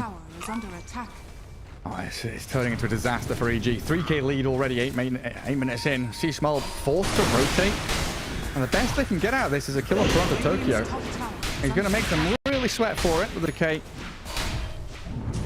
Eventually they'll take him down, but they're spending a lot of mana and time to kill him off. Meantime, GPK getting complete free farm and pressure on mid tier 1. And down the bottom, Pure with Save, diving for tier 1 there. Hurting Panda quite a lot with the blast off forward. Save's going to get the connection on his man. Sticky Bomb not going to land though. Off the mark, but Pakaz, very aggressive move on the techies here. With a TP from C-Smile, that'll bodyguard the AM's aggressive move though against the techies. Make sure the Doom can't play forward either. This is the first rotation from C-Smile. I mean, he did move to the top lane, which resulted only in position 5 kill. Now they got another support. Cores for Betboom are not dying, and that's what's important. They're also opening up the towers. Uh-oh, Kaz. Oh, he gets blasted by that decay. Burnt out by the Infernal Blade. Definitely didn't expect Undying to be there. They need some vision around that area. Mid tower's gonna fall. Top tower already down to 600 HP. Ooh, what's the cooldown on Quap's Blink? Because GPK is hasted. 3 seconds remaining. It looks like he's gonna be surviving. Not a comfortable time though. And you're right, yeah. C-Smile's first rotation is like a double move from top to bottom. Kind of needed, very reactive though. That's been the main worry about this EG squad in the group stage here from the Bali Major. It doesn't feel like they're getting that firm footing on the map. They're always reacting to their opponents, trying to gather up the scraps and what's left on the map for them. Cute play there from GPK. Could have been in trouble. Tumbler Stoy gets him out of it, continues to farm up. Also deep vision placed in the top lane from Betboom. One between the tower and one that is scouting out tier 1 tower. Radiant's bottom tower is under attack. See so much. Kaz AM. Under the tombstone and blood grenade. Tumbles toy forward. GPK onto C-Small. The short blink. Zombies chasing Packers. Turns the fight, but he's dead.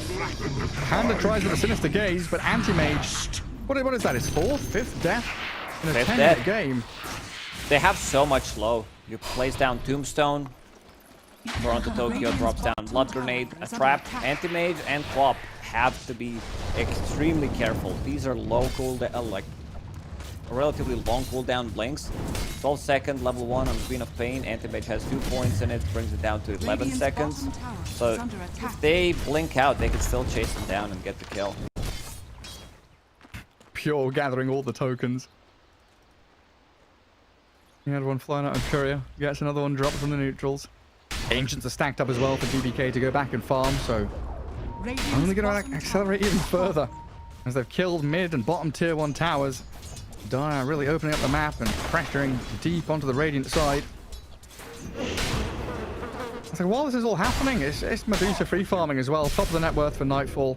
Okay, you're in maybe a disadvantageous matchup against the AM, but if the Medusa is thousands of net worth ahead of the Anti-Mage, that matchup just doesn't matter. Yeah, you build into Manta style, straight up butterfly against AM, you don't get your mana burn. This is the timing we talked about. Seems like everything's going correctly for Betboom, so it's gonna sync up nicely.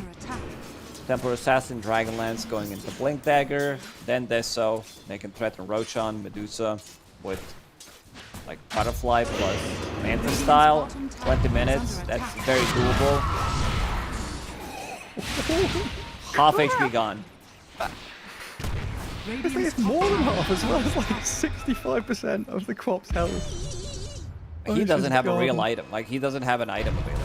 This is Power Tread's magic wand. Radiant's bottom tower is under attack. It's rough.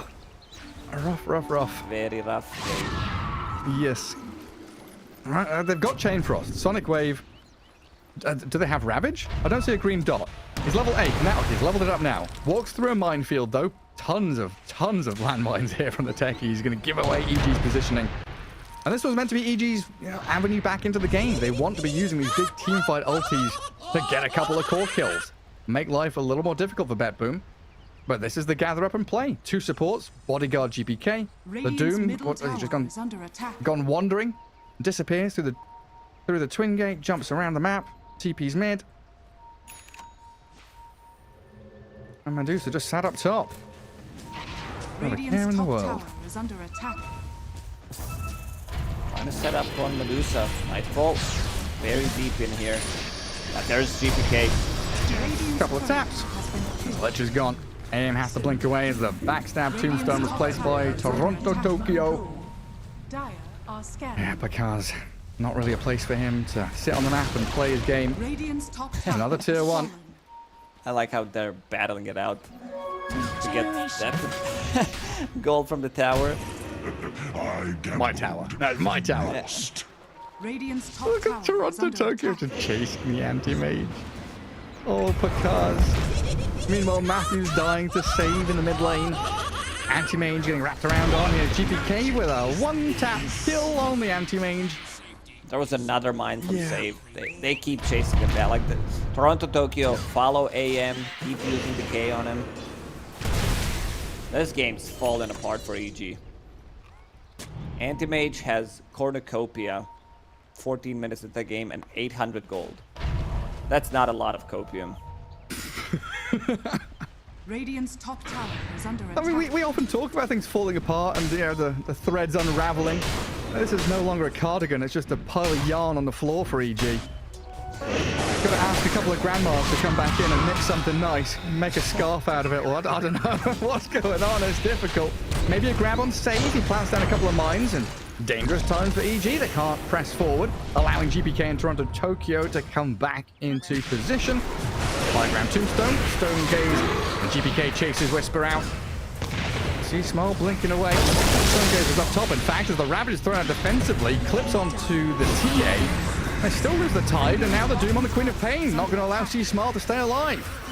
3 kills in that mid lane while the Medusa continues farming and bullying the AM. Ooh, GPK. Another trap available soon. What does he have? Sticky Bomb plus Tumbler, so he's fine. He's getting out of the trouble. But I could see Betboom going for high ground with first Roche. Like usually you want to go with second. I think they have the opportunity. Radiant's bottom GPK, tower is under attack. what's that his quick buy? Some casual Crystallis. I mean, it could be casual Crystallis that he turns into Silver Edge, breaks Anti-Mage, breaks Tidehunter, and then gets a solo kill. Like you can actually threaten a kill on Tidehunter with the BKB. That's a good idea. Yeah, who needs Deso and stuff like this? There's Blink Dragonlance into Crystallis. Well, EG trying to still gather up their forces. You know, Ravage was busted out in that last fight to no great avail, but they've still got Chain Frost, Stolen Sticky Bomb, a fair amount of magical damage if they can actually get into a fight. But it's... yeah, I was looking at the clock thinking, hey, 16 minutes in, AM is, what, 2,000 away from Battle Fury? So he needs another 3 minutes to get there. Meanwhile, you're being run at. And TA Traps looking at Matthew and Whisper, saying he's going to come through the trees and spot them out as well. And chuck a gush, a sticky bomb, and meteor hammer at the techies. But it comes GPK again. One hit takes a hero to half HP. GPK, he's so annoying. Like, he actually bought the shard on Temporary Assassin and then sold it. He's like, do I want to get Crystallis? Do I want to get shard? So you can see his thought process. Like, a little bit more control against AM or swap, or do I need to have slightly more damage? He can solo kill Tide. He can solo kill any of these heroes. Yeah, just put him in an arena, gladiator style, 1v1. GPK is the master of all. Well, here he is in an arena 1v1ing Roshan. He wants a double melt tap. There's one, there's two, tons of minus armor, and a tombstone to tank it up as well. Should be a quick one, and add in that flesh golem damage amplification. EG trying to play tight together in the mid lane, guarding the anti-mage with everything they've got. But this gives all the space in the world for Doom to farm up, TA to take Roche. You've got Pure with a Blink Dagger now, so we can think about picking up the War Stomp creep for that additional form of initiation and control. And Butterfly for the Medusa, 700 gold away. Add in a Grove Bow, and there's nothing stopping Nightfall. Oof, things are just keep getting worse and worse. Anti-Mage, where's that Battle Fury at? Like, it's always a timing on AM. Like, pick up that Battle Fury, keep farming, maybe join a fight, use Mana Void back to farming. He can't blink in. Like, he blinks into a fight, he's dead. He's not gonna be joining unless he has a clear entry. If it's like 4 versus 2, then he might be able to blink in. Yeah, magic just disappears. Okay, we got one tap right Temple Assassin. Dear Lord. Yeah, I mean, it's that timing. We're usually thinking about 3 AM, right? It's Battle Fury Manta. Right now, it's like, I don't know, 6 PM the previous day? He's got a fast forward time somehow. The rest of his team is getting obliterated by GPK. Another quick, swift kill. Lich and Rubik dead. And Seasmar is being hunted by Pure. Can he find the Queen of Pain? Level 10 Queen of Pain. 18 minutes into the game. Career is there. They also caught a glimpse from the creep wave. Pure has Blink Dagger available. He's gonna get him. He's gonna doom him. Blink comes off cooldown now. He misses the War Stomp against the Doom and sees Smile. That is just no answer. He'll stand his ground, realizing he's dead no matter what he does. And Tidehunter, top of the net worth for EG, getting a bit of free room up top.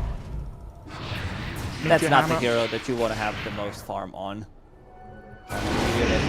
Tower, as you said, and immediate response. GPK. DP's in, a bit of a slow. Let's see that damage. Crystallis, melt in a second. 4 points in Kraken. Doesn't die as quickly. And GPK whiffed his first melt strike a little bit there. Thought he was in range. Gets fogged a little bit by Whisper. And props to EG for, not tapping out too early. Oh. Well, maybe. They could have, like, potentially 2 big fights and they call it. Like, they showed in the previous game that they're not afraid to call it when they understand the game is over. He just finished off Battle Fury. At least he got there. He's dead for 15 more seconds, though. And Pure... I don't know if Pure is being chased by EG, or if Pure is baiting for the rest of his team. He gets the War Stomp down, the Sonic Wave is forced out. Matthew is very low. GPK on that high ground. He's waiting to see if he can come in. Jumps forward. A little hit onto C-Smile, but there is a blink on the Queen of Pain to get a bit of distance. GPK. That's a decent kill. Into short. There's that silence. Oh, Hurricane. No way. Oh no! How do you tip neutral? The blast off him's gonna unlock this TA. Nearly kills off the cars. Aims for the ledge. The Ravage is in. The turn around from EG. Nice move. Will claim the Aegis. But Picard's nearly just getting blown up. That Hurricane onto the Queen of Pain. That's gotta hurt. And now Whisper, after spending Ravage, nothing left to do but stand and meet his makers. Betboom wanting the high fives, but won't be getting it. A triple kill by GPK Mutant. This is some illegal moves coming out from Mutant. Like, it always always happens. With Hurricane, these griefs, they just grief. I thought that GPK might go for Hurricane. Hurricane. It's still stuck in my head for Silver Edge, but seems like Nightfall might be the one picking it up on Medusa. I see Crystallis, and then he can break Tidehunter, break Antimage. You can also, like, this game does allow you to buy, like, full Daedalus, and I don't think it would matter as much. You have 20k gold lead already. Yeah, it's getting to that 1k per minute lead situation. Oh boy. It's fine. AM Battle Fury. Blast off on 2. A mine to drop. Disarm on the AM, and he's already half HP. The Mystic Snake's going to bounce nicely. Picard and Matthew. Oh yes, says Pure. As they get a double kill up on Nightfall. He's farmed for 20 minutes, and now he's ready to play the game. BD on GPK. Still up and running. They're just pushing out all 3 lanes, sieging the high ground. They don't have the Aegis because GPK lost it in the previous one. Tombstone on the high ground, Butterfly, Medusa, Mantis style Anti-Mage, like he can't do anything, and they call it GG. So, I mean, that's sad time for EG. Down at the bottom of the table, getting 2-0'd by Betboom here. Not looking great for them, but Betboom showing how incredibly spot on they can be with their draft, their play out of the lanes, everything spot on. A 23,000 net worth lead at 22 minutes in this game too. A swift victory for them over EG. They managed to beat PSG.LGD today in 14 minutes, then they lose to Betboom in 22 minutes. So we see a lot of these fast games where one team gets the lead and they don't let go. But we also see games that last for 2+ hours, so yeah, we need to find the middle ground. Some good showing from Betboom, especially from GPK. Dominates this matchup and then continues to go to side lanes, gets the kills. Toronto-Tokyo, he was also, like, I don't think you can look impressive on Undying. It's just like, wow, you used the decay, good job, you know. Maybe some blood grenade, but both him and Save, they've been following Anti-Mage throughout the whole game. Like, he couldn't farm. He shows up in a lane, he gets blasted by techies, he picks up a couple of mines, there's random trap on the ground, gets slowed down and gets killed. He died 8 times on Anti-Mage. There was just not a hope in a hell of high water there from EG in that game. A very, very difficult one for them as Betboom take the 2-0 and puts them in a pretty decent spot in their group. Currently at 2-1 in series wins, 5-1 overall, I believe. So looking like they're going to be, you know, top 3 so far at the end of day 2. And of course, it's the Bali Major. We've got a shout out for some of our sponsors, Shukro, the best coated peanuts that have become the pride of Indonesia, bringing happiness and joy to everyone.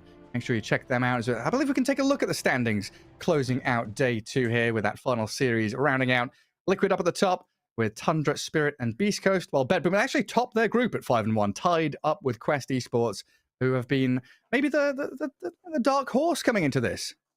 Yeah, they managed to get another dub after getting some good placement at Dream League, and Betboom, they seem to be rolling. And you said that they talked about this being their tournament, and seems like they're not lying. Yeah, I mean, they've had, I don't know, I kind of want to say they've had some flops. You know, this roster was meant to be the roster. It was meant to be the Eastern European dream team, right? Gathering up all the stars, the couple of majors they've been to, the DPCs they've performed in. not spectacular, honestly. Coming like second or third. They're meant to be the first place team, dropping out in groups early on in the first major they went to. Didn't look too hot in the second one either. But now, potentially, with no health issues, no problems there, they're all lined up and ready to go. Betboom maybe going to fulfill their destiny and bring Eastern Europe one of those major trophies. And of course, things all ended here for Stream 2 for Day 2. And we've got that schedule up for the Day 3 round of matches. Tundra against Blacklist Rivalry, LG against Betboom, Liquid IG and Azure Ray against Gaming Gladiators. Which one are you looking forward to the most? Ooh, PSG.LGD Betboom. I think that's going to be the spicy one. And then the last series against Azure Ray against Gaming Gladiators. They haven't played against Azure Ray. Some of these players didn't get the chance to play against Chinese Legends because they're relatively new. Chinese Legends were retired, so this has to be like the series of the day. Yeah, I think I'd agree. Like I saw that schedule. The first thing that pops to me is like LGD Betboom. That's the one. I look down to the bottom, like I've not covered Azure Ray. I've not cast much Chinese Dota in the past couple of years. It's always exciting to see some of these old names come back. That again, star-studded roster from the Chinese region. A bit of a stack there with FY, Chalice, Somnus, Lu. It's a real wonderful squad. But that's it for today. Thanks all for tuning in. From me, Lacoste. We'll see you same time, same place tomorrow. Make sure you tune in for more Bali Major Dota 2 action. We'll see you then.